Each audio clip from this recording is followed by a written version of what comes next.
Good morning, Good everybody. morning. Hello, everyone. It's Christmas. Welcome to E. Yes, welcome. I'm Cece. I'm the EA facilitator for the Experiencer Support Association. And I'm Ryan Stacy. I am the founder of the Experiencer Support Association and the Director of Investigations. And welcome. Long titles. Welcome to the Experiencer Support Association's second annual Experiencer Day, aka E-Day. If you're new to TESSA, we're an organization for all types of experiencers for all types of phenomena. We provide data for researchers, a private and secure investigation process, support and referrals for experiencers. These services are all available for free, and you can learn more about our amazing website at www.experiencersupport.org. I'm trying to figure that out. It's loading. There's our website right there. So once you see that, please check it out. There's so much for you to see. You can submit a report for the investigations team to review and to offer you some sort of review process for your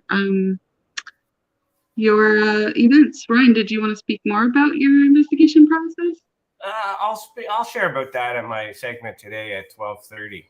Perfect. So this day is dedicated to all experiencers of high strangeness events and supporters of the Experiencer Support Association. Thank you to all our members, and a special thanks to all our brave people who have reported these events so that we have something to investigate. Without you, we cannot do what we do, and for that, I thank you. We thank you. Today is to say thank you to everyone that did not stay silent, and we know something's going on. We don't know what it is, but something's happening. Absolutely. We have a great lineup of speakers who've all come together today to help us reduce that stigma. And we're going to have an open discussion about many types of phenomena here today on E-Day. This is an annual free admission event, but tips and donations are very much appreciated. This event will be accessible through YouTube. Our YouTube channel handle is at Experiencer Support.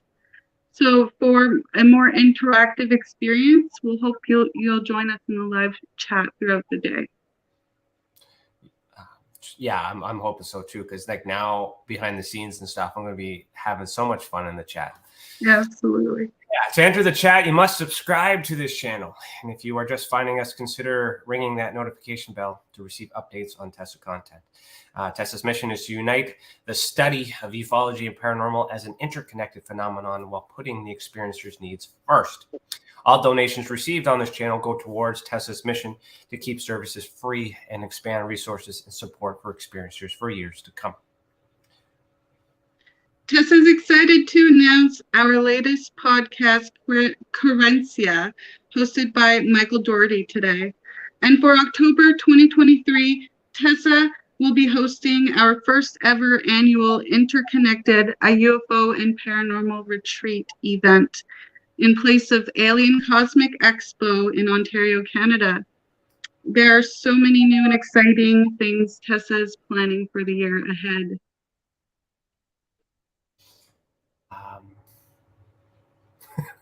Line. If you like what TESSA's doing, please send us a chat or a super. If you like what TESSA's doing, please send us a super chat or super sticker live on YouTube by clicking the dollar symbol next to the chat box. We will only be accepting super chat comments for this E-Day event. I might sneak in a question or two. We'll see. Yeah, we'll see. You can super chat $1 or more to have your question answered. Just $1. Just one. Buy us a cup of coffee or something like that. And if it's an American dollar, then you can buy us half a cup of coffee. If you really, really, really like what we're doing, please consider joining our membership on YouTube. Just hit that join button. We have options available as low as $2.99 per month Canadian. So we have our event schedule. Maybe we should show that to everyone. What's coming up for Experiencer Day? So on our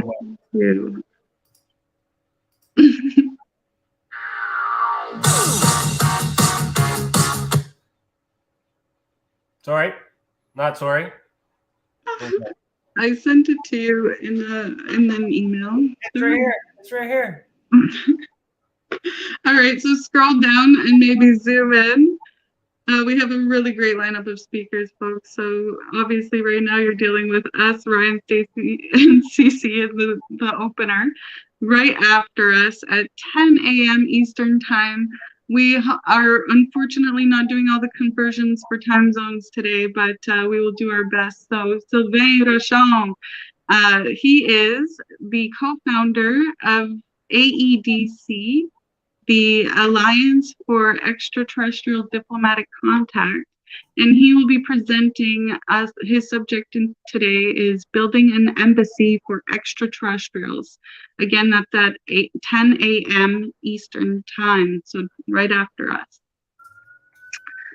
After that, at 11:15 a.m. Eastern time, we have Michael Doherty, our newest podcast, TESSA preview for Currencia. That will be an experiencer discussion between Michael and myself. He will be interviewing me at that time. So we'll see what comes up live and unfiltered for me. After that, we have Ryan Stacy at 12:30 p.m. Eastern time to 1:30 p.m. Eastern time, and he's going to be discussing his year review of investigations using the ultraspectrum classification system, which he created and has been using for TESSA. And after that, at 1:45 p.m., you'll have me, Cece, and I will be discussing working with spirits and how you can build more connection between yourself and spirit guides through divination practices and other things that exist, and taking questions from the audience on that regard. Maybe doing a little tarot reading for the close. We'll see. Ryan, do you want to keep going? Do you want to do the other side? Sure. Then at 3 p.m. Eastern time, we will have Michelle Desrochers. She will be talking about ghosts, ghost aliens, and her personal awakening as an ET experiencer. I'm excited about this one because she's never available for our podcast because her podcast happens at the same time as ours. So, and also I want to make a note that Cece is going to be sharing her experience publicly for the first time during this interview on with Michael at 11:15. So you don't want to miss that. At 4:15 today, we got the Captain Randy Kramer. He's going to do a presentation on psionic attacks and self-defense. I'm looking forward to that. And the man, the myth, the legend, the maverick, Alex Mistretta, 5:30 p.m. He's going to talk about African cryptozoology, and he's got some interesting slides for that. And then at 6:45 p.m., we have Priscilla Stone, and she is going to be talking about finding your direction as an experiencer and what to do after. And then at 8 p.m., we have Terry Sidju, and he will be doing a presentation around safely meditating through the cosmos. Then at 9:15, we will have our Experiencer Roundtable, and we're doing it differently this year. We've invited all of these guests who are speaking today to meet us again at this table to have a roundtable discussion to talk about all these things and how it's conducted, all these other things, and participate with the chat. And if we can wing it, we might find a way to bring you guys into the conversation by sharing the link during that time. Yeah, in the live chat, maybe. Yeah, maybe. Awesome. Maybe. Technology permitting. Technology permitting, for indeed. Yeah. It depends on the bandwidth, but we're gonna give her a go.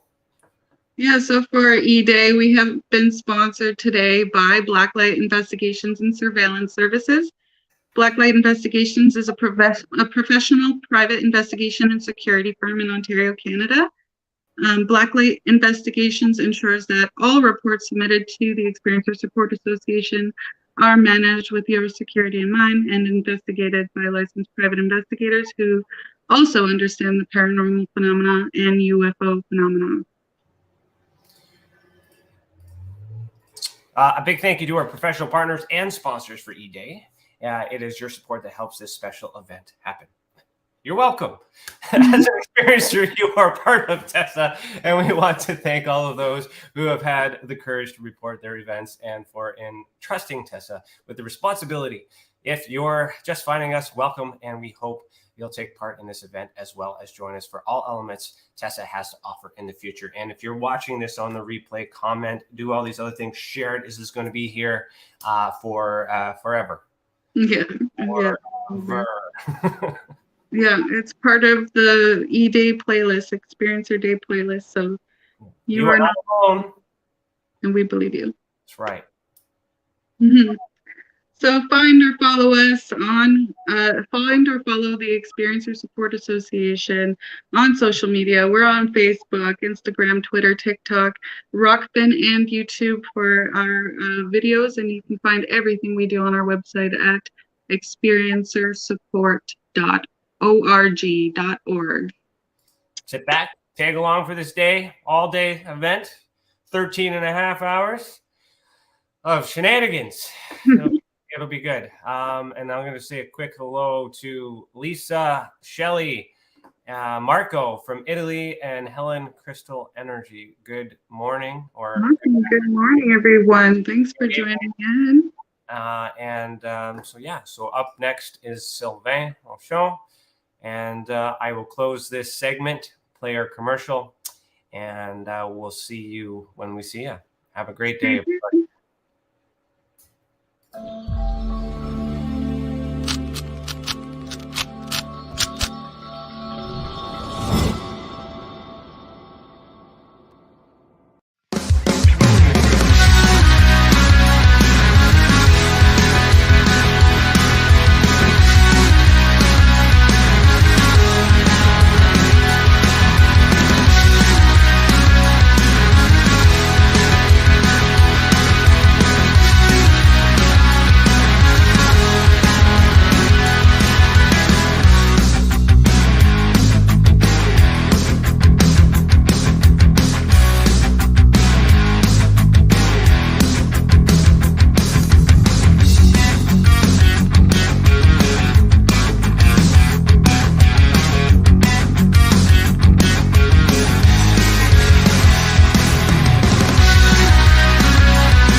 Have you ever wondered, or maybe just thought to yourself, if there were others just like you? You know, people with extraordinary abilities, psychogenic advancement, and perhaps unique intuitions. Maybe you just wondered if there were other people who experienced unimaginable, unexplained, or even unusual and paranormal events. Are there people who have more questions, more fears than answers? Well, you're not alone. You've never been alone. We believe you. Sign up for EA today.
It's your business. It's your property.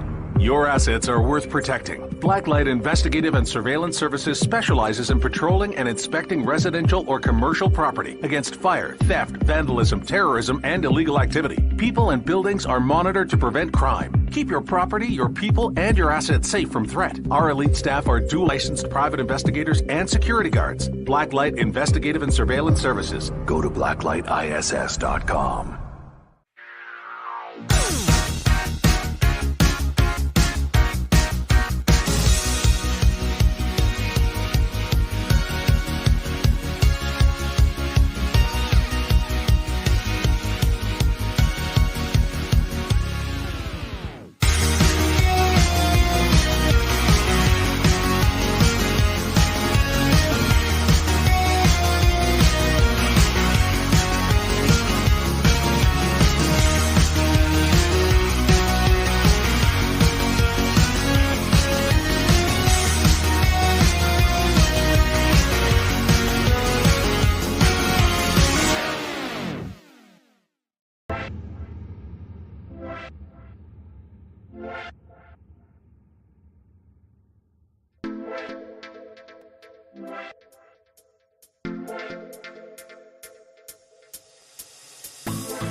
Hello,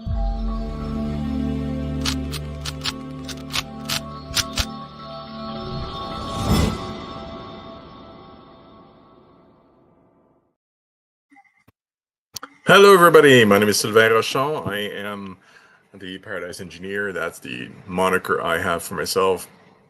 I am the founder of the Alliance for Extraterrestrial Diplomatic Contact. Welcome to my little bit of the conference. I'm not the only founder. We are 3 individuals. One is the president, I am the VP, and another one is more administrative. And we started this alliance in 2021, so not that long ago, about 2 years ago.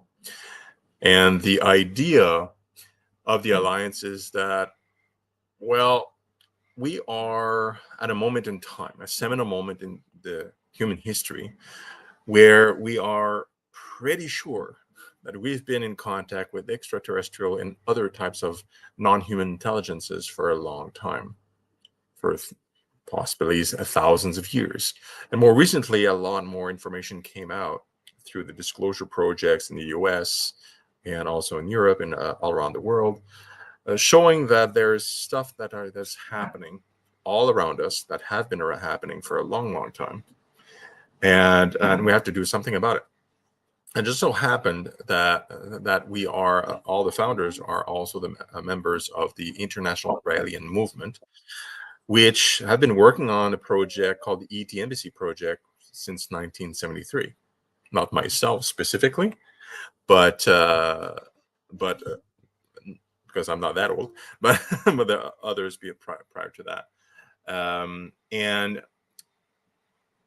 that project, we wanted to extend it because we figured, well, that's been going on for a long time. We're gathering resources. We've been collaborating, discussing with a bunch of individuals for quite a while.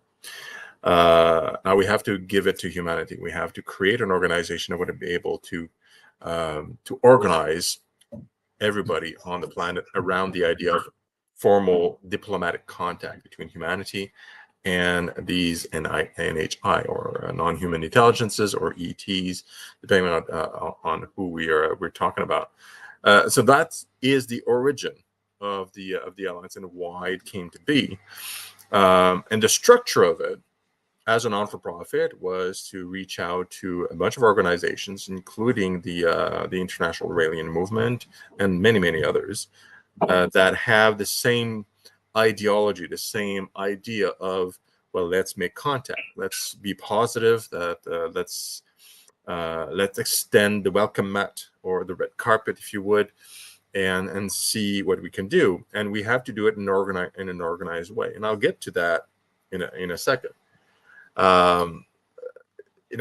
have to think about this type of contact in a different way than any other type of contact with other civilizations. We've been in contact with civilizations for a long, long time. When different civilizations on the Earth met each other, there were some protocols. We established the Vienna Convention in the 1960s, elaborating on what would happen if you want to have a dialogue on common grounds, for example, between 2 civilizations. So diplomats, the diplomatic corps, embassies, all the rules surrounding those were agreed upon internationally by the United Nations, and a set of rules were established for all of our nations of Earth. So we have a certain set of rules, a certain protocol, but those don't work for civilizations that are probably way, way more advanced than we are and not of this Earth. They are from elsewhere. So that's why we have to think about it differently. One of the things that is really important in thinking about this particular topic of formal diplomatic contact, one is that humanity is the primitive civilization in this case. We're not the discoverers and discovering what we understand as being more primitive, less advanced, or less technological, or whatever. We are the primitives possibly on all aspects. And we want to make contact with the civilizations that are more enlightened, possibly more more advanced technologically, certainly. And potentially that's been around influencing us in many ways for thousands of years. How do you do that? Well, I would direct you to popular TV show by Gene Roddenberry called Star Trek as an idea, at least an exercise. In that show, if you're familiar with it, the Enterprise, Captain Kirk or Picard or whoever the captain is of your favorite, goes around the galaxy and sometimes encounters primitive civilizations or more primitive civilizations. And typically they have what they call the Prime Directive, which is a rule they don't want to break. It's a rule where of non-interference. Okay, don't interfere, or if you're going to interfere in a way that you're invisible, that your people don't feel your presence in any way. Okay, so that is the rule inside that fictional world. And inside the fictional world, the primitives typically react in various ways to discovery of this advanced civilization of humans and other races that come on a starship. And sometimes the interaction is positive, sometimes the interaction is negative. It depends on the story. But essentially, if the civilization is not ready for the interaction, bad things happen. And this is not a new idea. It's not just from in the writer's room. This has been discussed for the longest time here on Earth. Like, if we've had stories on Earth of more advanced civilizations meeting very severely primitive civilizations, like in Polynesia, for example, where you still had tribal, no-tech civilization encountering civilization like the Americans in Second World War with their warplanes and all that stuff, and it created religion and disrupted their whole civilization of the inhabitants on those islands. Whether it's positive or negative, in those cases, it's case by case, but it did do a great disruption. To this day, it still worship the Americans. In the cargo cults, you call it, because they worship cargo planes and those that bring the cargo, because that was their perception of the Americans at the time. So we are the primitives in this case. There are civilizations out there that can be so much more advanced than us. Like, even if it's 100 years, their technology could be perceived to us as impossible or magic. But some of them may be thousands or millions of years ahead of us based on the cosmological scale. So what happens when you are the primitive? Well, if assuming the ETs that are looking in do follow a sort of prime directive, right, of non-interference for fear of being damaging, which would be a logical way of thinking. So if you make that assumption, then they're waiting for us to become wise enough and smart enough and ready in some way for contact. Okay? Now, what does that mean, to be ready for contact? Well, we have to think about what it means to us, because they don't need us to make contact. They've been making contact with individuals, possibly in small groups, for a long, long time. If they're advanced enough, which presumably they are, if they're able to cross the dimensions or cross the distances between stars, then they could appear to all of us, probably in our minds, through projections, and say, hey, we're here. This is the truth about your history. This is the truth about us. This is the truth about the galaxy, and so on. There you go. Like, they don't need us to do anything whatsoever to make contact. They've been making contact intentionally in the way they have been doing it for strategic reasons. I postulate, or at least the Alliance postulates, they've been doing it because they in the way they have been doing it, to prepare us, to kind of nudge us in some directions, give us insights, and kind of prepare us and give us a bit of information and guidance. and we've been driven in that way a little bit while maintaining roughly our own civilization, our own path moving forward with some of this guidance. And now, if we want to have contact with them, like it means we have to understand how we're going to make contact between each other, and that's where the diplomacy aspects comes in, and that's where the ET Embassy project comes in. Because we understand conversations and dialogue between civilizations as diplomacy, foreign affairs, and embassies. This is the context of and the rules of the Vienna Convention and how we structured it for ourselves. These are things that all of the nation leaders throughout the world, the 200 plus countries, they understand. And so we have an agreement and consensus about the mechanisms of how civilizations meet, right? So if we build an embassy to meet an ET civilization, it is really for us, because we need that structure, and we need all the leaders around that table within that embassy to meet the owners of that embassy, because if you build an embassy for another civilization, it's on extraterritorial land, and the other civilization we are guests to that other civilization, essentially, on foreign land. Their rules, but these are rules that we understand. We do it every day with all the other nations. So the leaders are sitting there. They know they're on another territory of the host nation, and then they can have a dialogue, and they have all the necessary people there, interpreters, diplomats. This is our primitive way of doing diplomacy and discussions between civilizations. It's the way we've always been doing it. So creating the embassy itself is an exercise for us. It's whether or not we are able to achieve that particular goal, because it's not an easy thing. Usually, when you want to build an embassy, any embassy, you already have a formal dialogue between the two civilizations, and that arguably has or has not happened. And we can argue that an ET civilization that wants to meet humanity on planet Earth won't necessarily make an arrangement for the whole planet through a single nation. So because you want to talk to everybody, you don't want to create conflicts. So it's on us to create the environment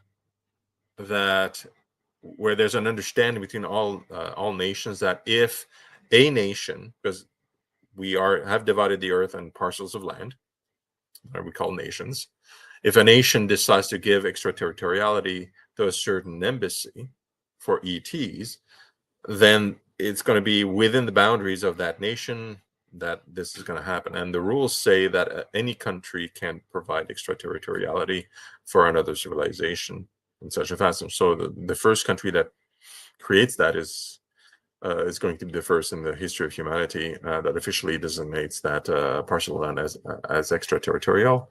And then the next step would be to build a building. So consensus and agreement that this building is for ETs and this land is for ETs. A discussion may occur at the United Nations, which is something that would formalize that particular concept. And all it would be mediatized, of course, because it is national level, it's news, it's mainstream type of stuff. There would be discussions at the United Nations, and that's of course covered by media and recorded. So all of this stuff is us creating that environment that we understand. And then perhaps when the situation is perfectly fine, then it would, the civilization would come down probably in a way that we can understand it very visibly, and then start having a dialogue. So that is why we are building that embassy. I'd like to, that's why the Alliance exists. I mean, I'd like to just run a short video. I know we have some people in there that are organizing this, just to illustrate what the Alliance is in a short form. The Alliance for Extraterrestrial Diplomatic Contact is a non-profit international network of organizations and professionals who support projects leading up to the formal welcoming on Earth and diplomatic contacts with extraterrestrial civilizations. As soon as our humanity and the political leaders governing our world will be ready to do this officially in an internationally recognized embassy. We believe there are many advanced civilizations neighboring our galaxy, and one in particular has been observing and preparing us for a long time for an eventual encounter. They are simply waiting for us to become more supportive of a peaceful and open contact. Building an embassy with the support of the United Nations would show extraterrestrial civilizations that we are ready to become an integral part of a greater galactic community, and to embrace the science, technology, and wisdom of more advanced civilizations. Alliance members would benefit from the progress of this project on all levels, and if they wish, they could also be involved in the planning and construction of a scientific, touristic, and economic center built next to the very first embassy for extraterrestrial diplomatic contact. Join the Alliance network and help make the Extraterrestrial Embassy project a reality. Be part of the most important event in human history. Contact us at our website www.etdcalliance.org.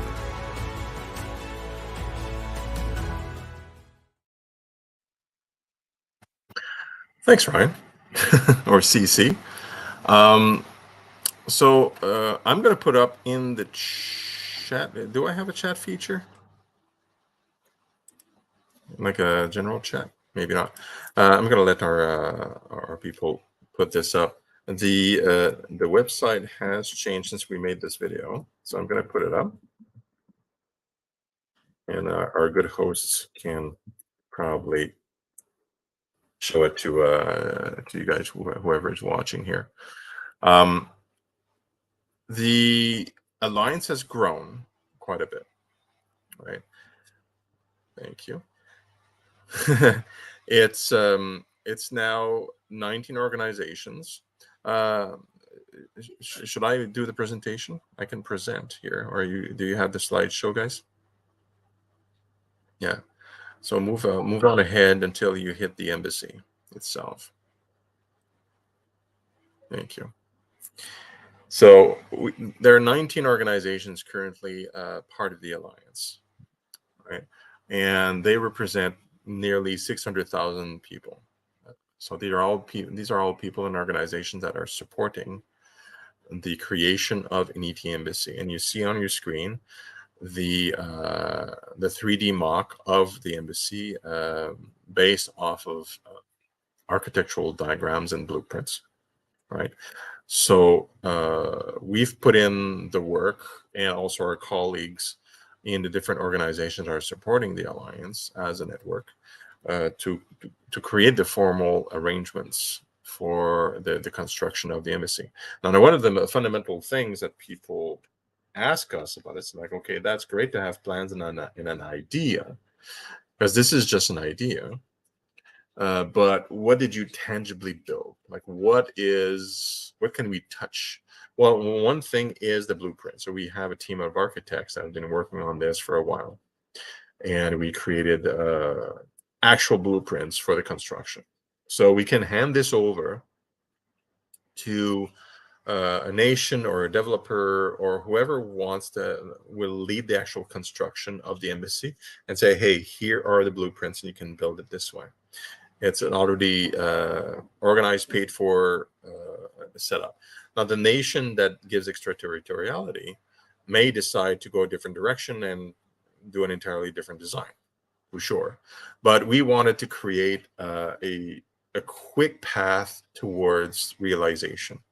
So not only did we create this, but also specifically the IRM, the International Iranian Movement, since 1974 have been raising funds exactly for this particular project.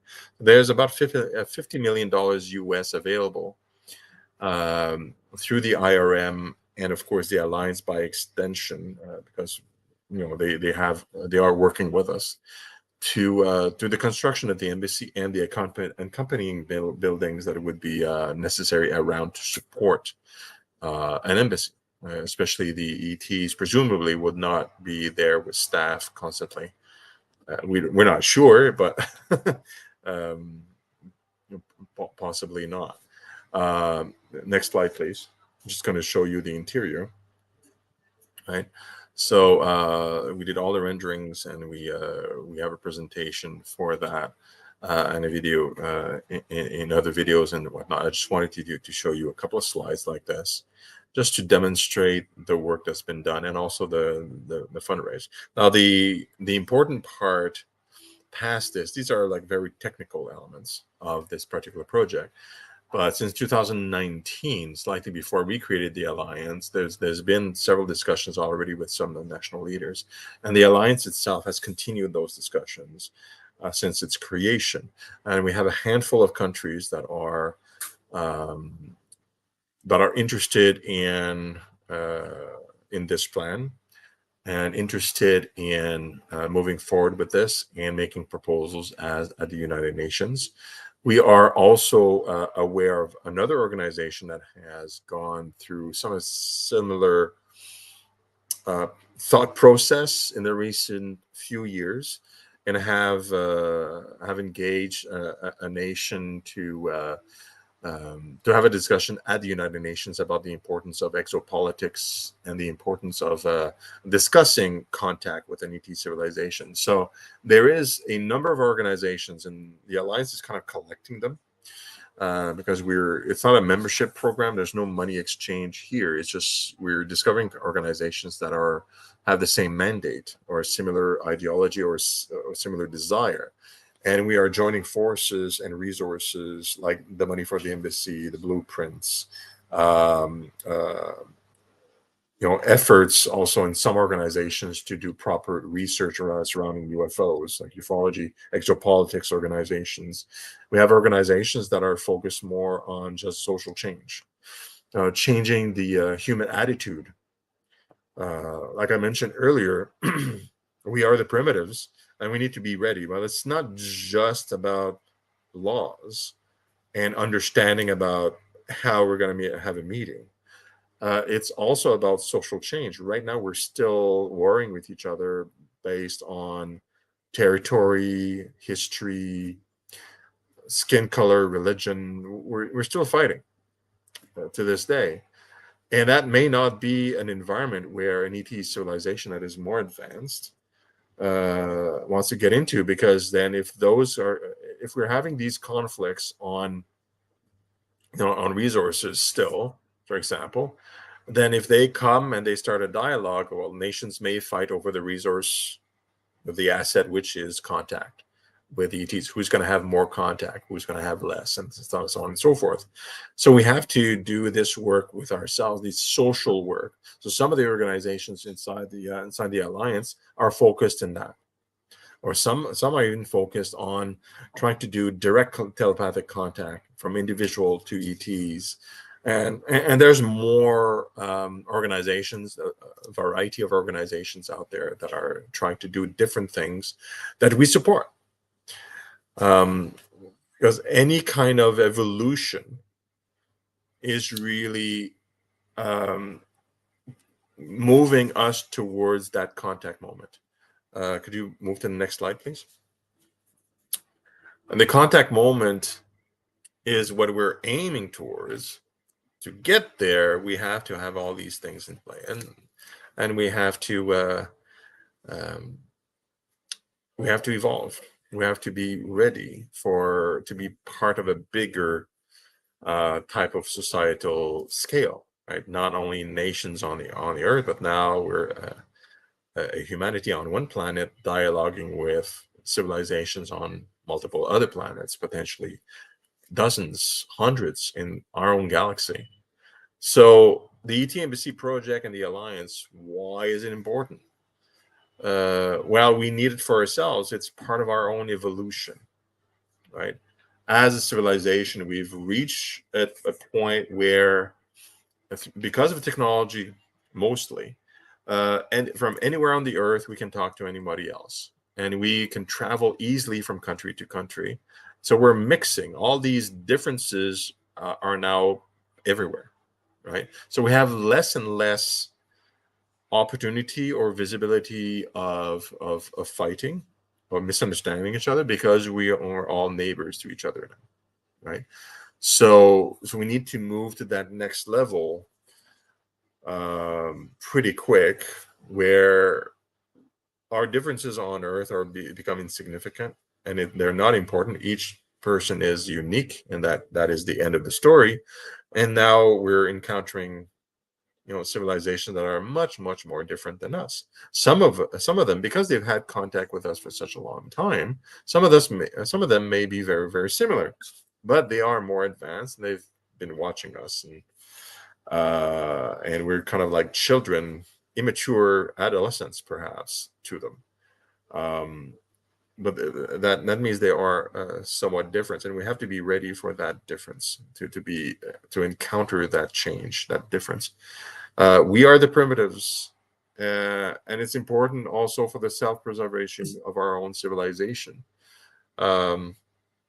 Some scientists and philosophers have been saying over the last few years, we are getting into kind of an end game scenario with each other. We have more and more power to destroy each other or to disrupt ourselves, our environment, just weapons of mass destruction, nanobots. Like I can imagine a gazillion ways too that our civilization could go extinct by our own fault.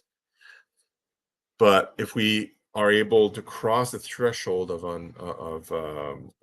and meet correctly an ET civilization in an open and direct fashion, where the people of the earth are aware of this is happening. Everybody is aware this is happening. There's no doubt about it.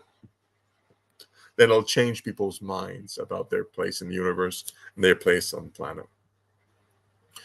Just like everybody that's gone to space looking down on Earth that doesn't have any boundaries, it changes their perspective of humanity and the planet. Us meeting an ET civilization will have that transformational effect, but it needs to be obvious, not kind of undisclosed, like what we've been experiencing for the last few dozen years. So that is why this project is really important. It has multiple facets. The mechanical bits and pieces, like I mentioned earlier, are the path on how that works is clear. We know how things work. The rules are established. Like I mentioned, the Vienna Convention, United Nations. All this is very well documented, and there's an understanding. The hard part is the other part I started talking a bit later, is the transformational part inside humanity. How do we view ourselves? Where are we going as a humanity? How should we perceive life on the planet Earth? How should we interact with each other? And ultimately, then, by extension, how should we interact with other civilizations or conscientiousnesses outside of the planet or the solar system? And we have to quickly kind of figure these things out, and that implies also systemic changes on planet Earth. So there's a big challenge. Next slide, please.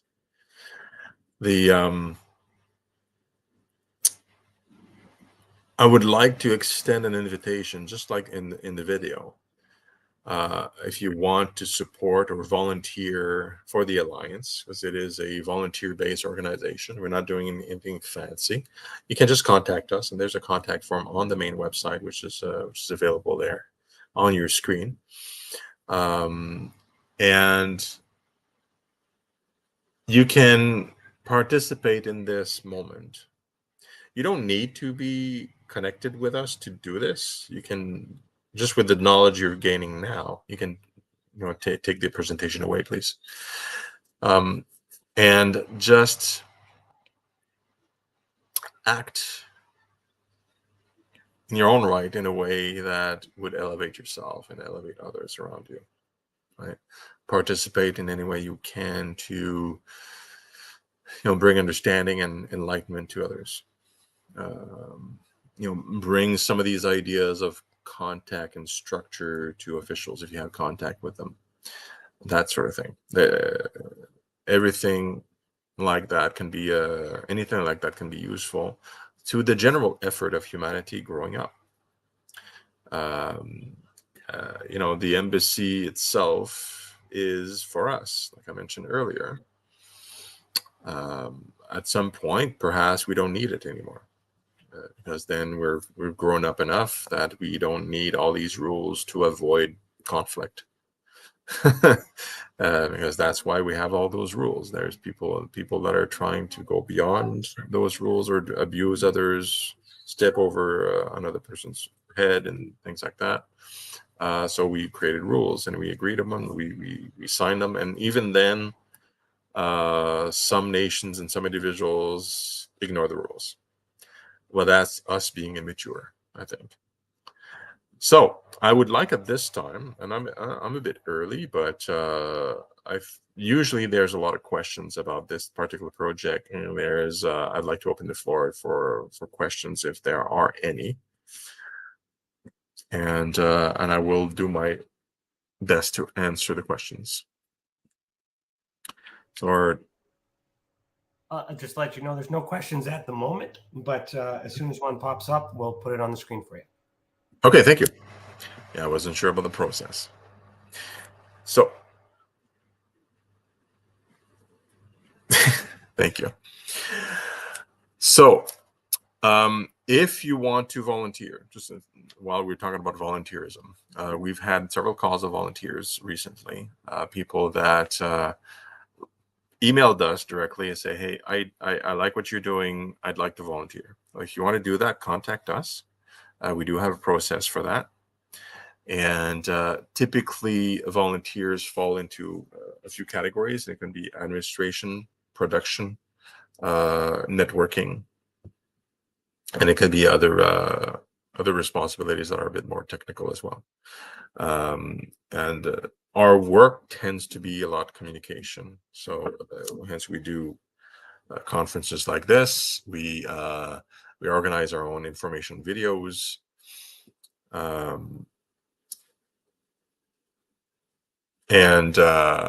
we contact organizations that we think would support the event. Okay, I saw a question, but it was too fast. Thank you. Cosmin, did the people want to pay more to play with advanced tech? I'm not sure which people are we talking about here. Did the people want to pay more to play with advanced tech? You talking about our organization, or are you talking about humanity? Oh, yeah. Okay. Yeah, so computers have advanced beyond the capabilities of the human race. Yeah, this is true right now in many ways. And we can imagine that an ET civilization would have something akin to computers or a variation thereof that would also be able to compute and do things faster than their biological body, whatever form they have, would as well. We have to consider the possibility that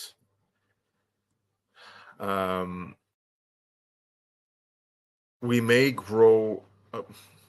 Let me rephrase that. We should grow beyond the need for money and cost.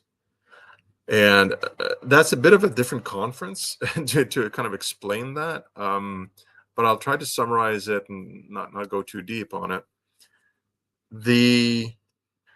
As we are able to replace our own tasks, like humanity has been doing things with our own two hands, basically, since the beginning of time. We've been creating machines. Machines became computers. Now computers have actuators, like robotic arms and things like that.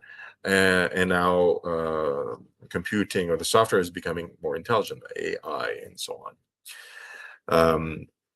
And growing beyond, from a task perspective, growing beyond the human capability. So they're outpacing us in usefulness for production, manipulation of resources, and so on. And what we want to do as humanity is consume. That's why we're doing the production. We need to eat, we need to sleep, we want luxuries to have fun and entertain ourselves, and we want to be occupied and do things, right?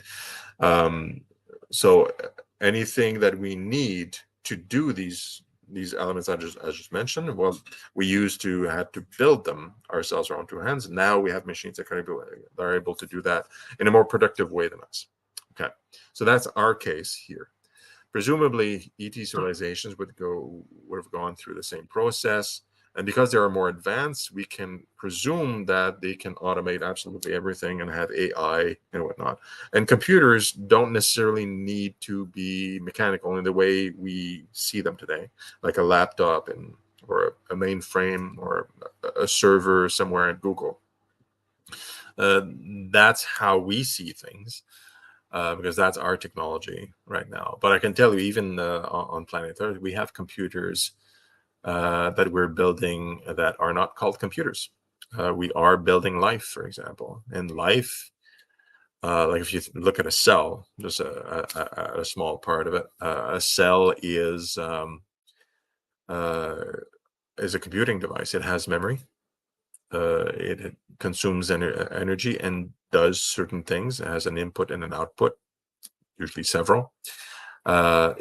Sometimes it can move, so it's kind of like a robot if it can move. And you can take some of these and put them together into a bigger organism and have that organism be more complex and do more things and be more useful. We're able to build computers and robots in a very similar way, just like we have different elements of it, different circuits, for example, in servos to kind of for it to do different things.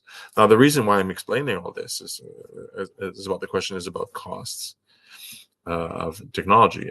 If we're able, if the objective of the consumer, which is why we have an economy in the first place, is to have low costs, low impact, and customized consumption items, right? Because we want to save on resources. We need to be very efficient, and the best way to be efficient is to use robotics, automation, and AI. And then we are relegated to strictly to being a consumer. And if we are the consumers, we're no longer working for money anymore. That's just the logic of it. So yes, technology costs money, but I would rephrase that technology costs resources. Because in the future where we're no longer the main force behind production and productivity, automation is, then we have to restructure our economy in a different way. And therefore, technology costs resources, but not necessarily money. I don't know if I got that. Advanced civilizations that are outside of our solar system or even inside our solar system, they keep the question up, please. They're probably the ultimate consumers, and they only follow occupations if they want to. They're not forced to work for a living, just like we do. We're heading that way as well. So I don't know if I answered that first question, but I'm going to move on to the next one. And if there is a follow-up, I can pick that up. With all the alleged ET types of species that could exist, what are the ideal ET you're attracting with this embassy? Peaceful ones, I guess would be the quick answer. We presume that if through this whole process, a civilization makes contact with us, whichever form they may have or whoever they may be, they will be peaceful. And the rationale for that is that there's not just one civilization watching, and the interactions we've had, minimalist as they have been, kind of like just the corner of the eye kind of thing, and sometimes for certain individuals, direct but not official. They've been doing it not because they want to harm us or conquer us, because then they would, right? There is potentially opposing opinions about what to do with us between the different factions within a civilization or different civilizations out there, perhaps. But ultimately, the general consensus is, leave us alone until we are ready, right? So that's one piece of it. So we anticipate whichever civilization will come to us will have that demeanor of a benevolent civilization, with the support of other civilizations, generally speaking, that would be of the same mind, because of, if the general consensus was that they needed to be aggressive or against towards us, then we wouldn't be having this nice conversation, right? The other piece about the variety is a bit more complex, because though the galaxy likely contains civilizations of lots of different forms, and we've had a lot of accounts of different forms of encountering, ETs that seem to be furry, tall, short, looking like different animals, mantis, lizardly, and so on. These may be their true forms on their home planet as they prefer, or these could be clones or constructions and robots, biological robots in their own right, or even mechanical robots, for all we know, that look in different ways and they do that on purpose for whatever reason, perhaps to awaken us to the fact that there's a variety of civilizations out there. I doubt that many advanced civilizations that are would risk their own skin, so to speak, interacting with us primitives, because we have military craft that are going to try to shoot them down. You have some people that may have a shotgun, like they won't suffer injury. They can probably remote control whatever surrogate in whatever shape that they want on our planet. So what we're seeing what we're observing and talking with, for those of you who had encounters of the fifth kind or whatnot, may not be the actual creature. It could be the exact same look, but it may be maybe a remote controlled. For all we know, we don't know, right?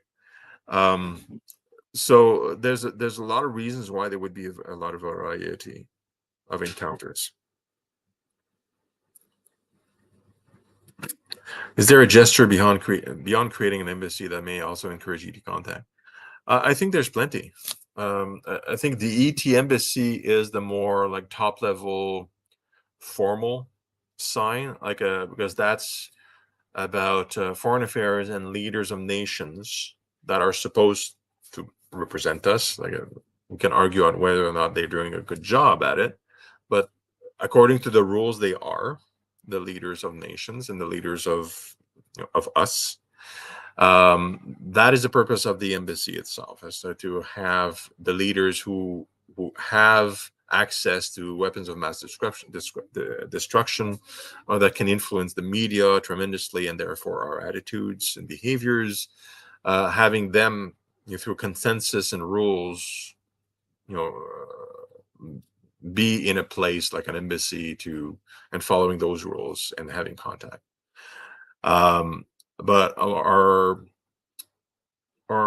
organization, many organizations that are working with the Alliance, are of the opinion that there's plenty of contact going on, and some would say they are having contact directly with ETs or NHIs on a regular basis, and they're training other people to do exactly that. And to me, that's great. It does two things. It certainly doesn't directly help with the top level element, like the embassy. It certainly can, but it's not directly. But it does sensitize the population towards those possibilities, and it does create conversation as well about if a friend of yours has had this kind of experience, it becomes real for you too, and it makes you think, well, oh, maybe there are ETs out there, maybe they are contacting us. What if for how long have they been in contact with us? And then you can do some exploration. It kind of helps the individuals move towards that thought process where they can accept the possibility of an ET civilization actually walking down some stairs off of a craft and saying, hello, we've been watching you for 3,000 years, or better yet, like, we created you using genetic manipulations, and we've been interacting with you for years. So it prepares the population through more of a grassroots component. I think the ufology community also is very useful, just by disclosing some of the data that we have around visitations, and which ones are real and which ones are faked or man-made, and so on. Are humans more comfortable with perhaps alien hybrids than than say ETs that may look reptilian? I think that's an obvious. Like I mentioned before, we create conflict around skin color, or other superficial things that are like that, or even non-superficial things like ideas. My religion versus yours, or my culture versus yours. We are civilized and you are barbarians. Whatever that may mean. So we are definitely more comfortable historically with whatever resembles us. I like, if you mentioned the reptilians, for example, they are mentioned many times in the networks and in our discussions here and there. I don't know anything about them personally. I'm more as a scientist. I'm not an experiencer. In our network, there's a massive amount of experiencers in the network and in the alliance and organization. So I hear a lot of stories. I have a lot of discussions. The reptilians may look very different in different contexts, because again, they're more advanced than we are, have more technology. They can certainly, we're able to do genetic engineering right now, and we could, if we wanted to, create new variants of humans, even though we don't have that science nailed quite yet, but we're on the verge, right? We're able to do that now. If they're just 50 years ahead of us in technology, they're able to cosmetically look more human, to better interact with us. I'm using them as an example, and in their natural form, they may look more like a T-Rex for all I know, right? Which is quite unlike human. So I would suspect that because they're intentionally playing with us, toying with our minds, and to awaken us in different ways, or interacting with us for other reasons, they're probably doing so in forms that are more familiar with us. So more humanoid, human-like, and if they're varying their look, it's probably because it may be their real look, or they're trying to kind of give us a little bit of a difference, to kind of make our brain shift a little bit, right? To kind of think, okay, this is a cool encounter, obviously not human, looks strange, but it looks like some animal, like a mantis or a cat or whatever it is, and kind of allowing us to be okay with that smaller difference versus the big difference that may be, like, they may look like a giant spider, for example, right, with 8 legs, and and that would probably freak us out because of movies. But if they present themselves as humanoid with 4 eyes instead of 2, well, that freaks us out a little bit, but it's not as bad, right? Because it's more human-like.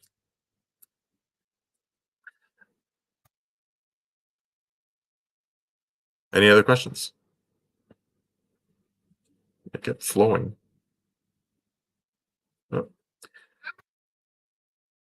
Are all the ETs what if all the ETs are demonic entities? What makes us think they are here to help? This is very, very unlikely to me, just by deduction. And I'm not quite sure what you mean by demonic entities, because that word has different meanings in different cultures, let's just say. Demons are not always evil. In Asian cultures, it's different, but in Western cultures, they are like they're trying to do us harm, and that kind of thing. Let's see. Let's imagine if most ETs have ill intent. Let's just say that in that way, because I think that's what you mean. Then they may be fighting over us because they may not agree, I guess, in what to do with us, right? But I think we'd be affected a whole lot more than we are now. Like, imagine what we did to the African continent. I mean, we meaning Europeans, because I am European-ish. When we decided that we were going to take lands, in the back in the colonial days, we were more powerful, better militaries, better arms, better military technology. Not necessarily better society, but we had force on our side as Europeans. We arrived there and we assimilated, enslaved, and we did a whole bunch of stuff to the people. And mostly it was because we wanted to have the natural resources. We needed the land, or we wanted the land for the richness of it. And the people were just additional way to have the derived value, right? Enslavement, indentured servitude, and so on. So, but the reason we went was for the resources, for the queen, the king, blah, blah, blah, for reputation and so on. If you imagine a civilization, even us, you can think about us. If we are able, like this, to cross the distance between the stars, it's no longer an effort at all. We understand the galaxy has 100 million stars, I believe, in the Milky Way. All of them have at least one planet, and the planets are, a lot of them, 25% have water. A lot of them are Earth-like. They have the same materials on, like the raw materials. So if an alien civilization wants land and resources, there's plenty without us being on it. They can have any other planet anywhere else, and it's going to be easier because they don't have to fight the natives. The natives themselves are not valuable. We're terrible workers. We're not good slaves. If they're able to cross stars, they can make robots with AI that can do everything they ever need for any way they'd like. We'd just be in a way, like we're actually not very useful in that sense. We don't have any value for an advanced civilization as a resource. And planet Earth is not special in its resources. And if we are able to be creation, to create life on other planets and to terraform things like that, we're able to do that. We're on the cusp of actually doing that. If they're 1,000 years ahead of us, or even 100 years ahead of us in technology, they're able, if they're able to create life on another planet, no problem. Okay, and have it emerge. So life on Earth in itself is not something of extreme value to them either. So that's through that deduction. That's why it makes really little sense for us to think that the ETs have evil designs for us, because we're unimportant in the grand scheme of things regarding value and like resource value.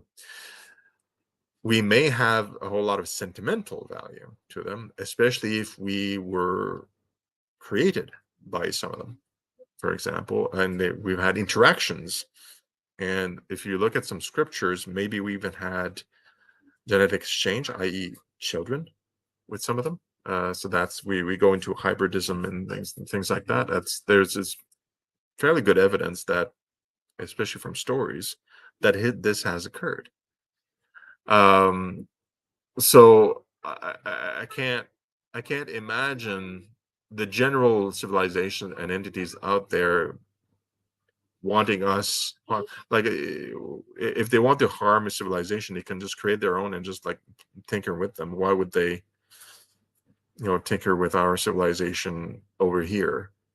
And we're quite capable of harming ourselves on our own. We don't need any guidance from anywhere else. We are by design kind of prone to be emotionally unstable, and we want to challenge each other in many ways.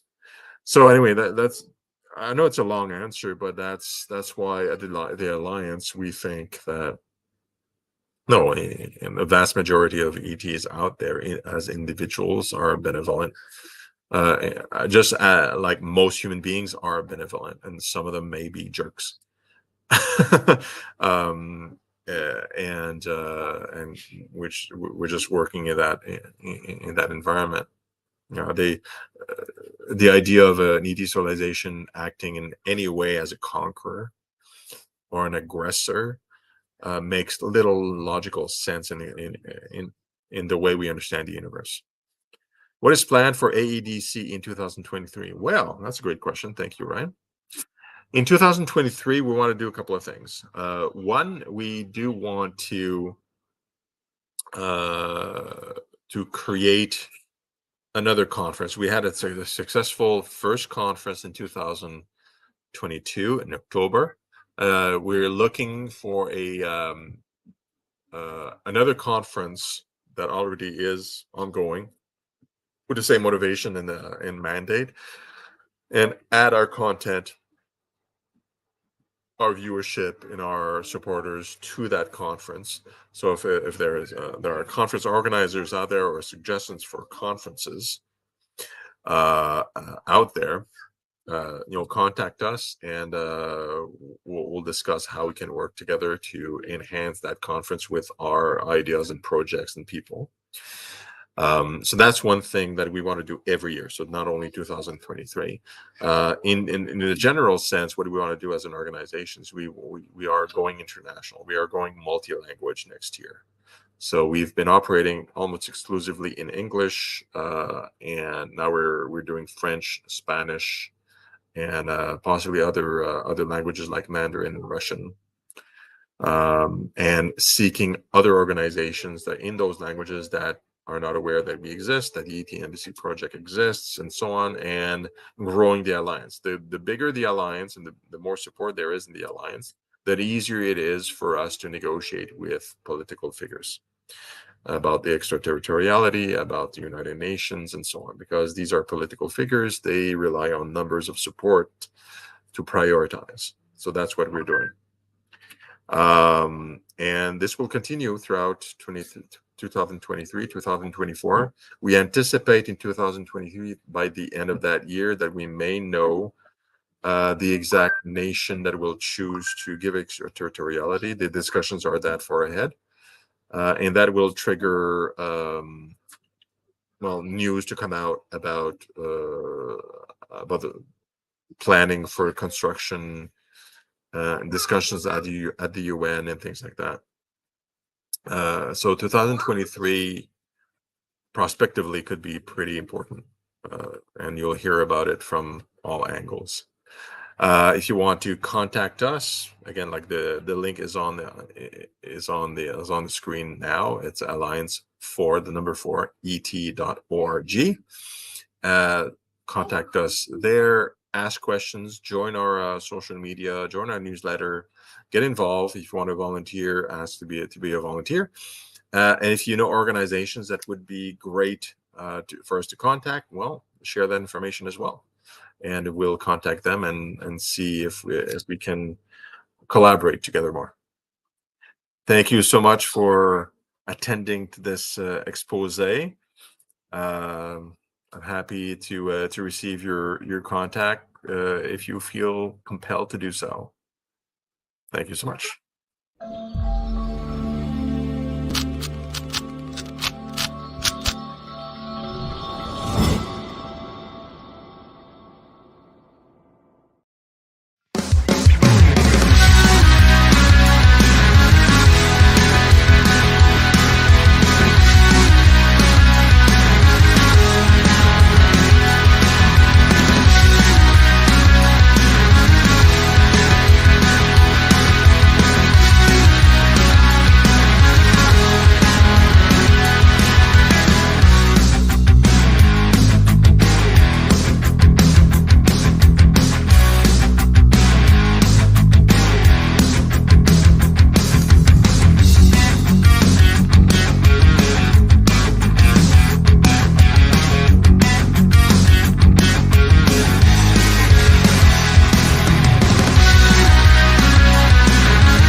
Have you ever wondered, or maybe just thought to yourself, if there were others just like you?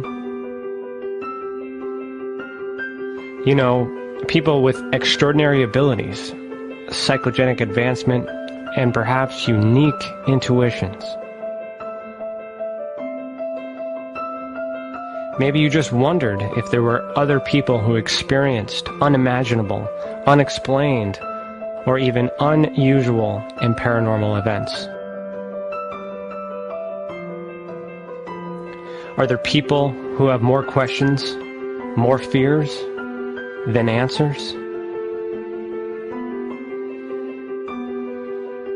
Well, you're not alone. You've never been alone. We believe you. Sign up for EA today.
It's your business. It's your property. Your assets are worth protecting. Blacklight Investigative and Surveillance Services specializes in patrolling and inspecting residential or commercial property against fire, theft, vandalism, terrorism, and illegal activity. People and buildings are monitored to prevent crime. Keep your property, your people, and your assets safe from threat. Our elite staff are dual licensed private investigators and security guards. Blacklight Investigative and Surveillance Services. Go to blacklightiss.com.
Welcome, friends, to Currencia, a sanctuary to share our stories and experiences, as well as a place to learn. I will be your host, Michael Doherty, proudly representing TESSA. With this podcast, we hope to give you a place to talk about your experiences and speak to noted luminaries on UFO phenomenon and related topics. So, make yourself at home, and let's get to work.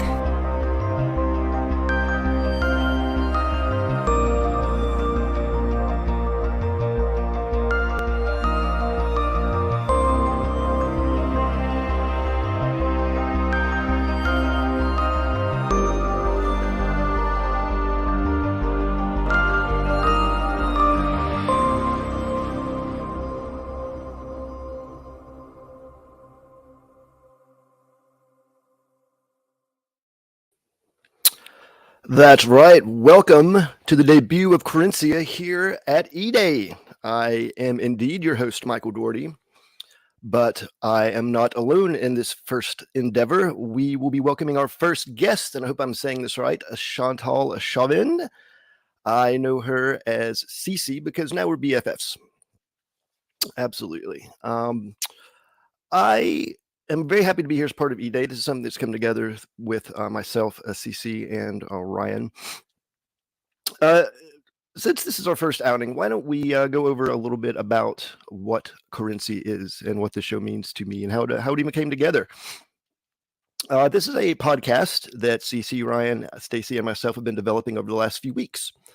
It came together very organically. You know, they were looking for some new hosts. We had some meetings. We bounced some ideas off of one another, and everything it just clicked so well. Like I said, it was very organic. Everything about this has been a collaboration with them. It's something I'm very happy about. Really, I think if we're looking for meaning of what the show is going to represent, we can look at the origins and the meaning of the word Currencia itself. Currencia can be defined as a homing instinct, a favorite place. It also means a place where people feel most secure and they gain the strength of their character and feel at home. So that's the overall vibe we're going for. But to define it a bit more, we want to offer a place for those who have had personal experiences with UFOs, UAPs, supernatural experiences, things that are difficult to discuss, that might be hard for people to open up about, but are undeniable experiences that have happened to people that have changed them. And you know, I am by no means an accredited expert or an investigator like someone like Mr. Stacy, but I think that can be a positive in that I'm learning myself and growing alongside our audience and those with these stories to tell. It's a great opportunity for me to learn and grow with the audience as well. I don't know. It just really felt like I mentioned to them. It felt like a calling for me. That's kind of hard to describe, but I think with this particular audience, I can feel comfortable saying that for sure. You know, I just really want people to be able to talk completely freely without needing any kind of disclaimer, so to speak. But enough about the details in the show. Why don't we bring on our very first guest, Cece? Hello. Oh, hello. Yay. Welcome. That was professional. Well done. Oh, thank you so much. I would lie if I'm saying I'm not a little nervous. I normally lean into the world of the audio recording, so being here with my face in front of all the audience, it's new. So thanks for the opportunity for sure. Yeah. You are a lifelong experiencer. You are engaged in the paranormal phenomenon as a young child, all the way to present. Your experiences never struck you as abnormal, but you discovered that you've also been having experiences involving extraterrestrials, UFOs, UAPs. But now you work with the Experiencer Support Association as an Experiencers Anonymous meeting facilitator, offering your services to the world. You are a Reiki, a magic practitioner, and you've been sharing your experiences in the public since about 2018. Is that right? Yes, very, very meek public, but enough to say I am acknowledging that I am an experiencer now and no longer afraid of that label, I guess, being applied to my name.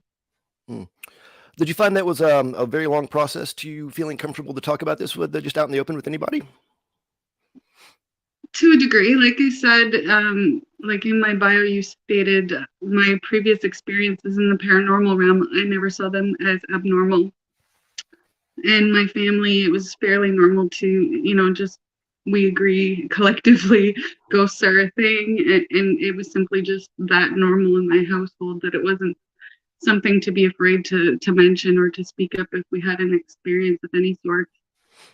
It was, for me, the extraterrestrial phenomenon that my first, I guess I could say, UFO sighting, and there was likely more, but the one that caught my attention enough to wake me out of some sort of situation here, likely self-imposed, that it lifted a big massive fear within me that I didn't know I had. It was some sort of trigger for me, and that I felt alone in essence because my grandmother,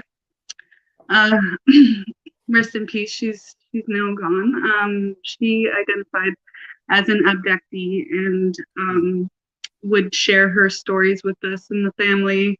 I recall vividly her sharing some of her experiences with me, and we would kind of make fun of her. Oh. And in hindsight, I feel terrible because now I'm left having these experiences and she's not around to talk to about it. And, I had to face a very similar thing within my family, right? So I'm very much an advocate or an activist even on reducing the stigma. And in order to achieve that, I need to be vocal in my own experiences. And that takes a lot of courage and bravery on a daily basis.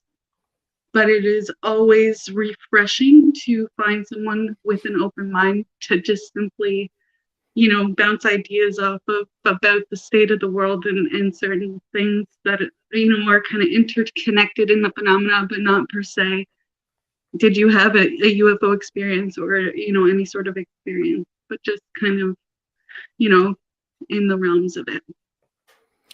Well, it certainly seems like you are carrying her spirit with you still today. So hope that brings some kind of peace. Sorry, could you repeat that? Oh, absolutely. It seems like you are still carrying her spirit with you today. So I hope that brings you a little strength. Yeah, absolutely. Well, we know where you are today. Why don't we wind the clock back a little bit more to the beginning and talk about your journey to get to this point, shall we? Yeah, sure.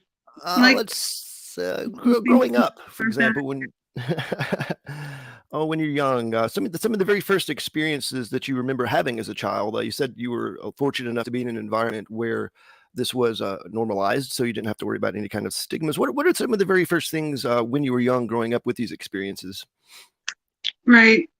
So I would say, just for some context, my mother's side was very open about this, not so much my father's side. So at a young age, my parents divorced, so it was kind of like one household I would talk openly and honestly about these things, and another I wouldn't. So there was that element in there.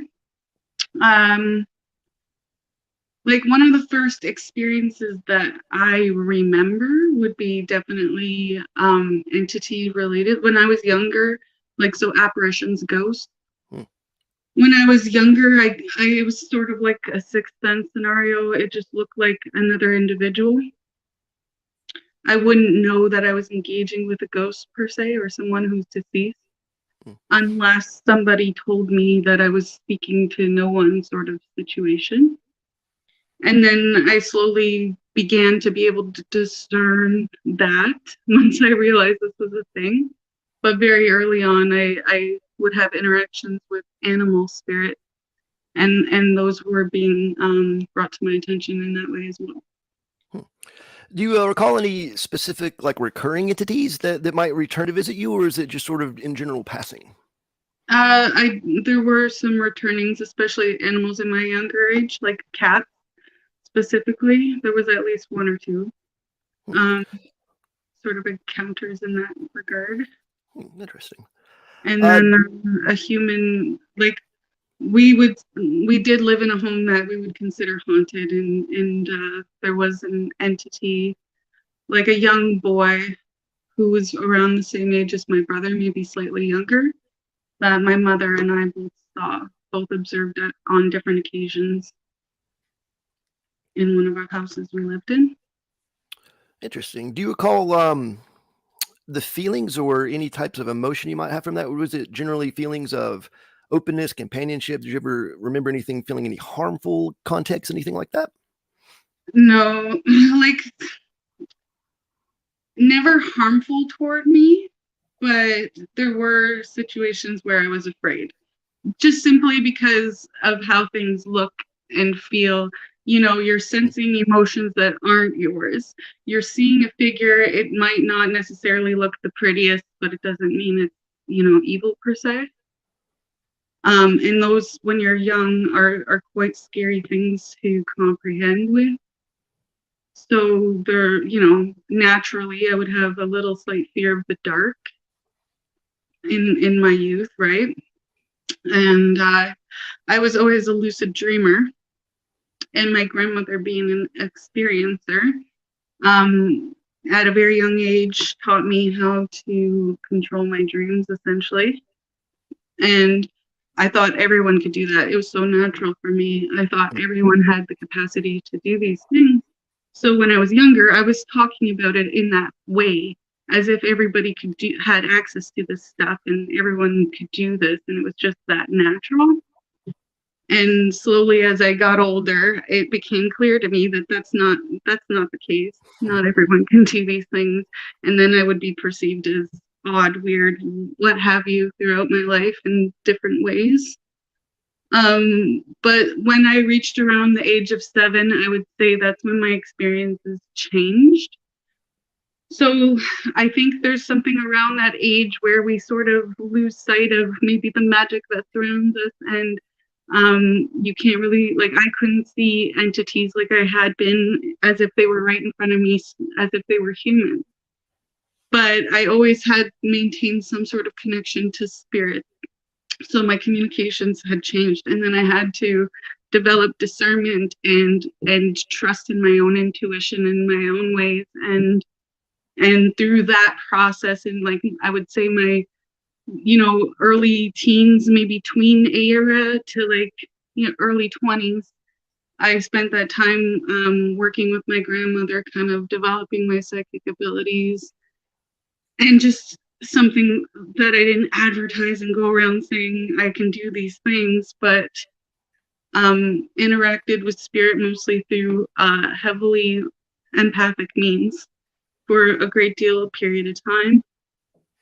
And for instance, I found out through studying myself and learning more about consciousness, through my interest in this subject, basically because of my experiences, that I have maybe a form of what's called aphantasia. So that's when you close your eyes and you can, like, say, attempt to envision an apple. How clear is that image in your mind? Is that mind image in your mind, or is it projected outwardly like a projection screen? There's lots of different aspects to it. And so I discovered that when I close my eyes or I attempt to see, you know, an apple and project that image, I can't generate that image, but I'm more of like a receiver, I guess you could say. So when I receive something, it's very distinct, because it's not how I typically go about my days. You know, it stands out as a vision of some sort to maybe decipher and to spend some time trying to understand the associations I've made in my mind over time in my subconscious and conscious levels, and what that might mean for me as an experiencer in receiving some form of information from a higher source of some sort. And that is incredibly interesting to me, because actually the whole concept of being able to envision the apple in your mind is something I've actually been reading a lot about lately, and I was astonished to find that not everyone can do that, that some people literally cannot conjure the image in their mind. And now that you've mentioned this to me, that really is making me wonder if there's people out there that are on that other side of it. And it's not, say, I don't want to use the word deficiency, but the fact that they can't do it, is it maybe it's a negative? Maybe they are receivers as well that have not unlocked that potential in themselves and don't even realize it. That's really interesting to me. Yeah, and there's also the internal monologue thing. Not everyone has that, right? So I think those are certainly elements to consider when you're looking at an experiencer. And what I genuinely believe, and I advocate, that everyone has access to these abilities. I do still feel that way.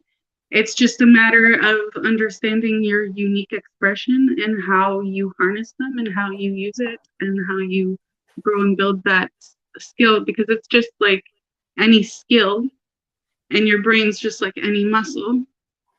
So you need to exercise it and to work in it and take, your time. It takes a lot of time and patience to develop. I said that is really interesting. It's again a coincidence that I was just reading about that, and for you bringing that up, that is very interesting. So you look at that. I'm already learning things on the show. That's great. Back to the journey to the present for you. You had an adventure, if it were when you were 12. Your first séance. Can you tell us a little bit about that? Yeah, I kind of want to talk about that because I did lose a lot of memory throughout my childhood, but like I remember this event. I just don't remember the names of people, unfortunately. So I'm like kind of hoping maybe I'll find these people, and I would love to hear if they remember this event at all. That would be amazing. But when I was younger, as I described, I was a little odd, and we moved around a lot, so I almost had like an army brat lifestyle to a degree. But one location we stayed in for a bit was a place. So I went to a school with a group of kids, and we were having a sleepover. It was just me and two girls and my friend Agnes. So I remember her name. It was at her home. And she came up with this idea of wanting to summon, a spirit, and another friend was really into Charmed at the time. Sure. And somehow instinctively, I was like, I had no problem. I was like, yeah, I was such a cocky child. I was like, yeah, let's do it. I can do it, Oh, Lord. So I said to my friend to grab some salt, for instance, and some candles, and we more or less created a pentagram in the garage out of salt and set up the candles on each point, like something from a horror film. So you were a little ahead of the curve on them on this. They're like, let's play around. You're like, oh, you want to do this? Let's do this. Yeah, let's do it. So they had, we had set this up, and we had the garage door open at the time, and some fellow classmates were walking by, and they're like, what are you girls about to do, two young boys? And we're standing there as young kids because we're going, okay, well, now we need to decide who we're going to summon, right? All of us collectively didn't know a single person who'd passed because we're so young. Oh, wow. Huh. So we're sitting there contemplating that, and then these two boys walk by, and one of them goes, I know somebody we can call. So then they joined in on the seance. So we closed the garage door and, turned off the lights, lit all the candles. I gave the whole spiel about holding hands and not letting go no matter what, Everyone's there's literally 5 of us, so there's one person on each point right in front of the candles, like doing this thing. We called his friend, who had just passed, and I said, if there's anyone with us right now, the individual's name, I said, if they're with us right now, please blow out one of the candles. And no, I'm not shitting you. One of the candles blew out, and we're in, an enclosed space. And so everyone doesn't listen to me. They all run in different directions like that. And I just sit there, and I was like, oh no. And I'm paying attention to the situation. Some people left the garage entirely. Other people were just like losing it, right? So I get them all to come back and gather. And my friend, who's, the owner of the home, or her parents own the home, she's losing it because she thinks she has now a haunted garage. So I said, we have to send them back. And like, I more or less apologized for just summoning and then sending back. Like it was like a proof of power sort of situation. Mm-hmm. And so I asked if they were to leave, like kindly, and to forgive us young children, to please relight the candle. And I shit you not, the candle relit, the one that was blown out. And again, everyone ran away. So yeah, I was officially weird, officially the witch in the school for the rest of grade school. At least I was like grade 7, I would think. Wow, got treated with a little respect after that. Did you hear any haunted garage stories? Did you permanently haunt the garage, or did you send it back? I think I sent it back, but I never went back to verify. And I think that was enough to like make my friends kind of like start to distance themselves from me. Like, you know, I don't remember really hanging out too much with them after that. But honestly, that's not a big deal. I moved around in it to be okay with it. Probably didn't last that long. But yeah, it was enough to be like, okay, I'll probably never do that again. But I know now that kind of worked. Like it seemingly worked. Well, that was my next question. Did you attempt anything like that after? Do you have any summonings, anything like that after that? Or was that satisfying enough for you? That was satisfying enough for me, but I think, like, I would say I channel spirit in a different way now, all through the mind.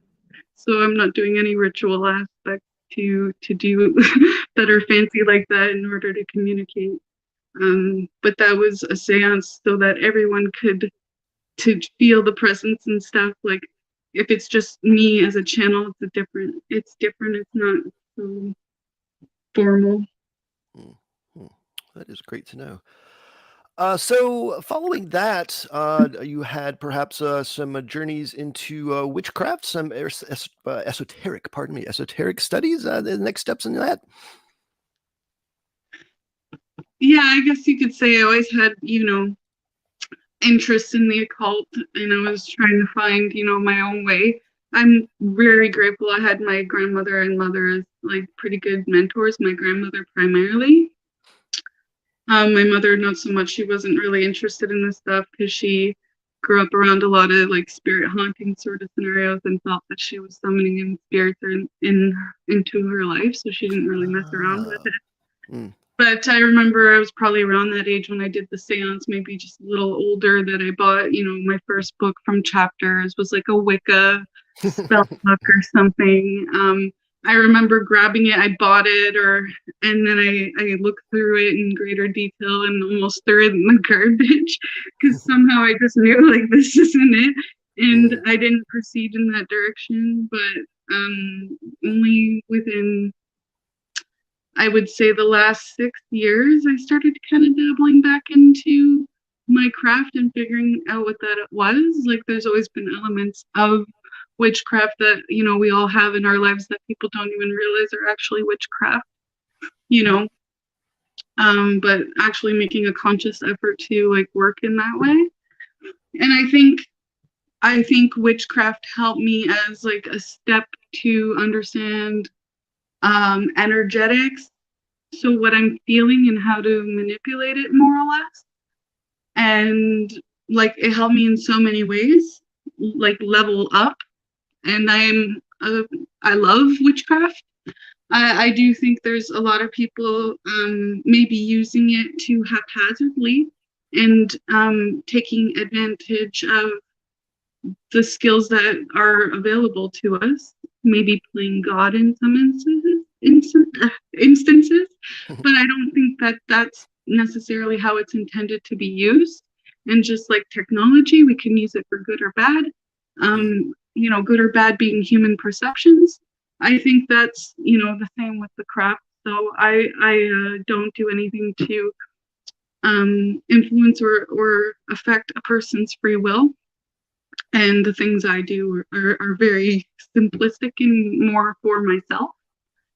But through that practice, I stopped again using ritualistic approach like candle magic and those sorts of things, and went more or less through my study of esoterics and astrology, using tarot, etc. That's more or less where my witchcraft ends, and I used the quantum mechanics, my understanding of quantum physics and mechanics, to expand how I operate energetically and through my mind, using consciousness to work with the planet. And somehow I've ended up being like someone who works for the planet. And I would love to see more people praying to Gaia, because she could definitely use it. So it's certainly something that's evolved, and certainly something that's going to continue to evolve for me. And I see that for me as a very fluid worldview aspect within me. And I don't want to be held at one label with this, because it's constantly ebbing and flowing and evolving as I do. Awesome. So with things like witchcraft, the summoning circle earlier, all that, it seems as though you have a very real connection to Gaia, as you say, and to these abilities. Do you think that people that utilize these rituals and objects, things of this nature, do you feel like with some of the things they're trying to accomplish that's required, like you have to, or do you think it's just, I don't know, I want to use the word crutch, maybe, like they're using objects to help them attain a goal that someone like yourself that seems to have a natural connection to it could just do on your own? Yeah, like I don't know if I would necessarily say it's a crutch. I think Right, it right, right. helps people focus Yeah, their the focus, right. yeah, and their energy. So it's giving you something to focus on. Mm-hmm. And I think I don't necessarily need that, because I don't visualize in my mind the same way as some, maybe most. And so I don't really need that, but I do use it from time to time to help like amplify, or to just, like I say, focus. But very seldomly do I. And I think, yeah, everyone has their own different ways of using their magic, let's say. That's as unique as us. That's your part of your unique expression is your magic. And as you learn and grow and develop that, like, you can step away from those sort of tools. The tools are simply that. You don't need them. They're just tools. Tools. That would be the better word. I hate that I use the word crutch. It has that negative connotation. So tools definitely would be the better way to frame that, for sure. Mm-hmm. You've mentioned quantum physics, things of this nature. Something's very interesting to me is where the physical brain itself connects with the supernatural and the metaphysical. And this also connects with something I've learned, and something that you've mentioned yourself, as shadow growth, studying your own brain and this connection of shadow work specifically. Can you talk about shadow work a little bit? Sure. Shadow work it's got a lot of connotation now. It's one of those words in the spiritual community that's sort of been hijacked.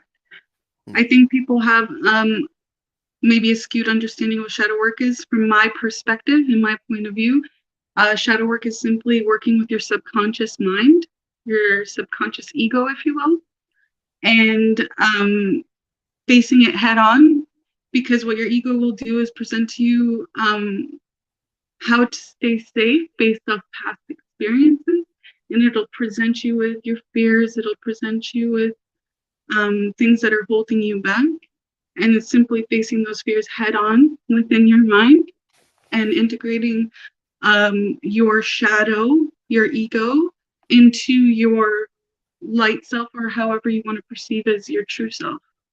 And so to me, that's the foundations of shadow work. For me, part of my craft, and I only recently discovered I was doing this, or how to articulate it, was that I use tarot in that way. So I do personal readings almost on a daily basis.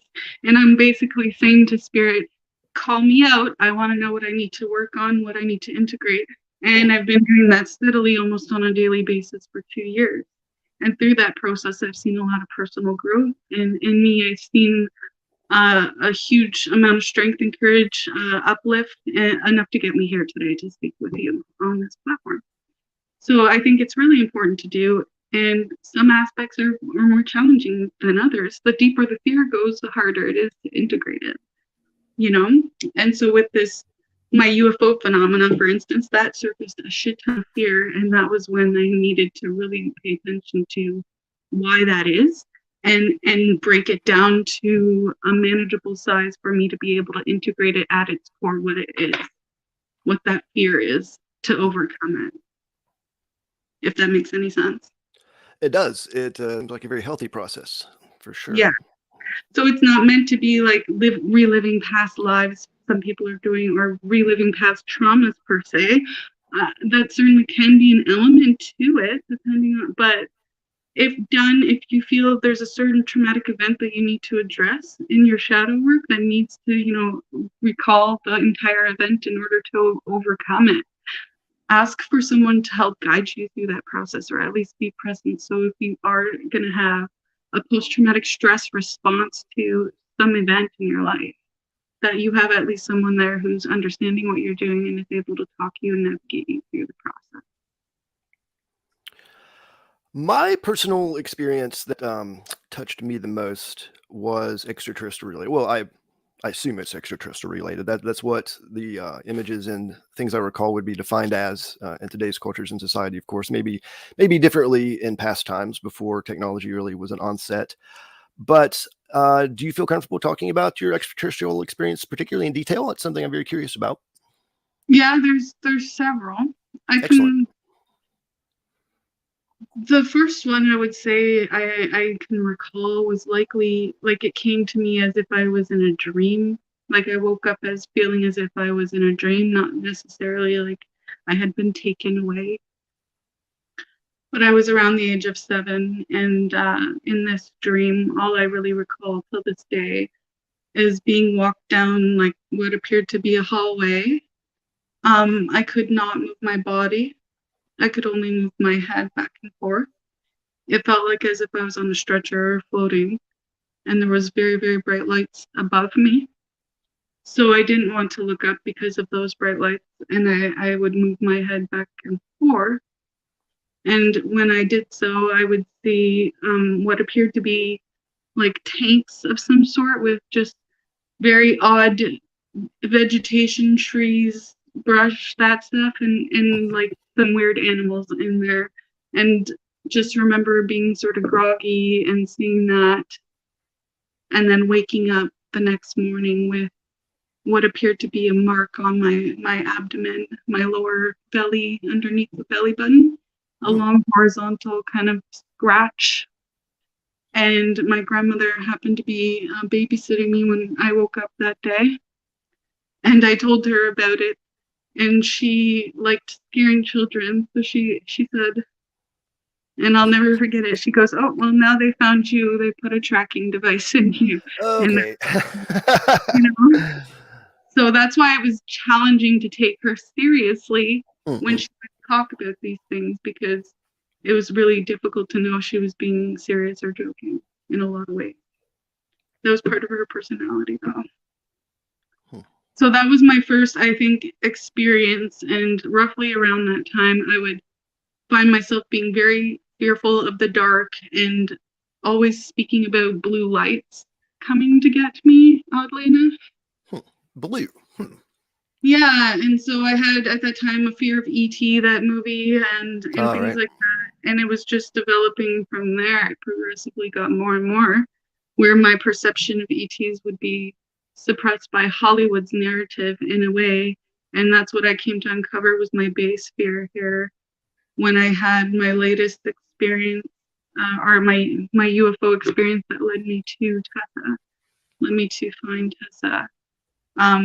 What happened was I was lying in bed, observing. I have a lovely big window that overlooks the lake, and I was just observing the night sky lying there, and suddenly this UFO, will say, a spectrum of lights just appeared out of nowhere in my vision in the night sky, like of my vision through the window. And another one appeared shortly after, and they seemed to be operating in like a magnetic way. They were kind of polarizing each other. One would go up, one would go down. I felt like I could perceive an energy between them, and it felt like they were creating momentum. Those are just things I felt at the time. I had been adamant at this point, if I saw something like that, I'm getting out of bed, I'm going to go see it. I'm going to take a picture or whatever. So I did this. I sat straight up, and I had full intent of getting out of bed. And around this time, there was, so the polarizing UFOs, we'll call them, one just dropped to the edge of my view, and I saw it let go of a little blue-white ball of light that just floated down like a feather. So that's when I was like, okay, I'm for sure getting up. And as soon as I went to, whip the blankets off of me to get out of bed, I instantly passed out like nothing. And I remembered the next morning, that was my final memory. I was going to get out of bed because of this. So it was so odd to me that I had that energy and the drive and everything to get out of bed, and suddenly found myself blackout tired, like dead asleep. And that was what really scared me, because I was like, what does that mean? Did they come get me? All these fears driving through my mind, And very much at that same time, I was attempting to get pregnant and had a lot of fear around that concept, in connection to the UFO ET phenomenon or whatever was happening. I just wanted to make sense of it.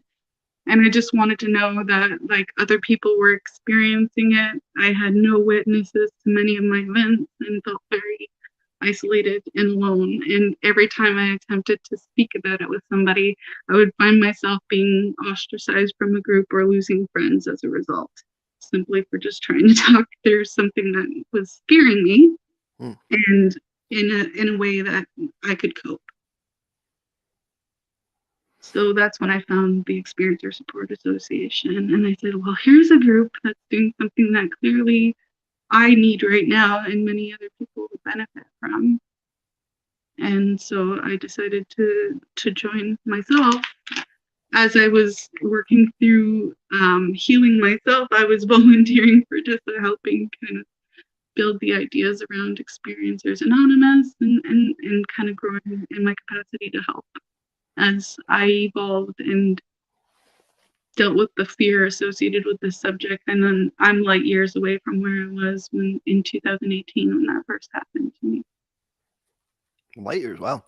That's something that I would definitely associate with you from the short time I've known you in our meetings and our speaking, is that sensation of help. You have a very giving, hopeful soul and energy about you. It's very, I don't know if magnetic's the right word, but I definitely feel that in your presence for sure.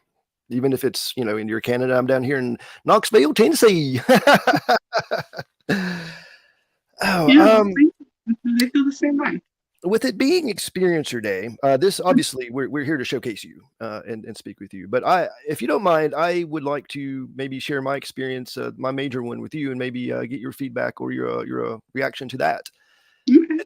It's something that I've only really started telling other people myself within the past couple of years, because I finally came to the conclusion that it's something to talk about. I lived with my grandparents when I was young, and they blew it off as a dream.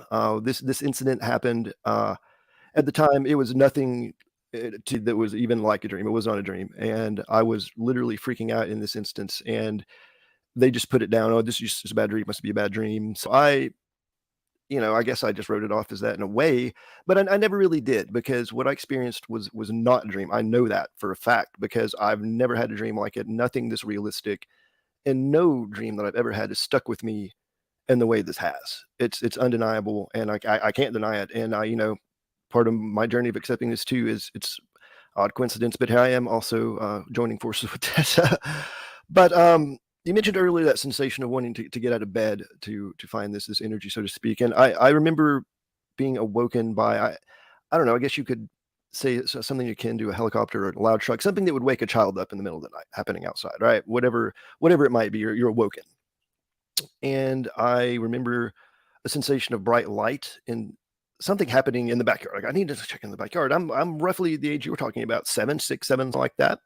It was just me and my grandparents. We lived out on like a couple acres of property way out in the country. No one really around, so to speak, especially this time of night.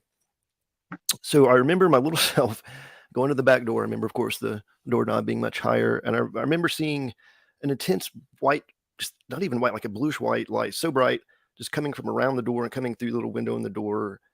And I remember opening the door and cracking it open, and that white light floods in. And I remember seeing in the backyard, a distance off, a spherical object. These days, I think it would be commonplace for someone to say a craft, something like that, but it was definitely spherical. And just the intense white light was nearly blinding, but I definitely felt and saw the presence of the silhouettes of what people would refer to as grays, something like that, so to speak, just to as a definition. And I remember just this incredible sensation of welcomeness, of being welcomed and wanting me to be within the drawing. That, you know, it's hard to describe, but it was just such a powerful emotion of welcomeness, I think. And I remember going towards the light and the beings, and just this incredible sensation of welcomeness. And then the next thing I remember is being back in my room, but I was floating. My perception at the time was like I was floating on the ceiling above my bed, looking down on it. And I remember my body almost like going around the room back into my bed. And then the next thing I remember from that is waking up the next morning and literally freaking out, running at my grandparents. Do you remember this? What happened? What was that? And they were like, "Oh no, this is nothing. This is nothing." But again, I mean, I've got right now. I've remembered this time and time again. I've got hair on my arms. Like it's never left me. The intensity and the clarity of it. I think that's the big one for me that started all this. From what you've described and what I was kind of feeling while you were describing it, it seems to me that as a young child, you may have experienced astral projection, where your astral body left your physical body. And you did have an ET encounter as your astral body. Wow. That would explain a couple of things for certain. So when you felt that suck back into your body, that was your astral body returning to your physical body. I definitely remember that sensation of that floating above, and it was jarring to almost like go pow, pow, pow around the room and then back in, and then, like I said, just wake up the next day. So, you know, and to be able to discuss that and talk about that with you and our audience, that's what I hope to be able to present to people on the show as an outlet to discuss. I'm so interested to hear other people's stories and the experiences that's left them with, for sure. So thanks for indulging me there and letting me tell my side of the story there for a second.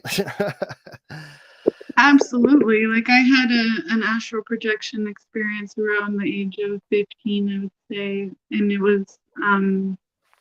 it was very much like I remember looking down at my body sleeping and seeing myself there sleeping, but watching myself sleeping. You know, it was very much that, and it scared me the first time so much that like I see myself sleeping and I almost suck myself right back in out of fear of being, you know, like removed from my body in some way, like I had just died. Absolutely. Or because it felt like you were a ghost kind of feeling like I'm watching my physical self. I'm not in there. So it can be a very scary experience the first time, for sure. It's so alarming. Well, I certainly appreciate you, you know, having this personal moment and this time to speak with everyone and bring that up. I know for a lot of people, it can be very difficult. So I think anyone that would listen to this would certainly appreciate anyone, specifically yourself in this case, you know, coming forth with these personal kinds of stories, for sure. Something that I am always interested in is a crossover with religion and extraterrestrials and the metaphysical. People from a long time ago describing what they were experiencing and how they described it at the time. And of course, you know, religion, very tricky topic. It's not something I want to dwell on or focus on too much. Today's times can be so combative, but, you know, I think a common component of most religions in the world is the afterlife and what that means to them, ways to interpret the afterlife. I'd be curious on your thoughts on that, of the afterlife, the soul, your beliefs, things of that nature. That's a very broad question. I apologize, but it's a tough question for sure. I'll try and sum it up pretty quick because I know it's time-wise. It's certainly ever evolving as experiences. As I have certain experiences, it certainly gets me thinking in different ways. But for more or less what I believe now, at present, is there is an afterlife. Like I do believe that. If I were to try and categorize it, I think a lot of reasons why people feel there's sort of this hierarchy that gets discussed a lot in religion related to the afterlife in some religions. Mm-hmm, yep. I think that's a perception because I think your mindset and your belief that you hold in your form now influences how and where and when you cross over and what your journey will look like. Certainly your actions in your life have a factor to play within this as well. But that to me is how there's variation between, we'll call them earthbound entities or spirit humans that stay as ghosts. Some that seem to be more multi-dimensional and a crossover. I feel like you're then again one with source consciousness or the all creator, the creator, whatever you want to call it, and you have then access to dimensionality and aspects of being able to reincarnate on any form that you want, really, if it's within alignment of your soul purpose and journey. It's that simple. So if you want to believe in hell and you want to believe that you deserve hell, your version of hell will be created for you in the afterlife, and that might end up being that you're an earthbound entity for a period of time, and you need to experience certain elements of that kind of limbo state of physicality and energy as a consciousness in order to officially cross over and be able to choose a reincarnation path or to become a spirit guide or to do many other jobs that exist.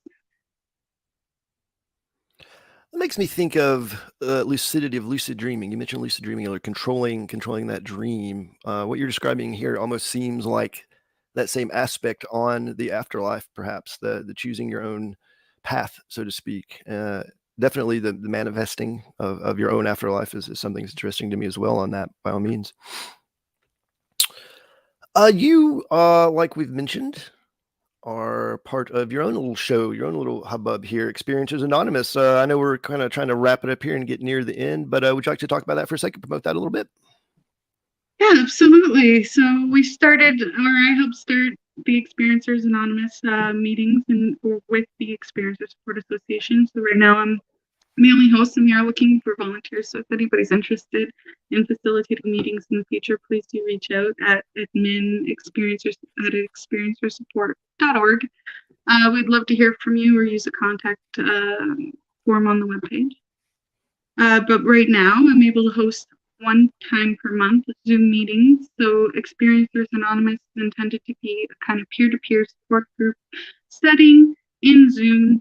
There is zero recording applications applied to this. It's just a discussion among peers, depending on the number of people who show up, if some are returns versus new, etc. It kind of feeds into the vibe of the meeting, one could say, but more or less we offer opportunity for you to speak and share an experience that's bothering you or something that's occurred, and we engage and offer feedback if it's desired by the person who shared.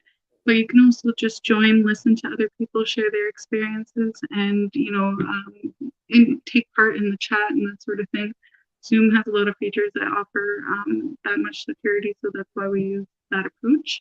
And the next Experience Anonymous meeting will be on December 21st. I believe that is a Wednesday at 7 p.m. Eastern time, and the meetings take place for 2 hours. And if no one shows up within the first 30 minutes of the meeting, then we'll close it out. But otherwise, you can enter and leave on your own pleasure. That's your schedule within that time. Awesome. I'm going to make it a plan to go on our way to be a part of that. Check this out. Very curious about that. I think it'd be awesome. Well, that's for the most part, that's what I've got for us today. I'm thrilled to be part of E-Day. So hi to everyone out on E-Day joining us. I couldn't be prouder of this. I definitely want to thank you for opening up and letting me experiment on you as my first guest here on Currencia. And also a big shout out and thanks to Ryan Stacy for bringing me under the wing. Like I said, this has always been a collaboration, and I expect it to be so moving forward. As it goes, we'll get up links to contact the show, things of that nature as it grows and hopefully moves forward. We can do some questions. If anybody has some questions out there, if we can wrap up with that. I'm not sure who out there in the world would have some stuff for us, but if so, I'd be happy to. Yeah, Ryan, are there any questions? Otherwise, I'm happy to talk more about it. experiencers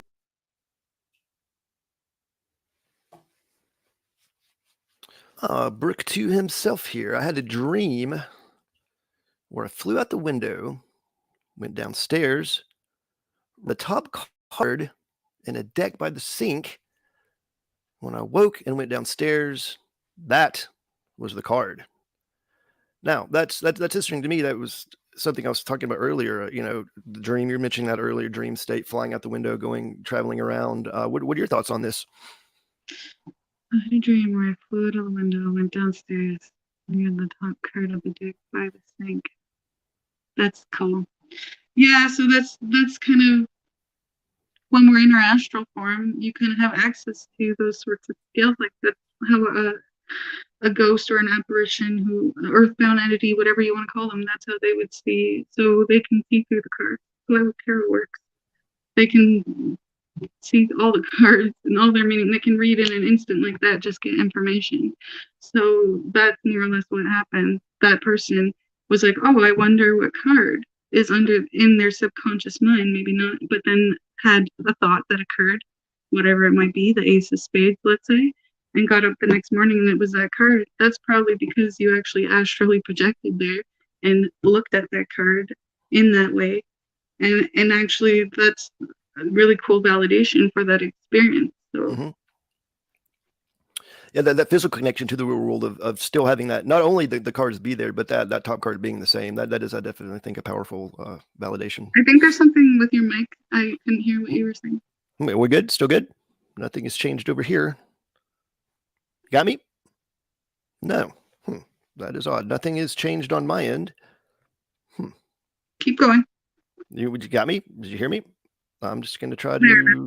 Whatever happened there. That's odd. Well, we're on the other side of that. I'm not sure if we have any other questions sitting at wait. I'd be happy to talk about that, of course.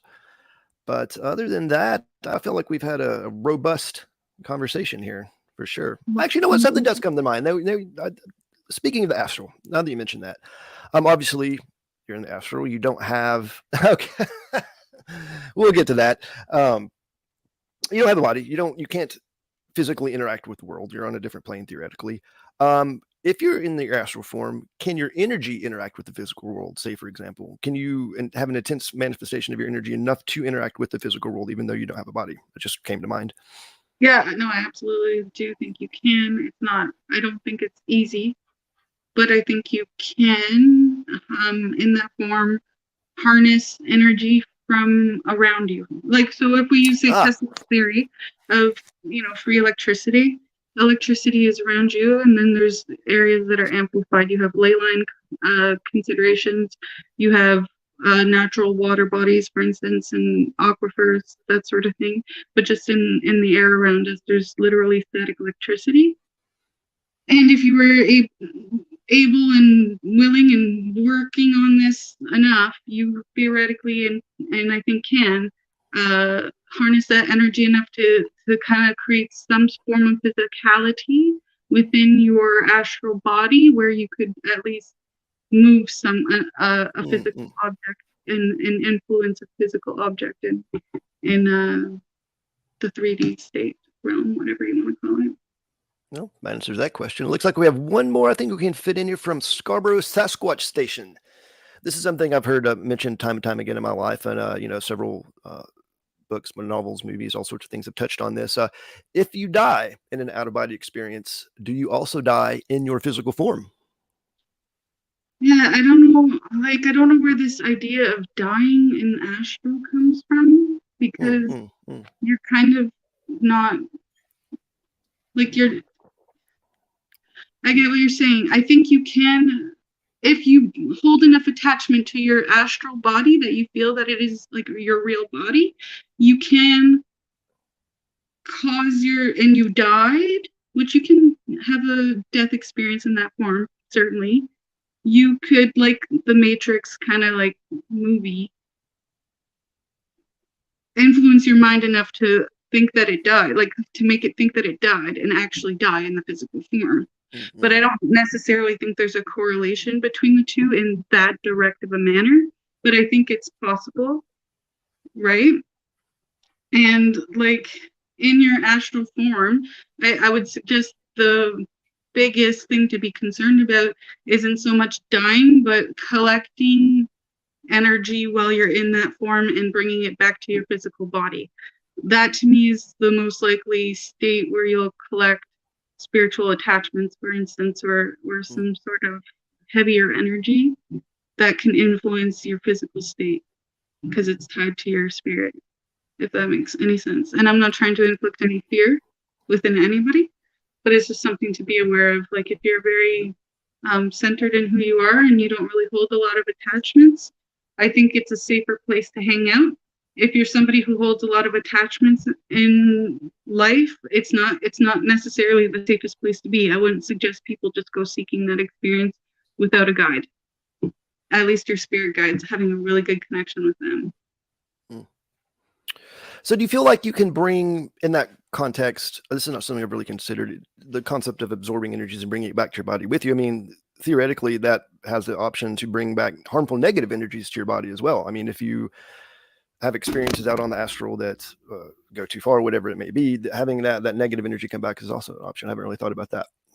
Yeah, absolutely. Like if you've ever even had a bad dream, a nightmare, and you wake up and you're just like out of breath and feeling very affected by that dream, it's a very similar kind of feeling, but it would be more subconscious to agree and more pervasive if it was something like, some people give names to these things, so forgive me, I don't necessarily believe these names, but for lack of a better term, parasitic, like a parasite, an energetic parasite is kind of how it looks. And it's just kind of like a little thing that would feed off your energy, and you would then feel very lethargic and very tired very frequently, very often, with no real tie to the physical in terms of like, I've got a lot of sleep, why am I tired, why can't I seem to overcome this very sluggish feeling? So that could be an element to consider. Excellent. Well, Scarborough Sasquatch Station gives us a thanks for the answers to the question. I thank you for the question. That's fantastic. I look forward in 2023 to more experiences just like this. I love speaking with you. I love what I've learned here. The listener questions, the experience that we're sharing there. That is fantastic. I think this is a good example of what I personally, and hopefully you guys want the show to be like myself. Ideally, ideally, we're looking at this to start with as a bi-weekly schedule for my own sanity and my own life. I still have the old day-to-day job and what have you, but I like to keep it a little clean. I like to be fairly safe for work. I don't want to turn people off with crude slander, if you will. But this energy in general today, I think, is something that we're definitely going for. We're going to be on YouTube. We'll be on Spotify. There's another outlet that you guys show on too. What is? Excuse me, Rockfin. Rockfin. On Rockfin and YouTube, and then the audio only version will be available on Spotify, Spreaker, anywhere you get your podcast. Awesome. Well, I want to give a shout out and thanks again to you and Ryan for helping facilitate this for me. I couldn't have done it without you guys. And shout out and hi to everybody at eDay. And I hope to see you guys in 2023 on all those outlets with Currencia. This has been a great time. Awesome. Thanks so much, Michael. Thank you.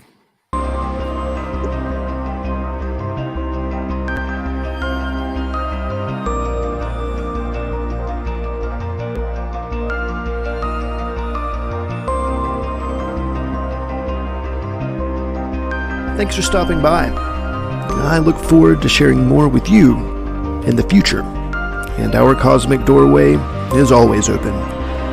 So, until next time, heed the world.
Have you ever wondered, or maybe just thought to yourself, if there were others just like you? You know, people with extraordinary abilities, psychogenic advancement, and perhaps unique intuitions.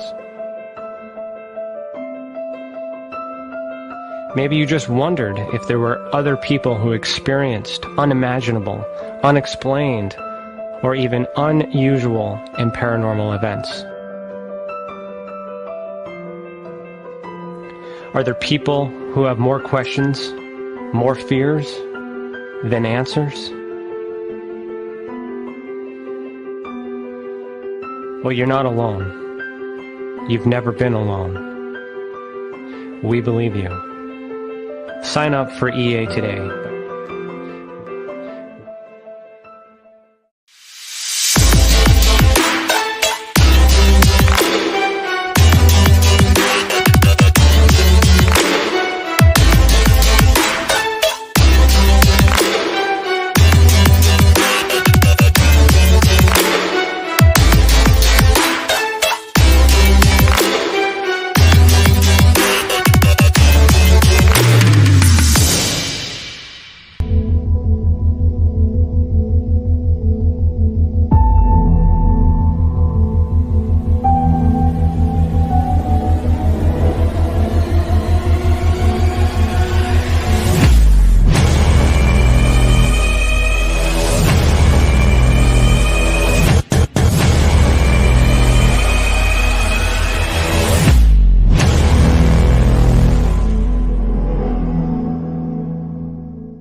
It's your business. It's your property.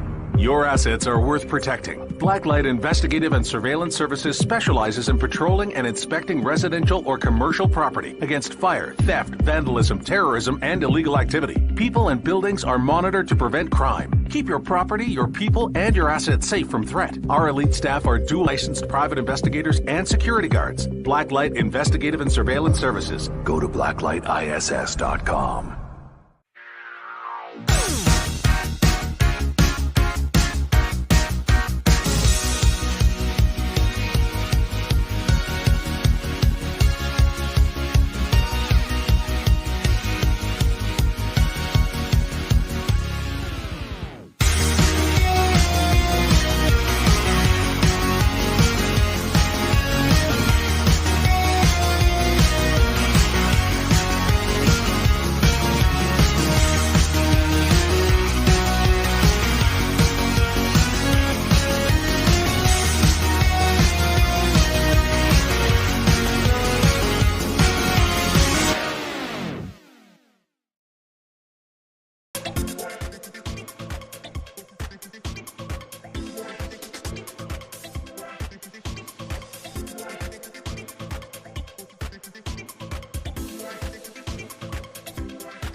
if you want to really find out about Ryan, ask him about all his work and UFOs in Ontario. Ryan is one of Canada's leading new UFO investigators. He conducts and oversees UFO investigations on a constant basis. He's compiled a tremendous amount of data regarding UFOs in Canada. I have used his research extensively. He's much more than a one-dimensional character. He's an authority on UFOs and investigating them, mate. Wow! Really goes over how UFO investigations are done and what are some of the mistakes that people make when they submit evidence. For starters, don't edit your videos or photos before you send them. He would come out with an annual report on not only the number of sightings, but how many were unexplained, unknown, or just, nothing could be said. What caused it? If you want to hear more follow-up conversation between Ryan and myself, you can go to richardolanmembers.com, where we have a candid conversation on ufology, the paranormal, and more. And remember, while we learn and grow and search for the truth, let's be good to each other.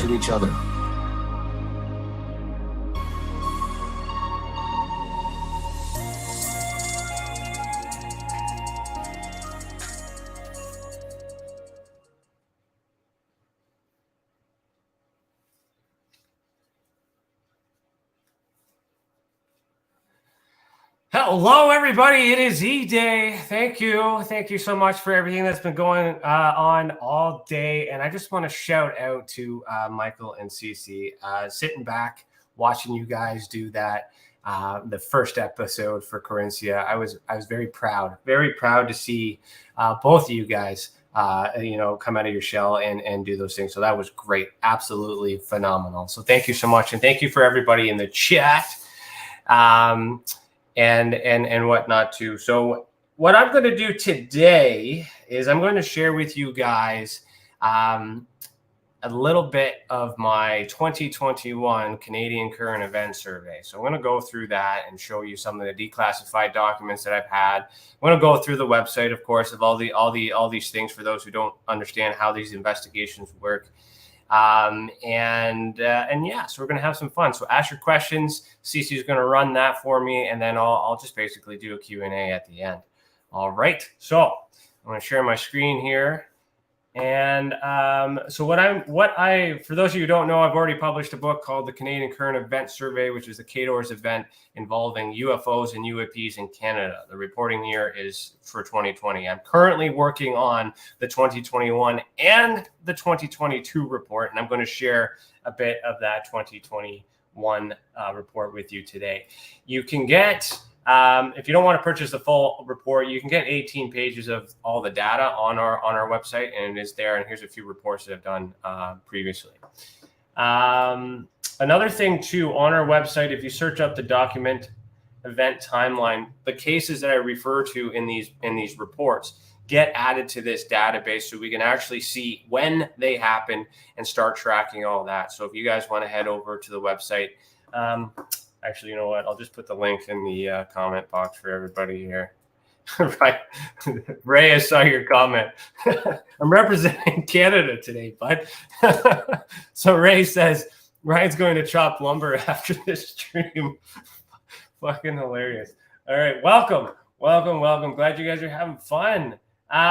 So another housekeeping thing, the visual evidence database, for those who don't know about this little tidbit, all the cases, not only do they get measured in time, I put them in proximity. Okay. So you can zoom in here on the map, pick your favorite case of interest, click learn more, and it's going to give you a bunch of details. So you can I'll put that link in the description too. So this is what I do when I'm not doing all this media stuff. This is the stuff that people don't really realize, that is behind the scenes, that is so important to determine what kind of support is needed. So yes, I run a private investigating company. I'm a private investigator, and I'm sponsoring experiencer support.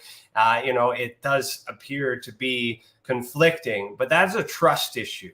And a lot of you guys, I can understand where you guys are coming from when you don't trust the idea, but it's me that I'm asking you to trust. I am the owner of both of these companies. I'm the owner, I'm the one that makes these decisions fueled by the support and ideas that come from these individuals, especially Cece. You might, and as a support, we could connect you with individuals that can help you work on your trust issues. So that's just a little comment to some of the stuff that was happening in the chat before I logged in. So you can have fun with that. Also, if you're a researcher, all the skills that I use, the free ones anyways, I have on the website here for anybody to use. So if you're ever wondering how I come to these conclusions, these are some of the things and resources that I go to. So you can also find that on the website. I'm going to share that. For those of you in the chat that sees my name is Ray, just a little history. We know each other. We are friends from another life. So he's going to troll me, but don't believe anything he says. We used to be cart boys and maintenance back in Zellers back in the day. We used to play music together too. All right, so the ultra spectrum classification system is also something that I created, and I thought that maybe at the end, once I show you some goods, we can play a little game with this ultra spectrum classification system with how I would categorize some of these events that we call.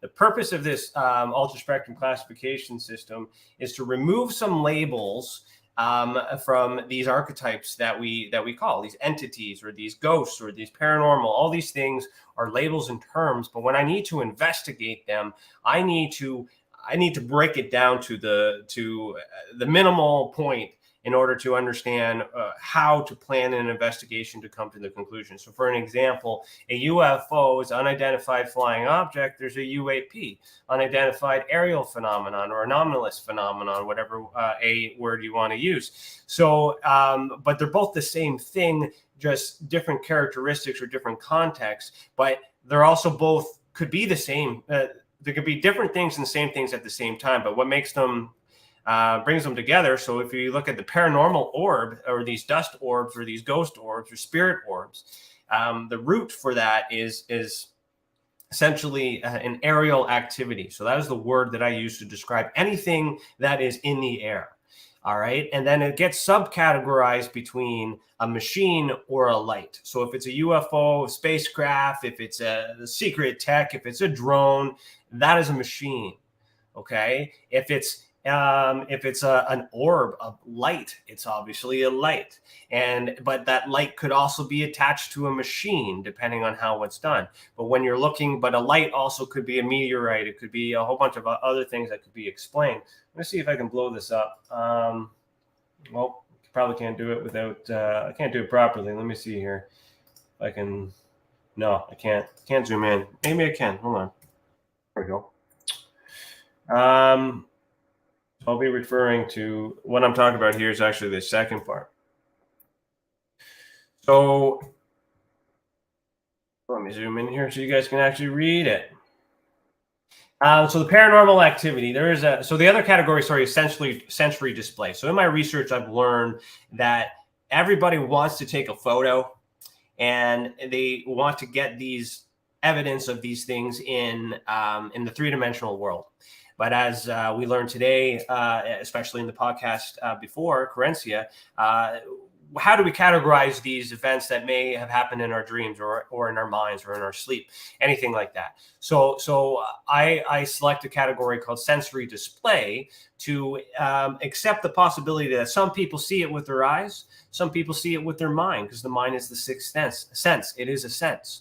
Right, while accepting the possibility. So if somebody saw an aerial activity, a machine, and took a photo, but nothing showed up, and it was in their mind, it's still a legitimate event. We just have to understand that this is an event that took place in the mind, and then we have to look at to figure out if it's imagination or psyop or anything like that. It helps me understand the experiencer. Okay. Paranormal activity is an example of a lot of residual psychogenic activity. Sight, sound, smells, taste, touch, mind, all those senses are used to pick up paranormal activity.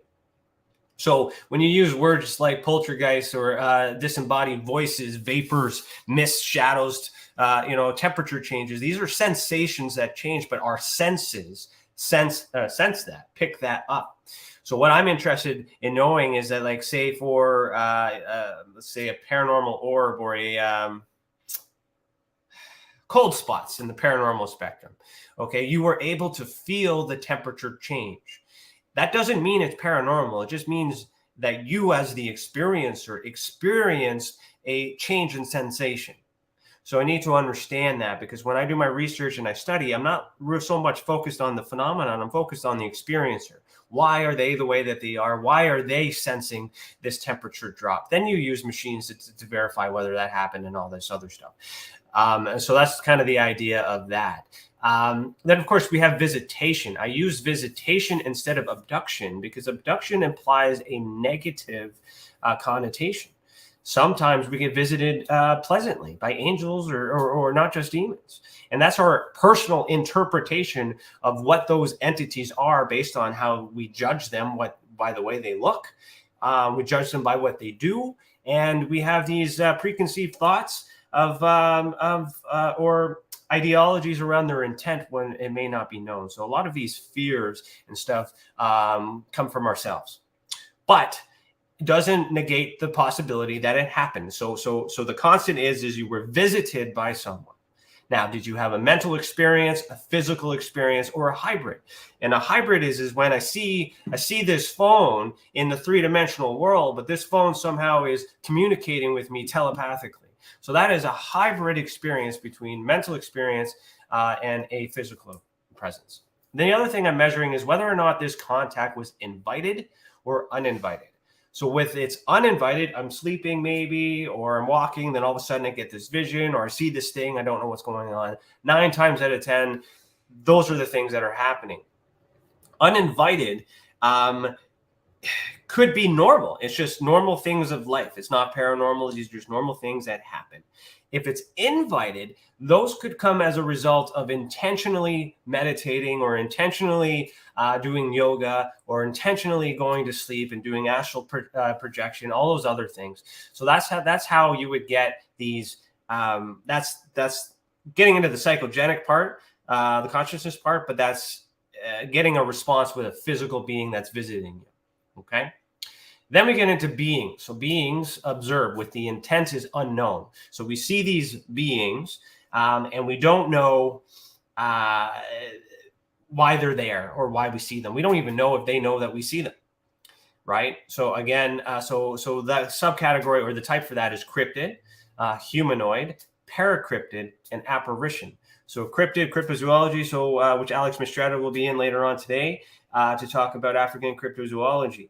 But that's essentially biological beings that exist that haven't that make sense to everything we understand with the science, but hasn't really been captured.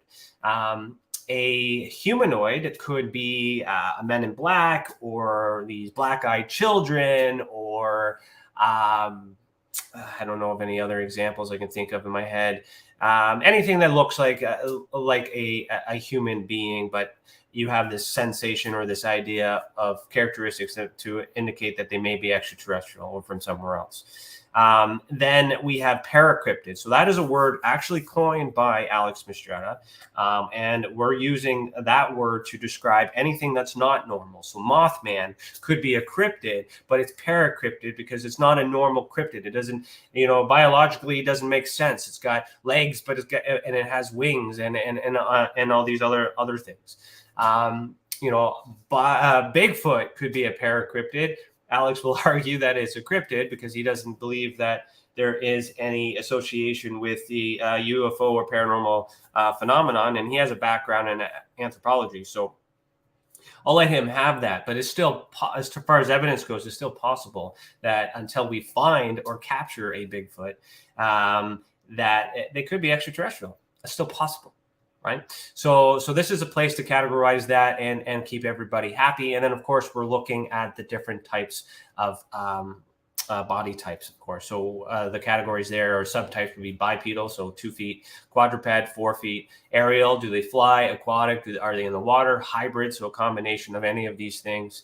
Transmediums. Transmedium, is this for apparitions more so, because we don't necessarily need to group them in the paranormal community, because we're not quite sure if it's technology that's being used or if it's our mind that's seeing this interdimensional aspect, until we capture, right? And then unknown is simply not enough data to determine what type of being it may be. So examples of those, I think I've mentioned most of them. Shadow figures, I didn't mention reptilians, elves, elementals, interdimensional beings, all that other stuff. Hybrid, that is a category where I might get an event where someone dumps all their experiences into one, or they have a visitation, and then there was telepathic, then there was a ship, and then they saw Bigfoot. So all of these categories happening in one event. Ideally, when I investigate, I want them all to be separate to recategorize, but unless the witness or the experiencer is cooperative and willing to make separate reports, which is challenging sometimes, because when they make their first report, they don't want to make 5 other reports. They've already done it. So this is a category that I think works to put those in, and I'll just select, activity, visitation, or ability, whatever it is. And then, again, it's intentional or unintentional is important, whether or not this activity was planned or not planned. That's important to know when working with the experiencer. Combination of, archetypes would be like a contactee or a multiple experiencer, okay? Psychogenic is of the mind. So this is activity that happens with our mind. So is it, what I'm interested in categorizing here is it an external effect? Is it an internal effect, or is it hybrid? So by external effect, I've used my mind and I was able to move this object. That would be an example of an external effect. An internal effect would be I used my mind and this is extreme, the cancer in my body is no longer there. Okay. Hybrid would be I used my mind and I was able to feel better and bring something out into birth something, if you will, in this external 3-dimensional world. Okay. And again, looking to see if it's intentional or unintentional by the experiencer. Did you intend to call this being or have this experience, or did it happen unintentional? So examples, psychometry, telekinesis, astral projection, mediumship, precognition, retrocognition, remote viewing, hypnosis, dreams, meditations, downloads, telepathy. I'm just going to zoom in on my screen so I can see this better. I need glasses, I guess. Psychic ability, clairvoyance, ESP, visions, out-of-body experience, and near-death experience. All those are psychogenic activity of the mind. Right. And just because it happens in our mind doesn't mean it's not real. It's just very challenging and difficult to prove, which is why the UFO community just focuses on the nuts and bolts, because it's tangible and they can hold it in their hands and they actually can produce something to bitch about. But this stuff is challenging. This stuff is hard. This system is a matrix to make that easier to first comprehend. And then if you're able to comprehend it, then you UFO buffs would be able to be like, he actually knows what he's talking about. And then I can stop doing this UFO stuff, which I think is government machines, by the way. And I won't have to prove to you my efficiency in ufology to explain to you what's actually happening in the root, which is paranormal consciousness and ET connection, interdimensional stuff. Okay. But unfortunately, in the academic world, I got to get their attention a little bit, but on the paranormal, to bridge this gap. And this is how this communication, residual evidence. Those are things that are left behind. So an external effect, internal effect, hybrid. So we covered that. So and whether or not what was affected. So an animal was affected, environment was affected, a human was affected, or a machine was affected. So markings, for an example, that would be an external effect, and the human was affected. Implants, that is an internal effect, and an animal or human could have been infected or affected. Missing limbs, so that's external. Cattle mutilation, so that is an external effect. Could be internal effect, so it might be a hybrid, and that's an animal that's affected. Crop circles. All right, external effect. Environment was affected. Okay, EMP pulses. So external effect, environment effect, or machines, perhaps humans, animals, all that could be affected by EMP pulses. Extreme weather conditions. So that's an environmental effect, external effect, mechanical failure, manipulation, etc. So that's essentially what it does. So I have these archetypes so you can be familiar with the words, but then when I break it down, okay, there's a cattle mutilation. That's the term, that's the buzzword. But it's what I'm looking at is evidence, residual evidence. So evidence that was left behind from an action that's external. So it exists in this three-dimensional world, and an animal is affected. So that tells me that I need to know someone who understands forensics and evidence, which is where my skill set. But I also need someone who understands animals, a zoologist or a cryptozoologist, for example. And then we can go in and we can collect enough the appropriate evidence. And then, if you want to call it a cattle mutilation, then we'll call it a cattle mutilation. But it could very well be a different type of species. Be a different type of animal. Doesn't necessarily need to be a cow. So the purpose of this is to remind everybody that there's too much noise out in these labels, to remove those labels and break it all down. So I use that category when determining that system when determining. Let me just fix this screen here for you. Determining how to classify my cases, and you'll see that when you explore the website and look at my previously done work. The other part of the scale is a proximity or an evidence type. So when you go across here, you're going to have different proximities, whether it's close experience or a extreme close or remote experience, all this other stuff. This was adopted from the Hynek ballet classification system.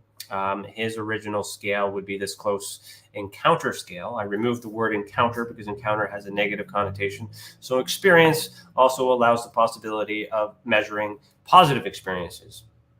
Okay, even though you are comfortable with your experience, I still need to study and understand why you are comfortable with it. Is that maturity? Is that your level of education? Is that your lifelong experience? Like, why are you comfortable with it, but this person is not? Because it may be the same thing. So believe it or not, I study people, not the UFO and paranormal phenomena. But through the people, I learn about these things, and there's some things I can't explain. So once I put them in these categories, it'll help me do a deep dive, compare and contrast, and I'll be able to notify a great team of experts that could weigh in on this data and provide me their opinions on it. All I'm doing is collecting the evidence and preparing the case so that way someone credible, more credible than me, can actually go somewhere. And if they don't go anywhere with it, then I'll go as far as I can with what I learned and go from there. So measuring the distance from how far away the experiencer is, that's important, also including mental experiences, also measuring whether it was invited or uninvited. And then I look at the types of evidence. So the higher the level, the stronger the evidence. And some of these things can be compounded. Everything can be stacked if you build a case. Most people only have one type of evidence, and because it's only one type of evidence, it's not strong. Unless you compare that to a universal report, a universal system like I've created, so you can actually say that, like, then you can look at association. How did this set of data in this place of the world end up in this place of the world with the same criteria? And then we can kind of look at it that way. That's how you build it and build your case to do a deeper dive. So the most typical evidence that we have is level 1. That's sight, hearing, smell, taste, touch, or mind. All our senses. We can't prove it happens, but we felt something and we know it happened. That is common. But just because we can't prove it doesn't mean it didn't happen. I had a psychogenic experience, and how that happened, I don't understand, but I know it happened. And how do I prove that? Well, I can't prove that to anyone, definitively. And when I talk about it, it's up to you to believe it. But if you don't believe it, it doesn't matter because it's my experience. But I need to understand why it happened so that way I can determine what to do with it. And the challenges that we get is you need to also determine what kind of proof do you need to. Who are you trying to prove it to? So if you want empirical evidence or enough evidence to be able to solve the world's problems, then yes, you're going to need more than just hearing it or seeing it in your mind. Of course. But if you're okay with that, that's all you need. No, we don't need to expose ourselves to the government to let them know that we're super beings and all these other things. That would be, that would be silly. So the next level of evidence is trace evidence. So analogical, memories, trauma, psychic ability.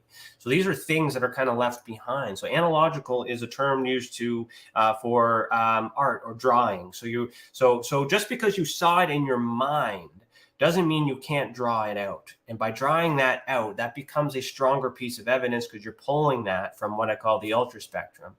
And by pulling that out of the ultraspectrum, then you're now converting that information into art or into, a picture of some sort to convey your point as you remembered it. Even if it's, you see like a police composite sketch. Someone does a break and enter or a robbery and someone witnesses them but didn't take a photo. It's no different. The police are going to get a sketch artist and going to ask you to describe them. They're going to draw it, and that becomes analogical evidence. So that method of evidence all of a sudden becomes elevated. All right. The issues that we have in this community is that they're so fixated on the finished product that they do not spend any time with the experiencers. They do not work with them or tell them. They don't have knowledge of what evidence actually exists, and they don't have knowledge of what they actually need to solve the case. This example that I'm creating to explain will expand into an area where I'm able to teach other people how to do what I do, and that will magnify. And once you learn how to actually investigate and doing what you're already doing, your job will become easier. Okay, I shit you not. Okay, so the following level would be next level 3, material evidence. So this is something I can physically hold on to. Material evidence could be the piece of paper that you drew on, but that is not technically a demonstrative evidence. So demonstrative evidence, documentary evidence. So that could be a document, like the declassified documents that I post. That is an example of documentary evidence. It's also physical evidence, but physical evidence could be like, say, this was a murder weapon, for an example. Okay, this is physical evidence. Okay, and then forensics. So if it's a murder weapon, there's blood on it or something like that. Take it, and there's forensic evidence that can be sent to a lab. Okay, so that becomes level 3. So in order for so now we have this vision that got turned into a drawing. In order to bring that drawing into a level 3, the investigator would have to go and find through that lead some sort of physical evidence that could be compared to that. That's where we're usually stuck. We're usually floating around level 1 and level 2. Okay. But if you work with a bunch of other experiencers, they might actually have a picture. And if they have a picture, then that is level 3. And if they have a level 3 and that picture just so happens to look identical to the drawing in level 2, level 2 is reinforced in compound and grouped with level 3. Understand how that works? Okay, so then level 4. Now with Hynek, bless his heart, and Valet put witnesses as their level 1. I disagree with that wholeheartedly. If you don't have strong enough evidence, it doesn't matter how many witnesses you have of the event if there's no evidence. If you have 50 people who only saw it in their mind and nobody took a picture, that is still the low level 1 evidence. But if 50, so in this example is we now have a vision or a memory, and then a drawing, and then someone else took a picture. So that is now compound. We have a documented piece of evidence, and another witness who goes through the whole thing was able to corroborate and saw it. And then there were 4. So there's 2 people that saw this, or 3 people that had it, or 4 people, multiple experiencers. And you will see that on the database. Did I delete it? I probably did. Stupid, silly me. Go back here. If you look at the visual evidence database, you will see examples of different cases that look the same. So another way to show that example, if you go to evidence and go to event categories, I'll do aerial activity. So I'm using the language so you guys can get get familiar with it. I'll put that in the chat for those who want to take a deep dive. Now, removing all the fluff, like some of these are pictures, some of these are drawings, some of these are clips from videos.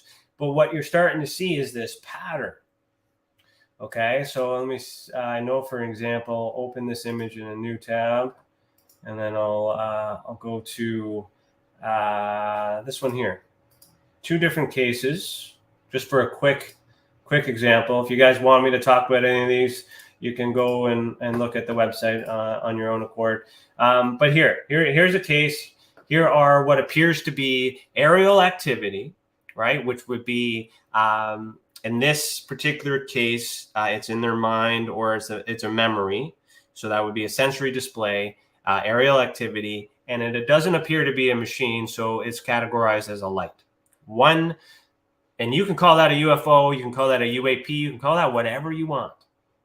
But we all have to agree that it's aerial activity in the sky, and it resembles a light. So that way we can understand why these 3 types of lights are in this area, and what kind of shape it makes. All that other stuff is part of the investigation.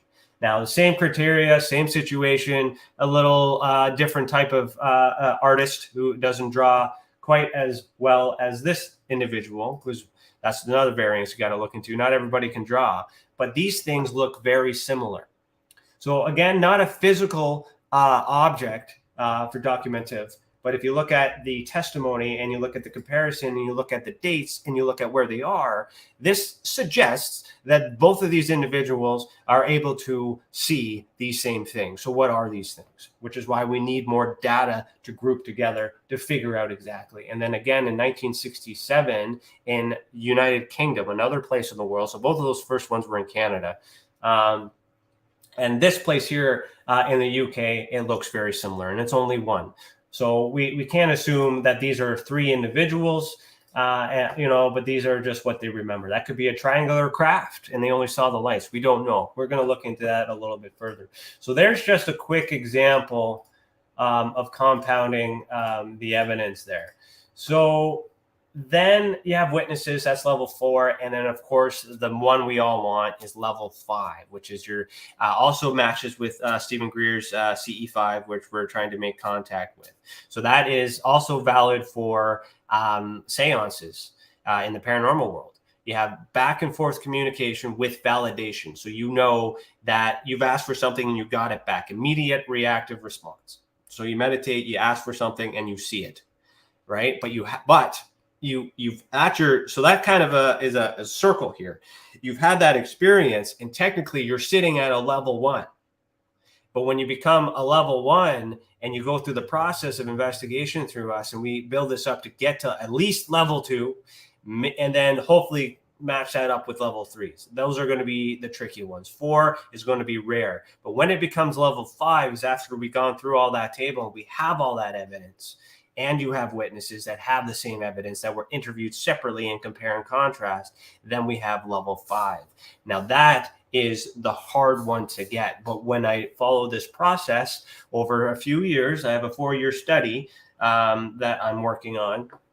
Hopefully we'll be able to at least guesstimate a little bit closer what categories we need to be looking into. Being mindful of my time here. Okay, so no evidence. So the other thing too is I have an evidence rating scale. All right, so level 1. Let me see if I can zoom in here. Zoom in for this. Perfect. So level 1 is the worst, right? Which is no evidence at all, or an audio clip only. Okay, audio for EVP, like I get it. You hear something and then you listen and then you think it says something, but as soon as you say what that is, everyone is going to hear that, right? There's a psychic phenomenon that makes it really, really difficult, which means an audio clip only by itself is the worst type of evidence. Because you can't see what's going on, all these knocks and all these things, and maybe your partner down the road had farted and the mic picked it up. Like there's a lot of things that you can't prove if you don't have video to back that up. Okay, so third party, level 2 is bad. So third party or non-original material. So that is when someone else shares something that doesn't belong to them. That is also bad. If it's a picture, it's a better strength piece of evidence, but it didn't come from the source because we can't interview the witness. We can't ask these questions. We can't validate. So that's also bad. And if it was edited or a screenshot. It's not the original piece. That is evidence, but it's still bad. Okay. A drawing is fair. I consider that level 3 fair because you are conveying what you need to say, and you can look at it, and it's the original form, and that's basically what it is. That is fair. Okay. Better than that would be a photo of the thing that we're talking about, which would be the original one, which is good. Better than a photo, level 5 is the original video only, or the original photos with original video. Okay. Level 6 is great, which is the original media and drawing. So you have all those things. So video and drawings too, because you can draw more things. And that's how we build the case. And then level 7 greater is one of the above, and government documentation. Okay. So for an example, with this aerial activity here, if we go back to the database, to the visual evidence sorry, not the visual evidence database. No, we're right. What am I talking about? Evidence. I always have to guess to get in here, but if I zoom in, is it up here? No, or is it up here? Nope, not there. Or maybe here. Nope. These are declassified documents that are popping up there. Those are locations of events that happen in Canada. You can click on those and read. But for a quick find, is it here? No. Anyways, sorry, I'm not going to play around with that. But if you trust me, that there's a declassified document that I have on the website that is up the road from those who reported these orbs that I just showed you. Now, that declassified government document took place at an event in it was a Moose Jaw, Canadian Forces Base Moose Jaw, and they described what sounds like what they drew, an orb of light in the sky that was orange over the base. Now, they don't have any pictures, they don't have any drawings, but it's a credible source. It's the Canadian government. Report was made by the military police. It was investigated, and then through a process of freedom of information request, I was able to get a declassified document and read that. So there's proof that the event has happened, but there is no evidence to prove what that object is because they didn't have enough evidence to do their job. So that doesn't mean the government has UFOs and the government has all these other things. It just means that in this particular event, they are experiencing it too because they're human beings. They have these experiences, and maybe they have the ability to use their mind more so than others because of these PSYOP programs that we're aware of. Now, but the thing is down the road, okay, a few years later is where those orbs in the sky took place. And I find that interesting when I measure in time, proximity, and visual that I'm able to see how they are close to the same area. So as I get more data and put more points on there and add all these other things up, which I'm excited to end this day because the next month and a half, I'm doing nothing but cases because I got to finish everything else up. But then we'll have more data to fine tune and compare and contrast these in many different ways. Okay. How this website is designed to show you how my mind works. This is how an investigative process works, but to communicate it quickly in rapid, fast facts. This is essentially where we're going here. Now, obviously, the best evidence is government documentation with an original media and drawings. Recently, I just published a declassified document that mentioned a video, 50-second video. I did a request. I'm telling you in real time, they came back to me and said that they did not receive the video. The video was only mentioned by the experiencer, and the experiencer is a civilian. So according to the government, they don't have access to it. So in that document, they mentioned the evidence, and I asked for it, but they claim they don't have it. So I have to trust that. But I also went back and asked if they could ask the experiencer if they're willing to talk to me and present me the evidence. Whether or not they're going to do that is yet to be determined, and that's currently pending and one of my freedom of information requests. Okay. Now, to reiterate back to the comments earlier about how it seems weird to have a private investigating company do the investigations. At the same time, the owner also owns a support group for experiencers. I need to understand what is really going on so I can provide or recommend the proper support. If I don't have the best evidence, if I don't have the right facts and the right information, I'm responsible for what we say and what we do. Okay, it's a private investigating company. It's licensed. It's an agency. This is the best you're ever going to get in a civilian place, unless someone copies my example and does better than me. And I hope so. Someone has to do it. Someone has to police it. The thing better than this is government involvement. And if the government is working on that, especially in the American government, if that happens and it can be trusted, key word, if it can be trusted, not everybody will try that. But if it works, then we have transparency. But if we don't, well, you got TESSA. All right. So, okay. So that's the ultra spectrum classification system, because that's what CC wanted me to talk about. So I talked about that. Now we're going to talk about what I want to talk about. So for the next 10 minutes here, and then maybe I'll do questions. I just realized the time, and I got to be mindful of everybody else's time, and I can't go over time because that won't be advantageous for everybody here. If you want to make a report and you're curious of my thoughts, you can put that in there. Here's the link in the description. I am behind. I am working on 2021 and 2022. I'm going to work on those for the next month and a half to get caught up. So there's a bit of a waiting list. If it's an absolute emergency and you need support, remember, you can hear some experiencer resources that are on the website. So I'm going to share that with you here in the link in the description. And of course, we have Experiencer Day today. But more importantly, we have Experiencers Anonymous. So here's the link for that. Have you ever wondered, or maybe just thought to yourself? Sorry, that video automatically plays. And there you go. So now, this book, if you guys are curious in knowing what happened in 2020, those cases still happened. There are declassified documents in there. The link is in the description there for you guys if you want to purchase that. You can get the paperback, the Kindle edition as well for $5.99. And if you want to see what's inside it. So what I'm going to do is I'm going to give you a sneak peek of the 2021. CC, if you wouldn't mind putting a comment on the screen so I can see when I'm close to time, because I'm not really paying attention to that. So let me just bring this up for everybody. So you guys are seeing this for the first time. Okay. So again, this is a draft reporting year 2021. Let me see if I can blow this up a little bit. Inside this report, we will have testimony situations. So these are data sets that from the Canadian Current Events or from KDORS. Okay.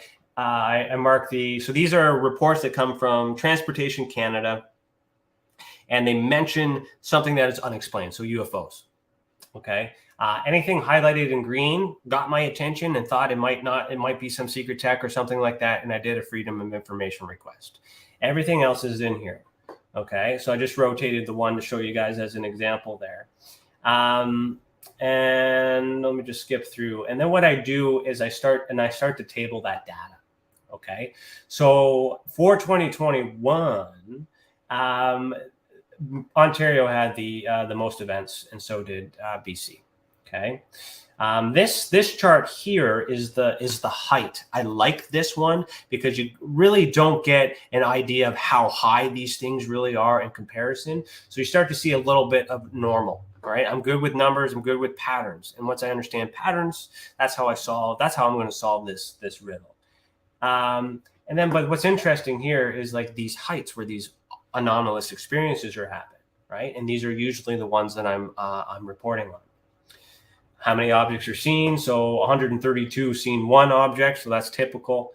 Time of day was so it was daytime, so that's your typical.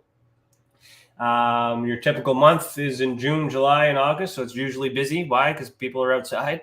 It's lower in the colder months because we're inside doing this on a nice cold December day. Then I do a category breakdown.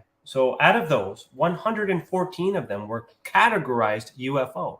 And because it's categorized UFO, it does not mean that it's aliens or extraterrestrial. It just means the government and Transport Canada haven't identified it yet. And then they have to do an investigation. And this is preliminary information that gets reported. After the investigation is done, I get the Freedom of Information request, and then I can determine whether or not they identified it or not. And if they didn't, then I will take that additional fact or evidence and work through it. But when you break down that UFO category, only 2 of them are genuine UFOs. Chart for Men in Black encounters. I don't have any Men in Black encounters on this one, but I will for the Ultra Spectrum Paranormal Report, which is a similar report that talks about all the paranormal and consciousness stuff and how it relates to this. This is just a document that I do to prove the nuts and bolts and scientists and the academics, the little old college graduate, detective in Canada here knows a thing or two about science and investigations in order to get their attention. And once they're catching on to that, then I'll be able to compare and contrast my paranormal report, which they won't accept. But then I'll be able to show them, I'll be able to argue, why do you accept this but not that? Because it's the same thing. So this is a build. This is a long time coming for that. So anyways, so let me just skip through because I want to get. So then what I do is I do share some of these events, and then I share the declassified documents. So I want to give you one example here. So let me see. I'll pick this one here. Identified traffic well above them and moved right to left. The controller advised that there was no known traffic in the area. The pilot replied that they couldn't figure out what it was either. No impact to operations. So, I have all those things in here. And then I don't know if I've started doing it yet. Let me just skip through. So far, I'm at 100 and I don't know how many pages I have so far. My bad. Okay, then what I do is I do a compare and contrast to the years. So this is what I also enjoy. So you start to see a dip and an increase. And as I do this with more years, the data will get fine-tuned, the data will get better, and then I'll be able to put boots on the ground in hotspots because I'll have more data. And the more data that I have, the better I'll be able to figure out who the suspects are, where they're located, and what it is that they're doing. And I can't do this if you guys don't make reports. This is an example of me pulling information from the government to table. What I'm doing with your experiencer reports is the same thing, except I'm going to be tabling what you have in common. All right, I'm going to stop my screen here, and then Cece, if you want to throw questions up, go ahead. What I'm going to do with the experiencer report, so the Ultra Spectrum Paranormal Report, is show what you guys all have in common, to show, how many of you have the same blood type, how many of you have the same eye color, how many of you guys live in the same area and are having the same experiences. Okay. If you guys don't report, I don't have that data. If you don't report, it's okay. You're not ready. You don't trust. There's a bunch of reasons for that, but you can still read it and learn and compare yourself because you know these things about you. So I want to say thanks to all those people that have reported, because I wouldn't be able to do this. This is an example of what I do, but I can't do that if you don't report. All right. So thank you. Carol, you say, can I purchase your book through Google Play? I'm not keen in using Amazon, but interested in Ryan's book. Good info. Thank you. I don't have it on Google Play, but if you go to our website and you go to shop, you can buy it through us and we can mail it out to you directly. And I just so happen to have copies. So if you want it signed or you want me to say anything in it, you can buy that directly here and just let me know in the checkout, and I'll personalize it for you. Okay. So there's that's the only other place other than Amazon. Okay. Good question. Thanks for asking. Any other questions? I think that's record time for me. I'm not used to having a timeline. Let me say hello to everybody while I'm waiting for some questions. Let me see here. And you guys are all doing great. I can't do this. I can't do this and this at the same time. Unfortunately, I'm just going to sit here. So, okay, what else am I going to talk about? I plan to put boots on the ground once I complete these reports. They will be published again on Amazon. I also donate a copy to the Canadian Library of Archives, a digital and physical copy. So if we ever have, another reset or mudslide or mud flood or any of that stuff, it'll be in the digital archives alongside the greats. You can get a copy of that, of course. I will be also sharing the data sets for to the public, so that you can at least do the work. Now, actually, let's talk about that. So why purchase this report? So I'm going to release what you need to do your own work and your own research with your own background, to do your own work, essentially. You'll have the data sets, you'll have the graphs, you'll have all that stuff to go and talk about and do it. What you're purchasing is how I take that data and I get more evidence, and I'm teaching you how to investigate, and I'm teaching you all these other things. So if you're interested in learning how an investigation works, or seeing how I was able to close these cases or leave them unknown, then that's what you're purchasing on more of an educational level. But if you just want the data and the facts so you can carry on and do what you're doing, that's my service to you. It's a combination of both. All right. So that's that. Let me see here. CC says, talk about Interconnected. So Interconnected is going to be our in-person event in Ontario, Canada. And it would replace the Alien Cosmic Expo. So for those of you who don't know, the Alien Cosmic Expo was an event that was ran by Joanne Eady, and I assist her on the marketing team. And I was also part of MUFON at that time. And I was in charge of the directing of all that other stuff, blah, blah, blah. After MUFON had did what they did and disbanded and all these other things, for many other reasons, Joanne Eady had given me the full authority for Alien Cosmic Expo and the website and all that other stuff. So with that responsibility, we've decided to rebrand and call it Interconnected, a UFO and paranormal retreat.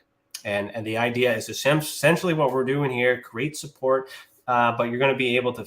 The idea is to have a big enough lineup or a big enough atmosphere where you can physically come here, meet me, meet all these people, partake in these in Reiki, partake in hypnotherapy, float tank, maybe, So the whole idea is basically taking what we're doing here on this day and put it in the out of the digital world back into the physical world.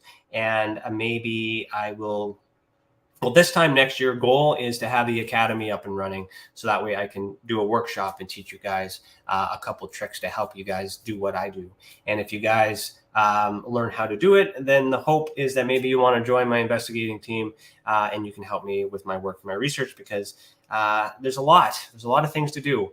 And I am really grateful for my team. I'm really grateful for my Blacklight team, who is working today as well, to allow me to be here, and CC as well for her very hard work for these visuals, and organizing everyone and getting all these things together. I want to mention that too, and my lovely wife, who's very supportive, who is not going to see me all day because I'm going to be stuck in here behind the scenes doing all this other stuff up until 11 o'clock tonight.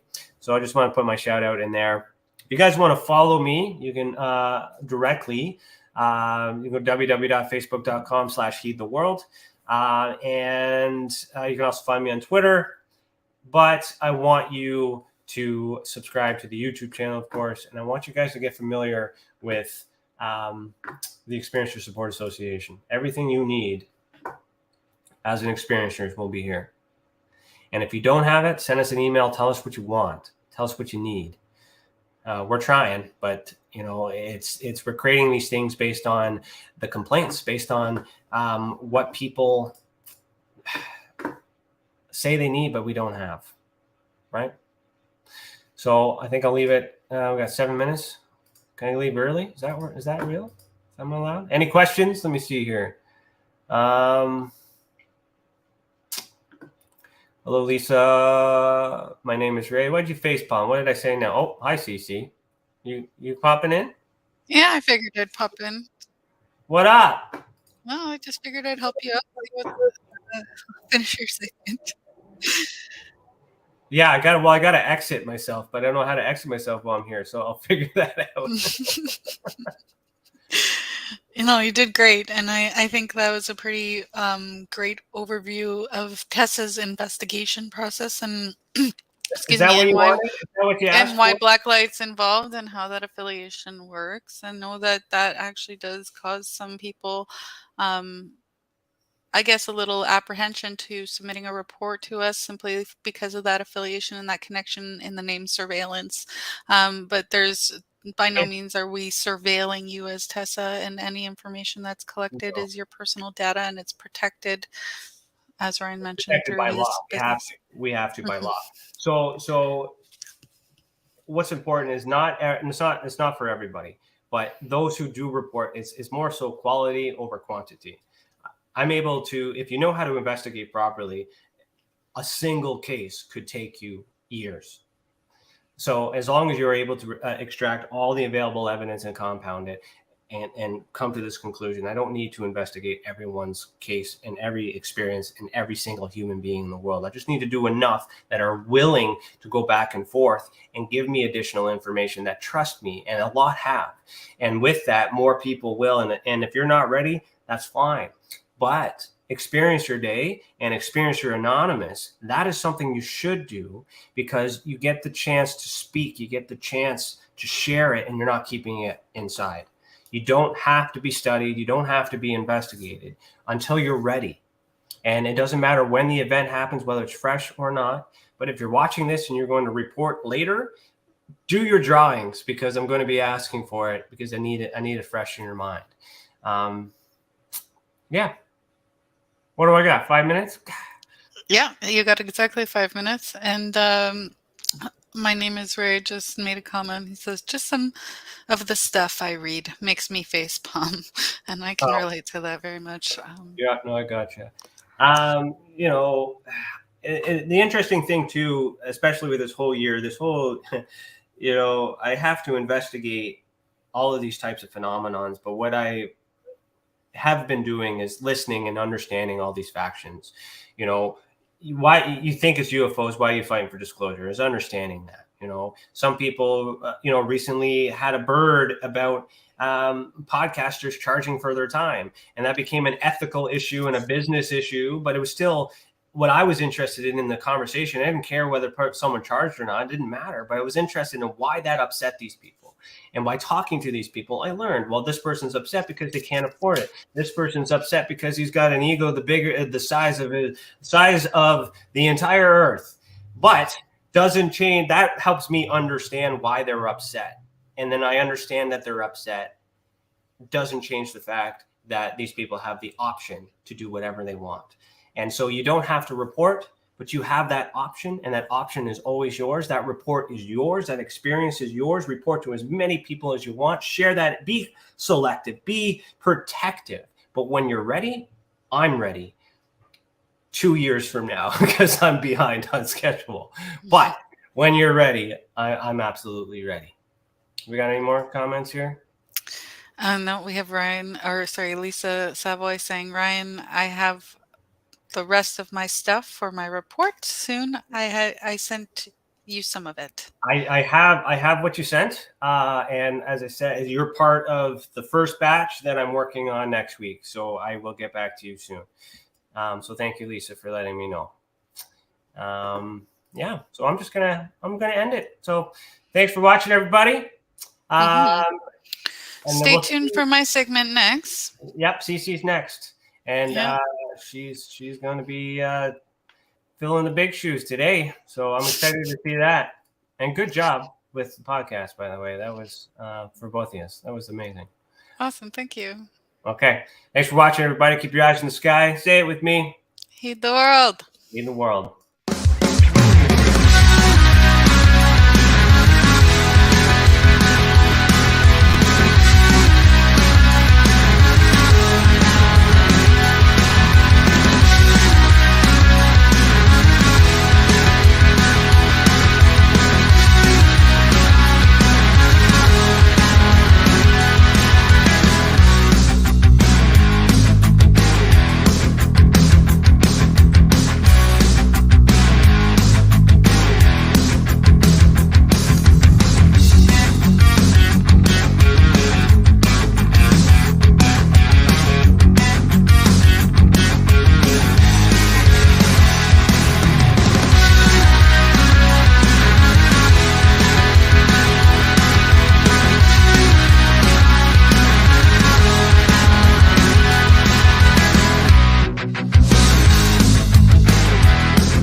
Have you ever wondered, or maybe just thought to yourself, if there were others just like you?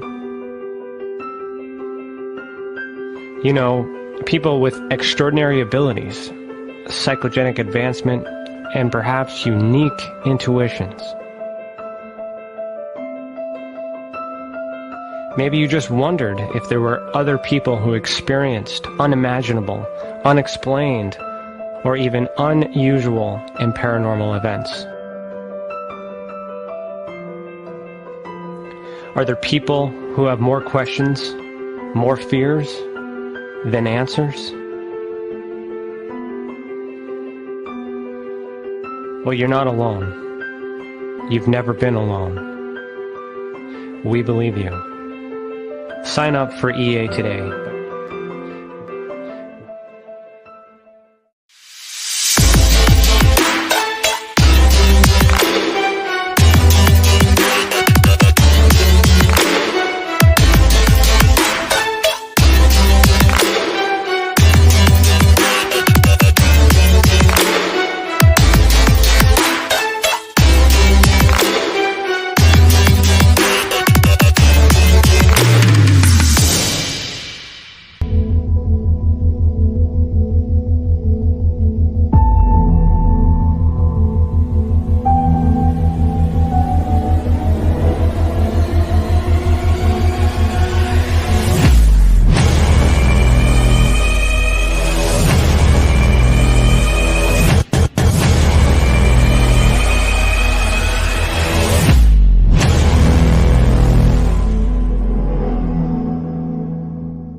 It's your business. It's your property. Your assets are worth protecting. Blacklight Investigative and Surveillance Services specializes in patrolling and inspecting residential or commercial property against fire, theft, vandalism, terrorism, and illegal activity. People and buildings are monitored to prevent crime. Keep your property, your people, and your assets safe from threat. Our elite staff are dual licensed private investigators and security guards. Blacklight Investigative and Surveillance Services. Go to blacklightiss.com.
everyone.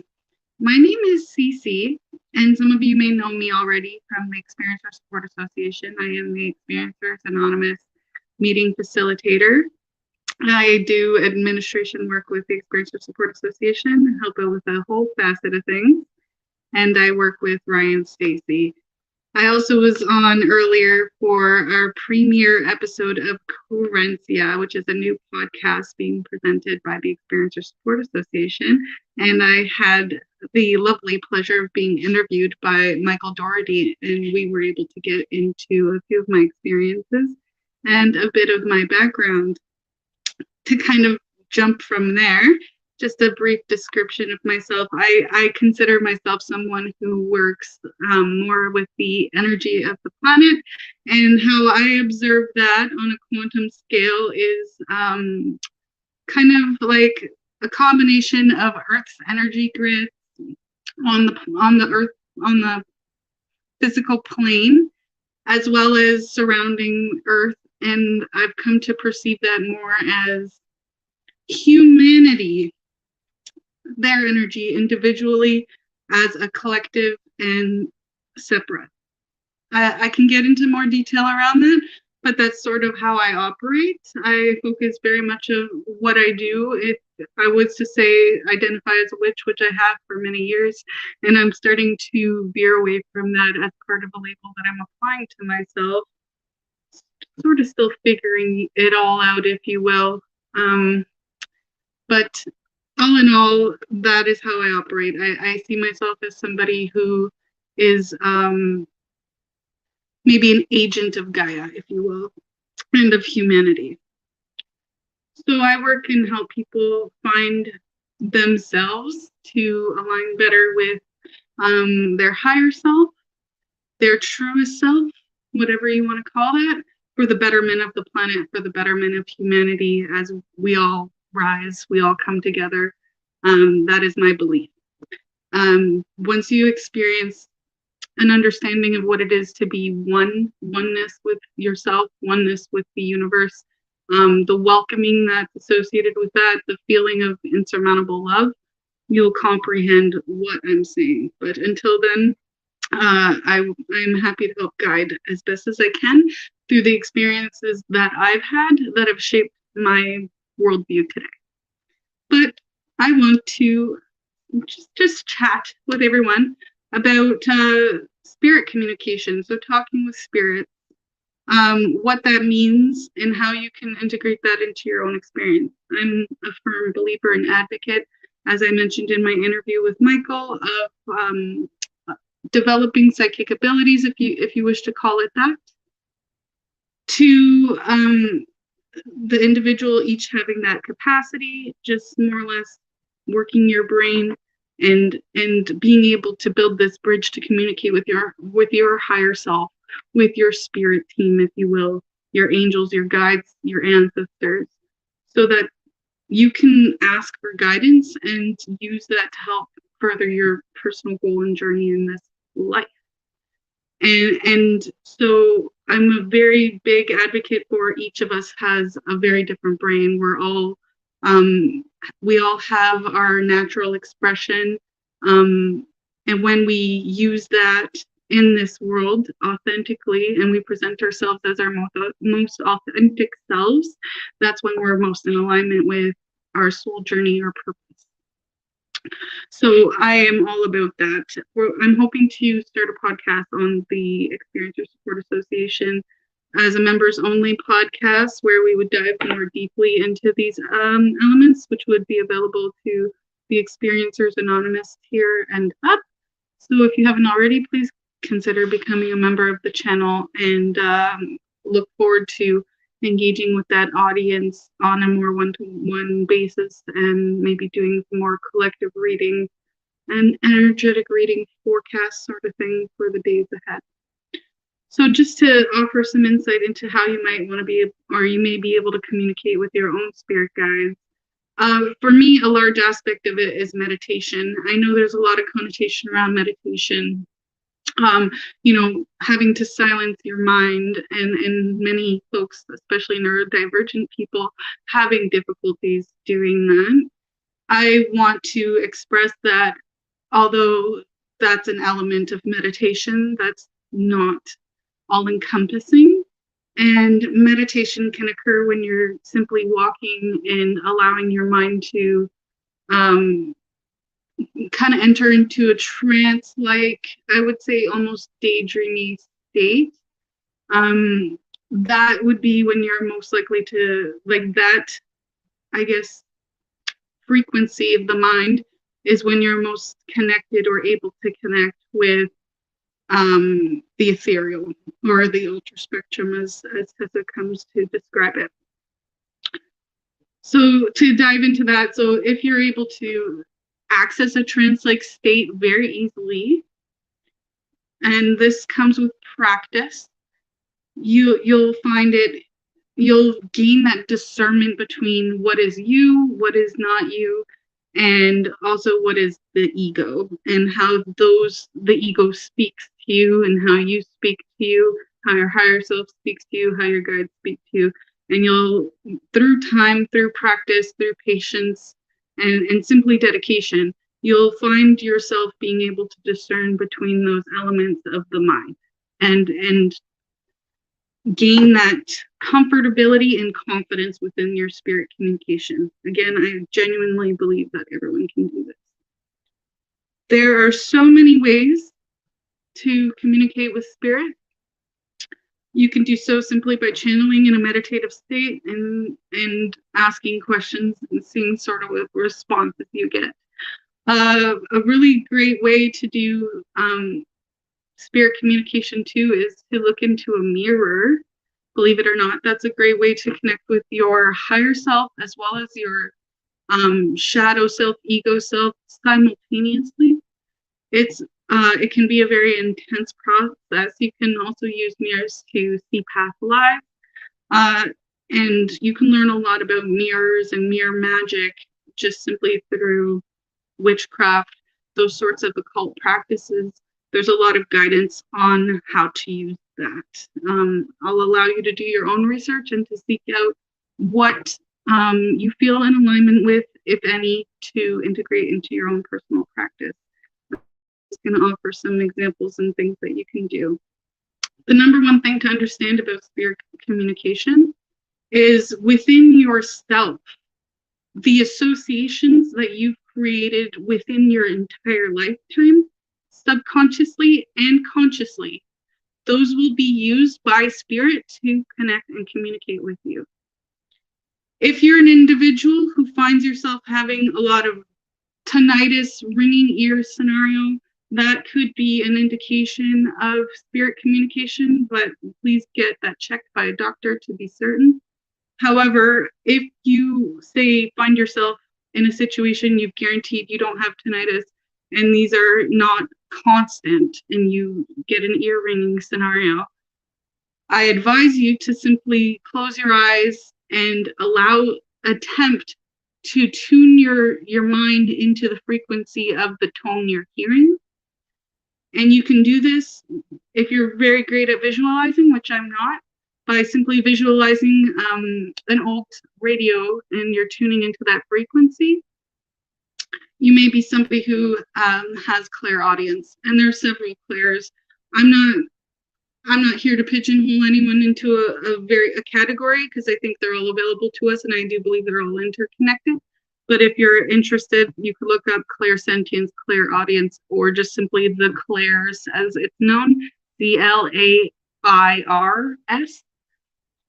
So to progress on, Spirit's going to use associations that you've built. That could be a movie association, those sorts of things. It can be something as simple as, when I see a cat, I think feminine, I think feline, I associate felines with agile, loving beings, those sorts of things. And as you flex this muscle and build your understanding of how spirit communicates with you, the associations they use, you can then help them, inform them the associations you would like to use for certain things.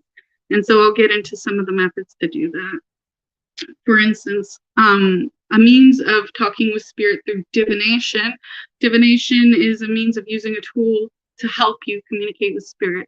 Now, like I said, you can communicate with spirit via the mind, you can channel in a meditative trance-like state, but many people like to use tools to aid in that communication, to make it deeper, but also to offer themselves like validation through the process, so you can be certain you're not just, communicating with yourself.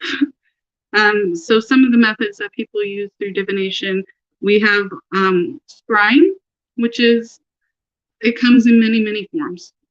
You can use wax scrying. So you would then have a bowl of cold water, you light a candle, more or less ask your question, and you would pour the wax very like in your trance-like state while you're already communicating or ready to. You would pour that into the water, and then you would use the shapes that form from the wax dripping in the water to guide a message, to divine a message from spirit. You can also use scrying is used in the crystal ball form. That's one that many people have heard, and it's very challenging to use and also very costly. But another thing that you can use in place of a crystal ball is simply fill up a mason jar with water, and you can even put like mica powder or something in the water to make it more interesting. But you can use that to focus your energy and your mind on with intent to answer questions, and you may or may not receive visions from that. Like I said, don't focus so much on how everyone else sees spirit. Like, you'll maybe come across a tarot reader on TikTok or some sort of social media platform who's like vividly seeing them as if they're right in front of them, as if they're an apparition. Not everyone's going to have that, and that's not to diminish you as an individual and your capacity to connect with spirit at all. So another thing you can do is use automatic writing. This is a method where you would enter a trance-like state and simply allow yourself to write without thinking. So whatever comes out is meant to be you connecting with spirit and offering you a message to the question or to the communication you're having. Again, like, these take some time to build comfort with, but if you try, you may find ways to get yourself there and work with your spirit team to get that level of confidence with the communications that you're receiving. Another one I'd like to mention is intuitive art, and this can be done in many, many ways, and there's several artists throughout time that have been doing metaphysical art and integrating energetics within their art or frequencies within their art. But this would be a way of using art as divination. This could be, you probably even done this as a child.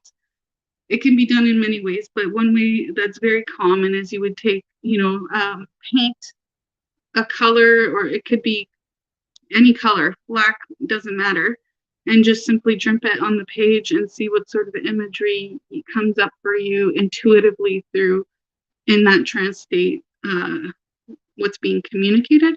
Or you could take a straw and blow at, the liquid on the page and draw it out and trace the lines, and again, see what comes out. These can just be fun exercises and great way to connect with your inner child and your highest self or your truest self, and just fun ways to do. A lot of people think divination is a method for fortune telling, and certainly spirit can help us see the future to a degree. But I don't want people to focus on that as what this is all about. This is about creating a connection between you and your guides to help guide you in this life to your highest purpose. I caution people on using divination as a means of fortune telling simply because time is a human construct and things can change on a dime. So if you put all your stock into what you're receiving as a message for your potential future, because that's all it is, it's a potential future, you may find yourself causing things that are maybe not ideal because you focus too much of your attention and intention on a potential future rather than maybe your highest best timeline. So I caution people on using divination in that way, although it certainly can be used in that way. And when I use it in that way, as just a caveat to that, I understand that it is a potentiality and that there's a lot of aspects at play that can change that. And so if I'm banking on a future situation that spirit has brought to my attention, I will check in very frequently on that. Same thing goes to any spells I've cast. I'm checking in on the movement of that energy very frequently to make sure that it's still successful and that the intention remains pure and it hasn't been messed with. So those are some elements like that you can do very cheaply on your own at home without much or any guidance. Some more fortune telly aspects of divination are palmistry, and I've got here a little image of a palm that kind of gives some indication of what palmistry is if you've never heard of it. So palmistry is a way of using the lines on your hand to predict your soul purpose or your direction, or even traits about you that are likely to be exhibited in your personality based off of the lines on your hands. To me, palmistry is very similar to astrology, which some consider to be divination and some don't. It's borderline for me. Astrology plays a huge role. Astrology and numerology play huge roles in spirit communication. So I would advise learning at least some basics around those to use certain tools, which I'm probably getting into now. So palmistry is quite complex and you can literally spend a lifetime learning it. I was fortunate enough to have a grandmother who was a psychic and would charge people for these sorts of things. And she taught me palmistry at a very young age. And I've been growing and adapting that practice for myself for many, many years. One interesting fact about palmistry that I've come to know very recently, maybe within the last 4 months, is that the lines on our hands can change. I'm not quite certain how it works or how that happens. I've never asked, but I can say for certain that my palm lines have changed a lot in a very short period of time, and I have proof of this because I did a hand casting, and then I was able to monitor and note the changes from there. So just something to note for yourselves. Like I would imagine similar to what I stated about time being a human construct and we can change events due to our free will. I would imagine a similar aspect applies to palmistry. Your hands, your lines can change over time. Whereas astrology with a birth chart aspect is more stagnant. It's a one-time go sort of thing, and you do with that what you will. And I consider an astrological chart of an individual to be more of a soul map that's meant to guide you to see what your soul needs to do to move through this life and achieve its purpose. So if you haven't done an astrological chart, I would consider finding someone who's really good at that to do that and see if that interests you in any way or offers you some insight into what it is you do and where you're going. One element of divination that I grew up with, in addition to palmistry, is cartomancy. And I've also heard it called lepromancy.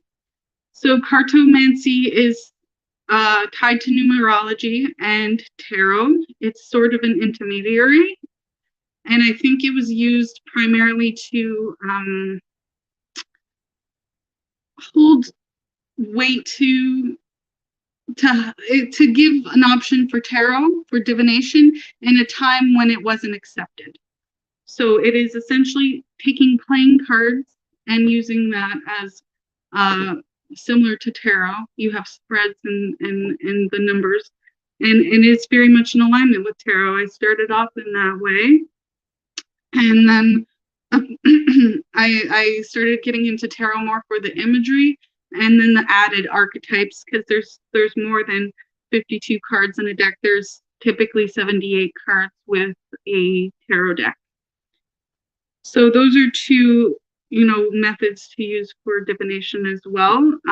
They take a lot of practice and a lot of time, and some people want to be able to read a book and then just be able to understand it. It's not going to be that simple, unfortunately. You can certainly read a book that'll help you, but sometimes I'm suggesting just go for it. Just start doing it, and as you do, you'll learn and grow, and you'll gain that comfortability, you'll gain that discernment.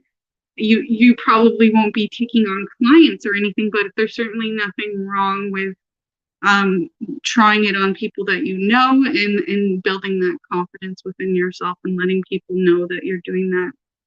A big aspect of divination, there's ethics applied. I'll get into that later, but I just wanted to mention that so I don't forget. So within cartomancy and tarot, even astrology, numerology is a huge component of divination. And I'm sure many of us have heard angel numbers. And there's books you can buy that supposedly offer the meanings to angel numbers. But if you understand the basics of numerology, you can go really, really far with tarot, cartomancy, and angel numbers without actually purchasing these books. Like I said, I'm a big advocate for the cheap way is probably the best way. I'm not saying that these people who write these books aren't just doing good work. I'm just saying you don't have to necessarily go buy the books and buy all the tools. Start. There's so much you can do without actually having tools. And a great way is just to seek meditation and go from there. My favorite, probably the easiest to start gaining your discernment within yourself and to get that communication with your spirit guides, is to use a pendulum. And you don't have to buy a fancy pendulum that's from, a metaphysical shop. You can simply use a necklace or anything with a weight on it. So a ring on a necklace or on a string, something with weight. And you would go through a process of activating your pendulum and communicating with your spirit guides. And you would say, show me a yes answer, show me a no, show me an unknown, show me a maybe. And you'll get which way it'll turn, either counterclockwise, clockwise. And that's you and your spirit guides agreeing to terms, more or less, using this tool to communicate. And you'll know what that is for you.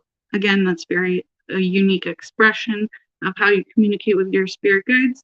But that tool will offer you the opportunity to ask yes or no questions, ask clarifying questions, and get almost immediate responses.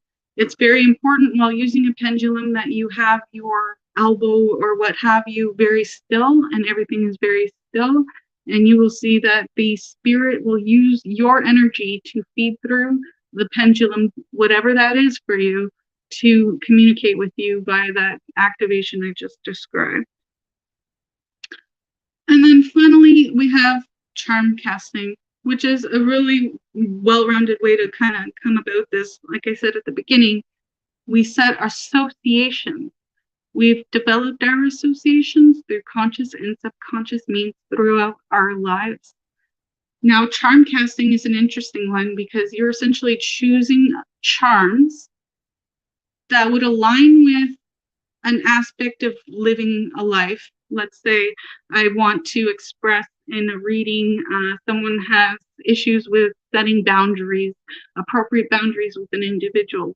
I would assign a charm that has that meaning and communicate that to my spirit guides. When I see this is what this means. This charm means this. And you go through a process where you're identifying charms that align with visually so that you'll remember the association you've assigned to it, and as well you understand the meaning broader beyond that, and so do your spirit guides. Charm casting is very interesting. I'm still sort of learning it myself. I haven't gone through and adopted it fully within my practice, and I'm still developing my charm set, if you will. But yeah, that's essentially the process. And you can buy like Kindle version books that'll teach you how to build a charm casting set and what that means. And a charm can be anything from a penny to, a pine cone. It doesn't have to be a specific, an actual charm per se. It could be a button, whatever you're developing for your association, as long as there's some linkage there for you. And what you would do in spell or in charm casting is simply you would have, your device holding all your charms. You would ask your question from the spirits and your higher self, your spirit team, your angels, whichever you want to label. You can even contact source directly or universal consciousness, however you want to label that. And simply cast your charms, and you would have like a space that you would define as the space of the reading. Anything that falls beyond that is likely a part of it, but they're more on the outer orbit of the individual in their present time. And, what's on the platform that you identify is more or less what that individual is dealing with. And there's aspects of, spacing between charms. If charms are flipped over, you would set and assign meanings for all those sorts of things. And it's simply another way of opening the door to communicating with your spirit guides. There's so many more than that, I'm sure. And there's a lot that I use on a regular basis within my own practice.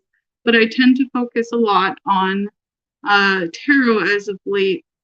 And I've spent 4 years now, maybe, reading people with tarot and using tarot within my own practice to identify shadow work that I need to do. I use spirit and I ask them to call me out.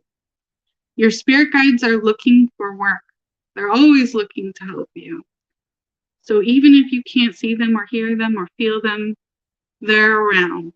And feel confident in knowing that if you speak either verbally out loud or in your mind, and you ask for something, they will do what they can to help you. So don't be afraid of that. I want to caution people on spiritual practitioners in general. There are a lot of people out there, selling their services in these regards and, in my opinion, taking advantage of some people. Some are straight up fake. Others are maybe not as aligned as they think they are in offering some problematic information. I'm of the opinion that if somebody comes to you out of the blue and tells you when your death date is, that's likely somebody who's not practicing any sort of spiritual ethics or morals. That's absolutely something nobody should be doing. There's nothing wrong with telling someone, hey, I practice divination in these ways. If you'd like, I could offer you a reading. But if you're on social media and you're being reached out to by some sort of spiritualist, please do not accept that. And always use your own discernment, but that's likely a fraudulent individual pretending or imposing to be a spiritualist. Most spiritualists don't do that. They don't reach out to individuals because, again, that's crossing a line within ethics. I see a lot of people channeling ETs, Gaia, God, whatever you want to call it, and giving, a lot of advice or more apocalyptic type approaches to their messages. Not to say, I'm not attempting to discredit these individuals, but I do feel that some of them are focusing on a lower timeline. And we always have the possibility of achieving a higher timeline. Many timelines exist simultaneously. And where you place your focus and attention is most likely where you will be. So these fear tactics that are being applied to keep us in lower dimensional thinking, lower dimensional timelines, where we are, status quo and in our human comforts, but not really advancing as a species and just being used energetically and being drained and depleted. That is my caution to you. So focus on the change you want to see in the world and trust in your power as an individual and your personal sovereignty, and take that back as much as possible through actions of free will. That's where each of us holds the most power in our being. And that is the best way for spirit to not use us, but kind of to align with that higher timeline and to take forward action that will result in positive movement, that maybe somebody else takes on the mantle of something that you've started energetically. So I just want everyone to know that that's out there. There's a lot of fear associated with this. There's a lot of religious dogma that can be assigned to this, especially biblical, Abrahamic religions, they tend to see divination as a direct tie to necromancy, which is an alchemic term for the occult, for communications with spirit. And it is my belief that that's being used to more or less claim that priests and priesthood and those sort of organizations are the only ones that can do it, and the average Joe Blow should not do that, for it is evil, and you need to rely solely on them in order to have that connection. And I'm trying to say to you that each of us has that connection, whether you believe it or not. And it's completely fine to seek out spiritualists to offer, to get advice and to guidance, but it also can be an addiction. You can divine too much, if you will, and that can allow you to lose sight of what reality is, or to use it as a form of escapism to leave your, mundane existence, if you will, and seek out, some lofty existence. Now, there's nothing wrong with doing that, but understanding if you can see that you're going too far in that direction and maybe aren't grounded, it's important to take some time and to do some spiritual hygiene work. Ground yourself always before you start spirit communication. Set yourself up energetically where you're protected. So you can do a meditation where you imagine an energetic bubble around you, if you will, and that, you're stating aloud, I'm only willing to communicate with benevolent spirits, my spirit guides, my ancestors, those who have good intent for me in all timelines. Those are good things to do before starting any divination practice. You're setting a boundary with spirit so that not just any being can come in.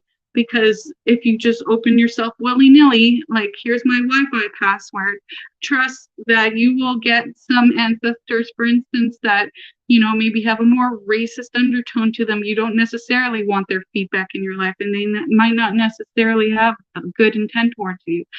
Conversely, you have earthbound spirits or more dark or dense beings that can enter your awareness as well. So be firm, set those boundaries ahead of time, do your research, and take caution and care. And if you feel better having somebody observing and watching you while you're doing or learning, absolutely, by all means. I'm available on Twitter and social media, and I host Experiencers Anonymous through TESSA once monthly. And I'm always happy to offer tips and tricks and suggestions on how you can maybe improve your process and your connection with your spirit guides through time. I had another thing to say there, but I'm losing my track of thought. So if there's any questions, Ryan, I'm happy to take them for sure. I can't see the comments, unfortunately. How do pendulums work? Mine moves like crazy.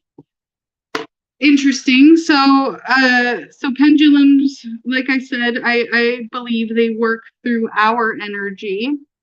So it could be that, and I'm not saying this is the fact, but it could be that your energy, Lisa, hasn't been grounded before you attempted to use your pendulum.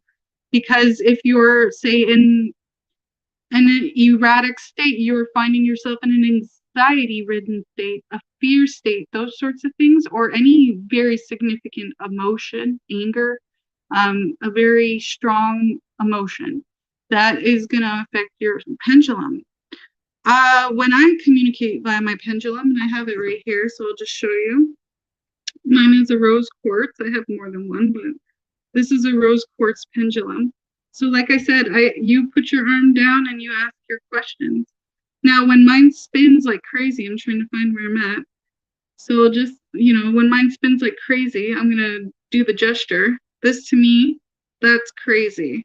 I'm trying to get myself lined up here. To me, this is crazy. And so, like I said, when I've set this, I've charged this, communicate with my spirit guides. So for me, clockwise means yeah. Counterclockwise means maybe. Down like this, straight up and down means no. And side to side like this means unknown, or like ask clarifying questions.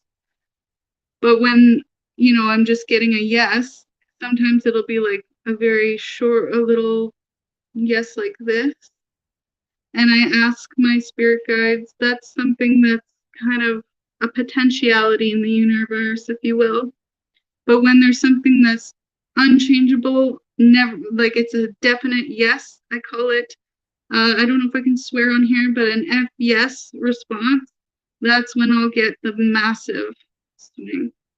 So again, that's me agreeing with my spirit guides, allowing them to use my energy to permeate through my hand, which is a huge energetic center for anyone who knows Reiki or anything energetic wise, to navigate down the chain. And when I'm communicating, I will genuinely see and feel this chain begin to shake prior to the pendulum moving in whichever direction. I hope that helped explain, but just make sure that your hand's steady, that you've grounded and centered your energy before you communicate. You've protected yourself within, a circle of, a loving white light, source loved white light. Nothing can penetrate through that, more or less, from my experience, and start with that. And if you don't see a change in how your pendulum operates after doing that, I would look at the type of weight you have. Maybe it's too much weight or not enough weight, or those sorts of things, what type of tool you're using as a pendulum. So I hope that helped answer your questions. I was debating doing an attempt at a collective reading. I don't know how many people we have live right now because I can't quite see that, but I can certainly attempt. I would much rather open it up to anyone who might be interested in a more personal reading, because I have concerns about a collective reading going beyond my time allotted. I won't be able to really control that. But if you're wanting to ask a question of spirit and willing to do a $5 super chat, right now I will answer that question for you using all the tools I have, but primarily tarot. And I'm really happy to say that I received this Light Seers Tarot deck. I've been wanting for quite some time from John Milton, and I'm really grateful for his generous and kind gift. I feel like I've been working with this deck in my dreams for years, and I'm just so grateful to finally have it in my hand. You really know how to explain the occult subjects. My opinion, different ways to tap into information. Enjoy listening. Thank you. Yeah, there's so many ways, and as an artist myself, like I love doing art divination and art, just integrating energy within my art. It can be something that's it's a hard thing because as an artist, I have to admit I'm very sensitive about my shit. So to put it out into the world, it's subjective, as is spirit communication. And it's taken a lot for me to get the courage to just be able to speak to people openly in this way. It's just been an aspect of my personality that I've more or less hidden, and the odd person gets, a little insight into that. But it's something that I grew up with, and I think it's really helped me develop a lot. And I would say for me, tarot has been the most enlightening in terms of like I'm using it to primarily identify shadow aspects within myself that I want to integrate into who I am or to overcome in this lifetime, right? And it's very challenging to read yourself because the ego gets in the way. And then through that process of just using it in that way for several years on myself, I not only strengthened my ability to tap into other energies and like do readings via Zoom and that sort of thing, but I've also really tamed my ego. That wasn't the intent, but I did. And so I was able to go through and slowly but surely start to identify my own biases through that process, and then apply that through everything. Like it ripples through everything I do, because now I'm aware of my subconscious, I'm aware of my conscious, and now I'm aware of what my ego sounds like when it speaks to me and it's trying to keep me safe versus my highest self giving me a pat on the back and my ancestors clapping. It's interesting to say, but studying the brain and consciousness as a result of my UFO and ET experiences, how that meshed into my divination practice has been very interesting to me in time, and I think has allowed me to be able to express some of these aspects articulate it in a way that I couldn't have in the past, and to give me that confidence to share. Because to me, this has always just been a very personal practice, very much like my witchcraft has been. And I haven't had really much desire to share it beyond that for any period of time. So I'm happy to hear that you found my explanations to be helpful and different maybe from what you've heard in the past. Are there any other questions or comments that might move forward? Like I said, I can do a collective reading, but I have a very keen idea that I would end up spending way too much time on it and going for extended periods of time. So as I mentioned earlier on at the beginning of the segment, I am planning on starting a podcast for our members on the TESSA channel. So members only content, the Experiencers Anonymous tier and up, where I'm still working out some of the details, but I do think that in that setting, I would be doing more collective readings, more on like a monthly energetic forecast, if you will, because I don't want to, and then that would be for various collectives within, the human collective. I don't want to put too much emphasis on this is going to happen, that's going to happen, and to scare people and put them into a fear state. I just genuinely don't think that's productive or helpful. And when I communicate with my spirit guides, what I ask them to do is don't present me with anything that I can't do something about. So I'm not here to see all the collateral across, the globe or whatever flat plane we're on. Ryan says, 1 card reading, you have time, pull one for today. Okay, so I can pull 1 card for today. I'll just get into that. But yeah, so you made me lose my train of thought there. Yeah, I just don't want to put too much stock into those fear elements, because right now I think if I was to offer any advice to a collective right now, it would be, if you feel fear, that's a trigger that you need to be paying attention to right now. And that anything that's causing fear right now is not something that's going to probably be around much longer if we collectively find our sovereignty and build we unify as a collective. I think that's where we're headed. Sylvain, his presentation this morning, nailed it on the head. That's what we're doing here. We're here to show the ETs that we're evolving as a species and that we're here to maybe connect. We're mature enough as a species to maybe join them in some capacity. So I asked for one card and I got 3. And we got the world. I'm going to attempt to present these to you. So we've got the world. The imagery on this is amazing.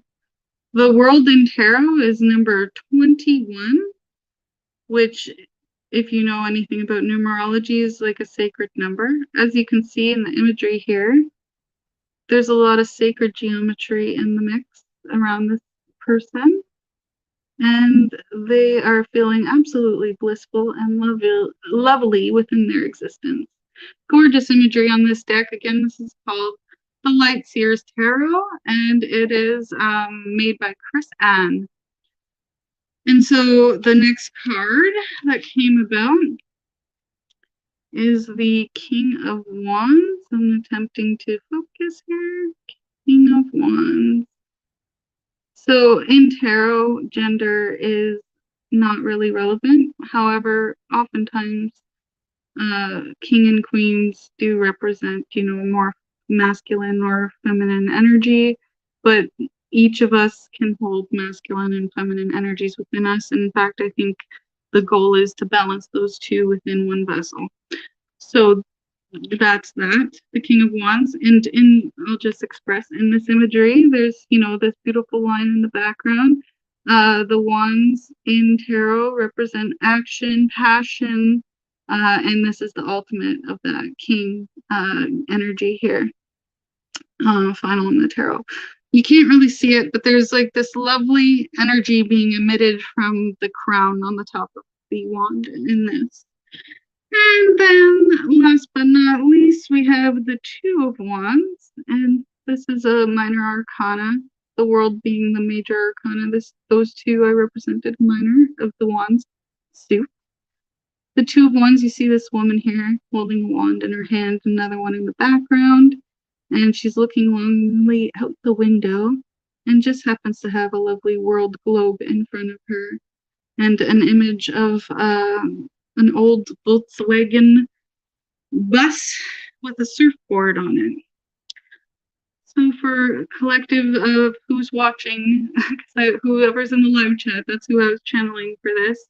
It may be all of you, but someone specific potentially.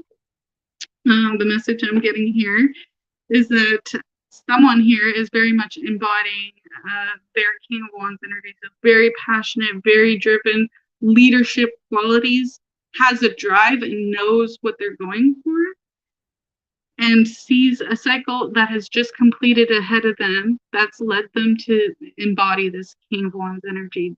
Very, very much, I feel that this person is like feeling very confident, but also there's an element of indecision. So with the Two of Wands and the King, so either the king, there's an element of indecision to an action that needs to happen to move forward to a new dream or passion that they're building and going, or they know that they have to make a very tough decision. They've already basically made the decision, but now just need to take the actions to move forward with it.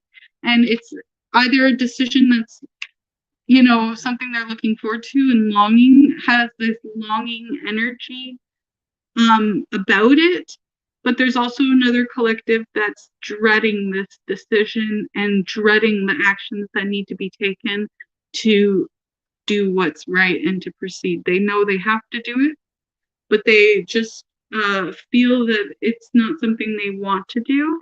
And just to mention that on the bottom of the deck after that shuffle, the Major Arcana Devil card came up in reverse. So the Devil card in this deck is very, very cool. And just not to scare anyone, the devil, it doesn't mean the devil is coming for you in tarot. You know, it certainly can indicate like denser energies surrounding you, but most often I find the devil represents an individual human in your life who's highly toxic within your life, maybe has, you know, some narcissistic tendencies, or is simply just someone who's attempting to control you, silence you in some way, exert some personal control over you. And that's what the devil represents in tarot most often. Here in this deck, the devil is represented by a very charming, beautiful man, charismatic, has a wonderful tattoo on his chest of right there for you to view. The bondage situation that you might be experiencing or like related to this would be being represented by this individual right here is like a ghostly figure, sort of in the fetal position, with energetic cords being attached to the devil, this person who's attempting to exert control over you. Now you can see as the person that's having the control exerted over them, they're down here looking like this, feeling like out of control, not sure what's real, etc., etc. While the devil themselves is very much in control, feels very blissful and willing to do this without really any regard for this individual here. So that's what the devil's representing. However, in this instance, it's in reverse. So it's just simply indicating to me that in this scenario where the King of Wands is having to make a decision that they've either already made or wanting to make, it may even be to cut off somebody that, you know, they've already identified as being this sort of toxicity in their lives, and just need to cut that energetic cord that's being dangled by them, you know, on their finger like that. So it's very interesting, and if I was to just keep going with that, this is followed by a time of isolation, contemplation, inner reflection,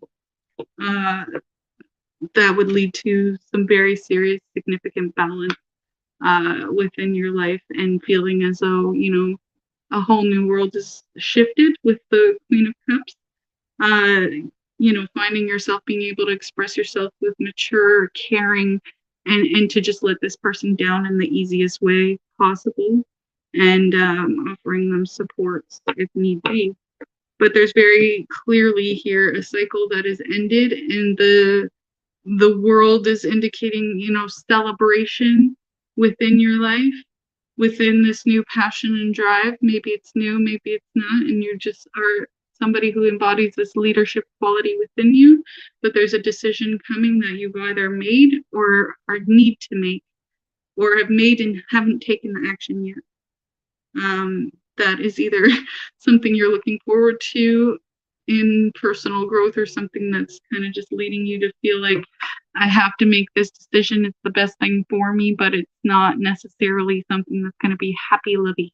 But a good portion of the collective, the energy that's coming off of these cards, is very happy and very much, yes, this is what I need to move forward, having the conviction in yourself to do it, and taking the appropriate steps to do that in as balanced as possible in a loving way.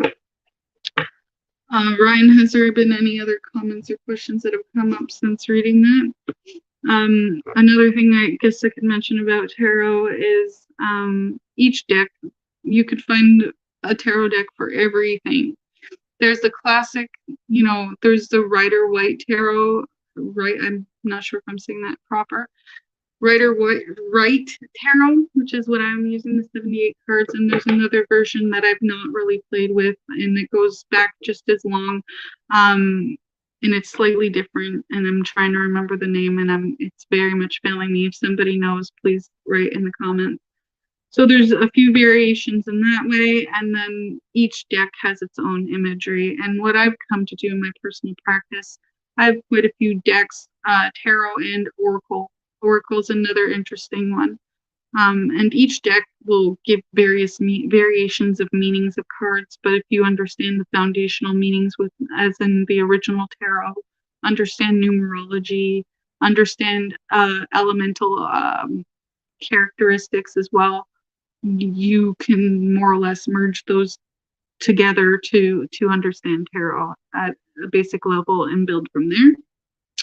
But a big part of tarot is reading intuitively, so not getting too hung up on like the card's meaning as identified in your guidebook or in any tarot literature, and using the deck to allow it to speak to you through your guides, or your guides to speak to you through the deck.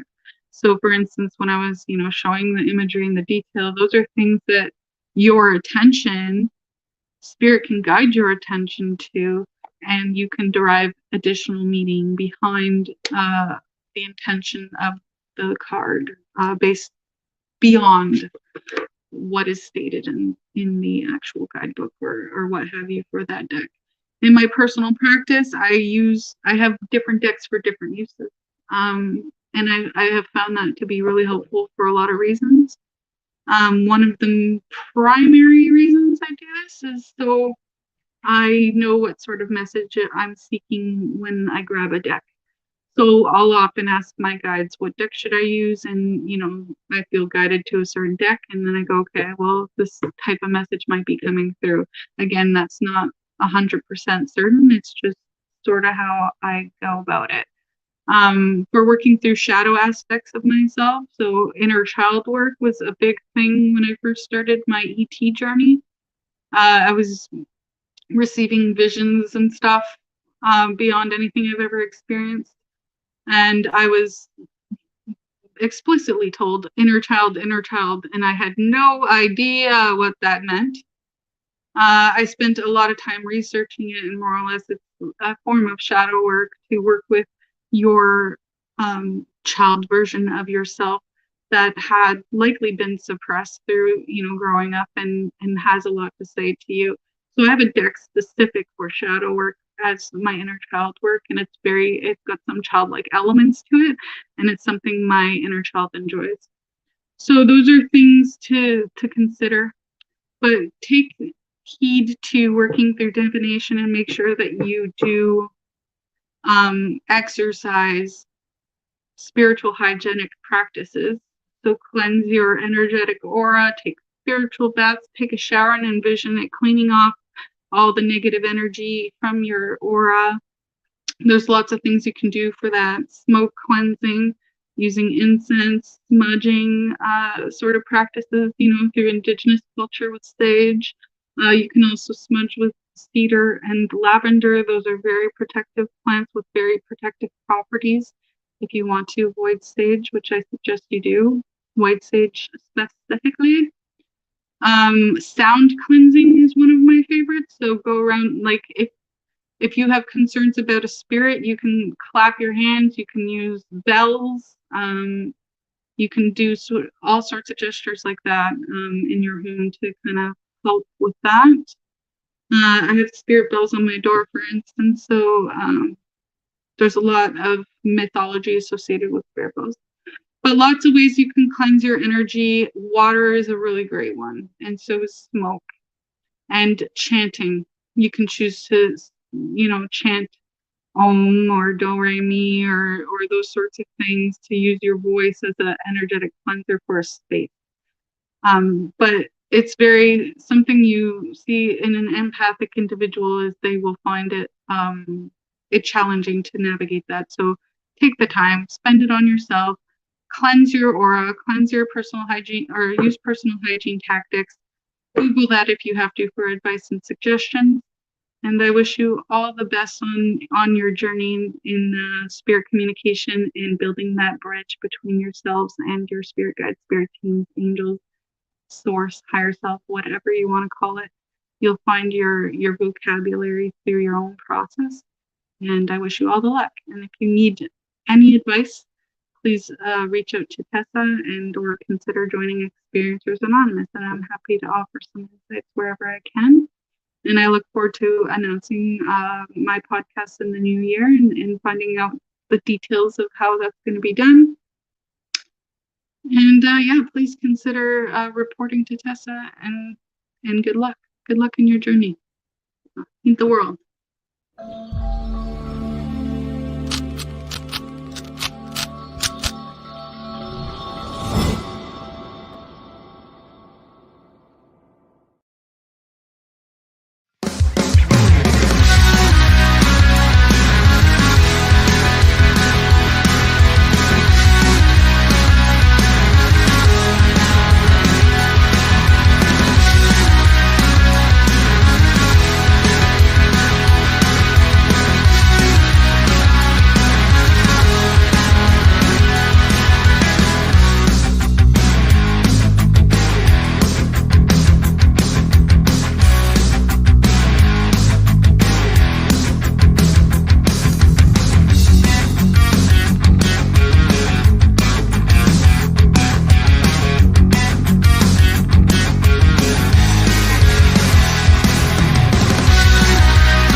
Have you ever wondered, or maybe just thought to yourself, if there were others just like you?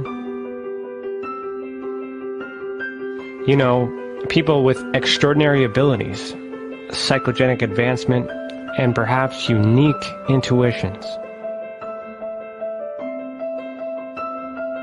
Maybe you just wondered if there were other people who experienced unimaginable, unexplained, or even unusual and paranormal events. Are there people who have more questions, more fears than answers? Well, you're not alone. You've never been alone. We believe you. Sign up for EA today.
Business. It's your property.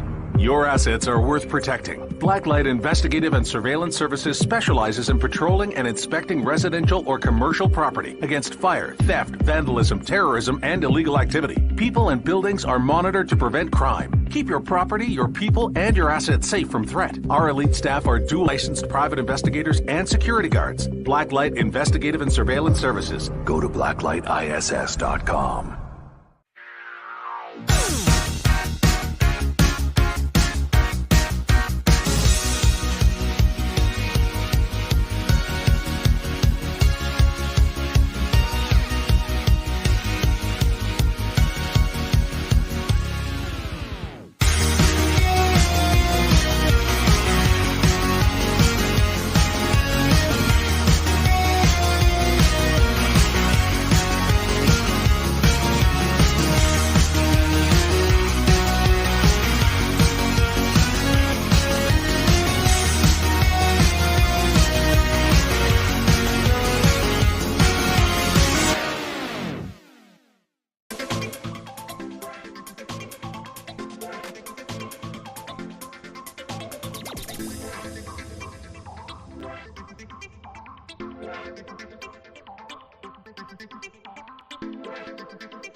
Okay, I think I got it this time. I don't know why. I do a radio show 2 nights a week and just did one last night, but apparently this is gonna be difficult. So, hello, everyone. Um, big thank you to Ryan Stacey for this invitation. I'm really happy to be here. My presentation tonight is Ghosts to Aliens, My Personal Awakening as an ET Experiencer. For those who don't know me, I am Michelle DeRoche. Most of you will know me from various paranormal TV shows that I have done throughout the last couple of decades. But what you may not know is that I'm also an experiencer. And that's what I want to talk about with the similarities. So I'd like to start off by saying something that I do quote often. We really are a species with amnesia. Why can't we remember, where we come from, what we're capable of as human beings? I think there's just a lot of things there that are unanswered. But for me, I have been on this quest to figure it out because I find things aren't always as they seem. So, in saying that, here we go. Growing up, Oh, hey, Scarborough Sasquatch. Hello, hello. Okay. I grew up north, and from very early on, I had a fascination with the stars. This is all in hindsight now, so bear with me. Big fascination with the stars. My grandfather also had a fascination with the stars. He had a telescope. He would always look to the stars, and he would always, explain to me, what the Big Dipper was, and what Mars, where it was, where Venus was. Like, he was pretty versed in it for the most part. Um, Grew up Roman Catholic. So this, okay, a little bit different now. Again, that has changed for me a lot. My upbringing was very liberal with respects to, I was gifted. I'm a medium, so I've always been able to see, dead people from very early on. I would say my earliest recollections are probably from the ages of 4 to 5 years of age. And if I saw something, I wasn't discouraged.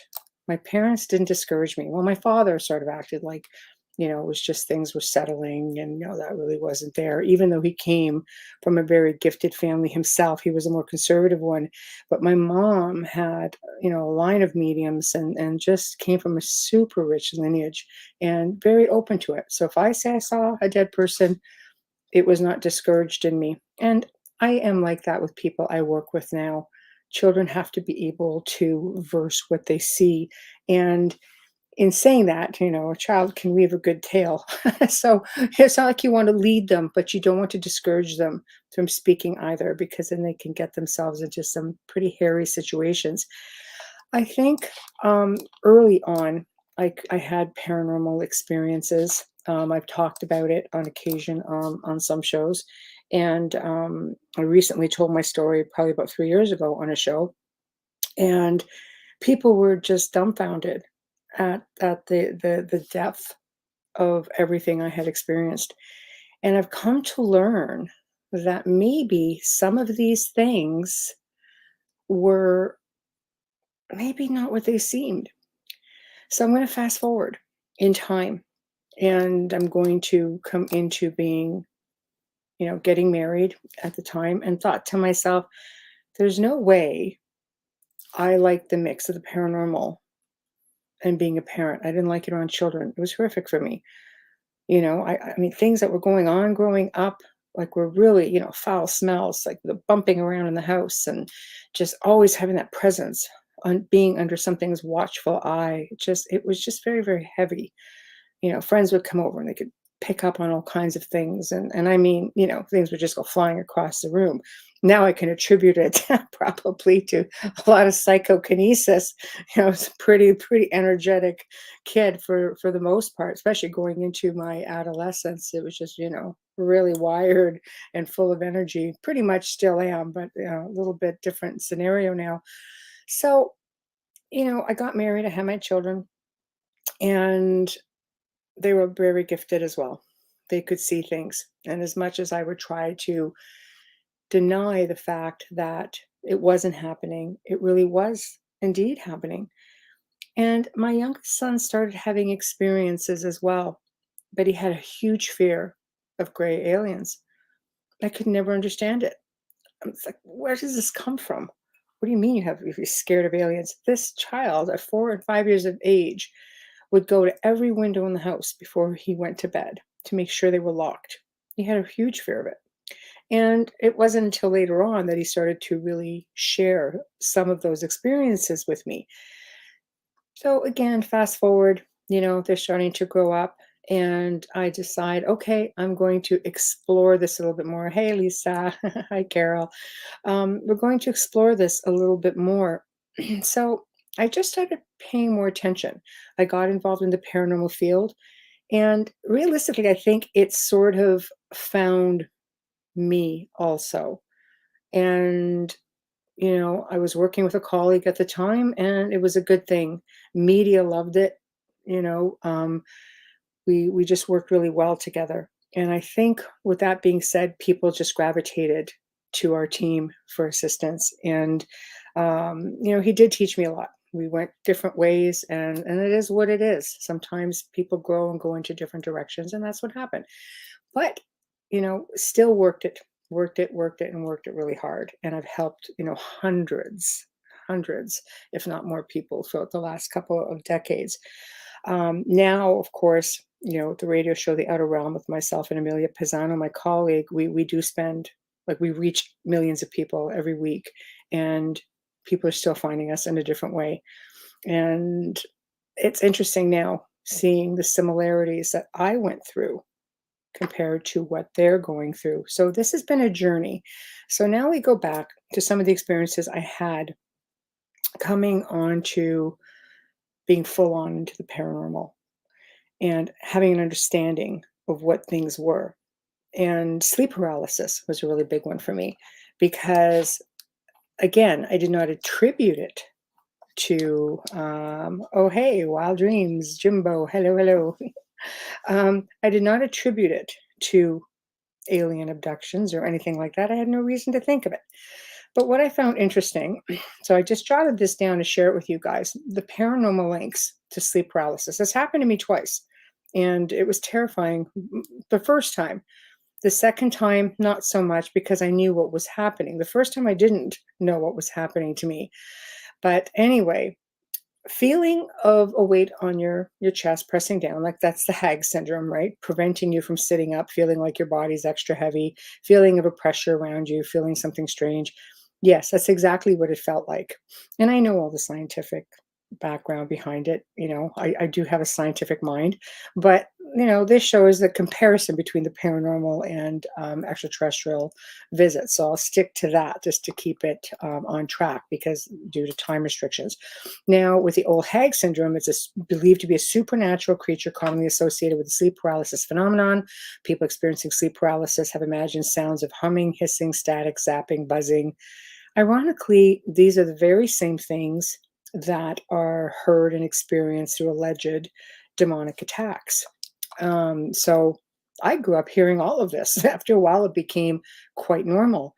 Now, abductees, extraterrestrial abductee contactees, also claim during sleep paralysis, unable to move, buzzing sounds, difficulty breathing, pressure to the chest, flashing lights, feeling of floating around the room, seeing figures in the room, definitely like you are not alone. So I thought to myself, okay, wait a minute. I've been having and hearing a lot of these experiences for a very long time. And I started realizing that at least half of the people that I had helped throughout all of these decades, half of them had extraterrestrial experiences and reported seeing them.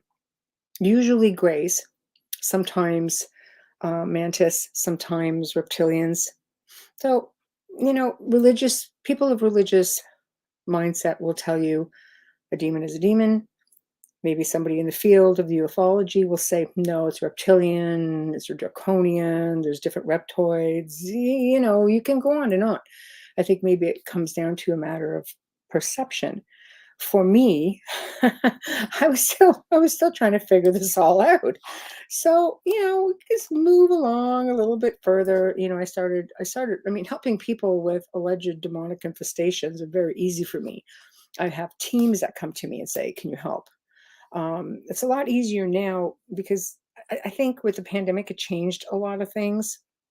You just couldn't go to somebody's house. A lot of it had to be done remotely. So I ended up bringing on to the team an amazing remote viewer, and my colleague and my dearest friend and co-host on The Outer Realm, which is Amelia Pisano. And we view things very differently, and it's so easy to work with her. And we were able to start doubling up, at least on the amount of people that I used to do with having to go to everybody's homes. At one point, we were probably doing about, 50 people a night. That sounds really wrong, I know, but we were working with 50 people a night. That's how many people were just filing in. And we attributed a lot to what was going on in the world at the time. But as I started interviewing people, I started realizing there was more to it that I didn't think I could be really of any assistance with, because at that time, I really wasn't super versed. I mean, pretty versed, in many, many things, but there was no reason to delve out of my field at the time. So I thought coming into this field of, let's say, ufology, because not that I wasn't interested, but I work where I'm better, serve where I can serve better. So throughout all of this, I started having my own experiences, and I really fell into it. I was filming a show in Niagara-on-the-Lake, and we basically came home from this film gig, and this bright light. I'll say it wasn't even so much a light as it was this iridescent, huge iridescent, translucent something just went over the road. And we're in a truck, so pretty high up at the time. I'd hitched a ride at the time with a colleague of mine. And the way this road is designed, coming into the left side of us, you dropped down about 400 feet into the Niagara River. There's no land. It is a straight drop. This is where this thing came from. And it was way up over, it went up over the height of a stop sign. And it was the size of a bloody deer. Nobody wants to be that guy. So we basically didn't say anything. And then finally he just went, "Did you just see that?" I went, "Oh, God, thank God somebody's going to talk about it." And I said, "Yes, but it couldn't be a deer because a deer can't jump that high. If it can, it would have to pick up speed. It would need room to run to be able to lunge and go over a big 2-lane road and land without breaking something on the other side." When we stopped the truck and we looked over, there was literally nothing there at all. So that was my first wake up call, as I call it. And it's like, okay, this is this is really something, but okay, let's just kind of go from there. So as we moved along, a year went by, and I since relocated here, and I started researching a little bit more about ET. Basically, I wanted to know, what was this thing? What was it? What was this thing all about? So I started, started delving. And on my show, I started bringing on, the best way to do this is speak with the experts. So I just started bringing them on the show and listening to their stories. We've had military people come on from all over the world. We've had experiencers, contactees, you name it. And I started just listening and documenting and realizing, wait a minute, something is really different here. So about a year later, what had happened was I started just telepathically saying to myself, I think I'm ready for this. I'd seen UFOs growing up. You go up north, you're going to see all kinds of things. I watched UFO land, sat there for about 20 minutes. And then probably about half an hour later, the thing just took right up out of the sky, gone. Lived in a valley by a lake. It was beautiful. We'd see them moving around all the time. There weren't the satellites back then. It was just, you really saw amazing things. Next morning, there were military helicopters all over the valley. It's like, oh, well, that must have been something, And I let that be. But it was one heck of an experience that never, ever left me.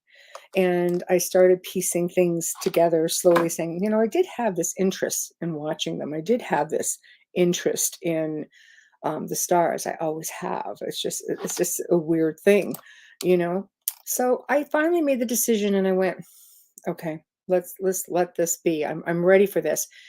Not even within 2 days later, I was upstairs here in one of the front rooms. I was just sitting down, getting ready to watch a bit of television before I called it a night. And all of a sudden, this huge bright light came through the front window, hit the mirror on an adjacent wall, and bounced back out. I'm awake. I'm sitting there going, I just really see this. I had no clue what it was. I didn't put anything like 2 and 2 together. I'm thinking to myself, oh my God, okay, if I'm ready to do this, it's got to be some kind of a process. I didn't realize it would be that easy. So I really didn't think about it to that degree, but it happened. And I thought, okay, let that one be. And probably about a couple of nights after that, I could feel hands on the back of my head, just touching my head.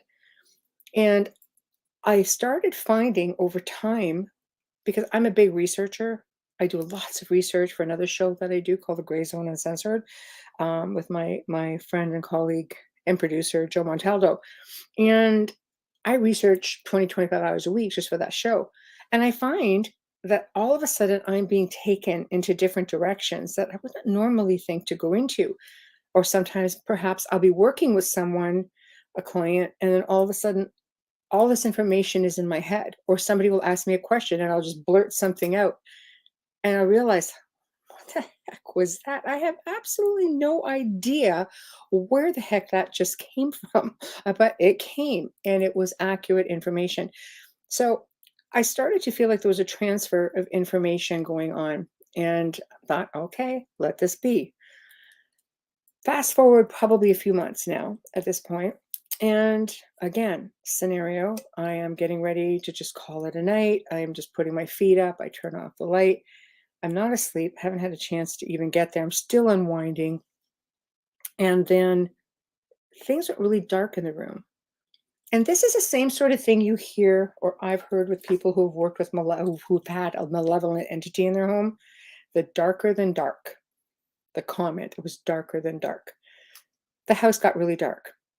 And what people don't realize about this house is there's a really big tower in the front of this house. And there's a street light that comes in through the top window and is way up, a second floor level. It lights up the whole hallway upstairs, that street light. It lights everything up. And you couldn't this night. The door was open. I'm looking in the hall. It's pitch black. I'm like, this is really strange. So anyway, I just started to relax. I'm like, I'm just gonna time for slumber. All of a sudden, I get, that feeling you get when you just know you're not alone. I'm going, oh, it's not alone right now. What's going on? And I look over to my right, and there's a gray, full on, about 4.5 feet high. And I could reach out and touch him. I could see, like literally, I could just see him. It had a little bit more of a grayish green hue to him. And of course, he had the lenses. And he just looked at me, or down towards me, because at this point in the room, I have the light reflecting from the window because it was summer and I had the shears open and an air conditioner on. So I had the light coming in from that part of the room, and I could completely see him, and he was close enough that I could touch him. And believe me, I second guessed this image in my mind so many times, but it's that fear factor. And was I fearful? I think I was more surprised. And I just remember saying, nope. I just rolled over. I was like, I'm not in any mood for these shenanigans tonight. This is not going to be a thing. And then all of a sudden, everything felt lighter. I knew that it was just gone. That kind of peeked back over, and sure enough, it was just gone. So I'm like, okay, that was just very strange to me. And again, I second guessed it for a really long time until other experiences kept happening. So again, we just keep moving along a little bit. And one day, something came through the house. And I'll back up just one quick minute. At the time, we were doing our radio show out of a radio station. And we got a call from the neighbor who was overseas at the time. And she said, one of the neighbors are saying there's something wrong with my house. The furnace which won't shut off. There's something wrong. So, we had somebody here with us who drove us over and went over to check out the house. Somebody hit the house, essentially. And it happened that day. So I'm going to back up now. Now I'm going to come back to what I was saying about something came through this house. This intersection, very quiet street, but the intersection here of two streets is massive. There's no way, unless this person was passed out at the wheel, drinking, or heavily induced with some kind of narcotic, there's no way he could have hit this house. Because not only is the intersection big, her house is on the corner, and she's got a huge yard. Did something pass in front of that car that he tried to avoid, or did something pass through the car?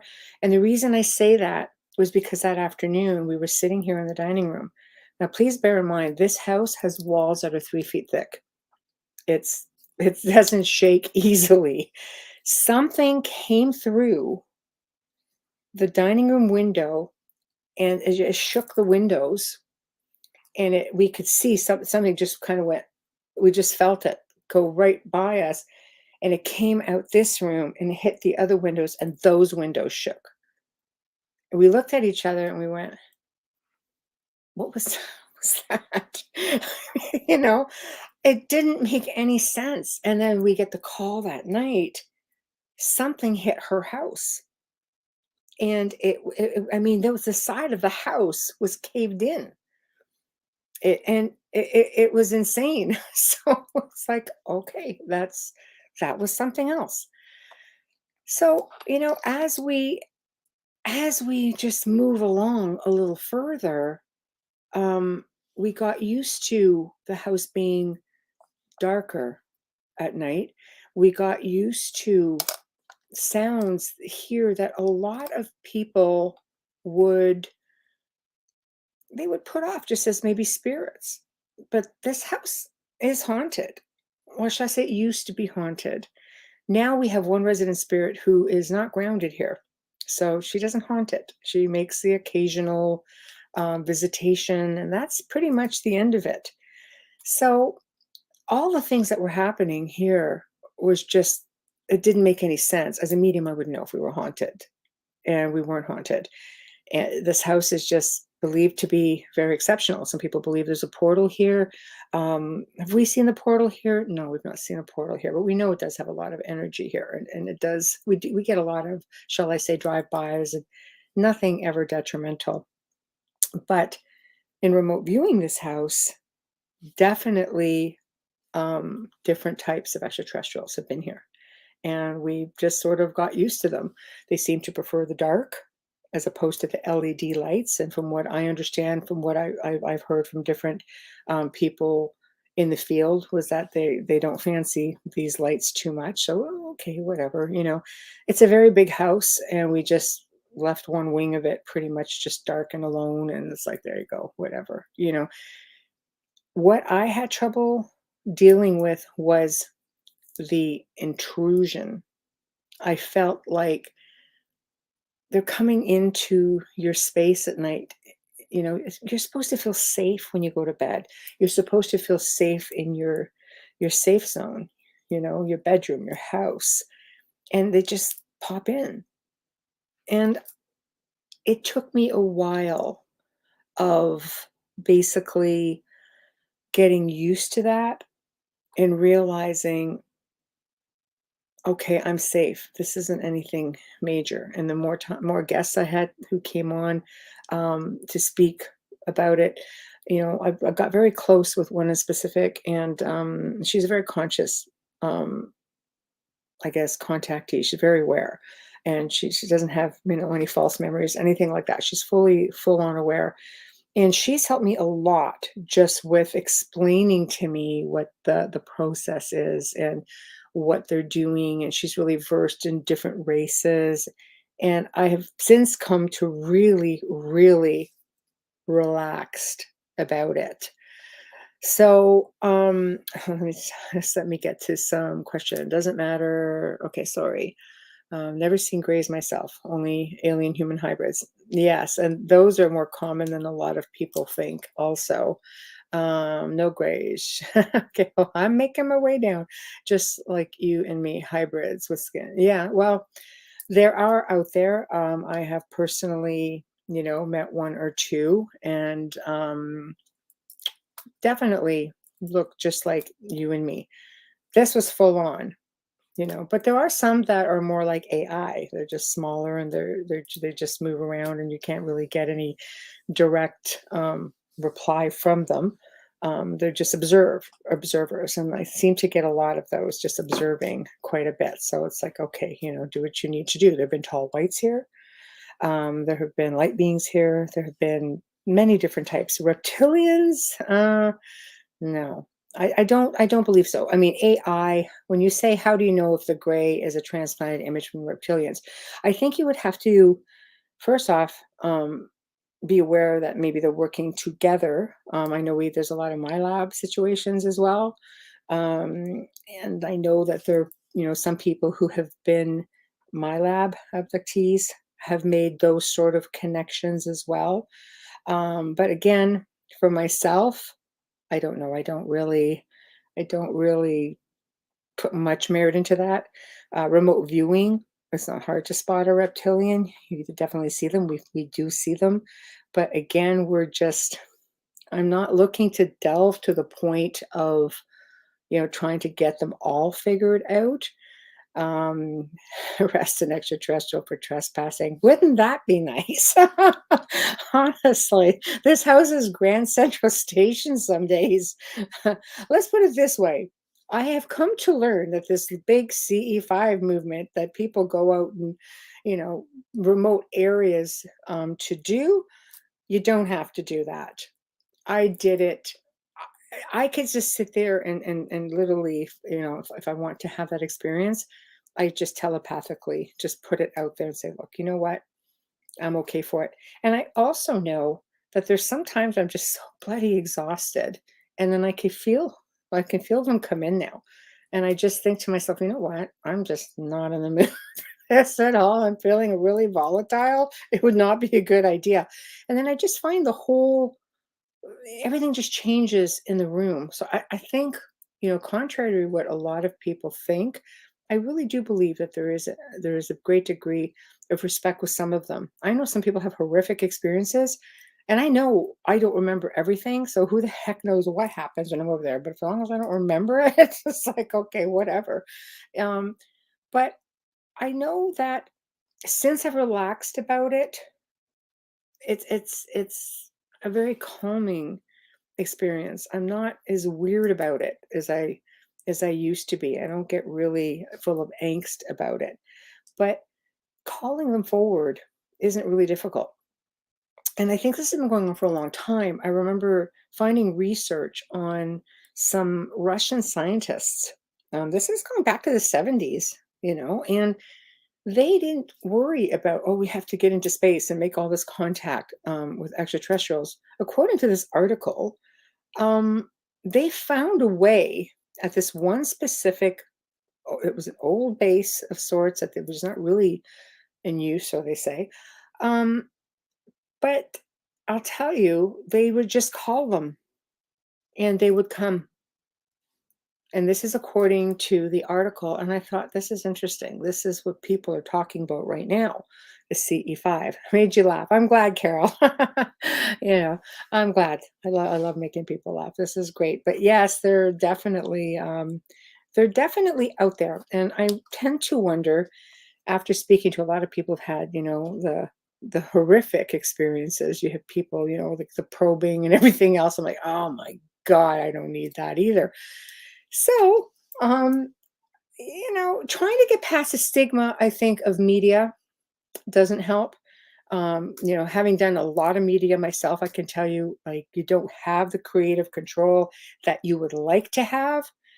I mean, most of the world probably thinks I run around a screaming demon when I'm really one of the most logical people I know, and will give you 5 other reasons as to why there could be something going on in your house, but that doesn't sell the way the word demon does. So, c'est la vie, right?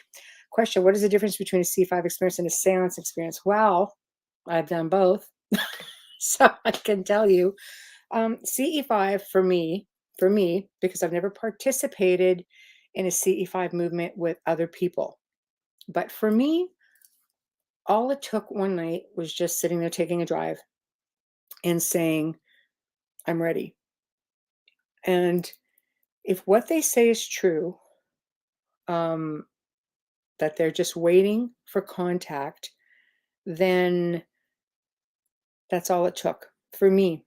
And I've driven by other times because in this area, there is a flash of light in the sky that you see every now and then. And the last time I know someone who experienced that flash of light in the sky, it's believed to be a portal, and they saw something come right up out of the river and just take off. And there's a military base across the river, and within about 5 minutes, something hightailed, a helicopter just hightailed right out of there, right after this thing. So, but I've driven by a couple times and just looked up to the stars and said, "Where are you?" All of a sudden, this light went just like that. So I believe they're listening. Seance, that's a whole other thing. A seance experience. I'll tell you a little story. I like to mess around with different equipment. I buy a lot of equipment. I want to see if it works. I love this whole technical spirit communication thing. First time I tested this specific piece, it was I hooked it up to my ghost box. I had a ghost box built a lot of years ago, really technical thing, because I had gotten to know Frank Sumption, and I do have one of his boxes here as well, Frank's box, that is on loan to me from a friend of mine. And I had one designed similar, just more techy. And I hooked it up to this other piece of equipment, which is sort of like an amplifier, but you can do, reverse speech on it and all kinds of different things. The first communication I ever got when I started hearing this specific talking, I said, like, "Who are you?" Word for word, it said, "We are you, you are us, we are one." And I'm thinking, simple but deep. So I was like, okay, Then I started testing this different pieces of equipment with this amplifier type of thing and messing around. I like the reverse speech because it just means that if something comes in to communicate, it really has to convert it back to forward. For me, it just gives me that little bit of extra. It makes it a little more valid for me. I'm funny like that. But we started hearing things like clicking sounds and all this stuff. I'm going, like, believe me, when some 11 comes in, we've had growls come out of there. And it's like, okay, whatever.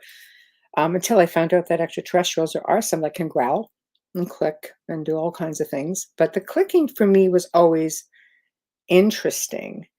I received a similar message. Simple is usually the answer. Yeah, I love that. I don't fear that stuff at all. I think it's great. But realistically, when the clicking started and I started just asking appropriate questions as to, am I dealing with a specific type of gray, for example? And realistically, it said yes. But it took them a while because I think they're wondering, why do you need this thing to communicate? Everything is telepathic for them. And they kept saying, dim the lights. Okay, big LED lights. So I messaged Amelia one night. I said, "I'm just toying around with this thing. Can you please just tap in and tell me what you see?" She's one of the most amazing viewers that I've ever met. And she said, "Yeah, sure." And she goes, "There's a gray at the end of the table." I'm like, I knew it. Yes, there it is. Okay. But it's just like, but again, she goes, "They're wondering why you need the box." I don't know. Probably the same reason I need a remote viewer. I don't know. It's harder with ETs for me. But anyway, it was just really, really different. So seances, I record everything. I've had growling come through. I've never had clicking, anything like that.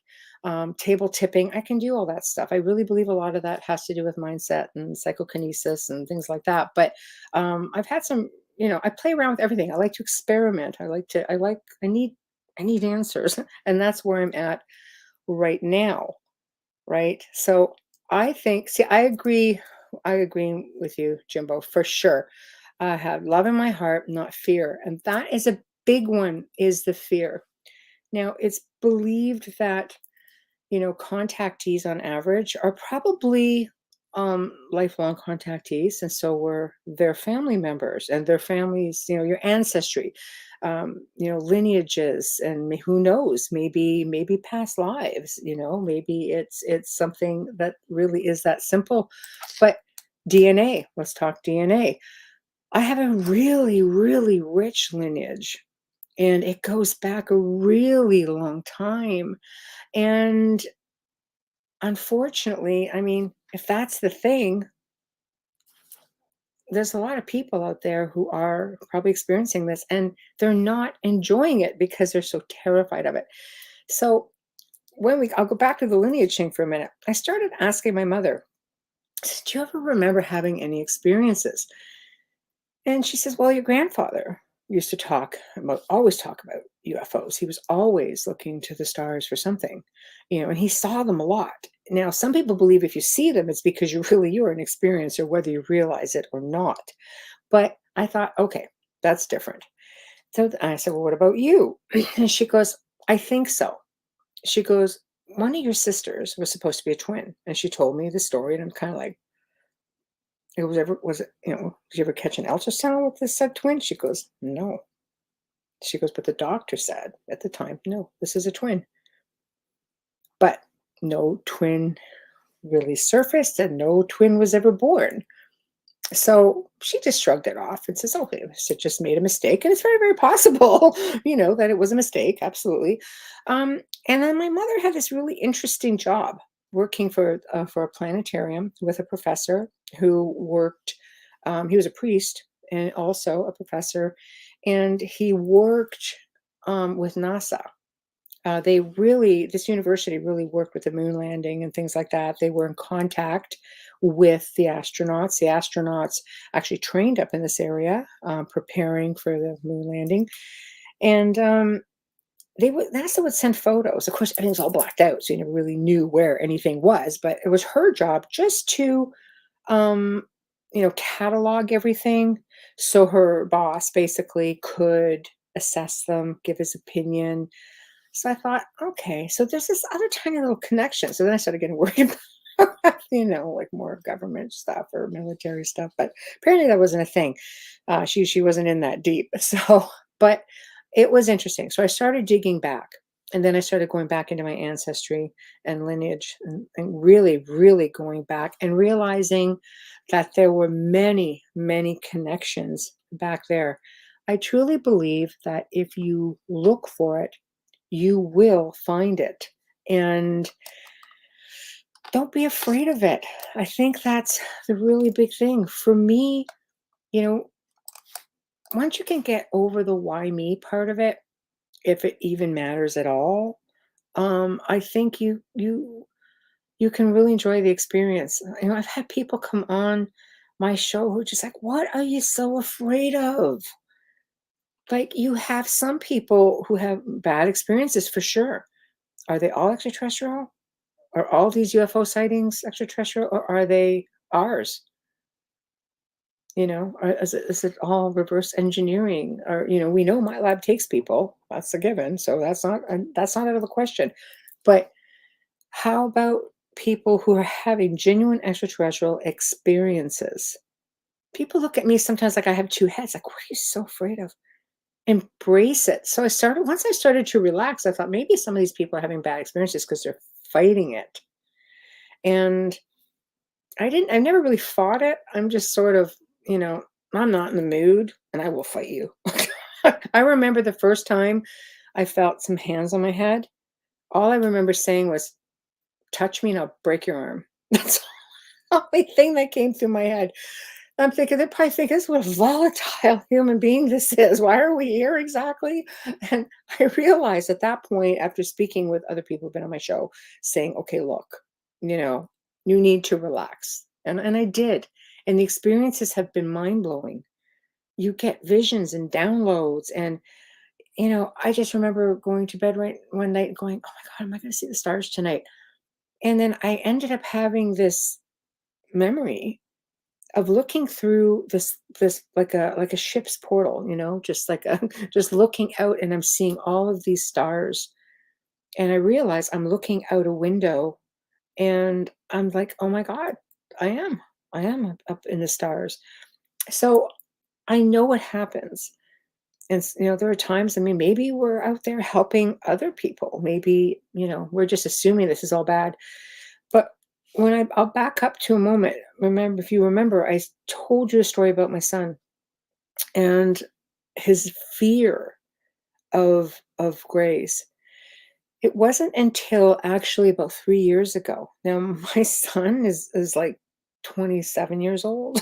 So he said to me, I said, "Why did you fear them so much?" And he goes, "I woke up one night and I was being taken along the ceiling and something was trying to take me out of the house." He goes, "And I could feel myself going through the window. The window wasn't open." And he goes, "And then all I remember is grabbing onto the side of it and I resisted and then I just fell." And I thought to myself, "Oh my God." I said, "How old were you?" He goes, "Happened to me when I was young." He goes, "But happened to me as an adult as well." So I started working with him on eliminating his fear as well. But I realize things are not always what they seem. There's a lot of paranormal things that are going on out there that isn't so much paranormal. Really started looking at the paranormal as something so different, dimensional bleed throughs, psychokinesis. There are a lot of explanations. We live within these multiverses and all these dimensions. And, you know, I think that's a really big part of it. I won't say all of it, but definitely a big part of it. I remember one person in the field saying to me, when you have a demon and how they try to mimic, and I'm like, yeah, yeah. He said, when there's something different about them, when they're really more of a malevolent or demonic energy, they tend to look different. Like maybe their clothes look like they're too big for them, or their hair isn't right. Something's not right. Like they just never get it right. And I thought to myself, yeah, I've heard that many times. So I started recently. I had spoken to a very good friend of mine who said, and he's a UFO guy. He said, when you're dealing with dimensions, he said, you end up having this other individual who could be, he goes, for me, it was my father, is what he said to me. He goes, then I looked at him and realized he looked different somehow. And I thought, oh my gosh. But again, I still couldn't say for sure, well, your father's passed, so how do you know it wasn't a ghost for real? I'll fast forward again. My father is in assisted living because he has, late stages of Alzheimer's. My mother, on at least 2 occasions, said to me, she goes, your father was here last night. I'm going, how? Me with my open mind, how? She goes, well, the first time he was just sitting there and he wouldn't speak to me, but I could touch him and he was solid. And then he just disappeared. I said, okay, maybe he's just left the body or something, just OBE, it can happen. But he was solid. The second time, she said, I could see him because his clothes weren't right. He didn't look right. And I didn't feel right. So I'm going, is that a mimic just because you're grieving? Maybe because, he'd only been away living in assisted living for about 6 months. It was really difficult for her after, like 50 years together. And I thought, well, I know he's still living. And this is, again, when my friend said, he goes, if this is dimensional, because they always look slightly different. And he's got a science degree, so I have to sort of give it to him a little bit. But there's just a lot of things here that we don't know. And the paranormal to me is fascinating as it is. I feel that there's just more, and there's a lot we're missing, and there's just more, like so much more. And I think we're being taught to fear, some of the obvious, which are extraterrestrials. They could already be here. They've been here long before us. Some people are like, well, it's us in the future is who they are. I said, for sure, absolutely could be. And we also know just from the ancients with a lot of texts and petroglyphs and things like that, that they existed here a long time ago. But for some reason, the ancients didn't fear them. They revered them. They built monuments to them. They emulated them. There was technology there that was shared. when did that change? When did this fear start? Everybody says, oh, Roswell changed everything. Well, could be. Yeah, absolutely could be. But somehow along the lines, the ancients were very in tune. You go back into some of the old Gnostic texts, that's way pre-Christianity. That's like pre-Essenes. That's pre-Cathars. That's really way back. And they were already versed in the stars and archons and all kinds of different extraterrestrial beings. And you go back to the ancient Sumerian kings list, going back if you follow the Anunnaki, it's like 450,000 years ago. Like, there's information out there that you can't really ignore. But somewhere along the line, the ancients stopped being people stopped being in tune. The indigenous people are super in tune. They still stick to their roots all over the world. But let's face it, right now, we are that species with amnesia, and we're kept that way. We have fluoride in our water. We have pesticides in our food. I mean, there's just different things like, I don't know, this guy right here, cell phone, dumb us up. Like, don't show us what's really going on out there. We need to wake up, because there's signs everywhere, but we have either this fear, or we just simply don't care enough to really dig into who we really are. And if you knew who you really were and how powerful you really were, you would have, I think, the questions to the universe. TESSA did. Vibration, frequency, numbers, neurology, it's, symbolism, it's all there. It's all there, but it's either kept from us, and those of us just don't care enough to do it. It's like life just keeps us too busy. They keep us too busy. We just work all the time. We don't have that time to meditate and reflect and get into tune with ourselves and see what it is that's around us. Can you imagine if you could take those shades off and just go, oh my God, there's so much we're missing. I really feel, at least for me, it is really like that. So every single time now when I'm helping someone, I start to listen, because I can tell. I've never had to really go to somebody's house to investigate. I would just listen to them, hear what they had to say, and go, it sounds like this, or it sounds like that. And now I have a whole other group of questions, which include being an experiencer, because my God, they're like this. The similarities are like this. And I think for those who are paranormal investigators, you may want to consider those alternatives, because at least half of the people I've worked with over the last 20 years have been experiencers.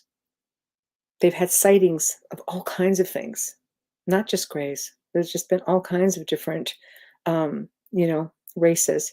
I don't even like to say species. I find it's just such an inhumane thing.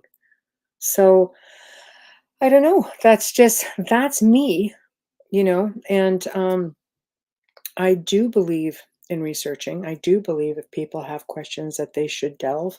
And Ryan says Anunnaki, absolutely. There's just like so much out there.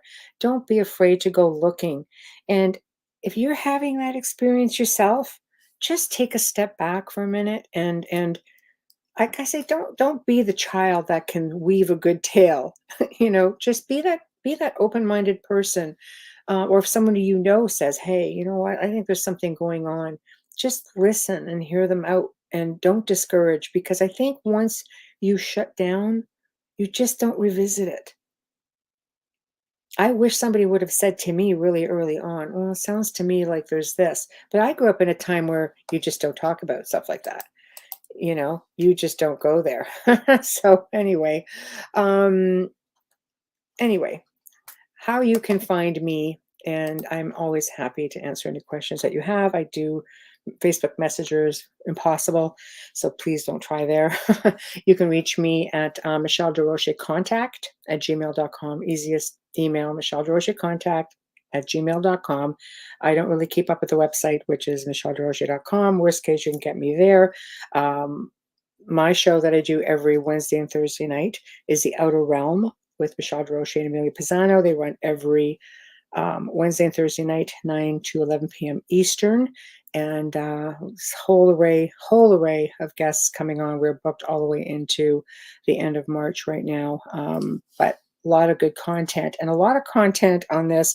You can find the archives pretty much anywhere. So definitely check us out. And with an S on the end. Yeah. So anyway, come check us out, and thank you for hearing my story.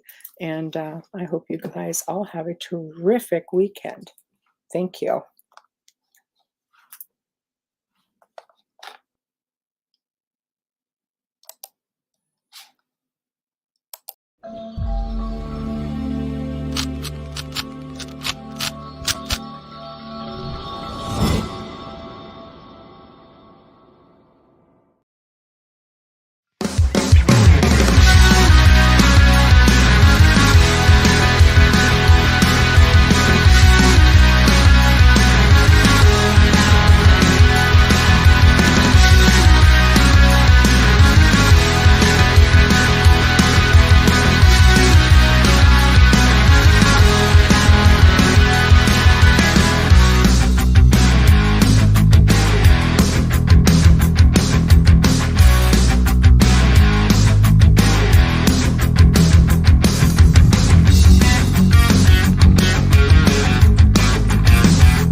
Have you ever wondered, or maybe just thought to yourself, if there were others just like you?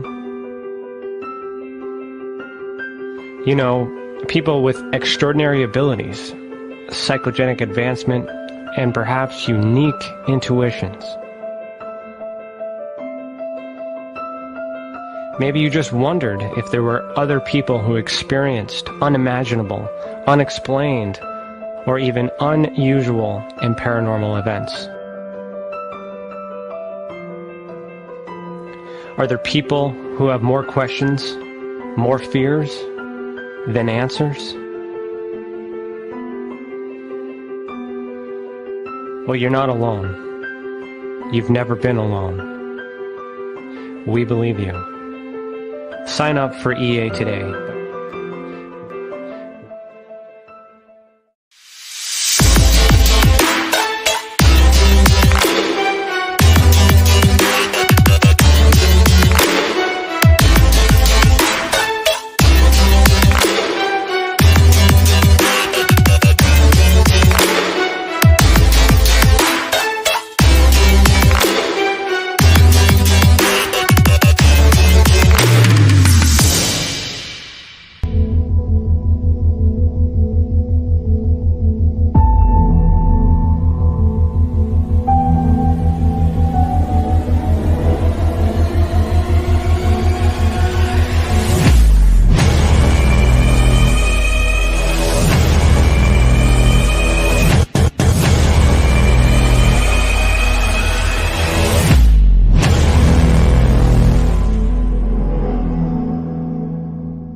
Business. It's your property.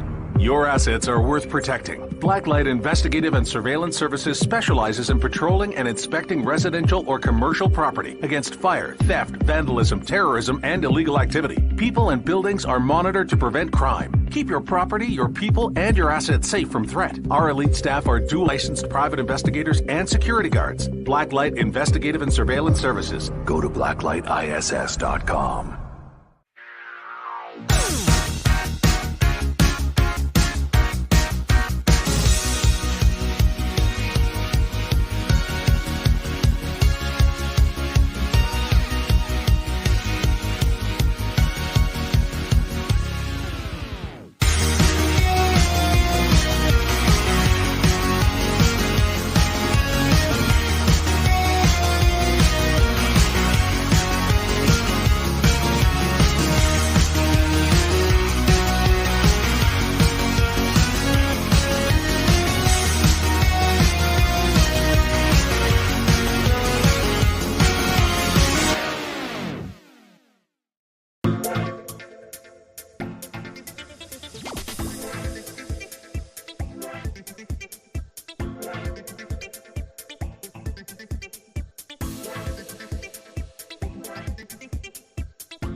Hey, so Randy's running behind. We're trying to figure out what's going on. So I just thought I'd pop up and say hello while Cece's working this in the background.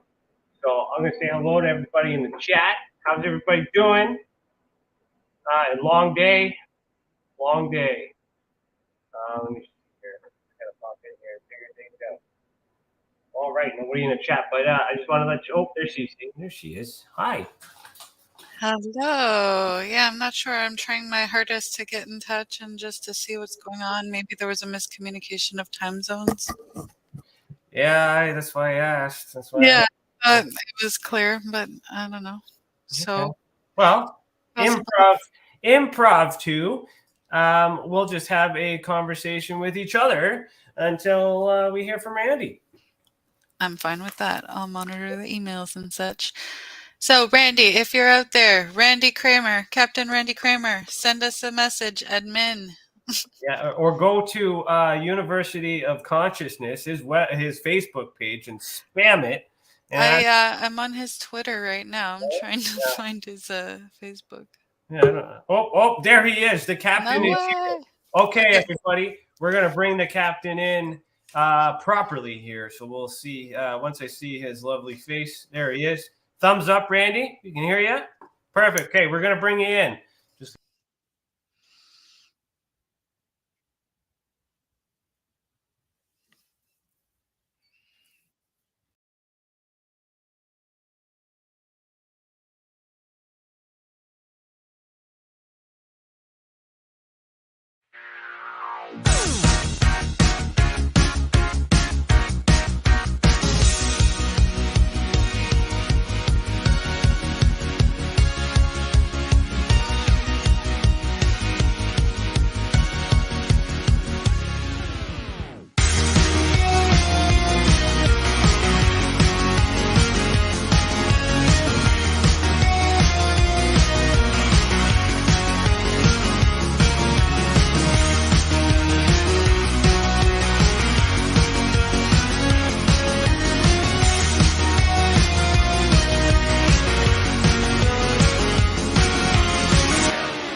Sweet. Thanks for having me here. I had like some slides to present, but I didn't figure out how to hit the present button so that I can present my slides. See what if I do that?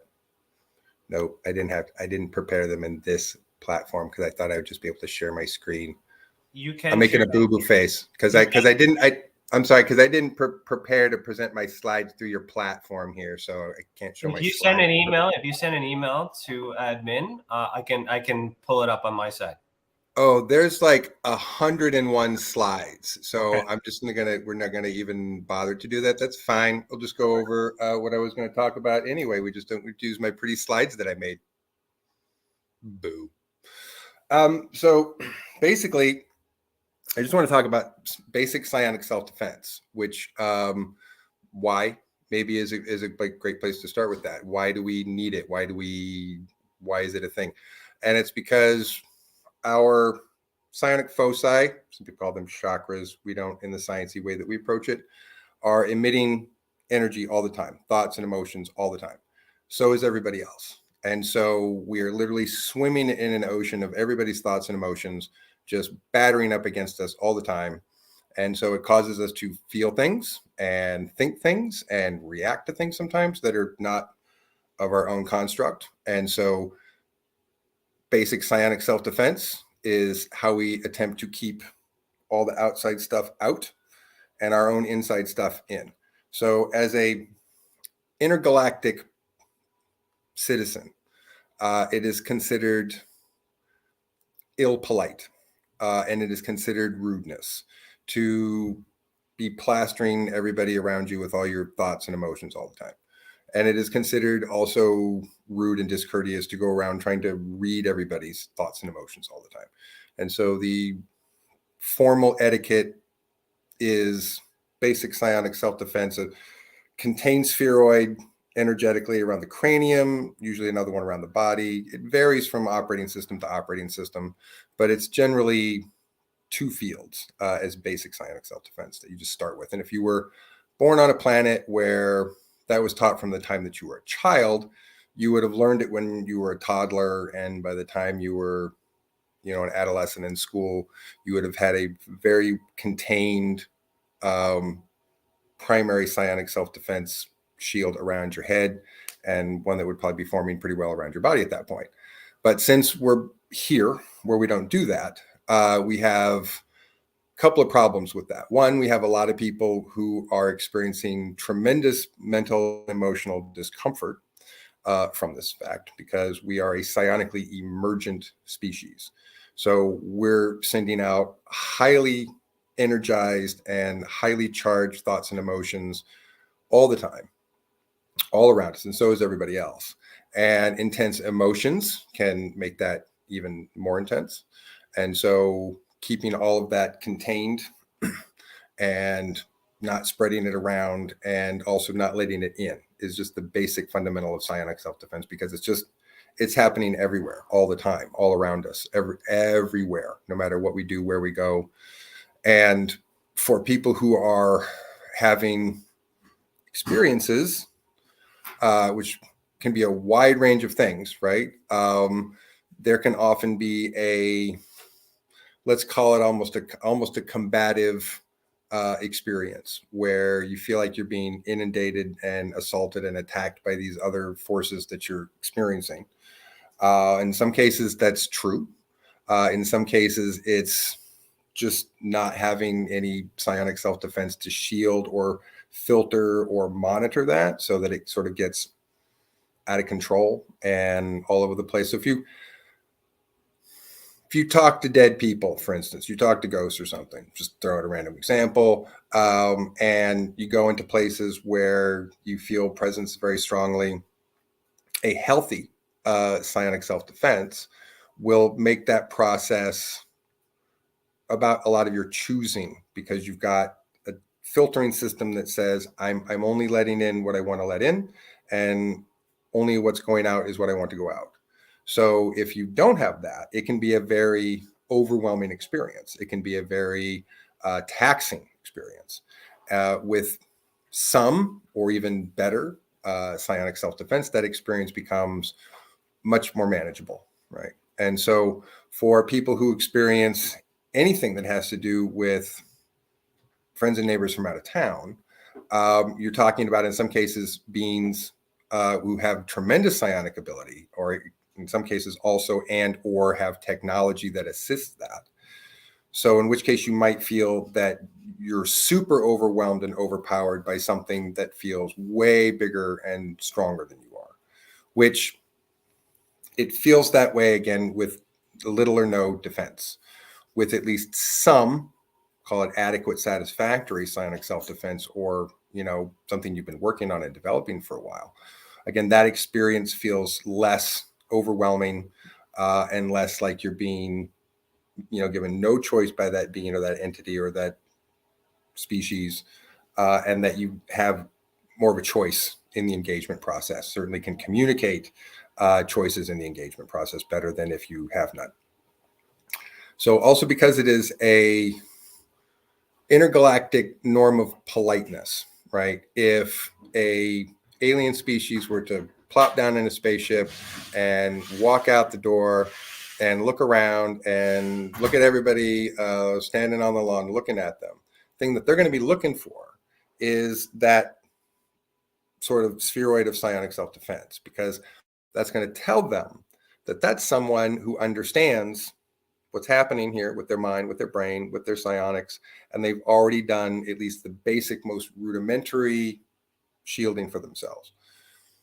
By doing that, or by being that person in that crowd of people, that friend from out of town is going to look around and go, oh, that one, talk to that one. That one can hear. That one we could probably communicate with.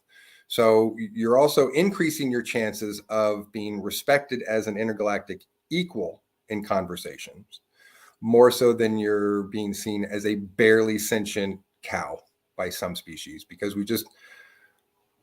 let's just kind of be honest about some human behavior. A lot of human behavior can be sort of thought of as a barely sentient cow. And so sometimes species look at us. I don't think it's fair necessarily. I think I understand the judgment, but I don't think it's necessarily fair that, the entire species gets judged by the behavior of a chunk of the lowest common denominators. But the way you really want to separate yourself in that equation is with basic psionic self-defense. There are, of course, methods to more advanced psionic self-defense. Our beginning course, we teach basic psionic self-defense. The advanced course, we add some much more oomph with techniques and tools that increase amplitudes and increase ranges and magnifications of what you're doing without going all into that. I mean, we have a basic step, we have more advanced steps, and there's always a process for anybody to start at square one at the most basic place and move forward to a more advanced place. The other thing that's key here is work over time. So if, say, you're an individual and who's like, for the first time hearing, what, I can do that? So, and you start on day one to buff up your psionic shielding. You might see some effect on day one, some, maybe not much, maybe not anything. Maybe you'll feel like, oh, it's a little quieter, it's a little calmer, and that feeling may go away, right? Like day one, don't expect much. Have a low expectation in the early part of time and work over time, so that when you get to like a week of consistent daily practice, it's going to be different. It's going to be better. You get to 2 weeks, 3 weeks, a month, 2 months, 3 months, 6, 9, a year, 2 years, 5 years. The more you build over time, the stronger and better that it gets. So it's definitely something that takes investment over time to do well. But I can also say, from a both professional perspective of having to communicate with a lot of people who experience a tremendous amount of overwhelming psionic experience that, again, can be sometimes aggressive, hostile to be a form of attack, but sometimes just is overwhelming enough that it may appear to be that way. It's not judge everything without a deeper analysis. People can experience that just without any protection whatsoever, can just be overwhelmed by it. And that is why some sense of psionic defense is required. Because I can tell you from those people I've worked with and my own experience that sometimes when you are being inundated by those things, the only thing that can work, the only thing that will work over time is regular psionic self-defense. I have certainly been back and forth in my life with feeling like I feel like, oh, wow, I feel like I'm getting bombarded. I really need this right now. And other times in my life, I was like, oh, everything seems to be fine. I don't need this very much right now. And then, bam, kind of blindsided by something because I let my guard down. So I can say, if you are a person having any experience which is consistently over time bothering you in a way in which you don't feel like you have enough control, you don't have enough communication, you don't have enough access to a two-way communication, or you're overwhelmed and inundated by those experiences, then I just have to say basic psionic self-defense is where you start with that. That is just the place to begin with that. So, and I believe, which segues into what we do, which is we teach these courses, and we have a bunch of stuff up on our website.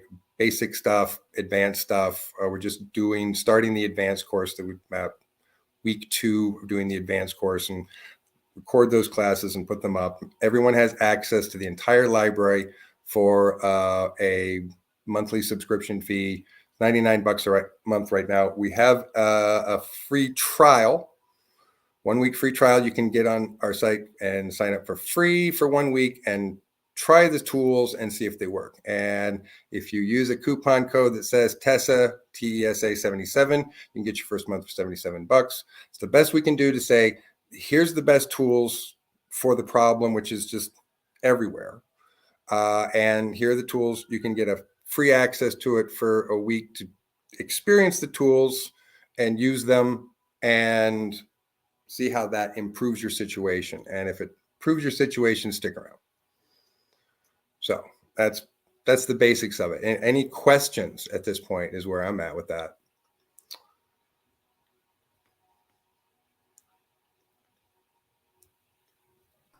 There was a The question's on the screen. I'll put it up for you. 1 second. Okay, thank you. I'm not sure where I see questions right now. Where am I supposed to look at them? Over here? Bottom left-hand side. Do you see it on the bottom there? How do you do this? Prayer? Is that the question is that what I'm looking at in the left part of the screen? Sure.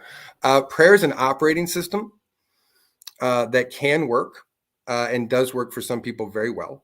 But because it's an operating system, it can get you caught into the operating system of the battle of good and evil. Because a lot of prayer is based in sort of religions that have very clear dogmatic views about good and evil. And that's not always the way the psionic universe works. It's a lot of gray. I mean, there's light and dark for sure, but there's a lot of grayer areas that have to be more clearly defined. So one can use an operating system like prayer. We teach just the science of what your energy body is doing and how to use that based on the tools and techniques taught to United States Marine Corps Special Section psionic specialists via the psionics manual. So that I've turned into a civilian version that we've crunched a whole bunch of stuff together to make it as learnable, simple, repeatable, replicatable as possible so that people can just have the tools. So there's operating systems that you can do that with, any number of operating systems. What we teach is just more basic math and science.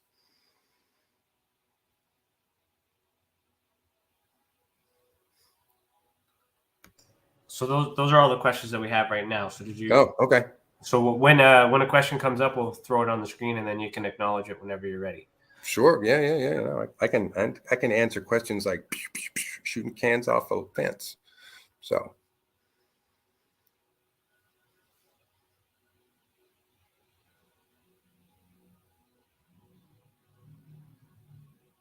What can I say? So I guess maybe I'll just throw out some examples of how, I work with a lot of people who have had primarily covert military personnel who are sorting stuff out. And there's special protocols for that. So that's a majority of like clients that were sorting that sort of level of experience out with what they got to do with their psionic stuff. Students are a broad range of everybody right now. So that's but a lot of the work that we're doing in that direction to really help people who are really under a tremendous amount of assault are those people. And I can just say that I have seen people go from an absolute train wreck to way better in a matter of weeks and on a path of way even greater improvement in months by just putting a daily practice of defending your energetic space for yourself and keeping all that crap out. And it does matter and it does work over time. And in fact, by all accounts of the intergalactic community, there just isn't another way. If you don't do it, you're going to suffer for it. So we just want to make it easy to learn and encourage everybody to be able to do it and give them as easy access to the information as possible so that everyone can have the tools. So.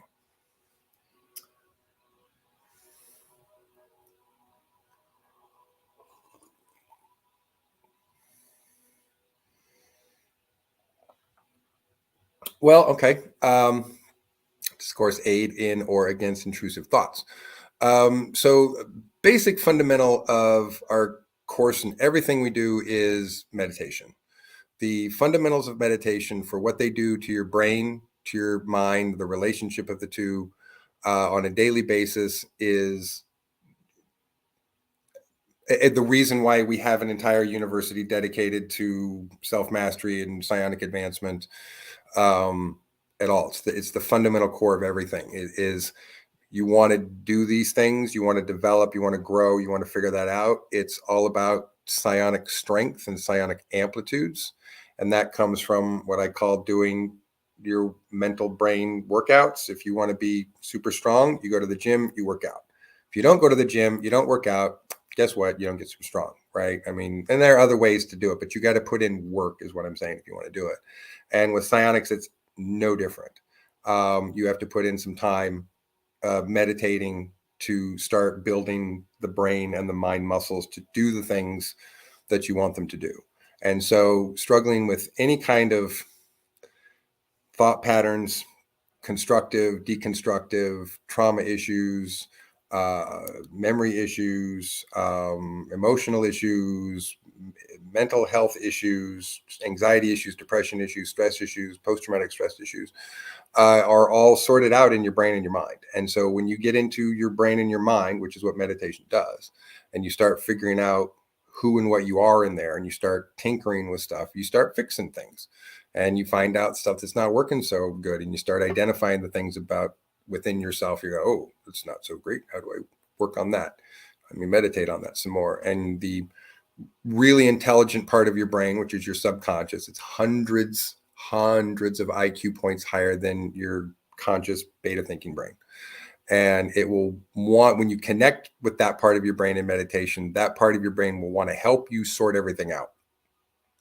Can be a rocky road sometimes, depending on what's in there. So I'm not going to say that if you have a life with a trail behind you that is a lot of ugly, let's just call it. Like, you know, some people have a lot of horrible stuff behind them as far back as they can look. Fortunately or unfortunately, I have some of that, and plenty of other parts of my life that I can think real positive thoughts about, because they weren't just horrible. So I got a mix. Some people have a mix. Some people it's all horrible. Some people it's, you know, mostly great. Good for those people, right? But if you start meditating and dealing with stuff, depending on how much is in there, it might start to feel like, oh, I got to get a big shovel and a wheelbarrow and start shoveling some of this crap out. But the very basic act of daily meditation is a strength building and exercise for your brain, for your mind, that the more thought and intent and focus you put into it, the more you bend literally the matter of your brain, neural pathways, genetics, RNA. There are all these things that scientifically shown the way you think and feel about things on a regular, consistent basis shape those parts of your brain and your mind. So the overtime, regular, daily shaping of that is what fixes everything that you want to fix. So if your issue is intrusive thoughts, focus, meditate, control your thoughts, and learn to manage what's going on in there. Because a lot of people, their brain is kind of like free range chickens running around. There just hasn't been a time to sort of sort and discipline all of the parts of the mind, you know, that we have. The majority of people. So, you know, you get in there, sometimes it's a mess, and it's a little rough sometimes, but you can clean it up in a pretty short amount of time with some regular work, and improve things in a pretty short amount of time with regular amount of work. So it really can fix everything if that thing is rooted in your mind and your brain. If that thing is rooted in your mind and your brain, it can fix that. And there are just tools that you just start one step at a time. I often make this metaphor: you're pedaling on a bicycle, and the more you pedal, the farther along you will get. So, and whatever your path is, turning the channel. I mean, some people, that's a method that it would be a method that someone might use. You might decide in your meditative states that you're going to see your thoughts as coming in on a radio, and tune it differently, or put on earmuffs for it. I mean, there's different things psionically, visually, the way you can think about them, metaphorically, in which you can do in those states that can all affect those things. A kind of a limitless number of tools, depending on how you want to build an operating system, which we talk a bit about in our courses, like how you build your own operating system instead of accepting someone's dogmatic operating system, which we discourage. So, but that would be a specific solution to a problem that can have 100 solutions. But just doing the work of working on your mind and your brain is always the beginning step to success in any of that. Because if it's mind and brain related, regular meditating will start to fix all the things in your brain and your mind and your emotional body and all that stuff.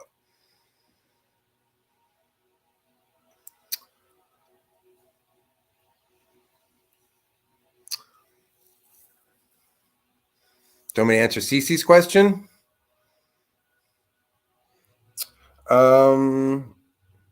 So that's a super good question. And there's this very interesting place where so it's kind of a Venn diagram of, let's call it a pure psionic experience, a developed or genetic behavioral issue, which there's stuff that travels in families that they want to say is genetic. I think it's way more behavioral, if you just want to get my opinion about that. Learned behaviors, real negative, upbringings and formings of the brain and so forth that can deeply affect someone's mental health as an adult, just depending on how pathways were formed or not formed or encouraged or discouraged from their upbringing. So I think a ton of behavioral health is rooted in the behavior of the individual and the family that taught that behavior to that individual most of the time. And then there's this other Venn diagram, this other piece that goes on the diagram of brain injuries, right? And so, which turns out the research on brain injuries, absolutely fascinating, to show how many people have different experiences that are abnormal, that are results of brain injuries. Now, what is difficult sometimes for some people is to say, look, you can be having a pure experience or a behavioral health influenced experience or a head injury influenced experience, and they could all be creating something that feels really real and genuine. Right. And so, not to like poo-poo on anybody's experiences, just from a scientific perspective, not every experience is a pure, true experience. That's just the truth of that. And so, how you differentiate between that, there's a lot of science and understanding for that. So, an individual who's struggling with that, you might need more like real scientific professional help to sort that out. And that's not to say that, you can still be having real experiences and go see a doctor and say, I want to make sure that, this is okay, right? You're not negating or, admitting that your experiences are crazy by seeing someone to try and sort some other half of it out, especially depression and anxiety and insomnia. Like those are things that are often in brain chemistry, body chemistry, habitual things that often need to be treated with medication for a minute, not necessarily forever, but some stuff your body needs resets on. And there are some like medicated treatments that can give your brain and your body a chance to reset certain things like depression, anxiety, insomnia, and so forth. So it's not like going to the other team or the other side by saying, yeah, I was really depressed and anxious for a minute. So I went to see a doctor about that and got some antidepressants and got an anti-anxietive, which I did about 20 years ago and took them for about a year because I was a mess, absolute mess at the time, and was doing meditating every day and starting to get my psionic defense back up. But I was such a mess, I had to take some antidepressants and some anti-anxieties pills for a minute, for like 9 months. So, but it reset my brain. Help me reset some stuff. So, and then the head injury part, that's like super complicated because there's so many people, according to by the research, there's just a lot of people that are going around with untreated, undiagnosed head injuries. And according to a doctor whose name I can't remember off the top of my head, but I recently was watching a couple of his TED Talks. It was so fascinating. And he was making this link between mental health, behavioral health, and head injuries, and actually showing how most doctors never do SPECT scans and look at the head to see if there's a brain injury that could be relating to behavioral health symptoms. So there's just all these things that could be happening. A kid could take a fall when they're a kid and have a minor brain injury that's affecting something in them as an adult. That could be causing behavioral health issues, or it could be causing a psionic experience to get twisted or muddled. So there's this really complicated space here where it's hard sometimes to figure out for any individual person exactly what's going on and exactly what's the source of things. But I feel like the reason that we teach that way is because that was kind of our own process, and certainly my process of having to answer these questions for myself and figure out what was going on with my own experience, and not being afraid to, ask a friend who was a psychiatrist and was like, am I crazy? Can we talk about that? And we went through the DSM-4, and turns out, according to the DSM-4, I'm not. So, but I wasn't afraid to ask the question, and get to the bottom of something that I just wanted answers to, for sure. So I don't think there's anything wrong with just asking all the questions. I don't think there's anything wrong with that.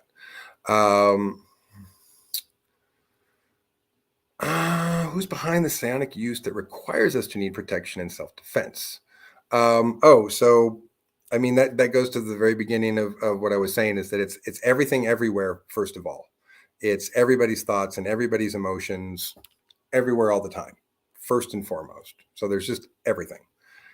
Secondly, because we're engaging with so many different people, beings, entities, people with technology, who are also adding to that, some of that can be way more combative. Some of that can feel more like an attack or an assault or an oppression.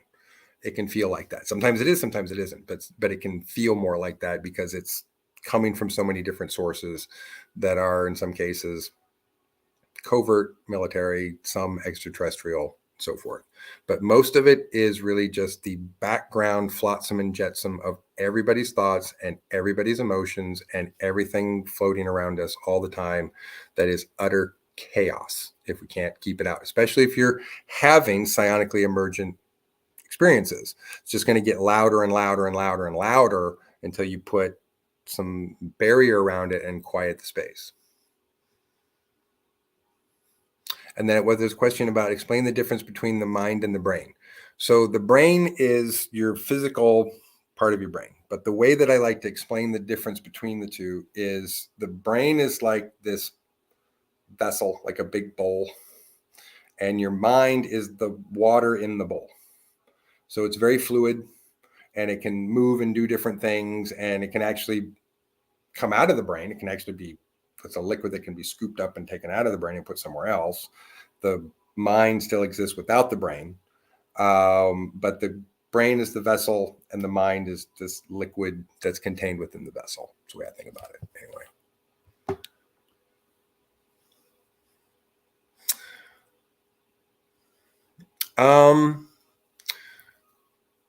So psychological operations, there's an interesting sort of issue there. And I'm going to be reluctant to say certain details out loud because I'll make people real mad if I do, which is there are psionic psyops in which there are people whose job it is to send out psionic information and communication that they allege to be from a benevolent intergalactic source, which is nothing of the kind. If I were to name names on who or what I think that is, some people would be very upset with me. So I'm just going to let them put whatever they want face onto that makes them happy.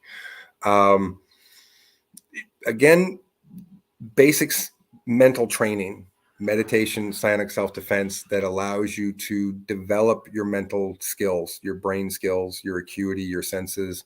These are all things that can ultimately help us see more clearly, understand things more clearly, not be deceived as easily. Doesn't mean that a person who is, been doing psionic self-defense their entire life could never be deceived or never be attacked.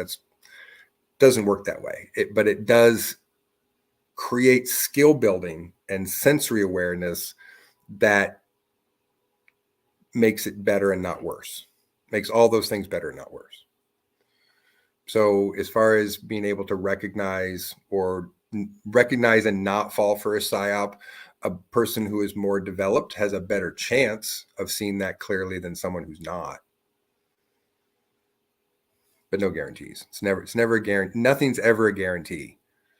It's always forces against other forces. And so there's physics happening and math happening. And so there's just never guarantees. But you do things to help increase your odds, to, your statistical averages. You want to get hit less, put up a shield. You want to walk into disasters more, develop some precognitive sense so that you walk into disasters less. Sometimes it's not so much about going from one type of life to a perfect life as just going through the steps that get you to a better life than wherever you start.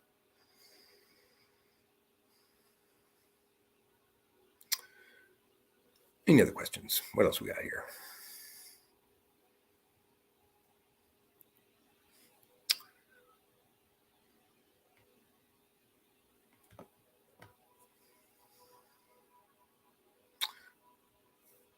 Let's see, what else can I ramble about?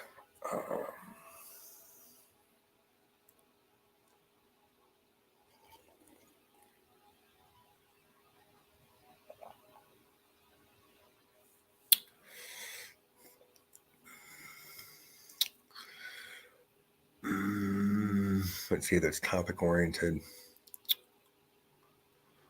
Oh, sure. So first of all, I was trained in the military by the Marine Corps, but some of that was happening separately to what was sort of my regular waking existence as an adolescent, as a child. And so I had a interesting also sort of drive as a very young person to learn meditation techniques very young. So when I was like 12, and started learning practicing very basic psionic development when I was just a kid. I had a best friend. He found a book on, for those who know the old lexicon, he found a book on developing your ESP in the library of our junior high school, middle school. And we're like in the 6th grade. And he was like, dude, we can like learn how to make our ESP work. And it was just some basic old school, kind of stuff. But it's the regular part of me started still pretty young on that and was always interested and always trying to connect the part of my brain that knew more than the part of my brain that was trying to understand and learn more. But I've just been on the kind of EverQuest of, anything and everything that I could learn and understand at any point in my life until I got to an age where it just seemed to turn out that the more people I met to ask questions, the more they started asking me questions. And you get to some point, if you learn enough of something, you get to a point where you know more than most people do. If you keep doing it long enough, and then people start thinking you're the expert because you know more than most everybody else in the tier or peer group that's doing the same thing, because you've been spending decades and decades doing it. So I guess I just kind of got to the full point where I've been doing it long enough that answering questions about it is really easy. Teaching it is really easy. And I'm just happy to, and it's rewarding in lots of ways. So, but yeah, I started very young, being trained and on my own. It was just always I don't know how I say this, like an awareness that sort of came to me, as a child. And when I say child, I want to say like 9, 10. I started having a lot of like really complicated self-aware thoughts. For most 9-year-olds. And I just remember having this sense of understanding that it was like, wow, really, if you can develop your mind and your brain enough, that's the best edge. That's the best personal power. That's the best personal state of growth, evolution, achievement, that a person could make. So somehow at this very young age, I just kind of came to this thought in my head that, wow, that's really important. And I should spend more time trying to understand it and learn it in a way that has just been very driving my whole life. So.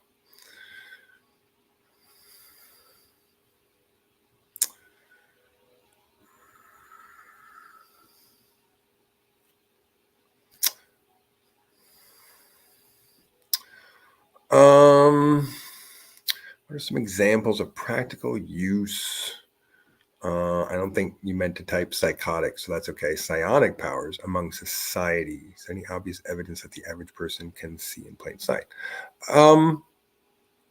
So in my experience, there are tons of people out in the world who are professing to use their psionic abilities to do readings, cards, healings, all kinds of stuff. And I'm not here to say that all of those people are as good or legit as they claim to be. I think my experience has been that a good number of them are not as awesome as they would love to believe that they are. And I just think that they just need more training. They just need more time, no more experience, more time, more training, more work to, get there. I think they're trying hard enough. I don't want to criticize their lack of effort. Like they're not trying, they're trying. So that would be like just the most obvious example, though. I mean, there's just a lot of people who are out there practicing something every day. Some of them are good, some of them are bad, some of them are, not doing anything at all. But there's a lot of them, and a lot of them have some amount of ability. Some have way more, right, than others. But there's plenty of that that's just sort of happening out in the world at the moment.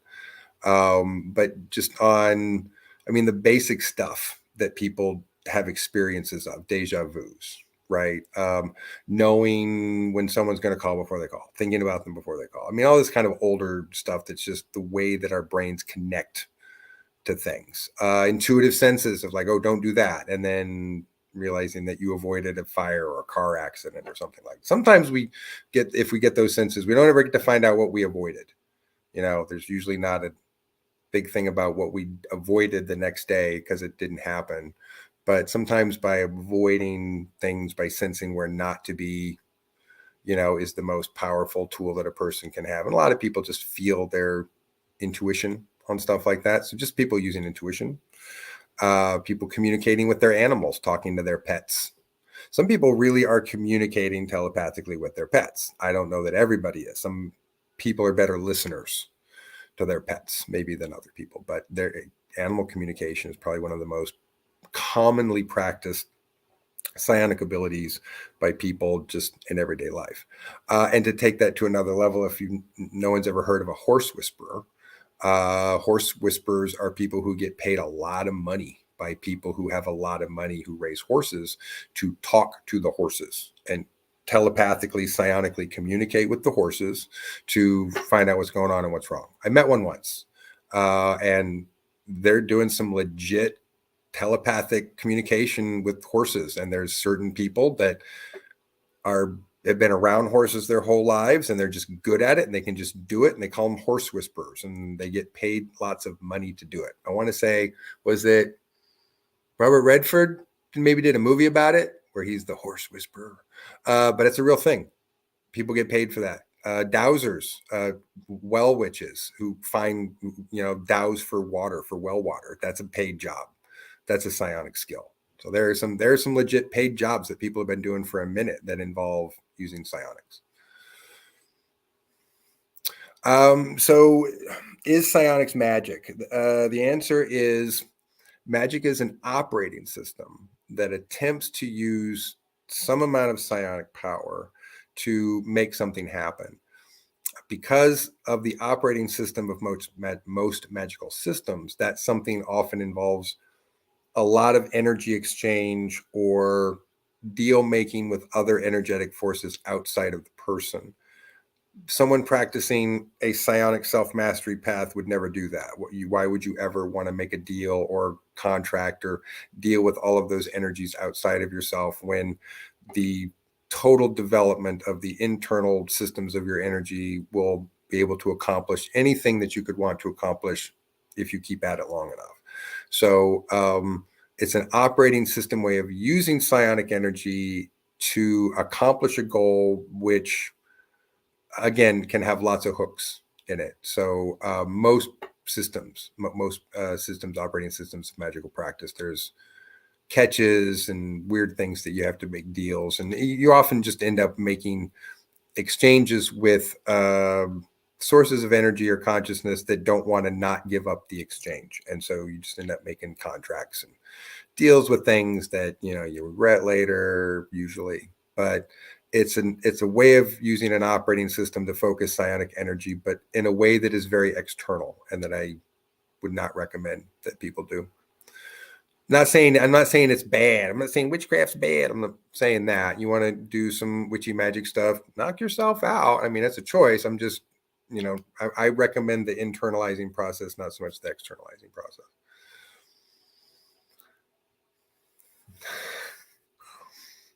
Are there psionic weapons? Sure. People can be psionic weapons. There are psionic forms of attack and assault that are physical. Telekinesis exercised to a certain level of force can kill. Pyrokinesis, exercised to a certain level of speed and force can kill. There are a number of psionic skills that can be turned into a literal attack and assault. So there are some, yeah. Takes time. Superman were real. His powers are examples of psionics. That's a good question. I'd almost say yes. Okay. If I'm going to comic book nerd on you for a second, it has to do with the light of the sun, right? It's because we have a yellow sun and that gives him all the superpowers. Really, knowing the physics that I know, I don't see how that's a real answer. So it seems more likely that the effect of that different star awakens his own internal abilities and makes him super. I don't know. That does seem like a more rational explanation than that just the different color of light frequency makes him go from a bag of wet bones that can be crushed by a rock to, impenetrable skin, bones, veins, super speed, ice breath, laser vision, heat, whatever. I mean, I don't think Yellow Sun's doing that. So, okay, if fun question, I would go true. Superman were real. His powers are examples of psionics. I'll go with true on that one.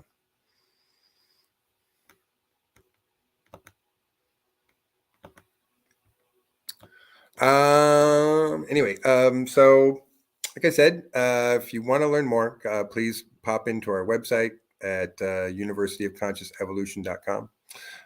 We have Facebook page, but most of how we stay connected with our students and with people is via our website. You can sign up for our newsletter, sign up for free trial, learn some basic psionic self-defense if you want, or some other stuff. And it's just always our goal to share information that help people be better people, in the sense of, like, if you're under an assault, we want that to not be a thing that's making your life suck. If you've got stresses and anxieties and stuff happening inside your head that you got to figure out, we don't want that to be, what's stopping you in life.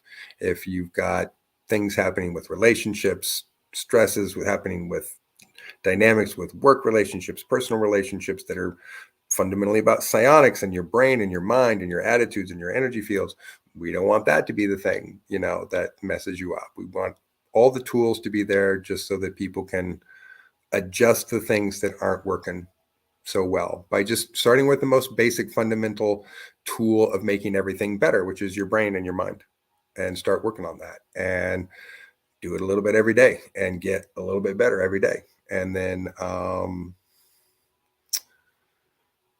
keep at it for as long as it's helping, as long as you feel like you need it. I'm never a dogmatic person, like, you must do this every day, no matter what, or you fed or burn alive or something. It's not that. It's, you do it because you want to, you do it because it helps, you do it because you have a goal about having a stronger mind or being able to do psionic abilities that you can for yourself, for your own world and your own reality.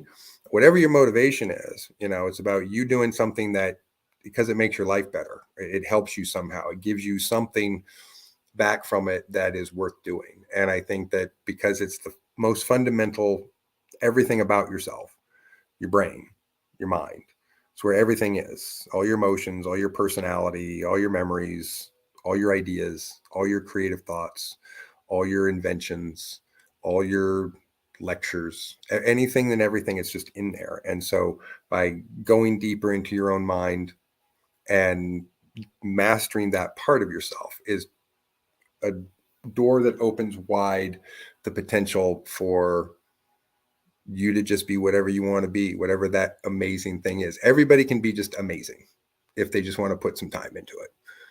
And so we just want to encourage everybody to, try putting a little time in and see if you like being amazing. And if you like it, do more. And if not, then, go be a muggle. It's fine.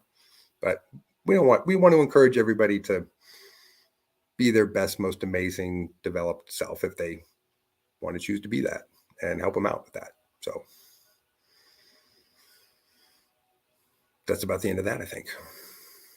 Unless anybody's got any more questions, I got a couple minutes here, but otherwise, I think that's good.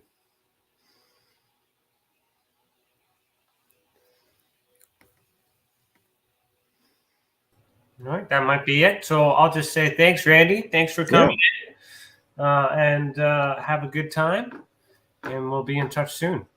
No worries. Thank you. Take care, Ryan. Have a good one. All right. See ya.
Have you ever wondered, or maybe just thought to yourself, if there were others just like you?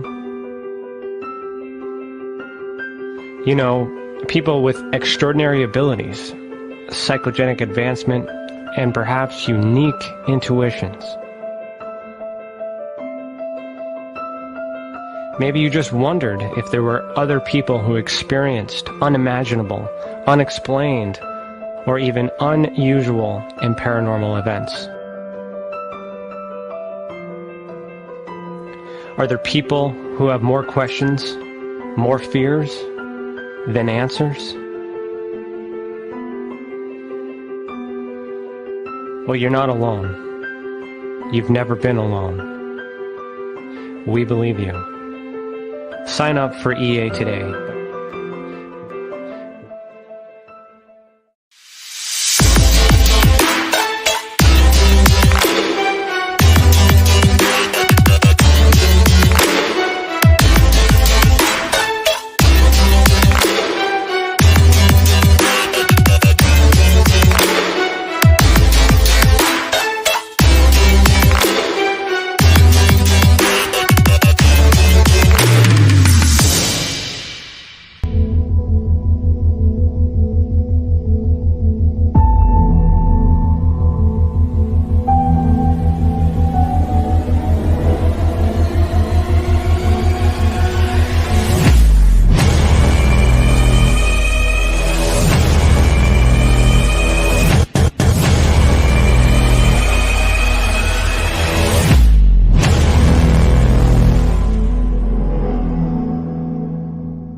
Business. It's your property. Your assets are worth protecting. Blacklight Investigative and Surveillance Services specializes in patrolling and inspecting residential or commercial property against fire, theft, vandalism, terrorism, and illegal activity. People and buildings are monitored to prevent crime. Keep your property, your people, and your assets safe from threat. Our elite staff are dual licensed private investigators and security guards. Blacklight Investigative and Surveillance Services. Go to blacklightiss.com.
Hey, Alex, you're live. Yeah. All right. Do I just start talking, or how does this work? Yep, you just start. You're ready to go. All right, yeah. Just let me know when you want your slides. Yeah, please, yeah.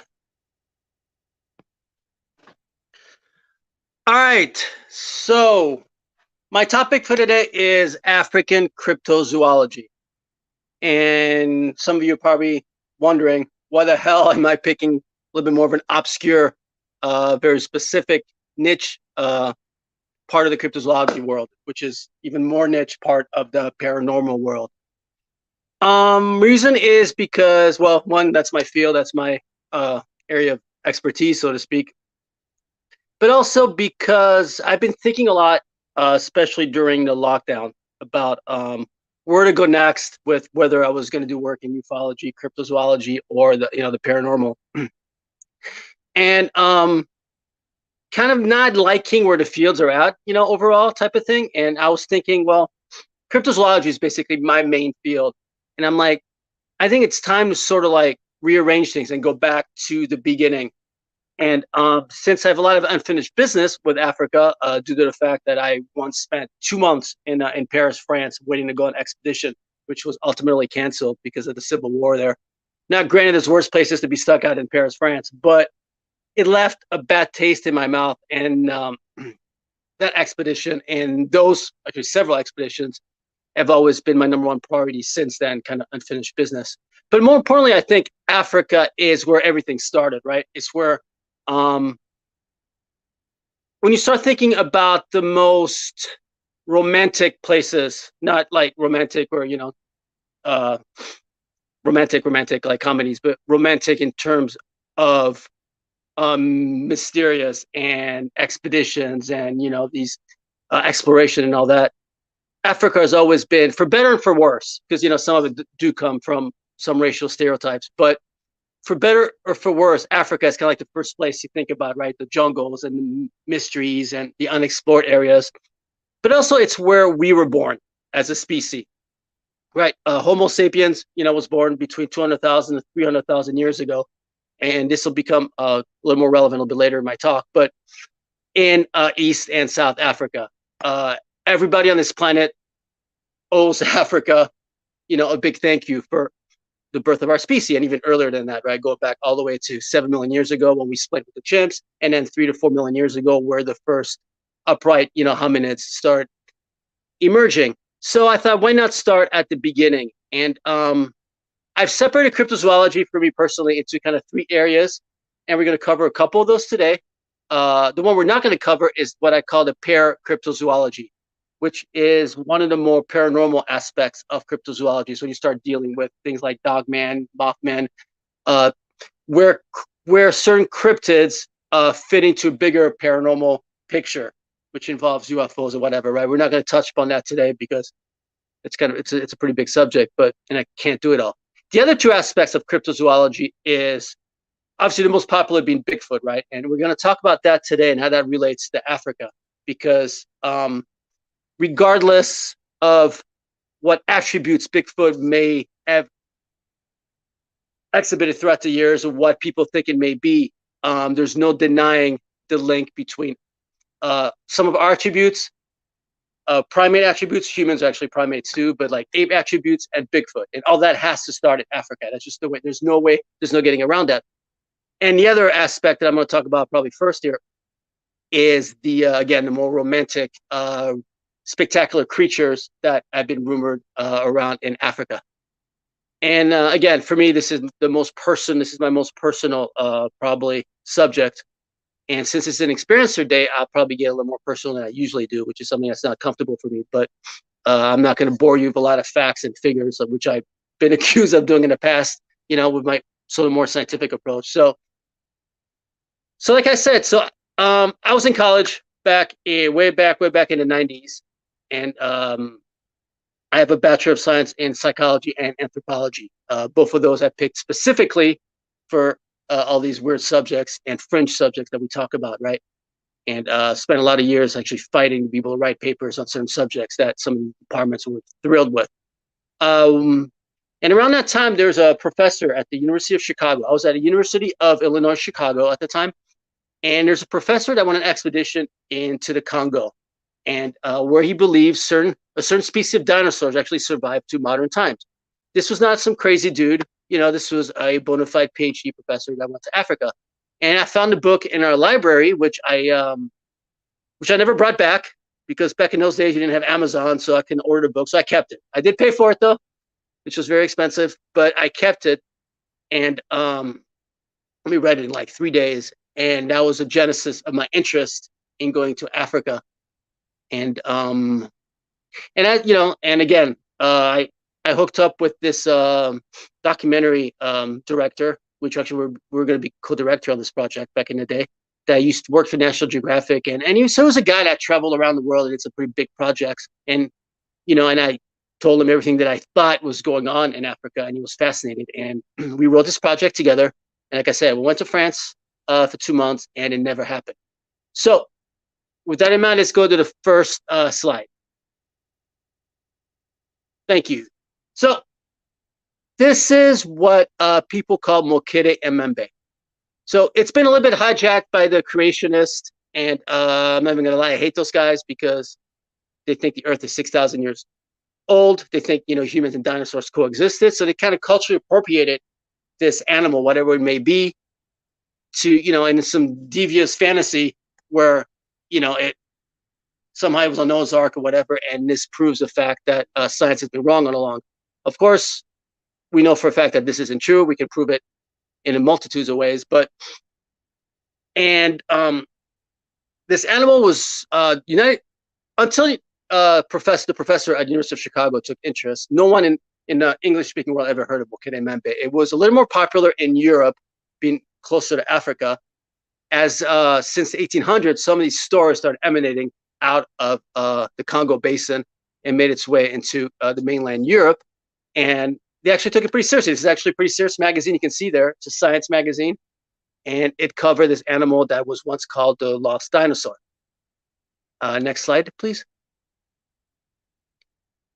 And this is, so again, the actual evidence for this animal is pretty weak. I'm not even going to pretend it is. It's not, because it is from a video, standpoint. This is the only alleged picture and video, which I'm not a huge fan of, but this is one of two that we got. This was so you can kind of get an idea of what it looks like. This is what Japanese film crew in 1992 went to Lake Tele in the Congo Basin and tried to do a documentary, trying to follow up on the story of Mokere Emembe, which was starting to become a little more popular in Asia as well. And this is what they filmed inside the lake. I'm not sure this is an elephant, to be honest with you, but this does fit the description of a large body about the size of a hippo. And for the record here, I had people on site in the Congo, including some firsthand reports. So a lot of things I'm telling you in terms of the descriptions is things that I received personally myself. I'm not a guy that does internet research only, right? So I had people on site in the Congo doing research for me, and some locals that actually had seen this animal. So it's about the size of a hippo, long, powerful tail, long neck, small reptilian head, which you can see why some people think it's a dinosaur, which we'll get to it, but I have my doubts on. Anyway, next slide. Now, this is a little bit, I've shared this before on social media, but this is a little bit of an exclusive because I was actually the first person to discover this. Now, there's these people called the Lega people in Central Africa, and they're famous for their art and what they do. And this was from an exhibition at UCLA. So this isn't like, some kind of fantasy, some discovery someone made somewhere and not sure if it's real or not, and you see a lot of those on a lot of popular radio and bobcasts often, and a lot of those are pretty sketchy. We don't know what the provenance is. This is a bona fide art from these people and at an actual museum at UCLA, right? So what this depicts is, and this was found a bunch of other animals. There were spiders, snakes, various lizards, the whole deal, about essentially animals that lived in the region. And all the animals, all the art forms were labeled, right? One was, labeled spider, one's pangolin, whatever, right? This was just labeled animal, unknown. Now, obviously, as you can see, it does look specifically like Mokere Membe, maybe like a youth, and does absolutely look like a dinosaur. And this is from the 1800s, by the way. And dinosaurs weren't discovered until the 1800s. Most people in the West didn't even know what a dinosaur was until the late 1800s. So this either is around that time frame or precedes that. So, and again, these are people that are moving around inside the Congo Basin and Central Africa, based on on war and strife and all that. So, and they're also known for their masks. So I found this pretty interesting, and actually I shared it on Twitter, and a gentleman named Michel Ballot. So you'll hear a lot about, well, not a lot, but if you look at the internet, there'll be some people that have done expeditions in the Congo. The one guy that's really doing the most quality work is this guy named Michel Ballot. He doesn't get a lot of credit. He's not very active on social media, but he reacted to this pretty strongly, and he thought it was a Mokere Membe as well. He's on his, 9th, 10th expedition down there. He spends a lot of time in the region. And also, for the record, he's the guy that found, I have him, I've seen him, I can't share him because I'm not allowed to, but Michel has found a lot of interesting footprints in southern Cameroon, actually. And he's done a lot more work than I have, and he's done the work, and so have I. But I've compared the footprints with what is known about hippo footprints, elephant footprints, anything that could be living in a region, and they don't compare at all. So, and they're about, see my head right here? Literally, these footprints are about this size, right? They're huge. So there's definitely, I would say, a mysterious animal that lives in the region. Okay, next. This is another view of it. As you can see, official exhibit. This was, again, at UCLA at the museum. And it's no longer there, by the way. I talked to them. I called them, obviously, as soon as I saw these. And we talked a little bit, and they confirmed that these were, a bona fide art form from the Lega people. But the exhibit was no longer at UCLA, and they aren't even sure where it is today. So I'm going to go down there again, try to talk to one of the archaeologists or anthropologists, and see if maybe we can kind of track these down. But apparently they're in Europe somewhere now. It might be even in a private collection. I don't know. Next. Now, stories of Mokere Membe actually go back even before the 1800s. This is a bona fide mosaic that's actually in Italy today in another museum in Palestrina. This is actually called the Niles Mosaic of Palestrina. And this depicts life on the during Roman times, during the Blue Niles area or the Niles area. Now, this animal I found was particularly interesting to me. And recently, however, they did find that fossils of giant otters that used to live in the area. Quite not this big, apparently. Of course, it could be a perspective issue here. So I'm not possibility this is an otter is not out of the question, but I found it pretty interesting that that all the way back to Roman times, or at least there was a painting of an animal that looks suspiciously like a Mokere membe. And again, this is not, this is an official artwork in a museum that was found in Palestrina by, bona fide archaeologists. So next. And this is the one from one of the expedition from the professor I told you about, Roy McCall. I'm sure I forgot to mention his name. And asking some of the fishermen on the riverbanks what Mokere membe looks like. Again, this is a quadruped, by the way. It's not a water animal. It lives in the river. And I was even told personally that it spends a lot of time using the river systems to get around, and it eats the malombo fruit, which apparently is its favorite food that lives on the side of the river.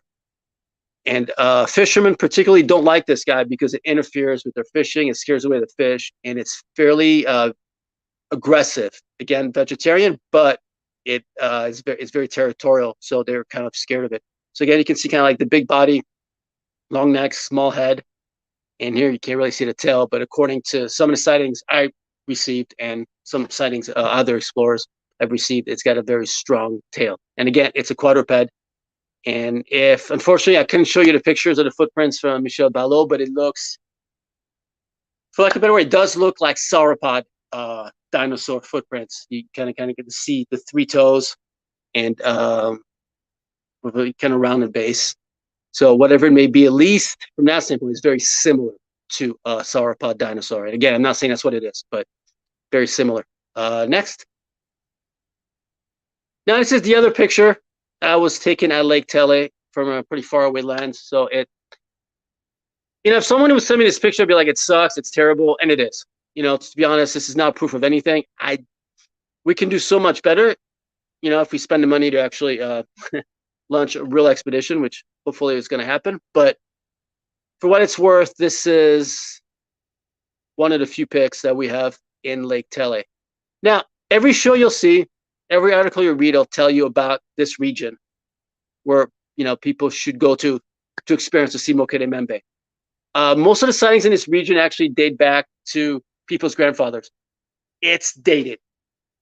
Even in the 2000s, where I inquired with some of the people not wouldn't say any area because nobody lives there, but in the Congo, that said that this species has been retreating westwards, away from the Congo, away from Lake Tele, into much deeper pools of water where nobody actually lives. There's only literally one pygmy tribe that lives in the area, and that was it. And it's gone much further west and north. And the latest information, in fact, is that the majority of species is now exclusively along the Ja River in southern Cameroon, which is where I'd like to launch my expedition, and which actually ties into the second subject that we're going to talk about in a few minutes.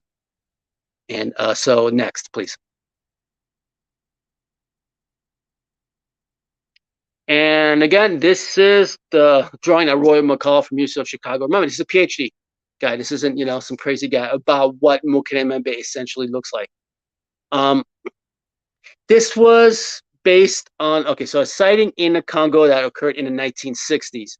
So the story is that local fishermen, which was the pygmy population at the time, were fed up with this animal interfering with their fishing. So they created a trap to trap it and kill it. And according to the story, kind of passed down by generation, is that they did manage to kill one of the animals and even ate it, but unfortunately got very sick from it, and people that ate it actually died. So based on the description, this is what we got. Now, you have to remember also, because as soon as stories of these animals started, coming out of Africa, the dinosaur hypothesis kind of emerged right away. So I think some of the drawings might have been influenced by that. Now, some of the additional details that I've heard about is there's actually a little bit of a horn or soft flesh on the top of the head, which, interestingly enough, is something that you've heard at Loch Ness and of Nessie as well. But I have a little bit of a hypothesis on that, which I think I'm not going to share it today because I'm still working on it, but just keep that in mind that it's a little weird detail about this animal. And also it has dermal ridges on its back, which not all species do. It seems that there's more of those guys in further up the Jaw River. So one of my hypotheses is that it's sexual dimorphism, and some of the male perhaps has dermal ridges and some of the females do not. And it does seem that sightings of the animals without the dermal ridge are usually tend to be smaller than the ones with the dermal ridges. So it could be very much a case of sexual dimorphism, which for those not familiar just means certain physiological differences between males and females. For example, in primates, gorillas, and males will have like a sagittal crest on the top of its head that gives you kind of a cone head, where certain females will not. So that's just a case of sexual dimorphism. Next, please. All right, I might have put this out of order, but so the other thing about the Jaw River, and is that Mokerememe is not the only unknown species that people are talking about. And I'm talking about sightings as recent as 2017. There's been some American engineers working down there doing some work, and there's been a couple expeditions. I'm not sure anybody's actually been down there since then. So, and the other thing that's been reported, so along the Jaw River, which is going to jump into our next subject, is, well, for lack of a better way to describe it, a diminutive type of Bigfoot, which is kind of like the project that I'm working on right now. However, this is not from Africa. This is actually, and I know it's pretty far away right there, but this is actually from the Pyrenees. And I recently actually was on a Zoom with somebody that's, Christophe Kilian, which he's a documentary filmmaker and actually a cryptozoologist, and we're working on launching an expedition into Africa. But he's also been working on the fact that there's been some sightings in the Pyrenees on the border between France and Spain. Something I was very skeptical about in the first place, due to the fact that we're talking about I've been down there, so it's a huge area, right? It's most of the areas people don't really go into, but it's still France and Spain. I had a hard time believing that a species could hide there. But when we started doing the project in Africa, I started thinking that what we might be dealing with here is a late migration out of Africa, right? Everybody originally migrated out of Africa, populated Europe, and then eventually, populated the world, right? That's how humans got everywhere. And so my hypothesis is that, which is something I call the last hominin, which is basically a late migration out of Africa into Europe, which became the tale of the wild man of old, right? That you hear in medieval stories, that for most part became extinct throughout Europe, except maybe this one specific area and other areas in actually Russia and then into Central Asia, which will be another talk for another day. But so all that ties in again back to Africa, right? So we're talking about a migration out of there, which maybe eventually even came all the way into North America, and that's how we got Bigfoot ultimately. Anyway, next. Okay, so thing I wanted to mention real quick, the other thing that was mentioned around the Jaw River, which again is why I personally is targeting that spot for an expedition, which would in theory be the second African expedition. The first one that we're working on right now is in Kenya, on the diminutive Bigfoot front, which I'm going to talk a little bit more in about 5 minutes. But the other animal that's been reported a little bit in Central Africa, but now also along the Jaw River in southern Cameroon, is a new type of big cat with saber teeth. Now, when you think about saber tooth, you start thinking about the Ice Age animals, right? That may not necessarily be the case. It could be a new species that developed the long teeth. And remember, though, if you look at all the big cats of the world, from the jaguars to leopards, they're actually Ice Age animals, right? They actually were around during that time period. So even let's say it's another prehistoric survivor that's surviving the area, it wouldn't be that crazy of a thought. But again, the reason why I love the spots so much is this might actually be the real lost world that that's left today. Next. Now, okay, so now back to the diminutive Bigfoot. This is a drawing based on an eyewitness, and I'm going to share a couple more exclusive ones that you've never heard of because they've never been published in English before. And this is a side view of what in Kenya they call X, and there's actually no name for this species in the in southern Cameroon. In fact, Christophe, which I'm working on right now, was the one that wrote several articles on this along the Ja River, which, to be honest, until I read it, I actually was completely unaware there are sightings in that area, which is why I'm tying in our expedition into Kenya into southern Cameroon, because I think there's a good possibility we're dealing with the same type of species or whatever it may be. Next. This is kind of a front view of this one was actually neither in Kenya or in Cameroon. It was actually in the Congo Basin. So a gentleman named Bernard Houvelman, which was kind of like the gentleman that gave birth to cryptozoology, I coined the term, was actually the ones that gathered these drawings from Central Africa. Now, here's what's fascinating about this.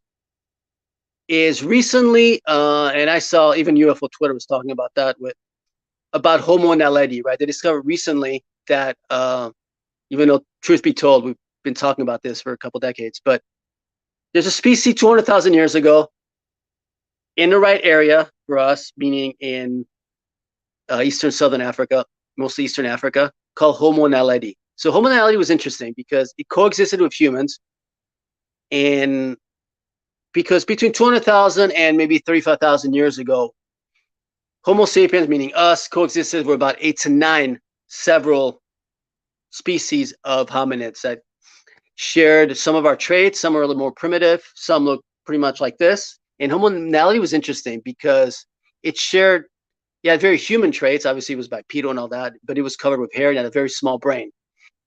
But it did not have fire. Now, the sightings and reports that I'm getting out of Kenya right now, which we've been going on since about the 1980s, and I'll explain to you where that comes from in 1 second, do not use fire. So what that tells me is culturally, we're potentially dealing with a species even more primitive than this, right? That are still walking around today. Next. And okay, so again, this is an artist depiction from the Congo of what's been walking around. This is even more primitive from that standpoint, where it's obviously a lot more ape-like, and that's where we've been struggling with what's human and what's not, right? And this is called the Agagwe, and this is from Tanzania. So in Canada, they call it X. There's a lot of other regional names. In Tanzania, it's called the Agagwe. And okay, so this is how all of this came about. Actually, next pick, please. Okay. This is Jacqueline Rumelger Eberhardt. She was a famous anthropologist in the 1980s. Her textbooks were used in universities worldwide. She was born in South Africa, educated in France, and did all her field work in Africa. And again, she was, head of a lot of prestigious anthropological groups. She was famous until she started talking about these living primitive humans that were walking around in Africa. And it really did not help her case with the scientific establishment. And she was, to a certain degree blacklisted. And she tried writing a book that was only published in France and on the subject. And so, but here where things get awfully weird, right? So she's the one that coined the term X. But she started talking about differential in some of the sightings she was getting. So one species which was the most common was the one I just talked about, some of the drawings I showed you from eyewitnesses about very much hominids, bipedal, covered with hair, but obviously with a little more human attributes than Bigfoot. But there's another group that was a lot more human that also didn't use fire, was known to drink the blood of buffaloes after they killed it. They're essentially naked, but they used weapons, which is the bow you're seeing right there. She actually found a bow right after one of her friends. And I say friends because she was doing field work in a village that she actually lived in for like 20 years. And so she knew everybody down there. And it took her a while to kind of get them to talk about the species. But anyway, and they found this bow and this arrow belonging to a very primitive type of human. And it was very controversial at the time. And not much else was heard from this because everybody kind of assumed the bow and arrow had disappeared. There's actually several arrows. They did, but I found them. I know where they're at. I know who has them. Her daughter. Okay, so her daughter has them right now.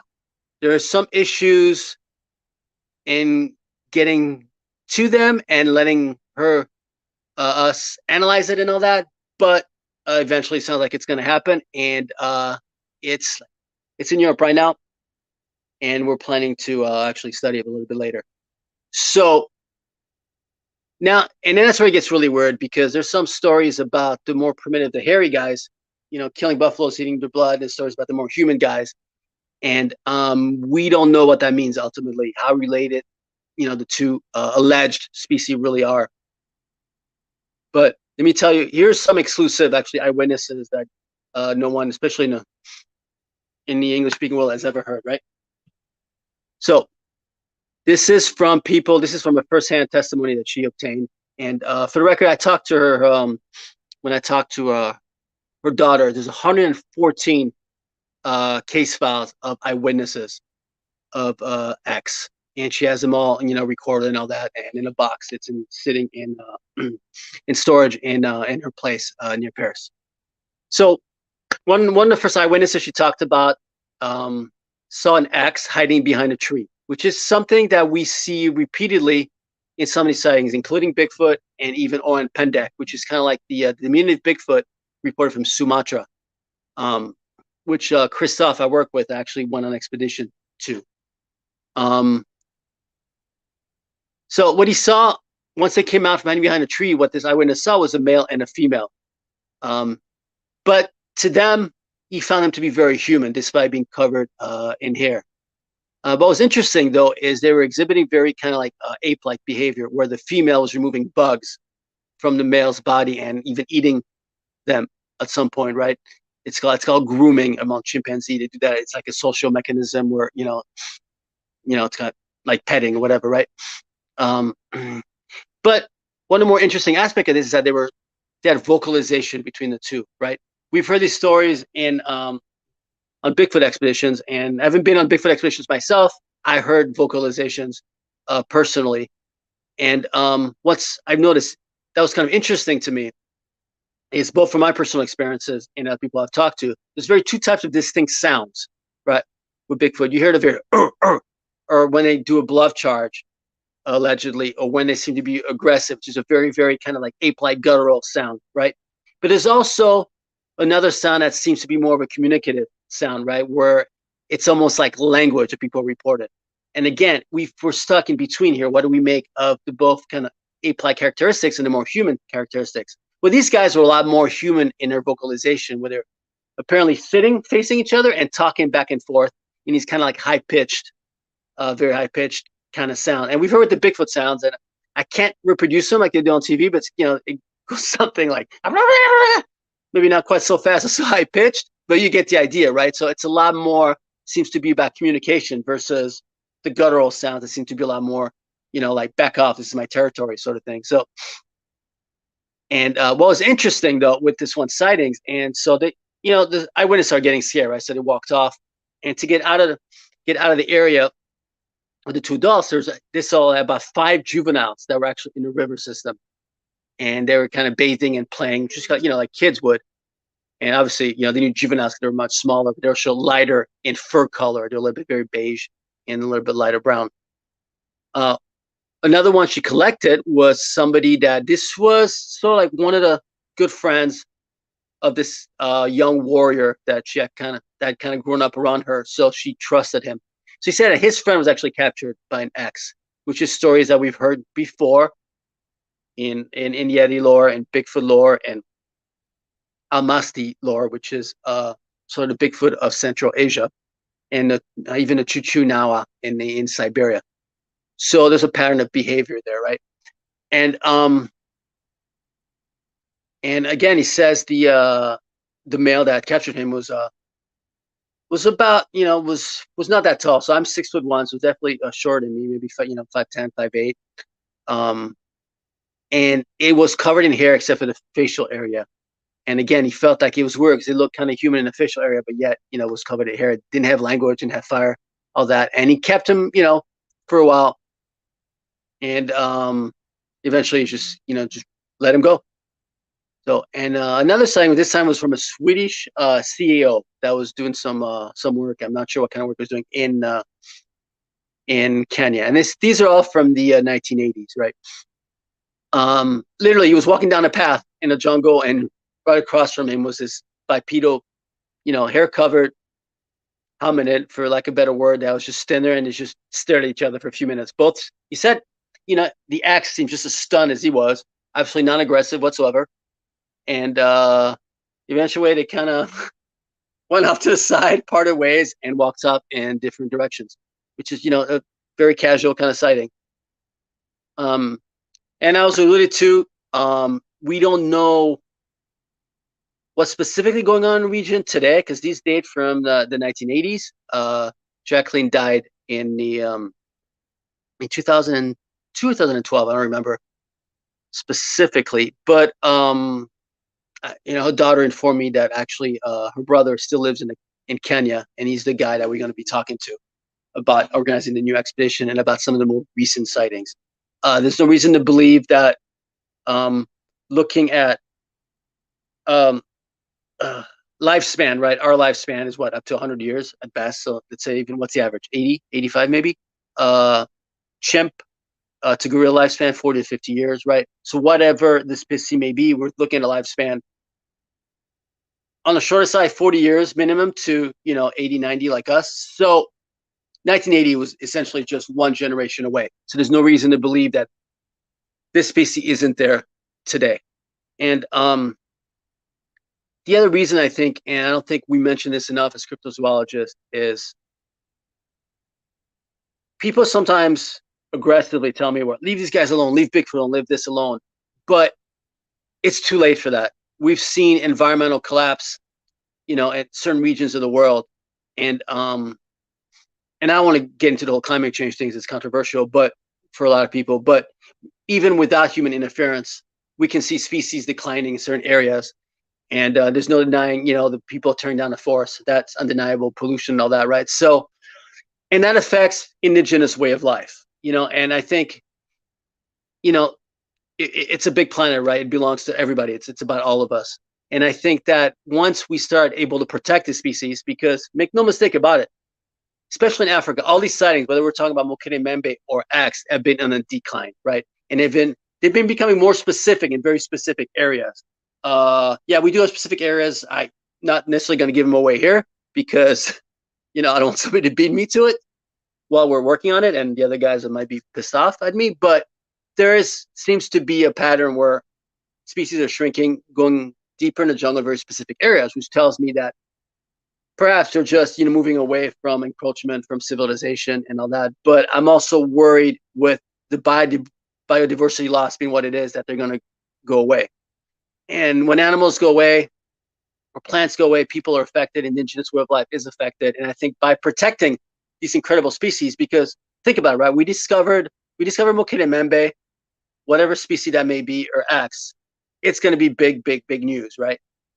At least big enough that we can protect the area, not only just for the animals there, for the species discovered, but for the people that live in the area. So I think I don't buy the leave them alone, because it's too late for that. We're way to pass of no return. And I know on some level it's selfish and it's convenient that we're that.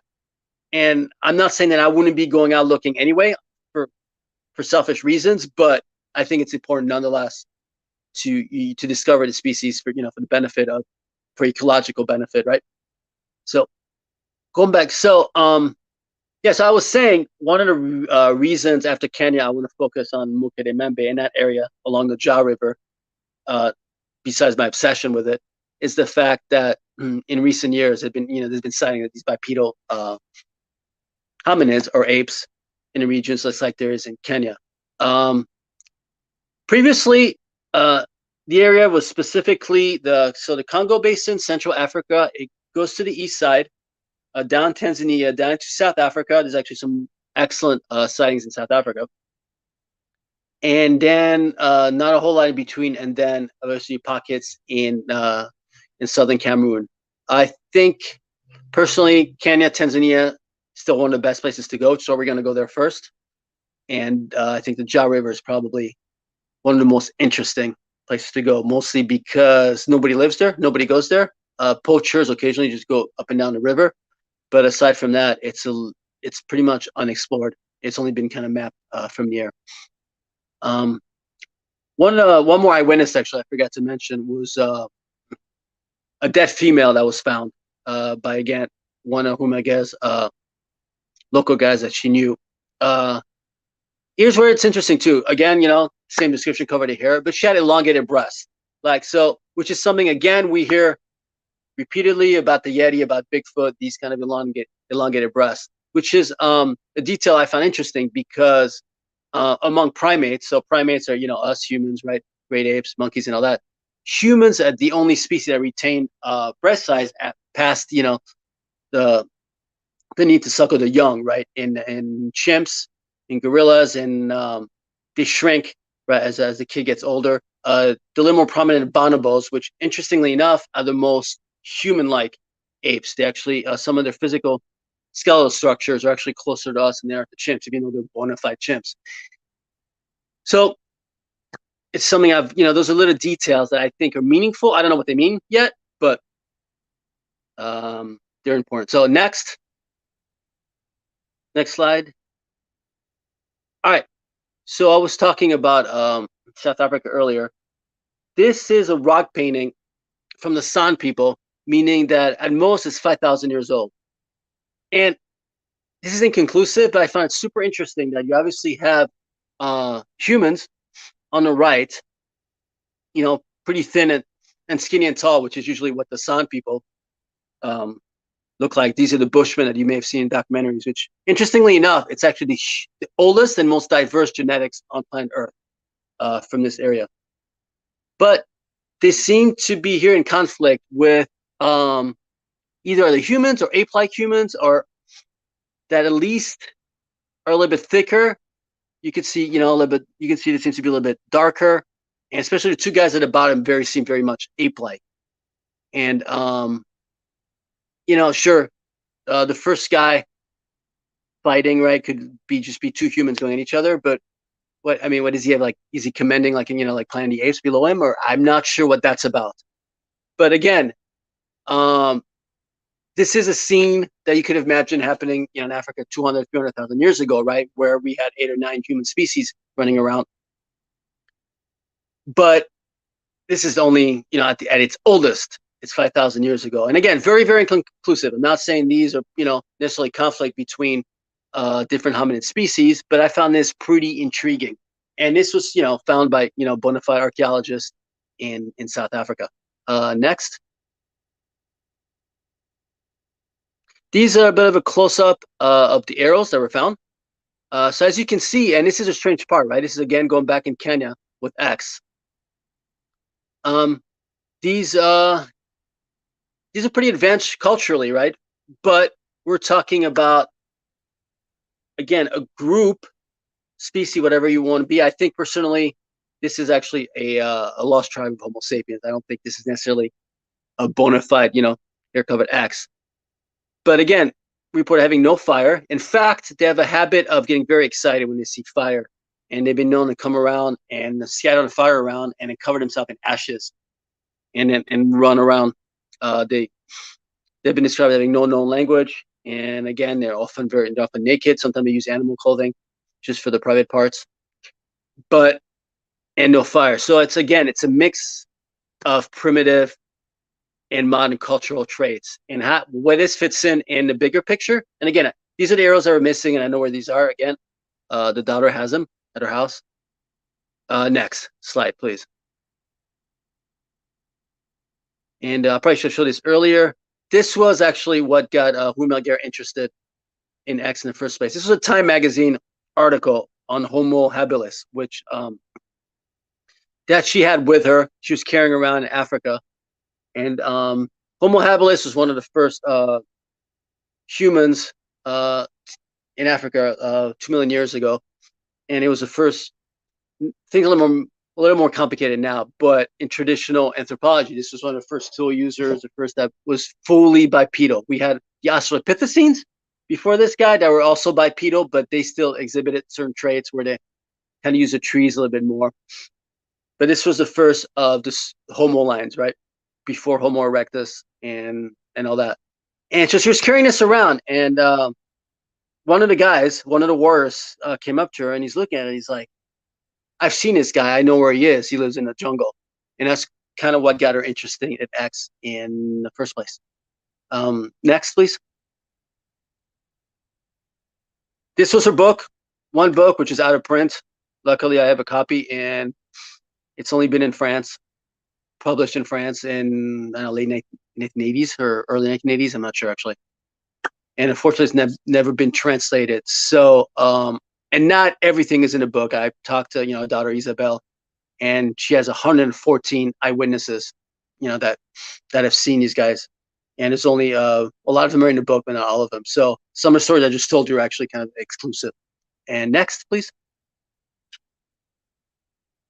Okay, so going back to the Southern Cameroon, and which again, is hopefully my next destination after Kenya.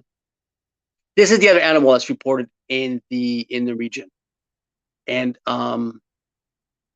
these are definitely on their way. If they're still around, they're definitely on their way to be extinct, because there's very, very little been very, very sightings. I'm sorry, since like the 1930s, right?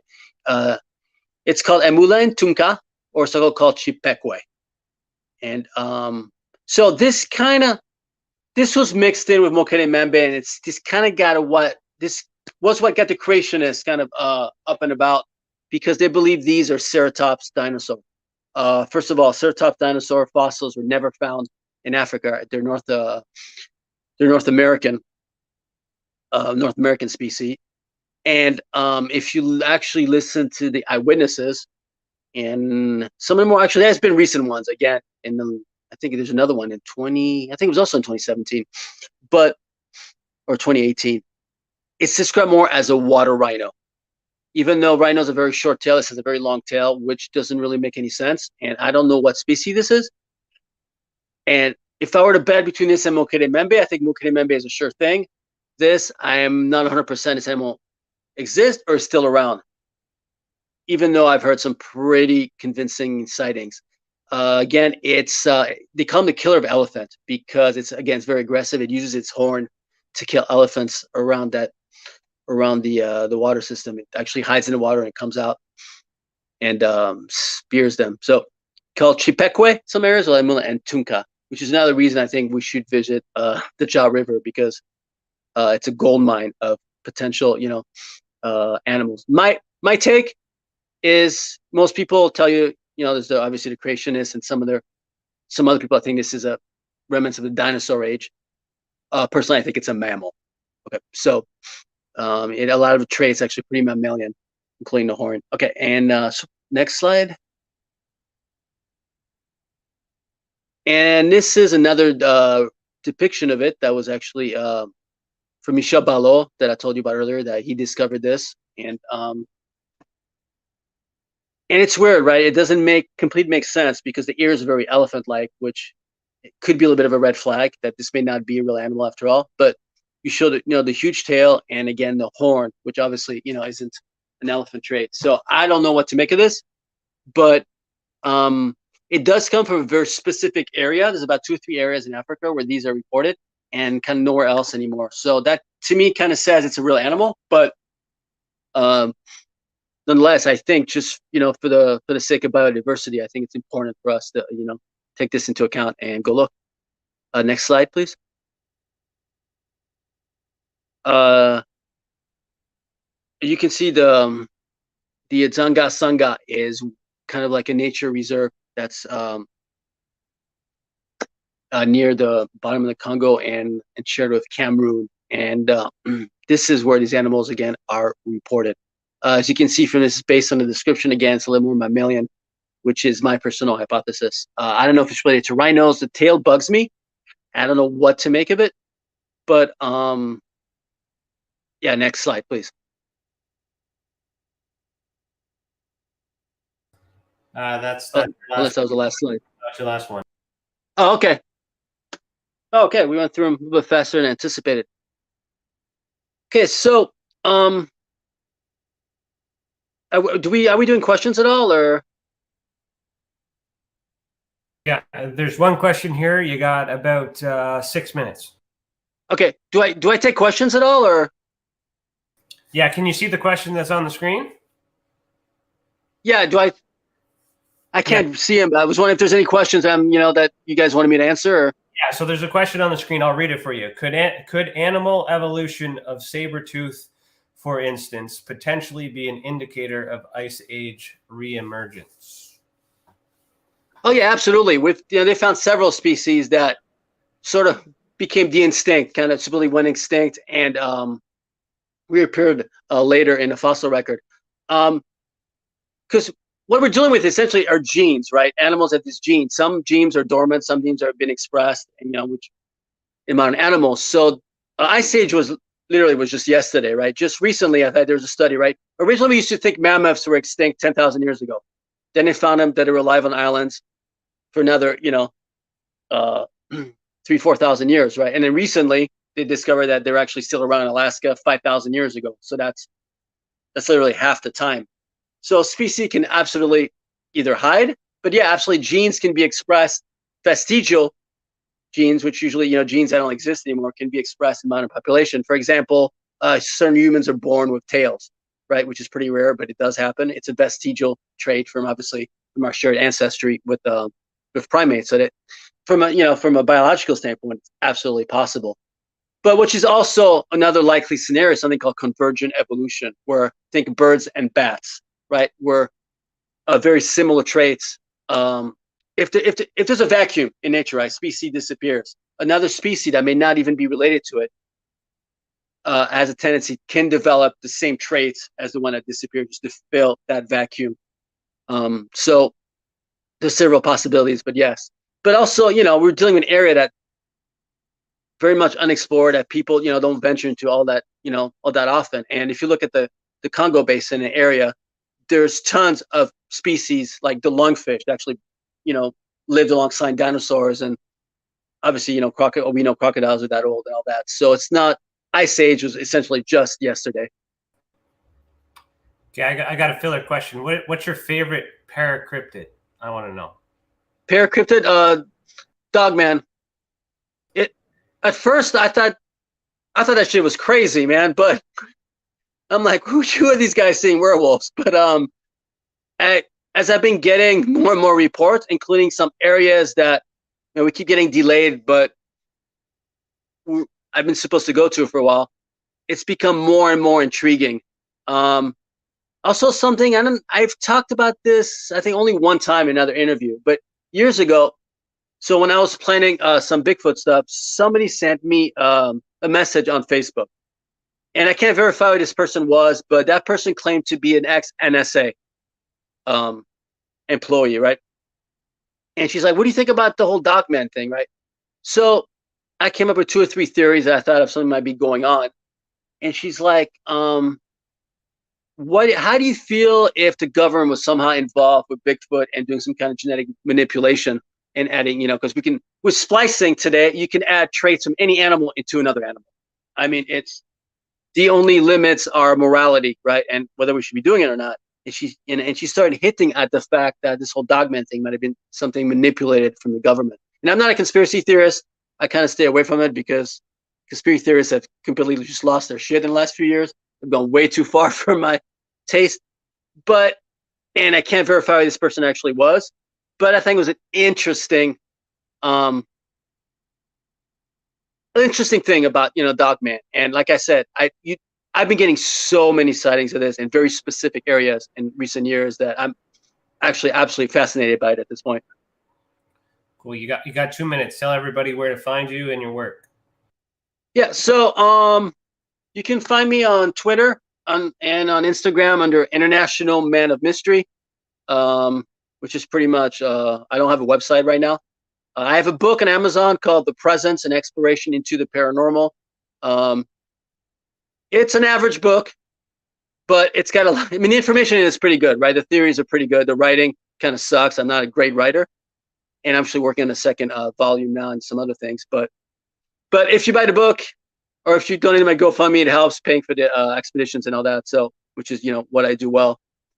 So, if you want to Amazon, The Presence. If not, you can look me up on Twitter and Instagram or Facebook. But Facebook, I don't share a whole lot of work stuff on Facebook anymore, just because it's just not worth the trolling, to be honest. So, yep, and that's it. So, usually we save Twitter for the late night trolls. Yeah, I mean, I have my trolls on Twitter too, but it hasn't been as bad as they are on Facebook for some reason. We have fun. Twitter's fun. All right, thanks for coming out, man. Are you going to be at the round table tonight? No. I'm busy tonight, but all right. Well, thanks for coming out, and have a good day. Yeah, thank you for the invite. I appreciate it, man. Bye. See you guys.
Have you ever wondered, or maybe just thought to yourself, if there were others just like you?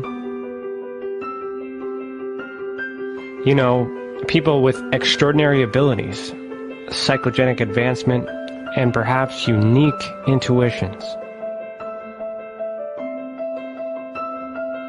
Maybe you just wondered if there were other people who experienced unimaginable, unexplained, or even unusual and paranormal events. Are there people who have more questions, more fears than answers? Well, you're not alone. You've never been alone. We believe you. Sign up for EA today.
business. It's your property.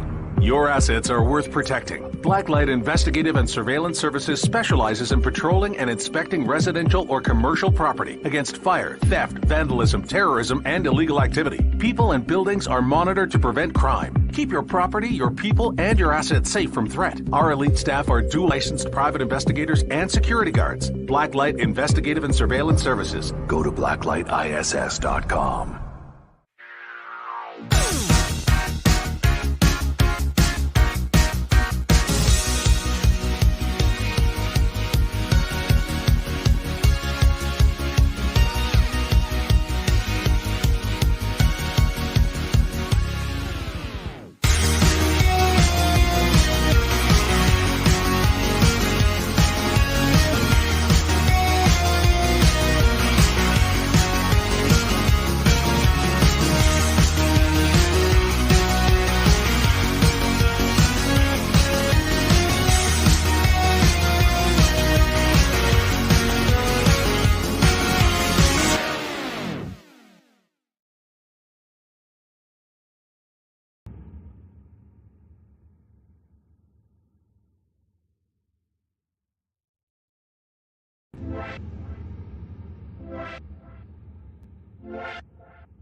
Hello, everybody. Thank you so much for joining this wonderful Experiencer Day. It's their second Experiencer Day, and this is my first. So I'm very excited to see everybody in the comments. And if you're listening to this later, I am so excited to see you as well.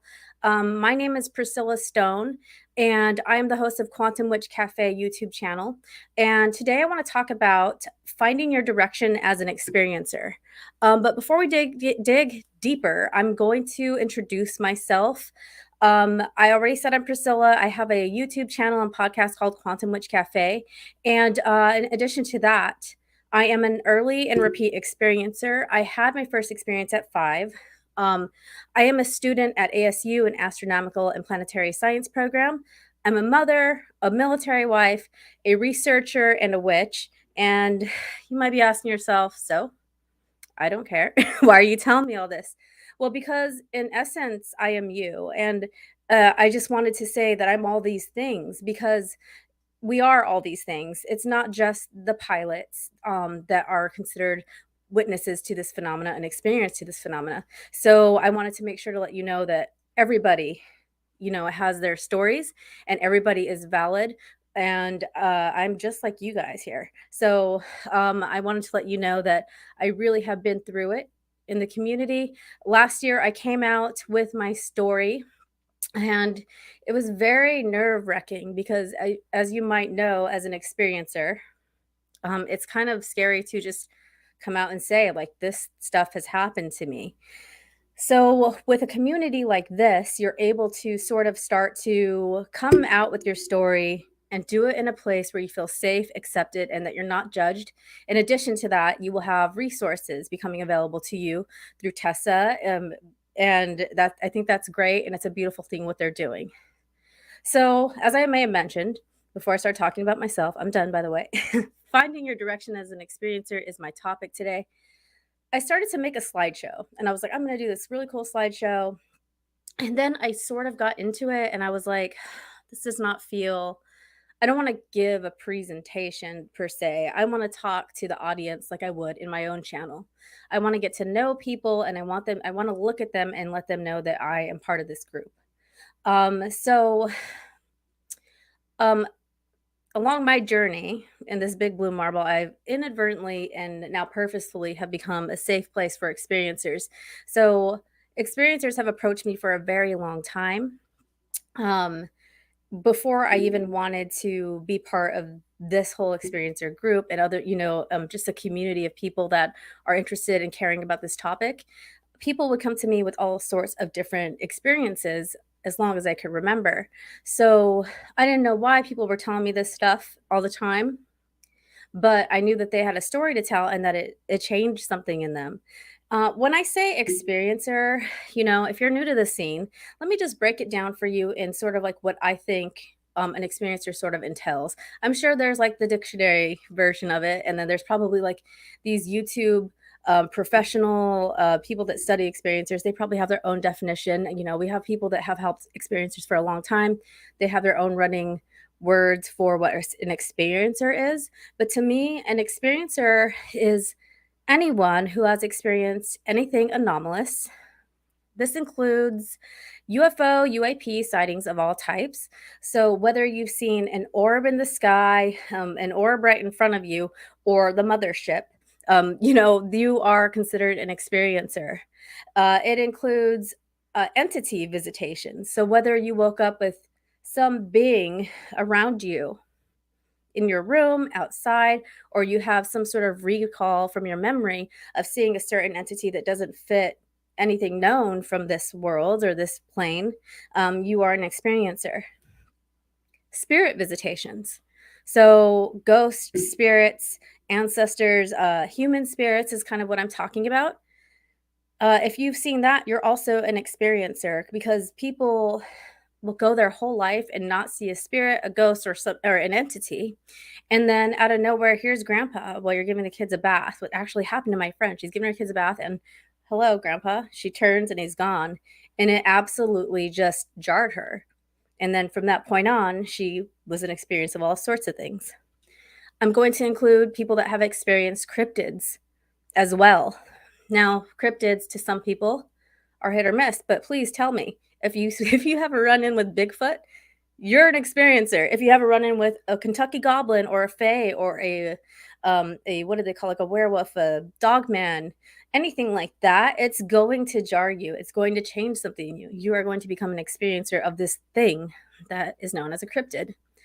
And I put anomalous light because we see in all sorts of different experiences that people might just get, like I said, orbs in the sky, in their room, on their video cameras, and they're sure it's not a speck of dust. So on any anomalous light, maybe you're not comfortable with the term yet. UFO or UAP or anomalous light is a little easier to digest. So that's what I consider an experiencer. So I'm talking fast. I need to slow down. So I want to talk about the different types of encounters. So I'm sure everybody's familiar with movies like the Encounters of the Fourth Kind and so on. But what does it mean? The term close encounter was first suggested by the astronomer and UFO researcher for Blue Book, J. Allen Hynek, and he wrote about these encounters in his 1972 book, The UFO Experience, A Scientific Inquiry. And he categorizes all these different types of experiences, and then later on people added to them. He had a sort of six-fold classification for UFO sightings, and they are arranged they are arranged into like increasing proximity. So as I mentioned, anomalous light. So the first type of experience people might have is a nocturnal light. Just lights in the sky, like I mentioned. Maybe you see an orb, or maybe you see some sort of like you can't make out the shape, but it looks like a ball in the sky, or even like wavy lights that sort of people might think are, auroras, but they're not in a place where there's auroras. So that's kind of like the first type of experience or sighting that you're going to have or encounter that you'll have. And then he also categorized it into daylight discs. And these are things that you see in the daytime. And, they have discoidal or oval shapes that kind of tells on itself. And then visual, which is like radar. So we get these reports from radar operators on all sorts of different jobs, from just working on commercial airlines to military to, in one instance, a meteorologist was reporting these crazy objects that he was seeing in his radar. So that's a visual over some sort of technology. So a lot of these UFO reports, they have radar confirmation, but it's hard, it's a good piece to bring to a case if you see radar and you have like a visual from your eyes. So just throwing that in there. And then we get into like the close encounters that you may have heard of. So the first, second, and third kind, and these were also added to later on by other people. So, and this kind of matches up with what we talked about. The first time is the visual sightings of the UFO. And this is less than 500 feet away. And that shows sort of like, its proximity to you. The second kind is a physical effect. So if you're familiar with the Falcon Lake case or the Cash Landrum case, physical interference of your vehicle or your body, paralysis, heat and discomfort on your body, physical trace evidence such as impressions in the ground where this UFO landed, scorched marks on your car. And as Falcon Lake, he had burn marks on his chest because he went up to the UFO and he touched it, which they say you should not do. There's also, so anything you can measure is kind of like the close encounter of the second kind because it's physical evidence. And then we have, the third kind, which is humanoids and robots. You're seeing them pilot this UFO, and you know that it's intelligently ran, and you see it. So if you think of like Dorothy Izat's pictures that she took with her 8mm, she saw occupants inside the UFO or the craft, then that is, your third kind. Some people have reported robots, humanoids, different types of entities, light beings even. So another researcher named Ted Blocher proposed 6 different types of close encounters. So he kind of changed it up a little bit. An abhorred entity is observed in the UFO, or that's the first kind. The second kind is an entity is observed inside and outside the UFO. So a best example of that might be some of these crashes, like the Trinity case, where they saw an extraterrestrial inside the craft, and then outside of the craft they were injured. And then another one is the entity. This is a very close contact or encounter. The entity is observed near UFO, but not going in or out. So again, we think like if you might see this either at crash retrievals or at a landing site. You might see the entity away from its ship. Direct type of encounter is you observe an entity, but there's no craft seen. But the UFO activity has also sort of been reported in the area. So, or you saw light, then later on in the night you see the entity, but not its ship. That's another type of direct encounter. And then another one is you see an entity, but like no UFOs have been recorded. So one is I see an entity, there's no UFOs. The other type is you see an entity and there is UFOs, but it's not, you didn't make the relation at the time. There's like a spatial difference. And then frequency, another type of encounter is frequency. No entities or UFOs, but you receive some sort of intelligent communication or download. So these were broken down by Blocher, and those are his close encounters. So we have all these different types of encounters happening. And then later on, people came along, well, we're going to add the 4th kind and the 5th kind of encounter. So if you're in this community for a while, this is all very boring to you because you've been through it. You've already kind of, talked about this, you've looked it up, all that stuff. But if somebody's new listening to this, they might not be aware of how many different types of encounters there are. So it's kind of important for us to review this stuff and then also be able to talk about it more openly. And I'm just going to take a minute to say hello to everybody in the chat. I see Cece, I see TESSA representatives in there, and I see Carolina, and hello everybody I haven't seen before. Ryan's in there, which of course he would be, and it looks like a really good audience today. So I just want to take a minute because I saw some names and I wanted to say hi. So we have the close. So later on, more types of encounters were added. The fourth kind, which is a human, this is the one that is very chilling to people.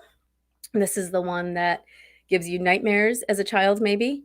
It's the fourth kind in which you're abducted by a UFO or by the occupants.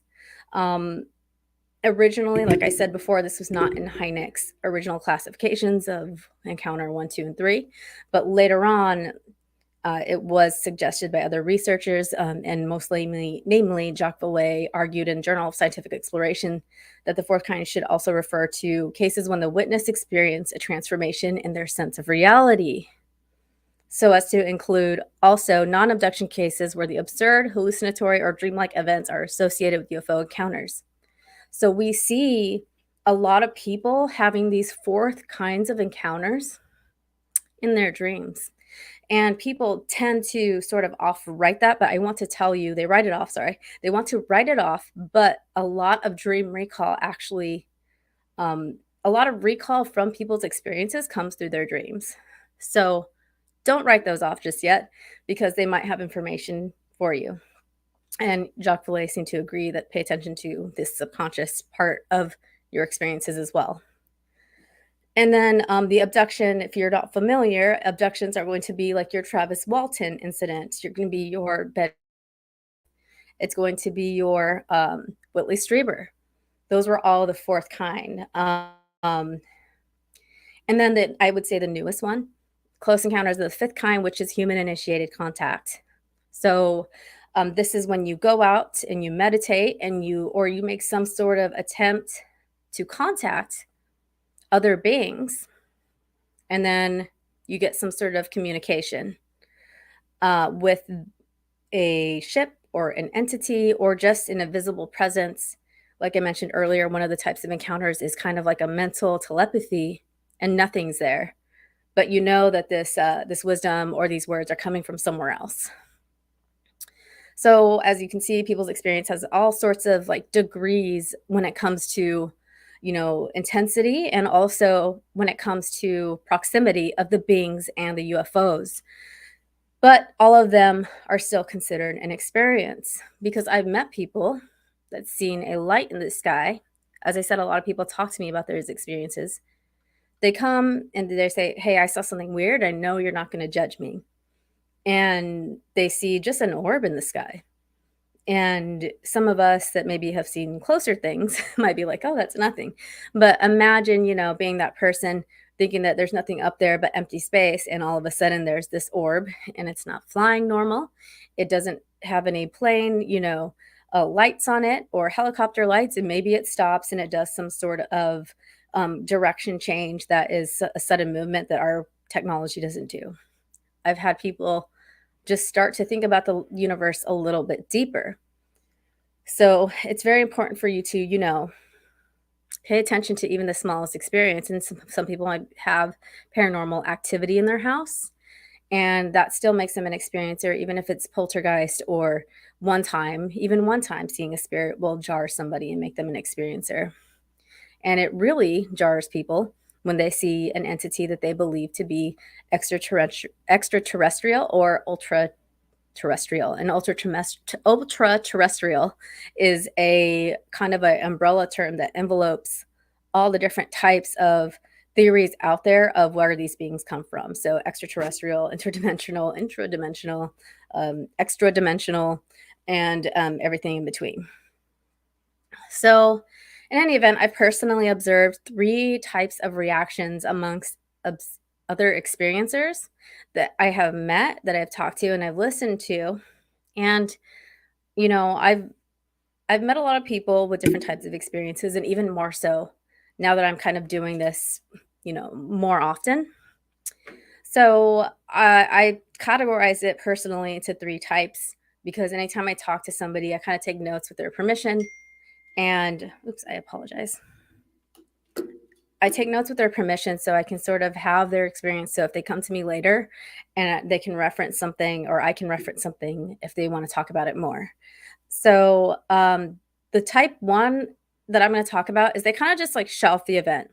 So perfect example is you're sitting around a campfire, you see this crazy light, people get some lost time, and one person is like, oh, well, I was just drunk or I was just tired.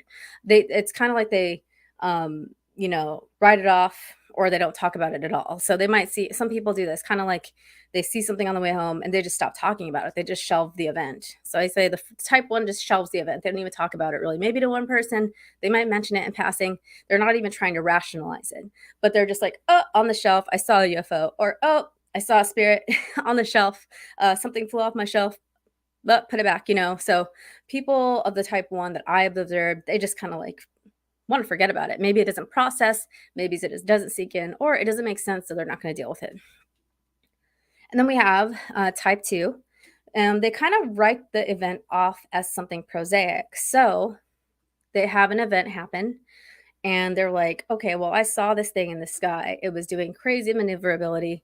It was operating with some sort of like physics. It either phased in or out. Whatever the experiences is, they're going to try to explain it away as something prosaic. So they'll either say either it's some sort of mental hallucination or a scientifically explainable event. A perfect example being like ball lightning, or the dust particle that people say, oh, you took a picture of a dust particle, but then next thing you know it, you're having poltergeist activity or shadow people, or this pulse of light turns into something else. They try to explain it because their brain is not ready to think that there's something out there outside of what we've learned for this reality. So that's the kind of the second type of person that I have met when it comes to experiencers. They explain it away, or they kind of chalk it off to maybe I was just tired, or maybe it was just a dream, or something that effect. And then the final type that I've seen is type 3 is the experiencer that changes for better or worse. And I say for better or worse is because I've met people that have had a very intense experience and it starts deconstructing the very reality that they live in. So for worse, it's kind of people that have had more intense contact. So your abductees or your repeat experiencers that have visitations that are extremely against their will. They're not happy about it, and it actually hurts them.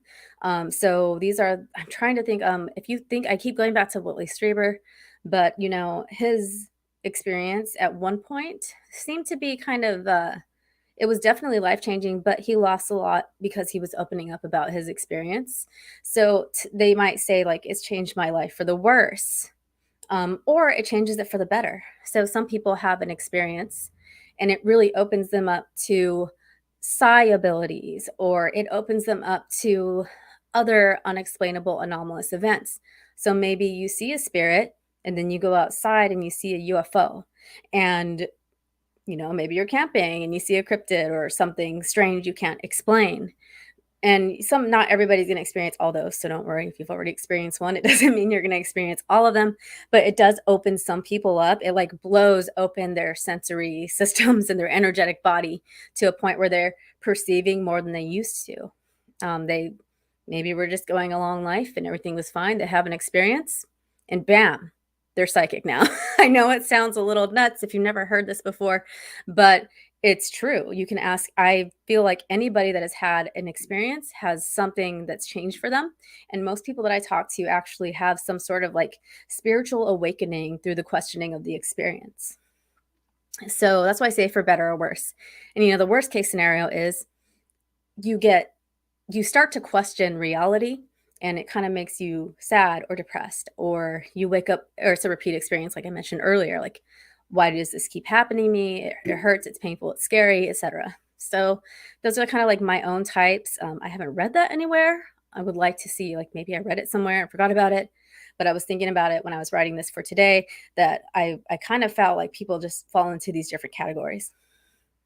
Not to categorize you guys, but there are some similarities. I guess it should be similarities, not categories.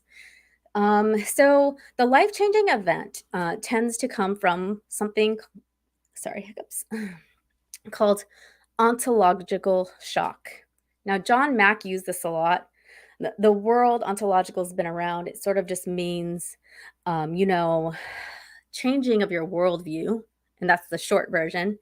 And Cece says she went through all of that. And so did I. So, if you've been through all that stuff, oh my goodness, it's so hard because it starts as scary and sometimes it becomes a blessing and then sometimes it's reversed. But if you've gone through any of this, my heart is with you and I'm here for you holding space, because it's scary initially. It makes you a different type of person and it puts you into this sort of ontological shock, like I started to talk about. John Mack was one of the leading people when it came to studying experiencers. He took them seriously. He was, in the psychiatric field. So he helped people. Whether you think his methods are controversial or not is up to you.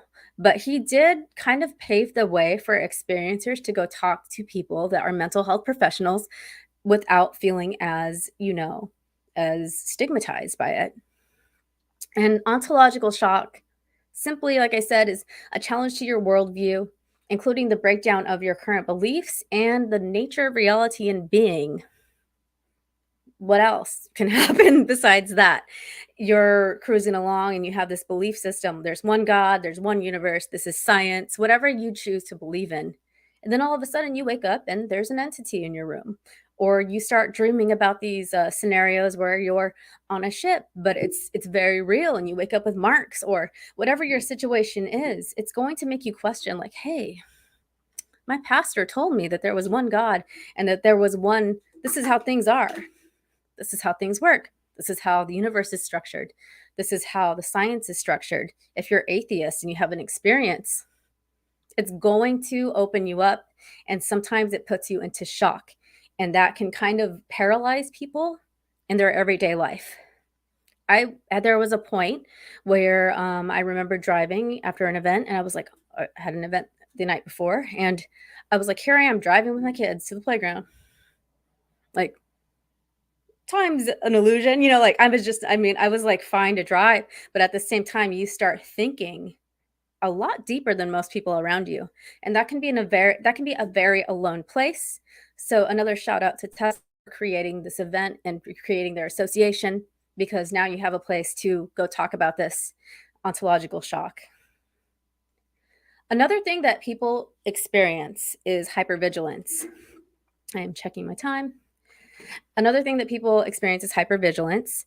So hypervigilance is, I'm going to explain it in a spiritual way that one of my mentors told me or taught me in priestess training. And then I'm going to explain it just as biology. I do have a biology background before I was studying the astronomical sciences.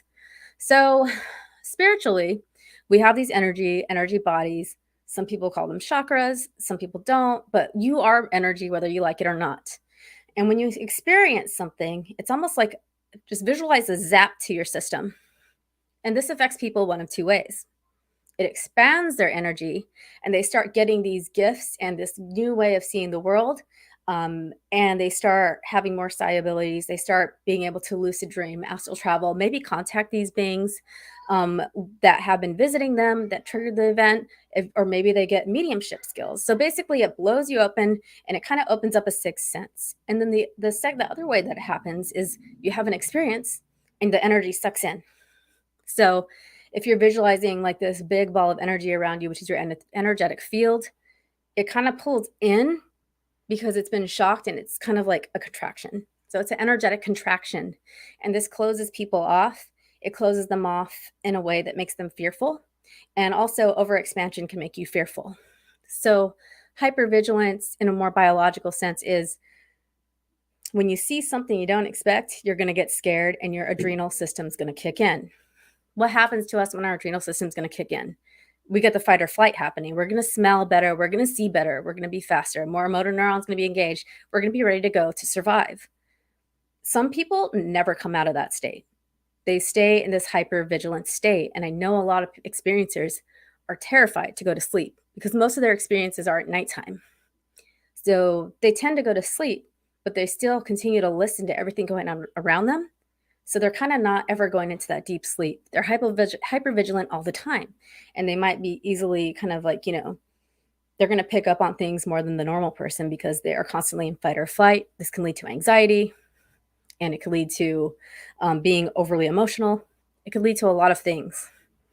And I don't think any emotions are overly emotional, for the record, because I have a 3-year-old and I'm also over emotional. So I already mentioned, I'm just going through my bullet list here so I don't miss anything. Expansion of spiritual gifts or psi ability. And that is one of the gifts, unless you don't like it.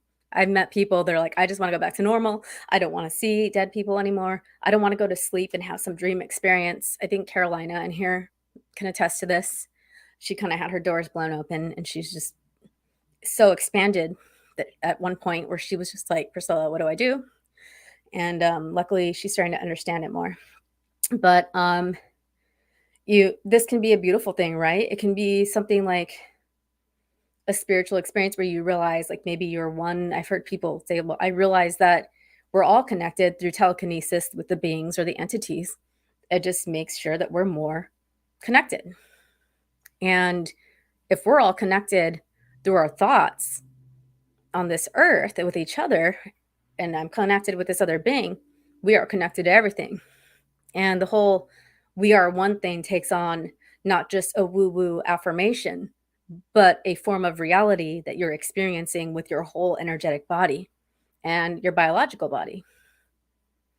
So that's kind of what, I've noticed when myself and talking to other experiencers. Like I said, I've talked to abductees and I've also talked to people that like saw a light in the sky and they're like, what? That's not what I was taught. The light in the sky is not a shooting star. It's not a meteor. It's not a satellite. And they get scared. So I've experienced and talked to people from all types of experiences from, I guess, Close Encounter 1 and all the way up to Close Encounter 5. And then there was, physiological effects are very scary to people too. So bring it all in. You've experienced one of or all of these things like Cece has. And now what do you do? Now what? So you see this thing or you experience this thing. It's unexplainable. It's expanded your consciousness and your mind, or it's just blown the door off of reality for you. You're afraid to tell anybody after this happens.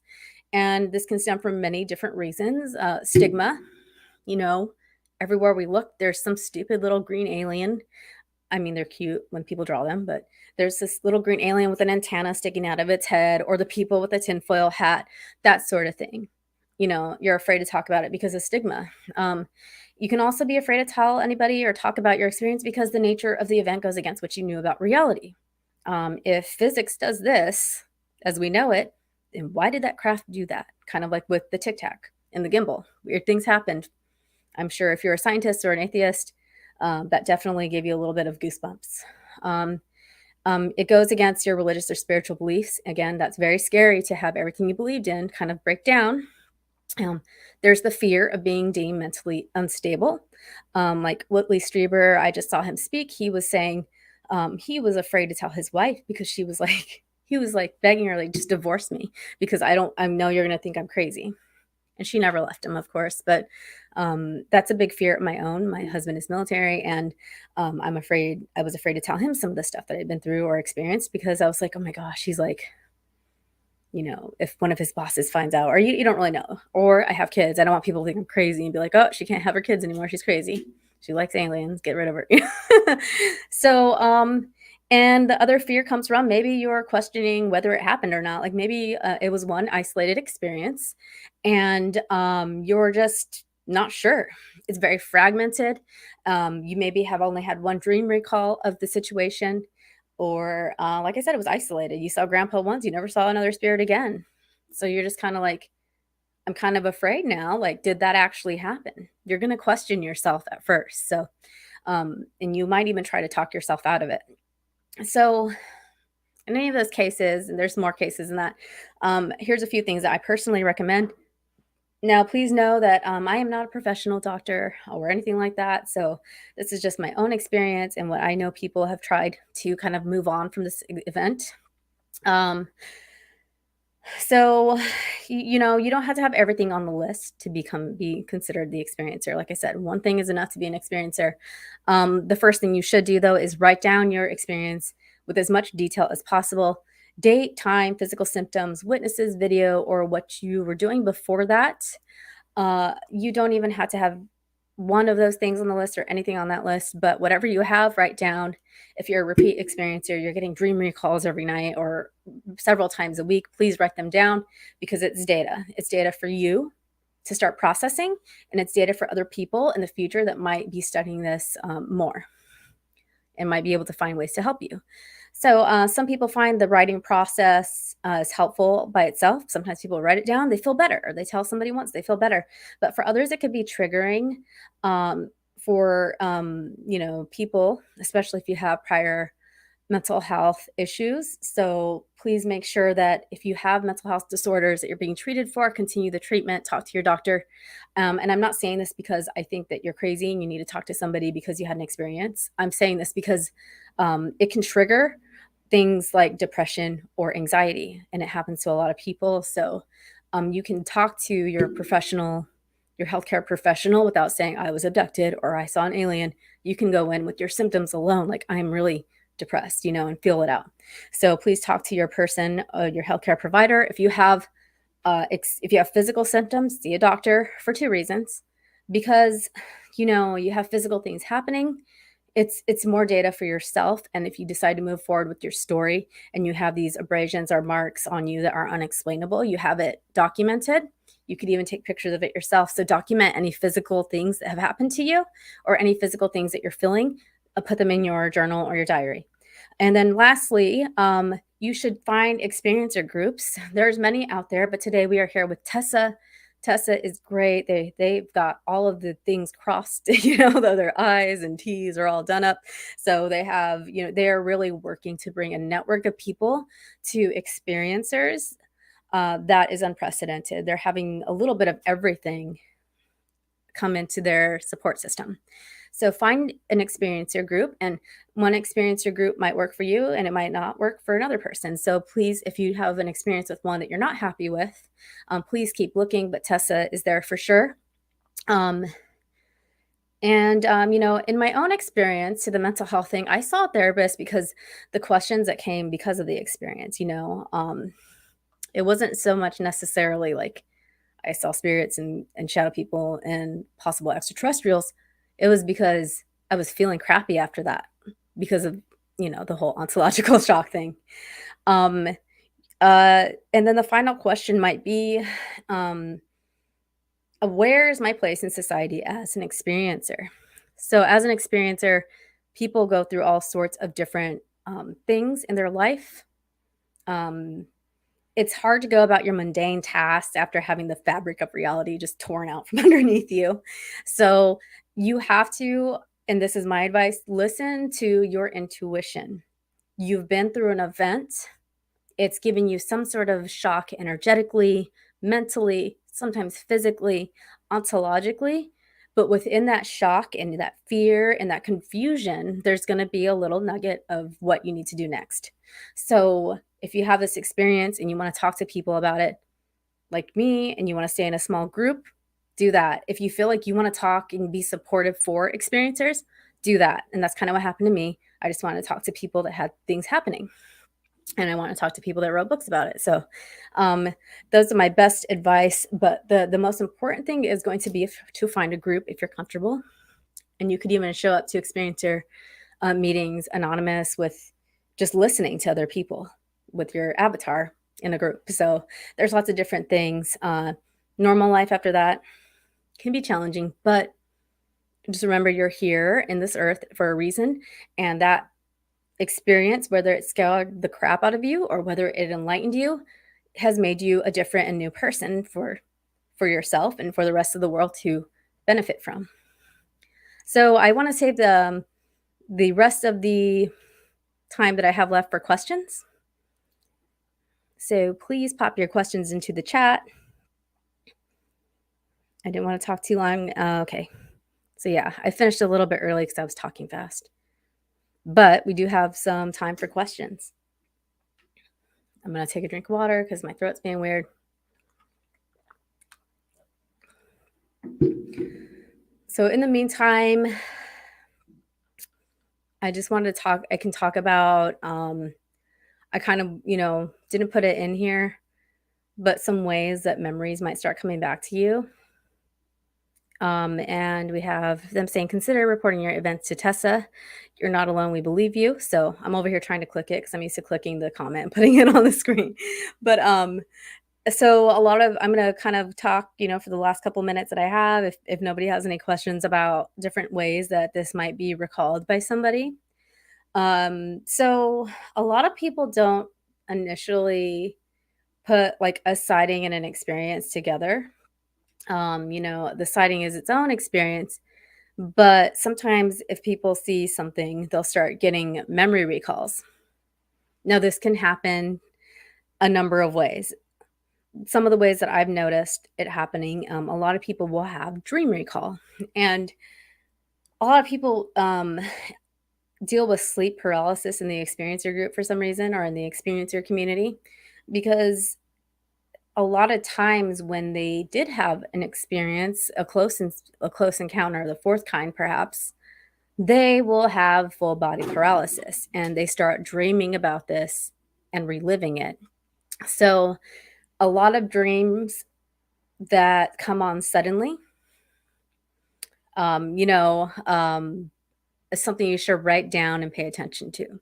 Also, another triggering thing can be seeing the face of a gray, like Whitley Strieber's book, Communion, with the gray on there. It used to be incredibly triggering for me. I knew that if I thought about this thing, I would see it later. So we do have a question. It's from Ryan. You provided a lot of great tips for experiencers today. Thank you. And in your opinion, what is the worst thing an experiencer could do in any experience? I would say the worst thing that you can do is never process it. The worst thing that you can do is to ignore it. Write it down at least. Like, I'm not saying you have to go tell everybody, but I think the worst thing you do for yourself is to internalize it and shelve it, like I was talking about earlier, because it's something that you need to work through. I mean, there might be the rare like population of people that are like fine with it. So if you're that person, cool. But if you're that person, you're probably not going to be here looking for answers or, interested in the experience of your day. If you're just like, oh, put it on the shelf, I'm good. I think the worst thing you could do is not talk about it or not write about it at least, because then it kind of finds its way to like back to you. It will come back if it's meant to come back. In most cases, you were supposed to learn something from it. So, I think that's the worst thing you could do. And then Carol says, and Ryan or CC, you might have to help me with this. Carol asks, does TESSA have a dream study group, or can we talk about this in a group meeting? So, Carol asked if you guys have a dream study group. So you can feel free to put that in the comments and I can read it out. CC asked about ontological shock. Yeah, ontological has always been a word, it just means like the origin of reality or existence. There's a lot of different definitions from it. It just basically means like your perception of the world and how it operates. And a lot of people, this is religious. So the ontological shock can include like breaking down of what their idea of what God is and what their God is, or gods in some cases. Or for scientists, it can be kind of like the breakdown of reality of science says this, and now I saw this. So ontological shock's a good one to look through. John Mack talked about it a lot. Like I said, John Mack's a little controversial to some people, but there's no denying that the work that he did really, really paved the way for experiencers.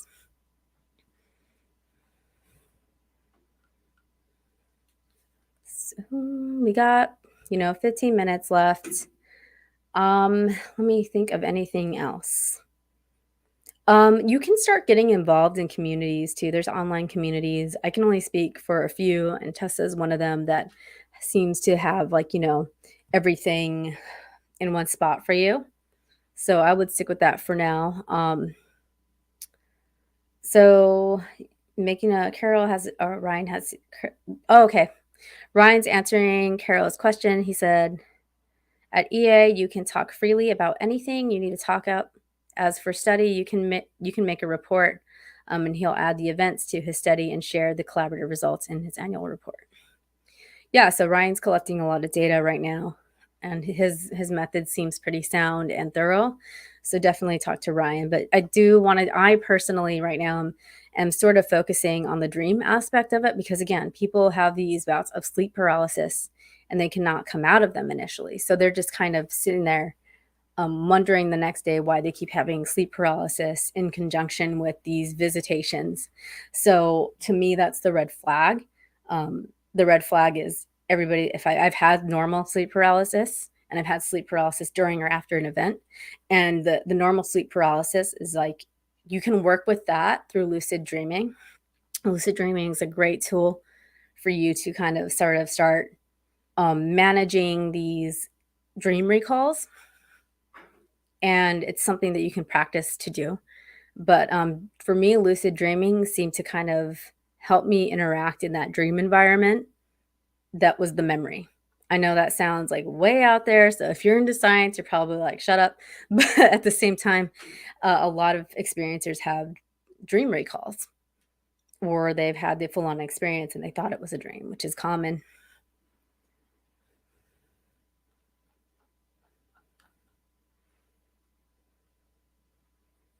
Let me think of anything else.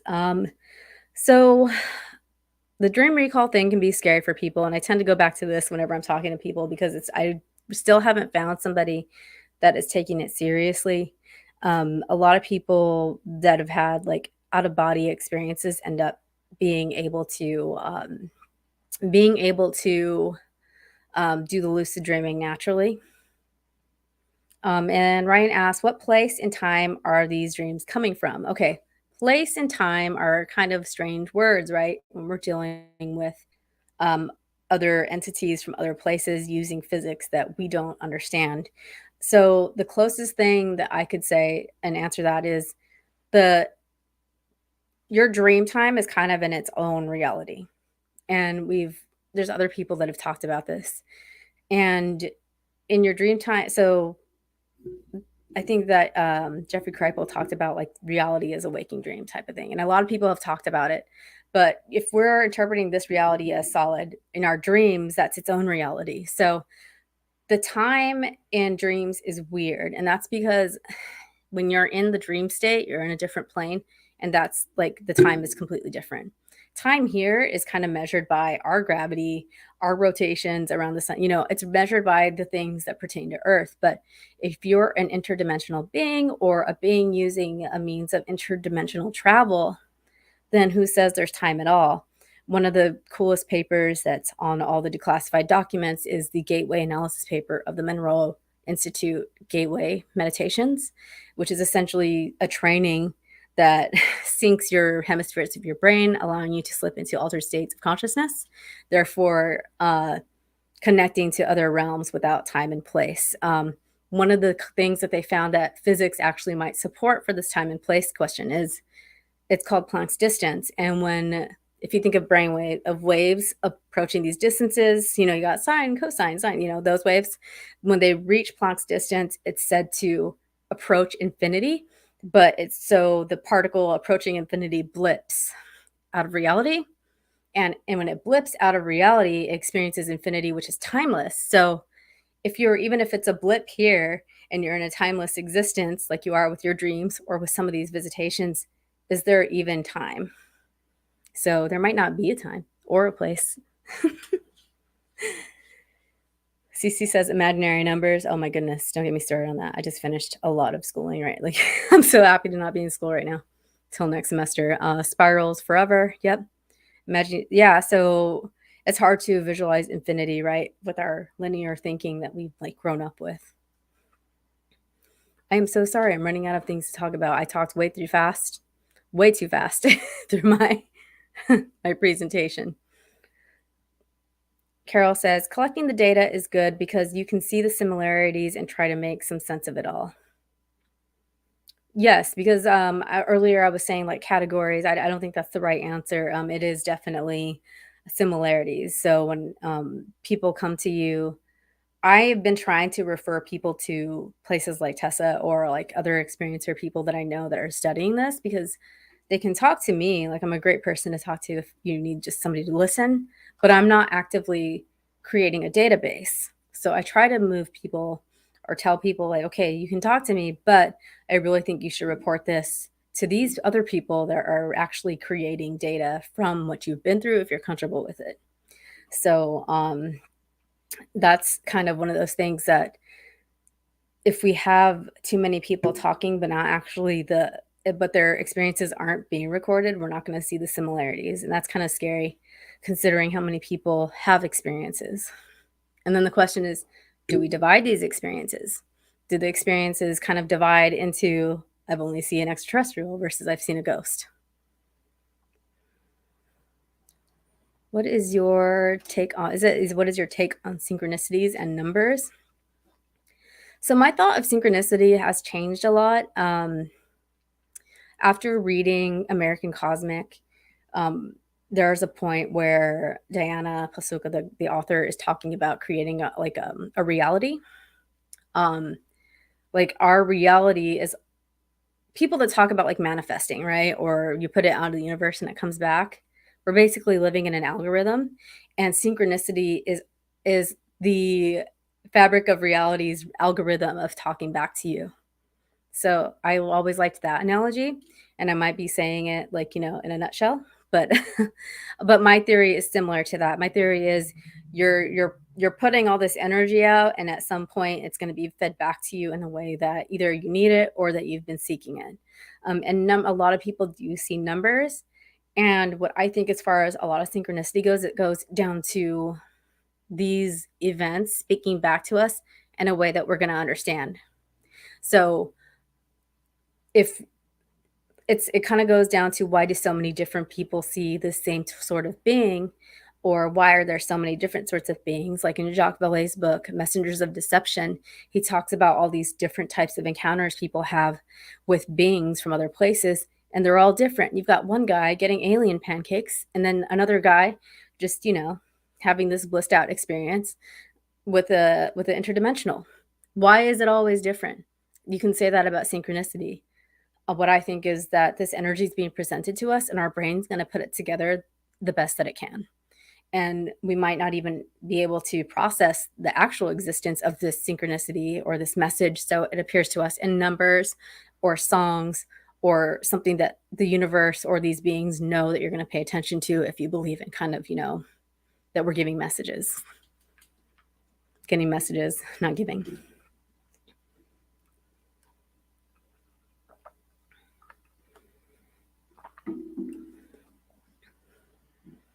So I'm actually really excited for the Experiencer Roundtable later.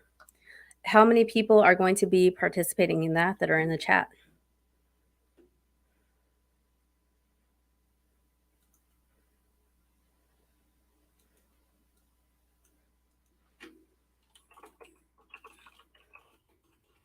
I'm trying to hop. Oh, I can't hop on the chat.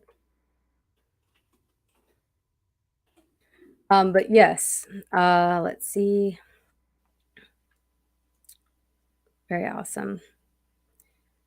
Well, thank you, Cece. I'm sorry I talked so fast in the presentation. Now I'm like, eat. Like, what do I say? Maybe I should have had the slides because then I could be like, look at this pretty picture. There's really not pictures for a lot of this. You can make graphics of a lot of it, but it's not really going to, it's really not going to explain what everybody's been through.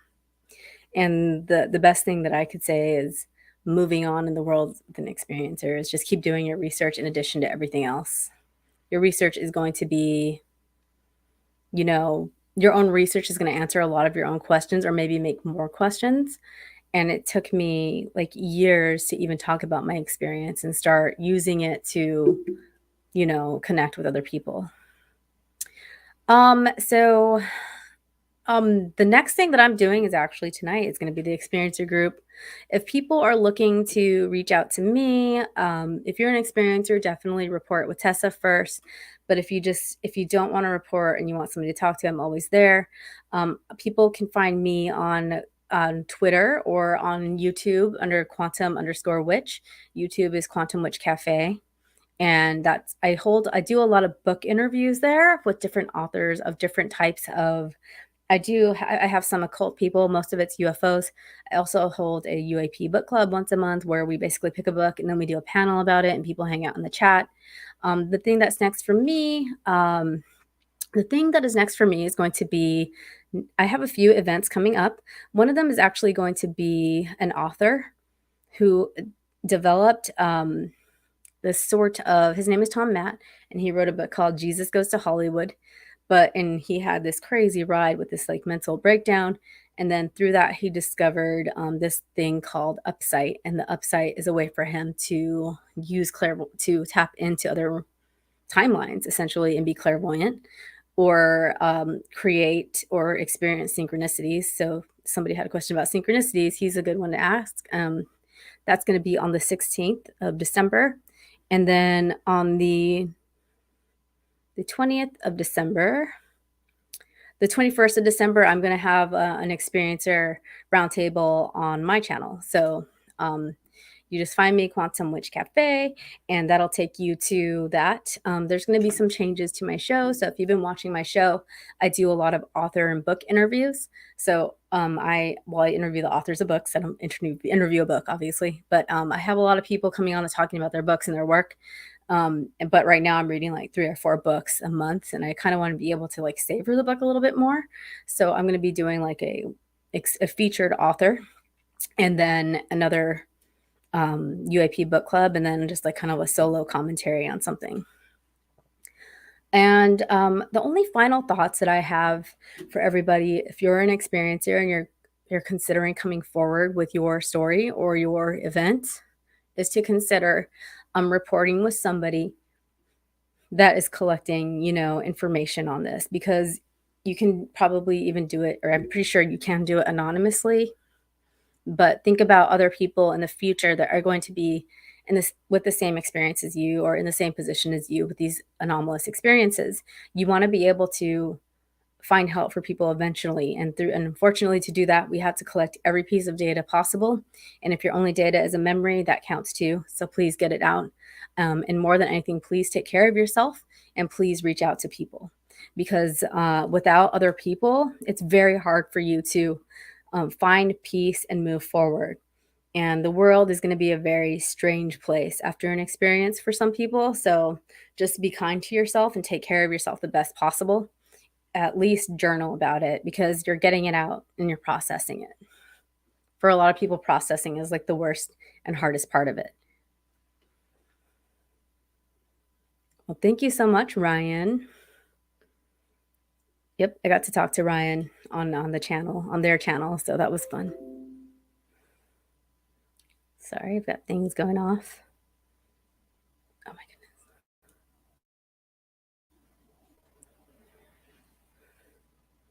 Well, thank you, Cece.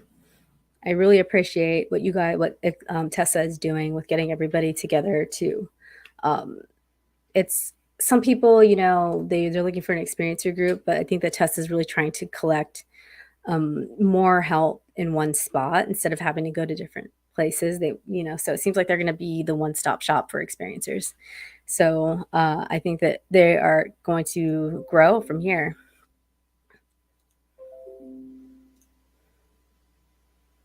All right, guys, it looks like my time is up. Thank you so much. And I really appreciate everybody that's doing this, coming forward with their experiences. Thank you, TESSA, for creating events like this. And hopefully I'll see you in the future, and I will see you later on at the roundtable. See you.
Have you ever wondered, or maybe just thought to yourself, if there were others just like you? You know, people with extraordinary abilities, psychogenic advancement, and perhaps unique intuitions. Maybe you just wondered if there were other people who experienced unimaginable, unexplained, or even unusual and paranormal events. Are there people who have more questions, more fears than answers?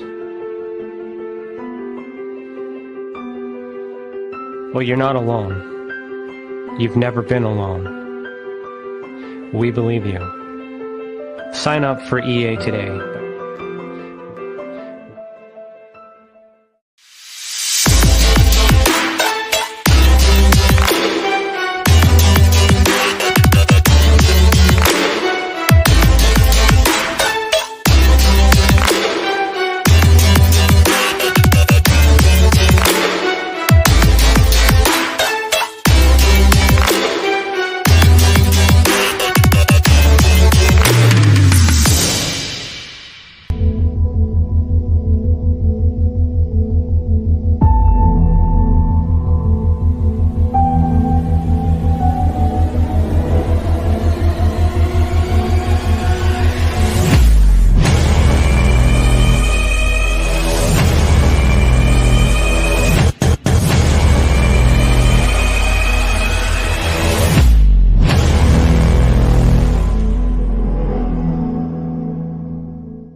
Business. It's your property. Your assets are worth protecting. Blacklight Investigative and Surveillance Services specializes in patrolling and inspecting residential or commercial property against fire, theft, vandalism, terrorism, and illegal activity. People and buildings are monitored to prevent crime. Keep your property, your people, and your assets safe from threat. Our elite staff are dual licensed private investigators and security guards. Blacklight Investigative and Surveillance Services. Go to blacklightiss.com.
Hello, everybody. I'm flashing. I'm not quite sure what that is. Maybe some sort of interruption. I hope that. Just check if I can edit that. I'm not quite sure what's happening there. But anyway,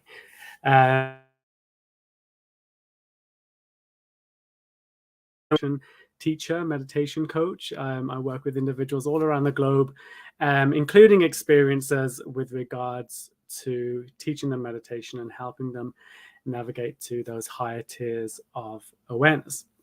Now, one of the things I wanted to really present to the experiencer community is how to safely travel or navigate themselves through the cosmos, because it's so easy to get trapped and captured by alternative realities and be swayed by other energies that exist out there in the ether.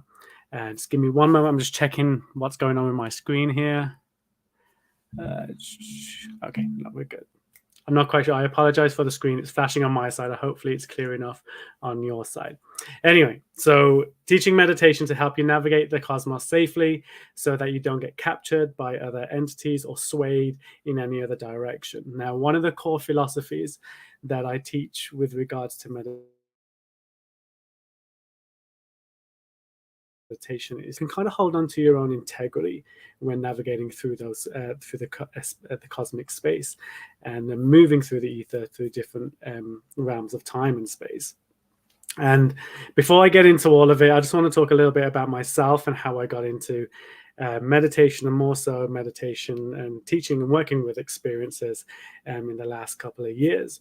So when I started meditation, I was about 9 years old. My mom introduced me to the practice to help me cope with just kind of the difficulties of the world that I was experiencing. And I'm the author of 2 books, Meditate, Breathe into Meditation, and Awaken Your Potential, which will pop up on this screen right now, and the Meditation Kit. So if you're looking to enhance or learn your meditation, definitely go a copy of my books. They're available on Amazon. And the reason why I wrote them is because what I was learning as a kid and the philosophies and the things that I was exposed to really made me realize that a lot of the knowledge and language of what meditation is in the modern world. For example, we often mistake the Sanskrit word as prana for breath, when actually prana is more like the magic of life or the essence of life, and breath or breathing is a pump that keeps the magic alive. So little things and concepts like that can truly transform your meditation practice. So when I was younger, I was introduced to a lot of different concepts with regards to meditation, from Buddhist to Sikh to Hindu philosophies. I used to be obsessed with religion because I found it to be one of the most interesting art forms that man had come up with, because we're talking about our creator, right? So what a wonderful way to kind of start learning about this whole universe and beyond that we exist within, and trying to conceptualize it the best that we can. Now, the reason why meditating through the cosmos safely is the subject matter that I'm presenting today is because I've had many experiences in meditation whereby I felt energy. We couldn't even describe deities even, that have been kind of swaying or trying to consume or kind of put me into an experience of reality or an idea of reality that better served them than it did myself. And I thought, and a lot of my work, one-on-one coaching meditation, I work with a lot of neurodivergent people, so a lot of people who are autistic and have ADHD. And there's so many of these individuals who can meditate so freely, not realizing that they are captured, or they're experiencing, or their thoughts or belief systems and a lot of their mental health issues are the result of being consumed or captured by, an energy or an entity out there that just is malicious and wants to kind of take over one's experience of life. And my experience with meditation has been fantastic, and I think primarily because I was taught about guides and how to find guides and how to connect with true entities and how to hold on to your own integrity. Background with regards to that, my company is called Moon Meditation, and the reason why that is because as a kid, I found a way to just sit on the moon. And I know that sounds a little bit insane, but actually no, to this community, it's probably not so. But usually when I talk about that, people look at me a little funny. But yeah, meditating on the moon is what I would do. I'd come home, rush home from work, I'd sit into my meditations, and I'll just detach from all experiences and thoughts and feelings and sensations.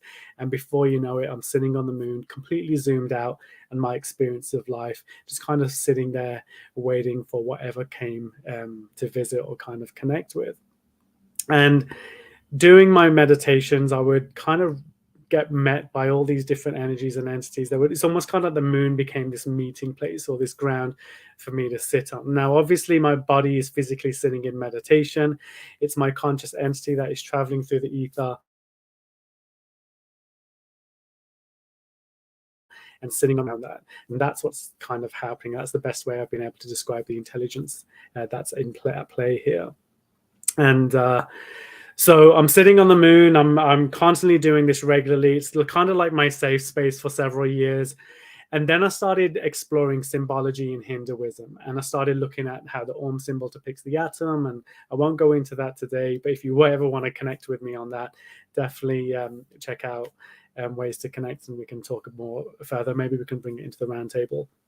But for the most part, meditating on the moon or being on the moon or sitting on the moon was my safe space, until I started exploring Hindu symbology, and I started breaking down the Om symbol into an atom, started making connections about how intelligence works, how it can exist as consciousness, and how we can manipulate the material kind of entity that we exist within, and how we can change it, how we can reshape our cells and stuff. And as I was connecting with that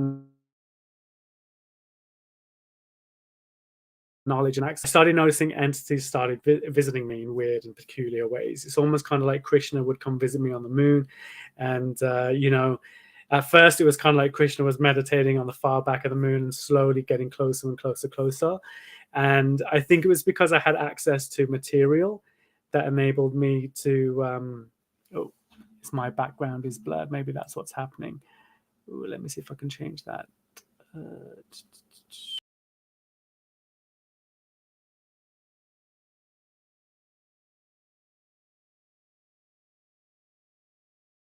Background here, so it's no longer blurred. Is that better? Is that working? Oh, perfect. Okay, and it's not distracting me anymore. All right, so I'm sitting on the moon. I've got Krishna in the background, and slowly, and I can feel this entity slowly edging closer and closer and closer to me, where I am at currently on the moon. And this entity, which I didn't know was Krishna at the first point. I mean, I gave it the name Krishna because it was such a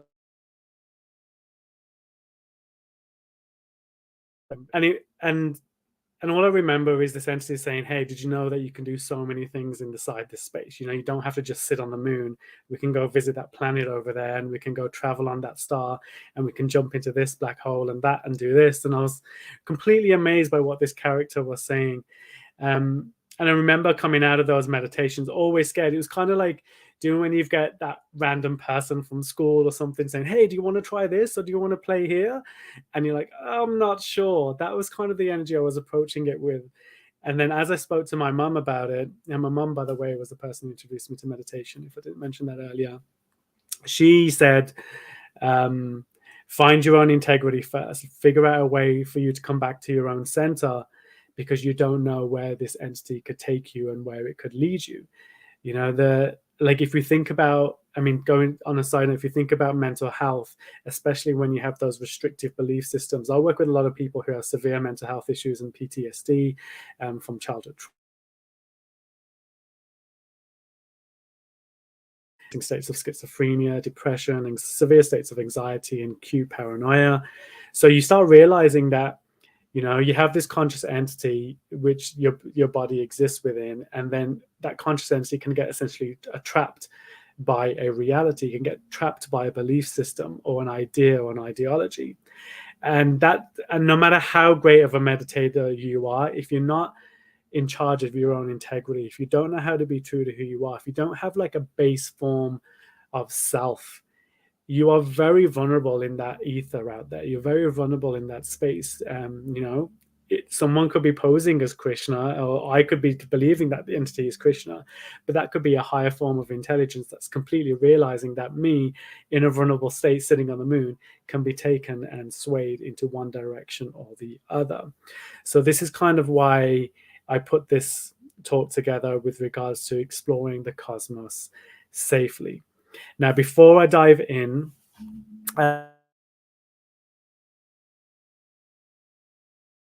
any questions about anything that I've just said so far? Does anyone want to share anything before I continue? I just realized I'm on the wrong chat here. Okay, the comments. Let's take a look. Okay, I'll keep an eye on it, and if anything pops through, I'll take a look. Brilliant. Okay, no questions so far. So meditating through the cosmos safely. One of the things I realized as I started practicing my meditations as a kid and using it to travel through the cosmos and exploring life and reality and existence and whatever else beyond this physical form of experience, I realized that the one thing I realized was there's so many opportunities and places that you can learn from, and there's so many places and realms that you can get captured by, because let's face it, like imagine you're a conscious entity just traveling through the wanted out of life and your experience of it, and you stay so consumed by that reality that you end up neglecting the reality in which you came from, a reality or an experience or an existence of life in which you initially initiated in order to learn or gain something from. So we have to be very careful in terms of where we land and how we go and how easily we are swayed. So the meditation that I would like to share with you today starts with something very simple. And it's all about creating a safe space for yourself first, and understanding how to restore that space when things get a little bit kind of out of hand and expansive in there, and a technique using breath for you to restore and bring yourself back to your body whenever you feel as if an entity or higher intelligence is kind of swaying you one way or the other. And I will also touch on making contact, because there's a way you can make contact where you don't feel like you're an inferior being, or that you're being contacted by a high. You are of equal intelligence, although you exist in very different material forms. There's a lot I'm going to try and cover and try and simplify as I progress with this talk. I do apologize. I'm a little nervous here because I'm working with all this tech for the first time in a while, and I haven't done a talk in a little while because I've been working one-on-one for so long. So starting with meditation, the first thing I would recommend for you to realize is that you are already existing as a conscious entity. You may think that a lot of the experiences you're having are attached to that conscious entity, but a lot of those difficulties, traumas, issues, belief systems, they're very much attached to your physical experience of life in your body. The conscious entity itself that you exist in is completely genderless, it's identityless, it has nothing other than its form of energy and the energetic entity that it exists as. To put it into context for you, if you think of a memory that you've had in the past, let's think about what you had for breakfast, this visiting that or reliving that memory isn't your physical body. It's that conscious entity that you exist as. You can go in and revive any memory that you've had in your experience of life. If you meditate deep enough, you can meditate so far back into the birth of this lifetime and cross over into the death of your previous lifetime, depending on whatever you believe in and what your belief systems are. But there's incredible things you can do once you start recognizing yourself as a conscious entity. And the reason why understanding that that's what you exist as is so important, especially when traveling and navigating through the cosmos, is because in there, everyone else in that space is also existing as a conscious entity.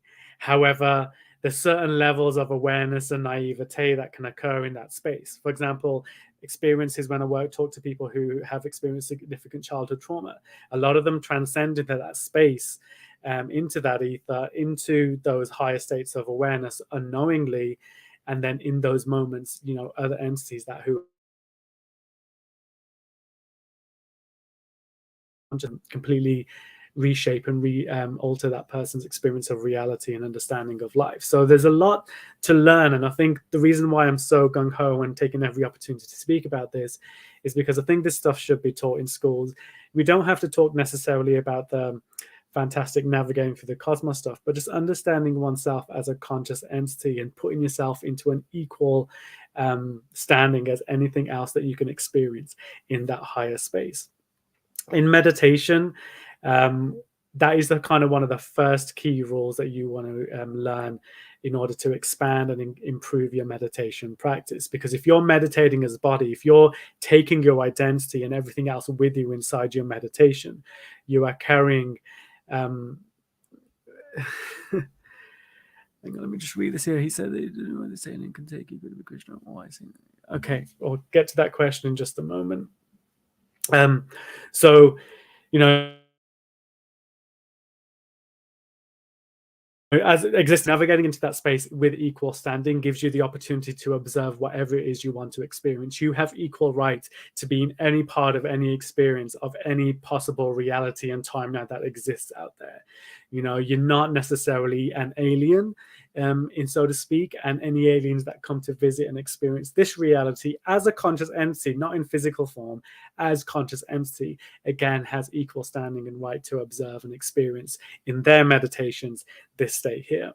And one thing that I've noticed in the experiencer community that I haven't seen much talked about, which I would love to see more, maybe someone here could direct me to it, is individuals who are connecting with other conscious entities, positive forces. Imagine like me and another alien sitting on a different planet and a different alien sitting on a different timeline reality are all meditating simultaneously and meeting, let's forsake, on the moon.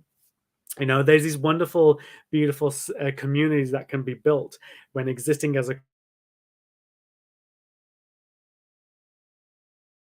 physically is a very different game and very different experience entirely. There can be malicious intent, there can be positive intent, there's no way of knowing. But when you all of these entities from all these different areas and places through time and space and into the cosmos are learning to exist and realizing oneself as a conscious entity, are moving into this ethereal space together and crossing and networking and learning from each other, bridging and experiencing all these things, it becomes much more of a safer play, and it becomes much more of an enlightening experience too, from my experience at least anyway.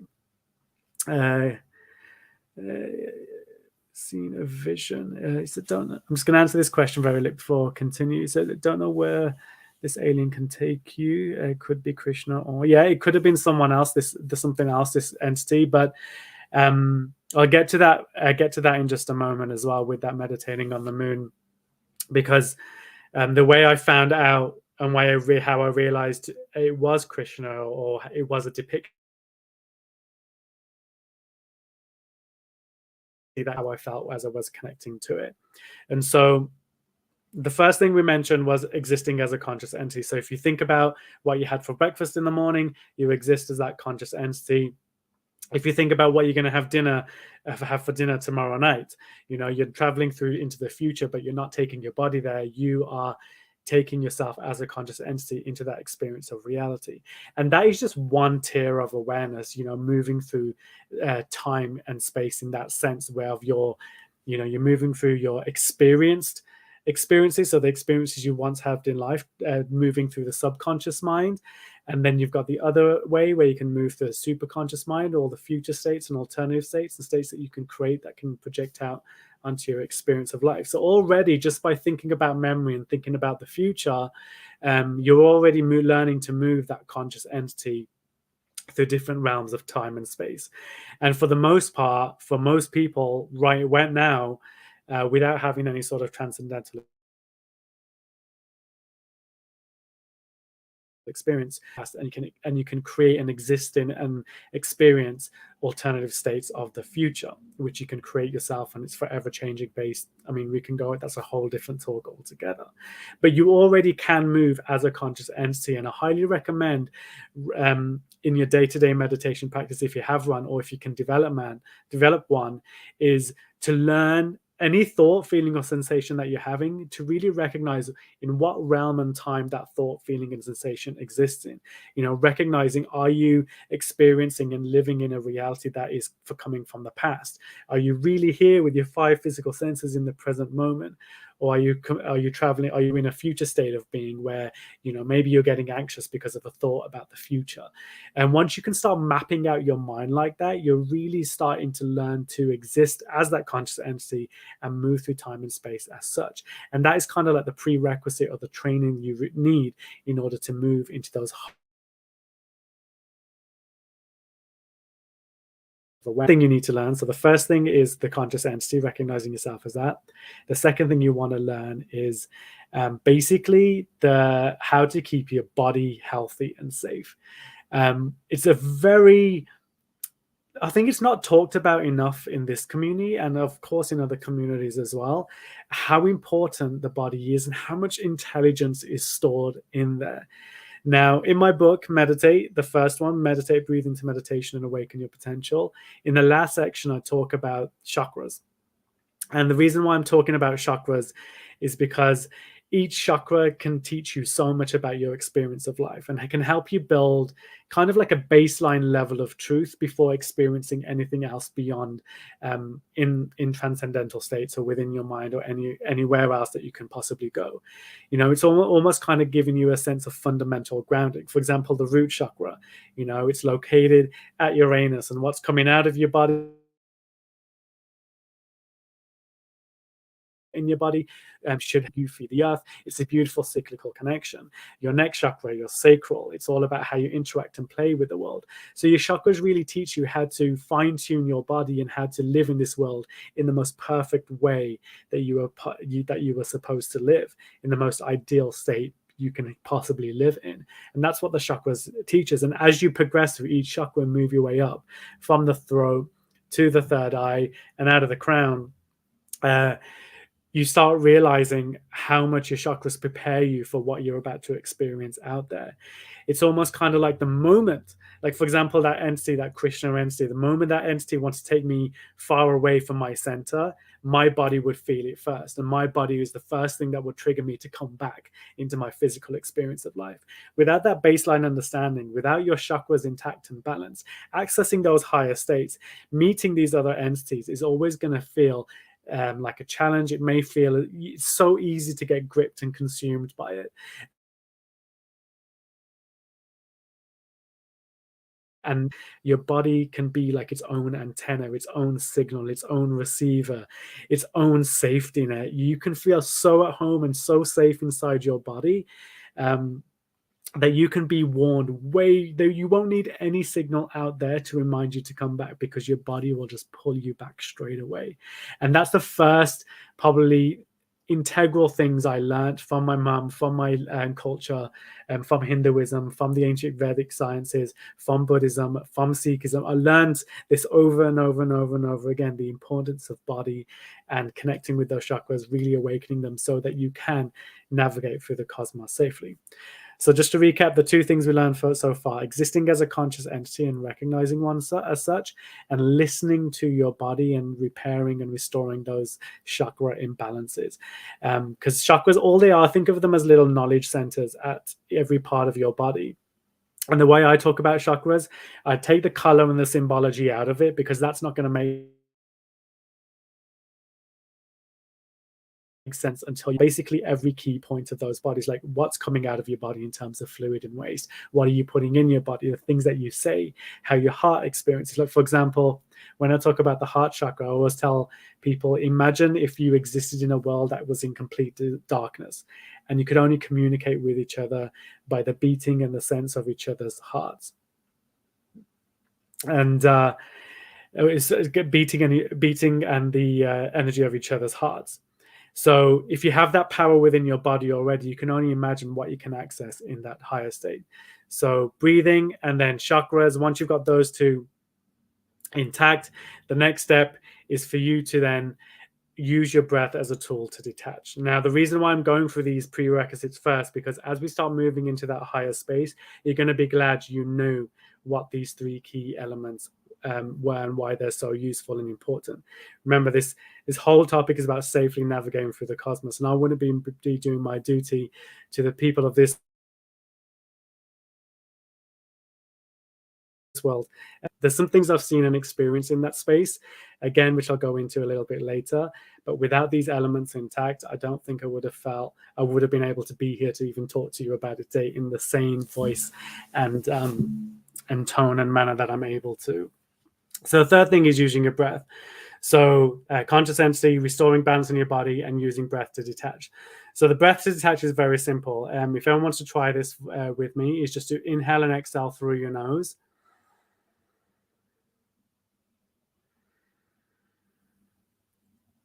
Now notice, just breathing that way can really restore a sense of calm and resilience in your body. And that was just one breath.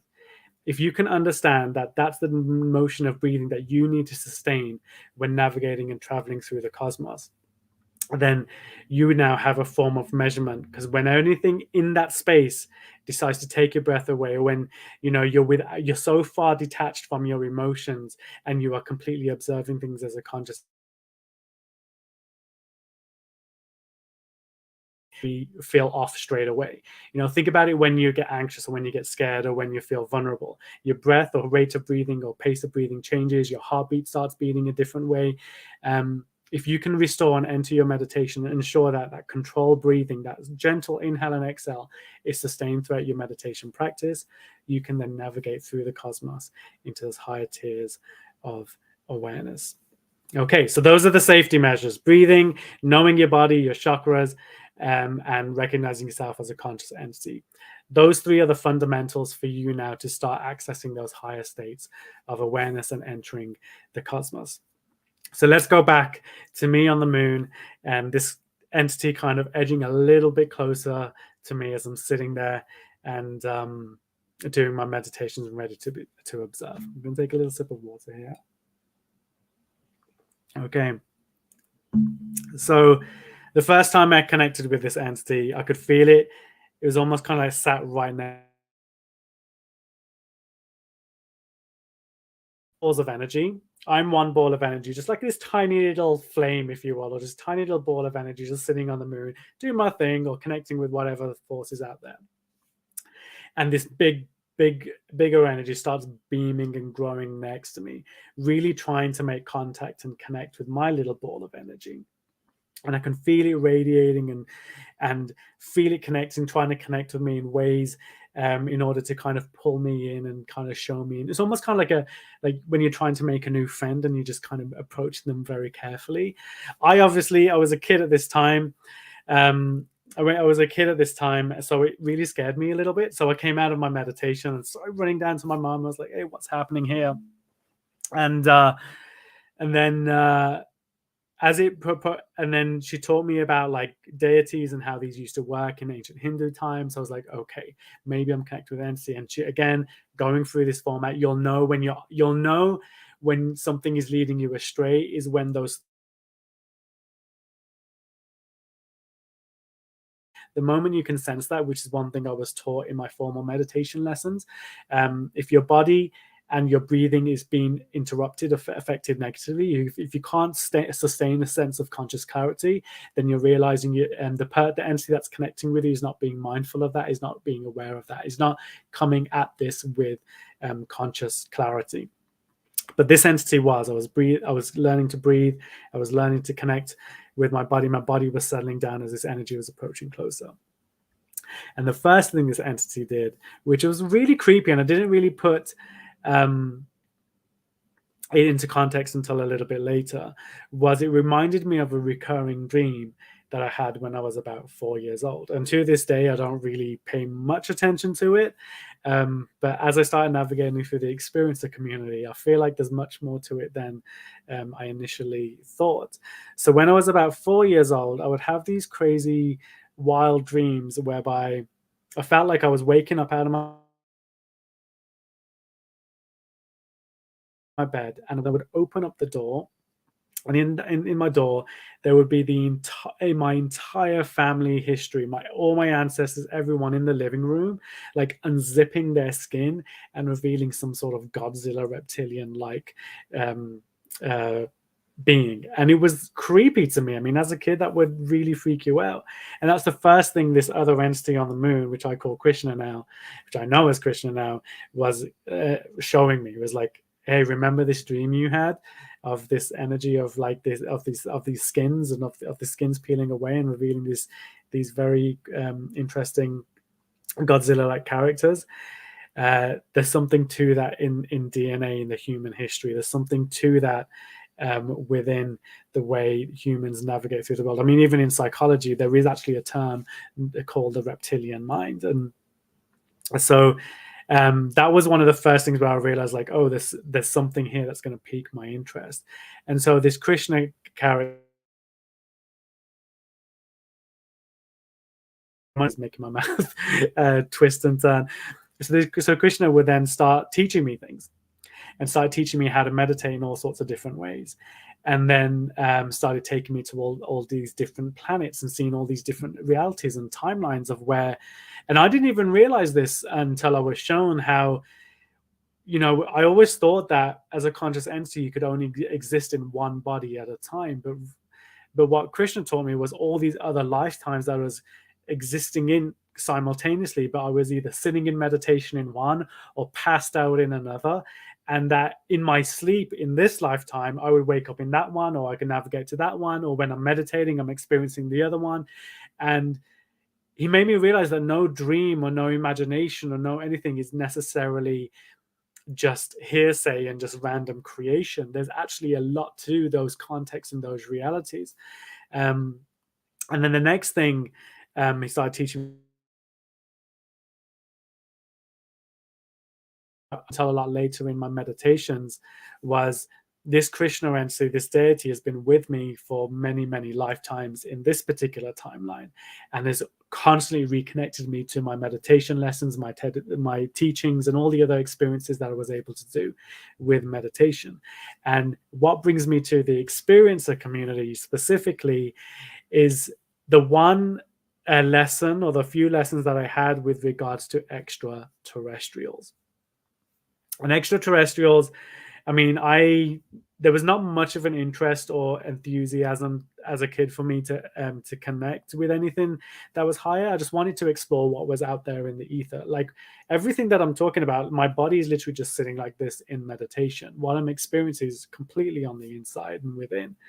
And one of the first lessons I had, I was taught from this Krishna character, was learn to transcend and access the source of creation first for cosmos. Because if you approach them, and I mentioned this before, if you approach them with equal standing, they will then realize that, you know, you see past their illusion, you see past their understanding of that they think that they're higher intelligence, that you are a higher intelligence. It puts you in this realm where it's almost like they won't mess with you, so to speak. It was almost like it was teaching me how to put protection in place. And so Krishna started teaching me the meditations of how to transcend, which I'll quickly go through you now, which is very simple. When you're meditating to access transcendence, you just simply reject anything in your mind as real. And it's a very effective method when it helps to cope for people coping with depression and severe states of depression. Because what you're essentially doing is you're meditating, and usually a lot of people I work with are in low frequency states. So they're learning to detach from one thought and feeling and sensation and rejecting it as real. And they're just moving higher and higher and higher and higher into higher and lighter frequencies that enable them to then feel a lot more happier and excited about living their experience of life, of transcendence, and connect with the source of all creation itself. And in order to do that, it's very simple. So let's just hypothetically say we're starting our meditations in a very difficult state of mind. We're struggling. There's so many distractions. We can't seem to get off a troubling thought. You know, we're thinking about, you know, what we're going to have for dinner. You know, the dishes need doing, this needs doing, got to go to work, we've got to send that email. There's all this chatter going on in our minds.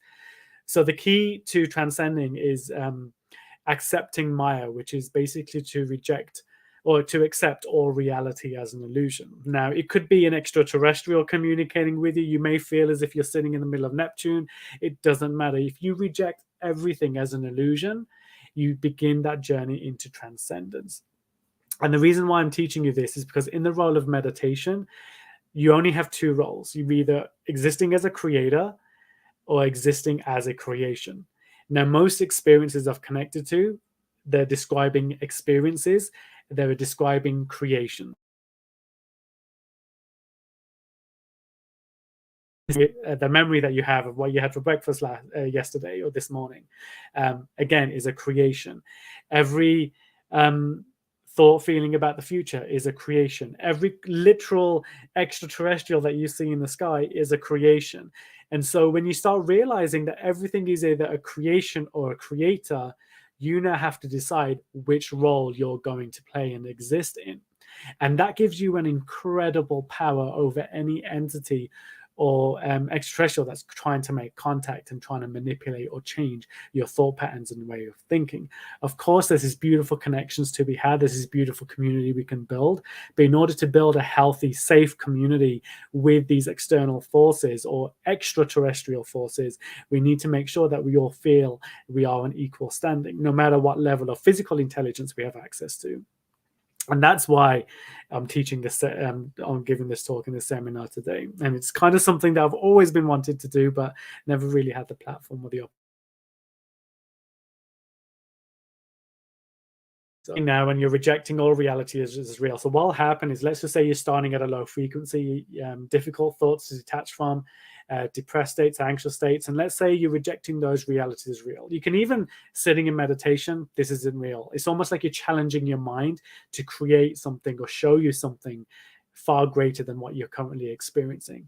You know, imagine you're like a king on a throne, or a queen on a throne, or a person on a throne, and you're wearing your crown, and you know, a jester's coming up and it's not entertaining you, and you're like, next, show me something else. That's essentially the attitude and energy I want you to take into your meditations. Because if you can take that level of power and that level of sovereignty inside your mind, you'll carry that level of sovereignty among all your other experiences as well. So that when you're going, you know, for example, let's just say there's an ET on a different timeline, on a different reality, on a different planet, on a different area of the cosmos, and they're meditating, and you as a little conscious entity are now popping through. Who's the alien in manipulate and change? Like, yeah, I come from this and this, and you can come and visit, you know. So if you are exercising that level of sovereignty within yourself, you can go to these places and start sharing your experiences and existing as an independent entity. Did Krishna show something about reptile DNA? It did, yes. I still have lots of questions about that. And I've still got meditations. I've just been too afraid to start tapping into that thing. It just literally showed me every person. Like, so the dream was, so Krishna, I had these recurring dreams as a kid, and this energy that came up to me while I was meditating on the moon showed me these dreams to build trust, to say, hey, look, because I never told anyone. So the fact that this entity was like, I know these dreams, I can sense them, I see them, I know you, it was kind of creepy to me. But the dream was basically me coming down the stairs, and everyone I knew, every familiar face that I could put context to, everyone that was familiar to me in my ancestral line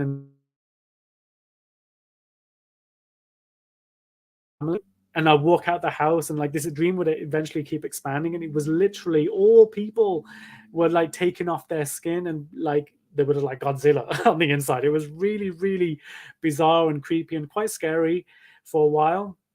And then it realized that there's some sort of connection, some sort of something within our intelligence that's connected to that. I mean, I'll be the first one to admit I haven't actually dive too deep into it, only because I feel as if I'm working towards a different direction right now. I found my reason for being to teaching meditation and stuff, and I think I'll be accessing all of that information and data and reasoning a little bit later in my life when I have the capacity and the time in meditation to do so, because we're talking about 2, 3, 4 day level meditations here to access that knowledge and understanding it.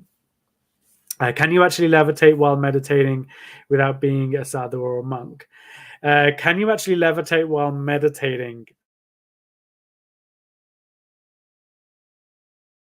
We often look at the depiction of what levitation is, and when people talk about levitation, so that's something that's also got lost in translation, because what the East was trying to describe in the West was the levitation of consciousness levitating into those higher states of transcendence. The physical body levitating, can you access that without being a sadhu or a monk? Absolutely, but you realize the value of being a sadhu or a monk.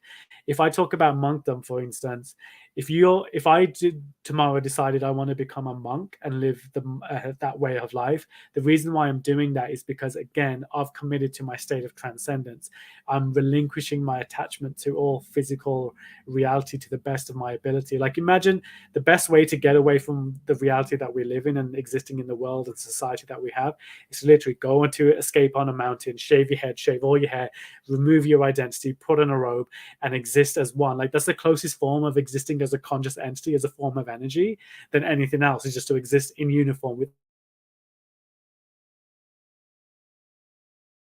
Can you levitate without being a monk or a sadhu? Yes, you can, but you'll end up realizing you'll be right there with them if that's where you're going with your meditation. I hope that answered your question. No one can physically levitate, though. We have lost a lot of intelligence in this world. I don't know whether we can. I have images of the past where people are in levitation, but it's not the actual body that's levitating. It's almost kind of like energy below is being built up and forcing the body up, from what I understand it to be. But if you think about it, like, if you imagine me as like when you access states of transcendence and you open up these portals to knowledge, which is essentially what you're doing when you access transcendence. And by the way, transcendence, you can either transcend or come back enlightened. And to transcend is to essentially leave your body, and that's known as the rainbow body. But to come back from transcendence is what enlightenment is. Access knowledge and data. It's not necessarily a person who knows all of that data. You just know someone who knows where the file is, where the folder is in that ether space to get the answers for you. And that's essentially what the Buddha was, and any other characters, and Krishna, and all the other characters that we hear about through history. So meditating through the cosmos safely, just to quickly recap so I can pick up where I was at. You want to exist as a conscious entity first, so that you can be in equal standing to any other conscious entity out there. Remember, you have a physical body, so does that extraterrestrial. But consciously, on the inside, on the ether side, you're both exactly the same. So don't be fooled that you are of lesser or of higher intelligence. You know, your body has its own unique intelligence for the planet or the existence that you have and you're experiencing full time. But when you meditate and you enter that inner space, like the version of you that can revisit your memories in future, that's as equal to what that extraterrestrial is too. So allow yourself to take that and enslaved by we're enslaved by our own people. So you can imagine what higher forms of intelligence can do with our conscious experiences of life. So really recognize yourself as a conscious entity. Number two, you recognize your body, put your body in good standing so your body can bring you back whenever you're navigating through the cosmos. And it's almost like, imagine if you're navigating conscious entity to a state that's beyond death. Your body is the thing that's going to pull you back.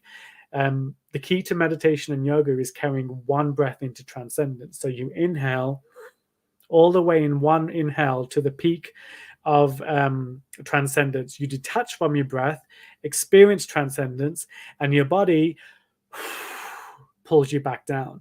So really being good standing with your body so your body can keep you safe when exploring the cosmos. And thirdly, which is probably should be the first thing, is make sure that you have a conscious breath. Make sure that you're breathing at a specific pace that is comfortable. Those three things to meditate safely. And to access those higher states of awareness, you want to go with good standing, so you want to transcend. So the moment any energy, any thought, feeling, or sensation is consuming you, detach from it as if it's not real. Everything that you experience is a creation. So if it's a creation, then there's a higher creator to be found.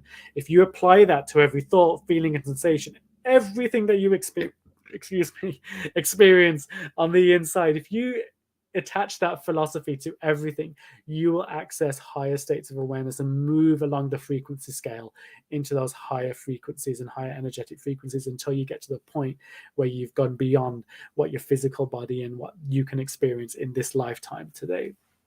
And then once you've got all that out of the way, now you have the knowledge and the power to soar through the cosmos as you wish, to sit on the moon as I did, I can go as far as the moon before my body starts pulling me back. You can go further.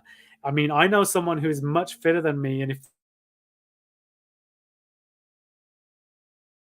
knowledge other regions of the cosmos, like, it's insane how much the body can have an impact on your meditation, how you can experience it, which is why the chakra thing is such a significant component of it.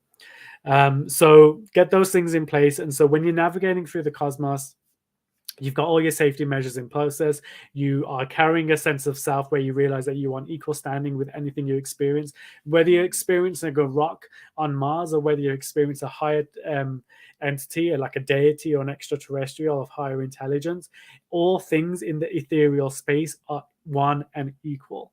That's very, very important. We're all just basically, fragments of this one source of creation in that space. We have these material forms on the outside. On the flip side of that, yes, we are very unequal. We have different states of being and ways of knowing and whatnot, and access to certain intelligence. So yeah, an extraterrestrial that can, fly into our physical space may have higher intelligence, but the moment you both in equal standing. So don't carry your physical identity in with you, carry your physical capability in with you so that your body can keep you safe. I hope that made sense. And that was kind of where I wanted to round off this talk. So I'm going to jump into some questions right now because I see the chat pop in. Let's see. Physical with them. Is that satire? Physical with the mind. Where's that responding to?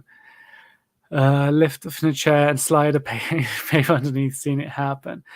Yeah, I mean, if you've seen it happen, document it, write how you do it, the best thing to know if you are experiencing states of liftoff.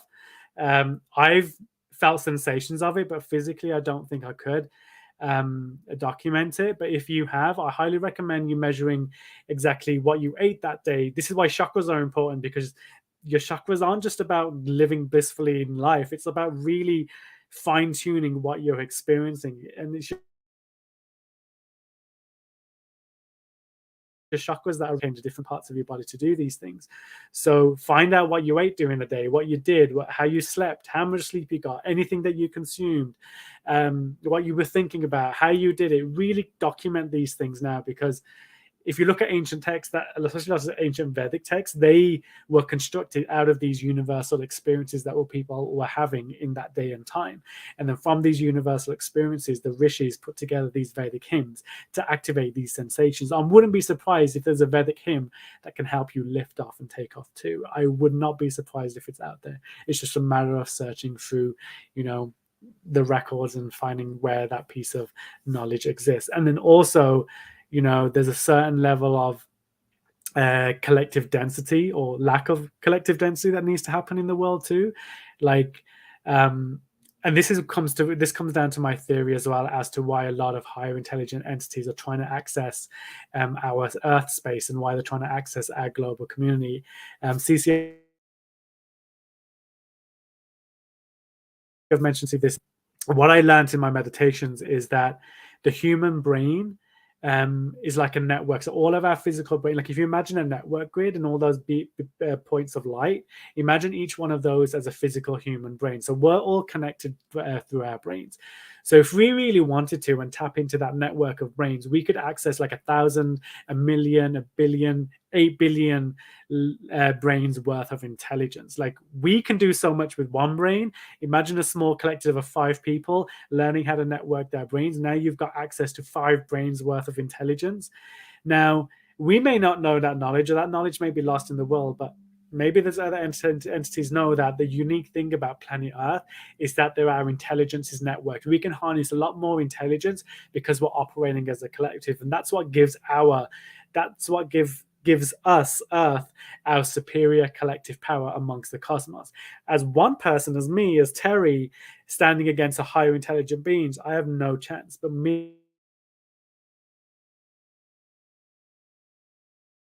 we can pull that thing out the sky. We can move the Earth. We can travel. We can do so much.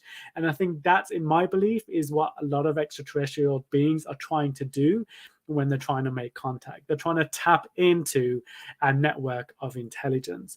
And the thing is, like, imagine what you could do with the power of 1,000 brains. You could definitely advance your civilization if you could just go and tap into that. So be very careful with who you lend your conscious entity out to, because it also affects the rest of us as a global community as well. It's almost like a virus, constantly trying to hijack in. The intelligence is incredible, and I wish I had all the words to really explain what I could feel and think.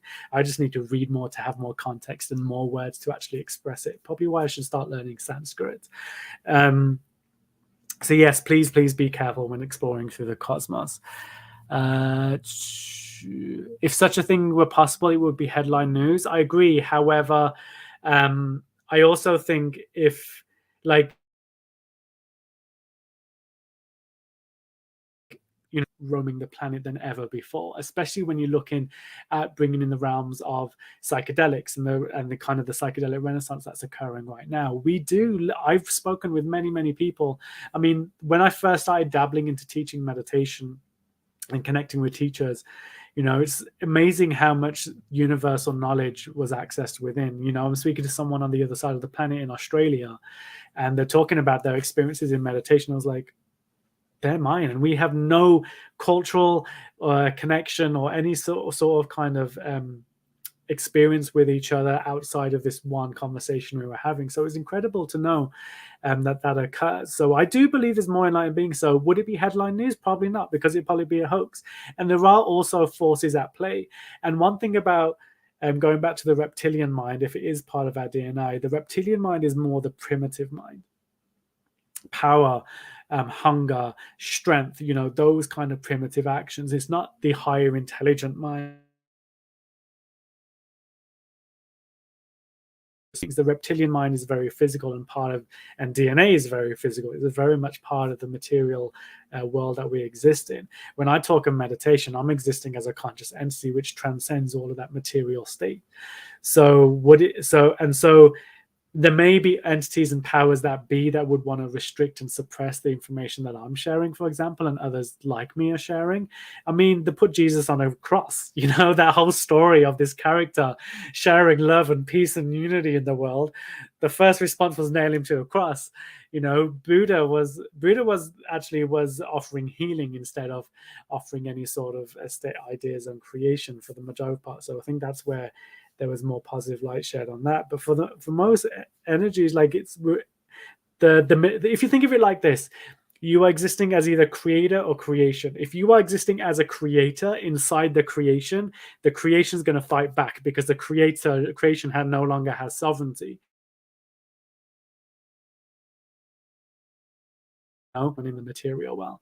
So yeah, if someone was walking on water or levitating, I think the material world would do its best, and the powers that be would do its best to suppress that knowledge as much as possible, because it takes power away from the illusion of power, if that makes sense. It takes power away from the material illusion. If your entire life and system and security is based or soaked in to the belief system that's been imposed on you, and then something's occurring to replace that belief system, that prior belief system is going to put everything in its power to stop that from happening. It's almost like if I said today, everything that you're experiencing is not true and it's not real and you should stop all of this now. You can even feel that resistance, and you can feel that, like, wait a minute, what's happening? Like, you all of a sudden stand up as if you're on guard, right?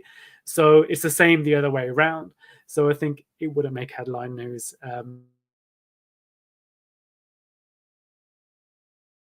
Sometimes I think global transcendence is merely a tweet away, but who knows what's going to happen in this crazy illusion that we live in. Let's see what else we've got here. That's all we ever need is proof. I think we'd need more proof to experience it with a physical sense. I honestly think, it's when we've actually been able to open up a black hole on this planet, which is when, it's all done for, really.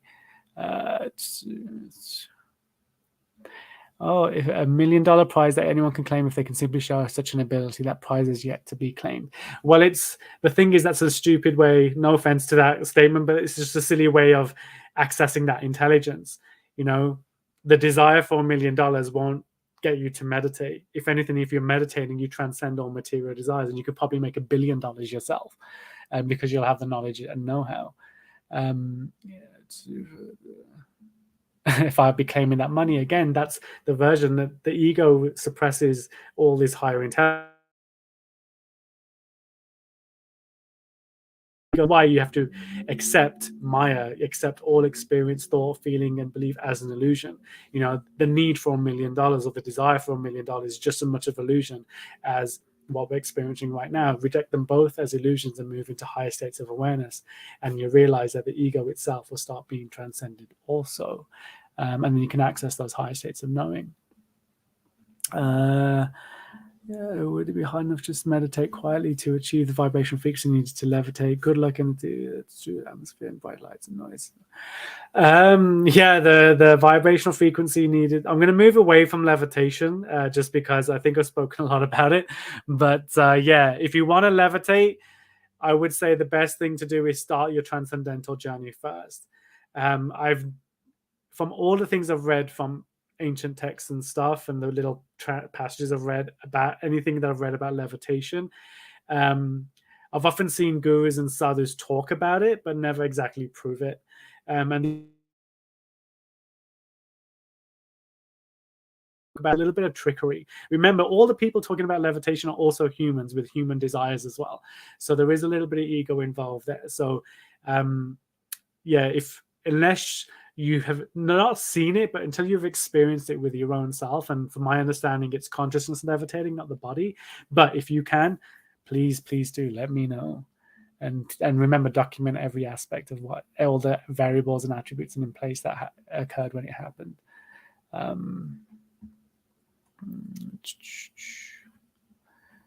Let's see what else we got on here.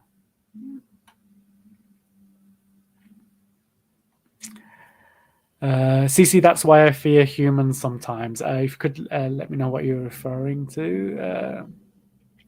Is it possible that you were remote viewing what life was on the moon? Remote viewing, I define remote viewing slightly different because I'm still carrying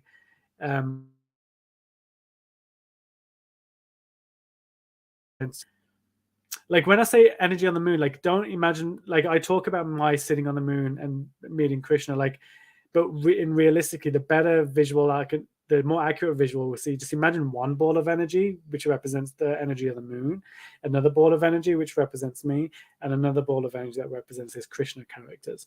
So it's kind of like you've got these three entities of equal existence, just one's more expansive and operating and communicating this essence, and another's communicating this. It's almost like you're accessing the mainframe of your intelligence, or accessing the mainframe of all intelligence itself. You know, let's just take the matrix layer out, and what are you left with? It's kind of that's kind of how it is when you're meditating in the ether. Remote viewing would be to essentially kind of exist in a different plane of existence and live in that plane, observing this one. Whereas this is kind of like going right the way back into all of that, into all the different timelines, everything one emits, and that's where the inner space that begins. You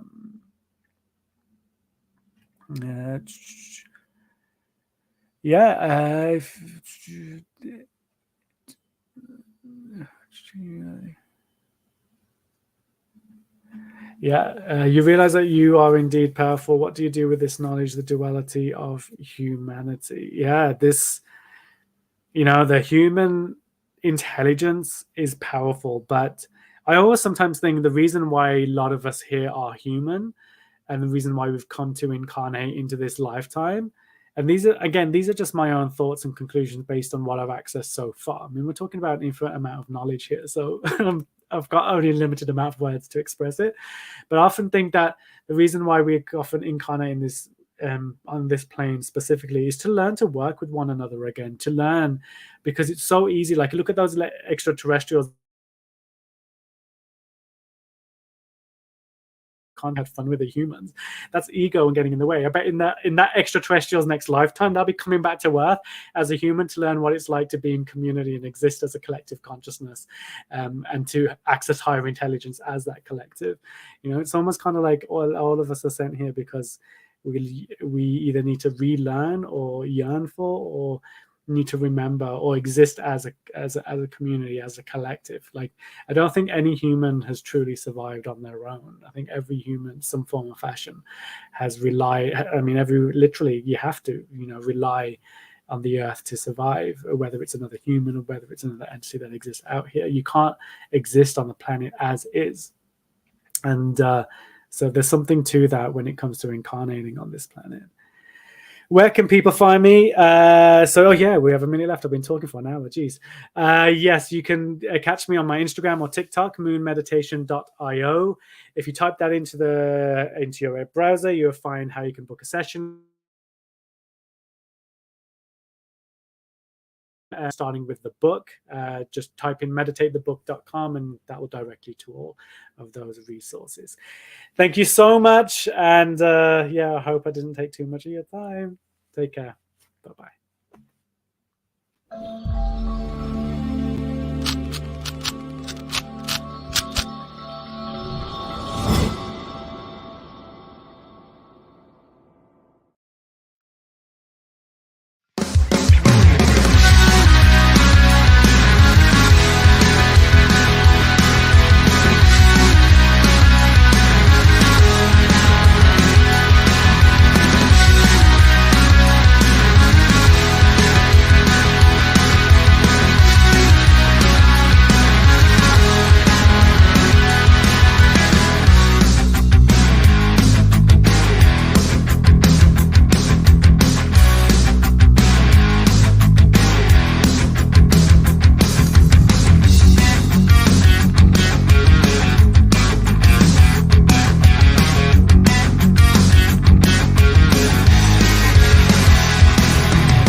Have you ever wondered, or maybe just thought to yourself, if there were others just like you? You know, people with extraordinary abilities, psychogenic advancement, and perhaps unique intuitions. Maybe you just wondered if there were other people who experienced unimaginable, unexplained, or even unusual and paranormal events. Are there people who have more questions, more fears than answers? Well, you're not alone. You've never been alone. We believe you. Sign up for EA today.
It's your business. It's your property. Your assets are worth protecting. Blacklight Investigative and Surveillance Services specializes in patrolling and inspecting residential or commercial property against fire, theft, vandalism, terrorism, and illegal activity. People and buildings are monitored to prevent crime. Keep your property, your people, and your assets safe from threat. Our elite staff are dual licensed private investigators and security guards. Blacklight Investigative and Surveillance Services. Go to blacklightiss.com.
Hello.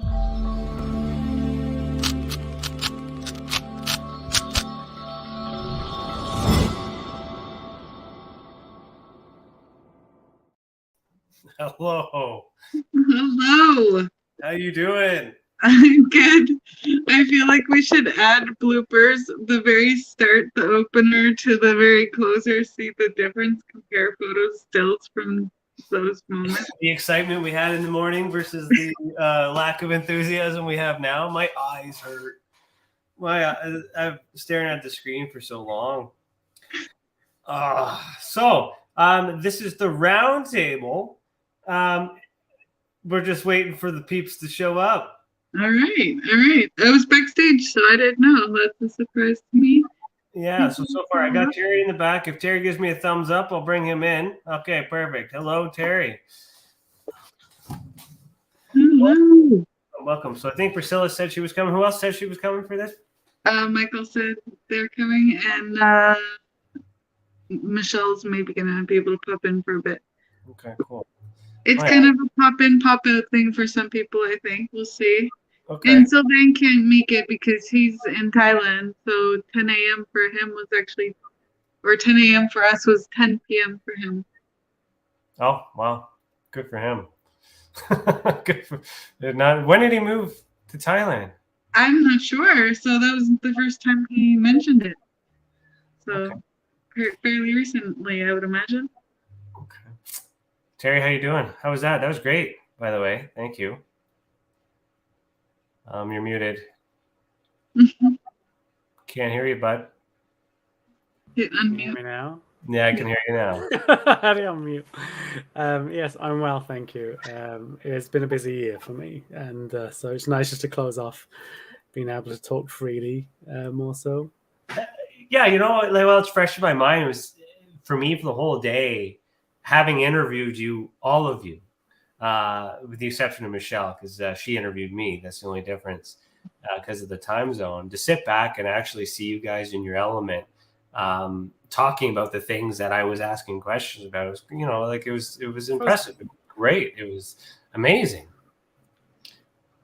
Oh, cool. Yeah, I want to create more content around this. I think I'm getting more confidence in it. It's because one of the things I noticed when I talk about this stuff, there's so many memories and experiences in there. So when I mention one thing, I can't mention that one thing without mentioning the other 12 things that I'm experiencing. So it's literally like bouncing from one star to the next. But we're getting there. Oh, I understand. I was picking up what you were saying with that neurodivergent stuff. Yeah. I have a few of those. Plus, I'm a Gemini, so my mind wanders. It really, and it's easy to wander in that space. I mean, sometimes, like I said, and the reason why I wanted to deliver what I delivered was because of that. It's so easy to get lost in there. I've met so many people who have been trapped by something or feel like they're being guided by something unintentionally.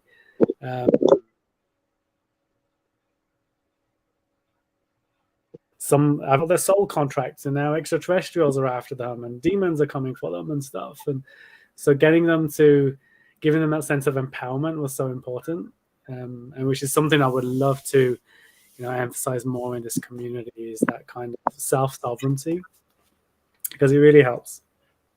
Yeah, I think for me, I also advocate for that. For my challenge, or at least challenge presenting that to people, is when you're in a certain state, there's no way you're going to believe that from a certain state of mind, Mm-hmm. It's like too much of a leap. So taking the baby steps to get there, by more or less having them engage in certain experiences and think of it on a more conscious level, and try and take some control in a situation. I found that to be a helpful way to get there, but it's certainly, I've noticed a really big leap, and I can understand that. In hindsight, it took me a long time to get to that state of understanding, but yeah, that was one way I found to maybe help some people understand that, yes, we have more power as an individual than especially in the spirit realm sort of thing and in your mind than we're made to believe or to understand presently from our state of, programming.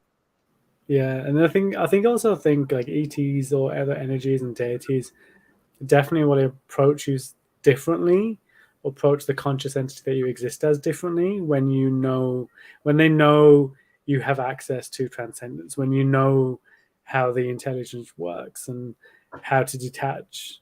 Putting yourself on the equal playing field, certainly you can enjoy the experience more. It's less waiting around and more diving right on in and then being able to exit whenever you want to. But it is a different approaching action and communication when you approach it with that equal standing. But I could go on all night with this. Yeah, I think that's a whole topic of discussion on its own. Like, yeah, having, the understanding that you're not a lesser being and, that they don't perceive us that way necessarily either, So hello, Priscilla. Welcome. You're muted. Hello. Yeah, I muted myself because I didn't want to make a bunch of noise on accident. It's all good. I also want to say that I put the StreamYard link in the chat. So for those of you guys who are listening and not in the chat, if you guys want to, have up to 10 people in here. So if anybody you want to click on that link and pop in and join the chat, free to do that. We're here for a couple hours, and I'm tired. I'm tired. Long day. Ryan's been doing the whole show basically from the background. A lot of people missed out on what we've been doing and doing this since 9:30 a.m. our time. That's when we did the opener. And then we had, Sylvain Rochelle, who joined us from the Alliance of Extraterrestrial Diplomatic Contact to talk to everyone about the embassy that they're building for extraterrestrial and the work they do. And hopefully Michael Doherty is going to be joining us soon, and he's starting a podcast. He's on his way. I messaged him on Facebook. He's good. Great. Yeah, he did his podcast Currencia, so I hope he'll join us too. He did a really good job. And go ahead, Ryan. For my nap time earlier. Jeez. You almost fell over there? Yeah, I almost fell. I forgot I had the thing back. I put it all the way back. This chair goes back. I was having a quick little nap. That would have been Sorry. At least you didn't fall out. That would have been I almost did. Fun. Here's your bloopers. 911. Just get off the call. We spent we're at 12, almost at the 12-hour mark, and the only thing people remember is Ryan falling out of his chair. Yeah, right. All the work. So yeah, great job to you as well, Priscilla. As I said in the chat, thank you for being so mindful and considerate of the experiencers, and the endorsement. You fit in quite well as everybody else. And Cece, a little history here. I pretty well gave Cece the green light to determine who the cast would be, and in the order of which we would present it. And when I reviewed it, I had some thoughts and some questions and some opinions and stuff. And I was like, I don't know.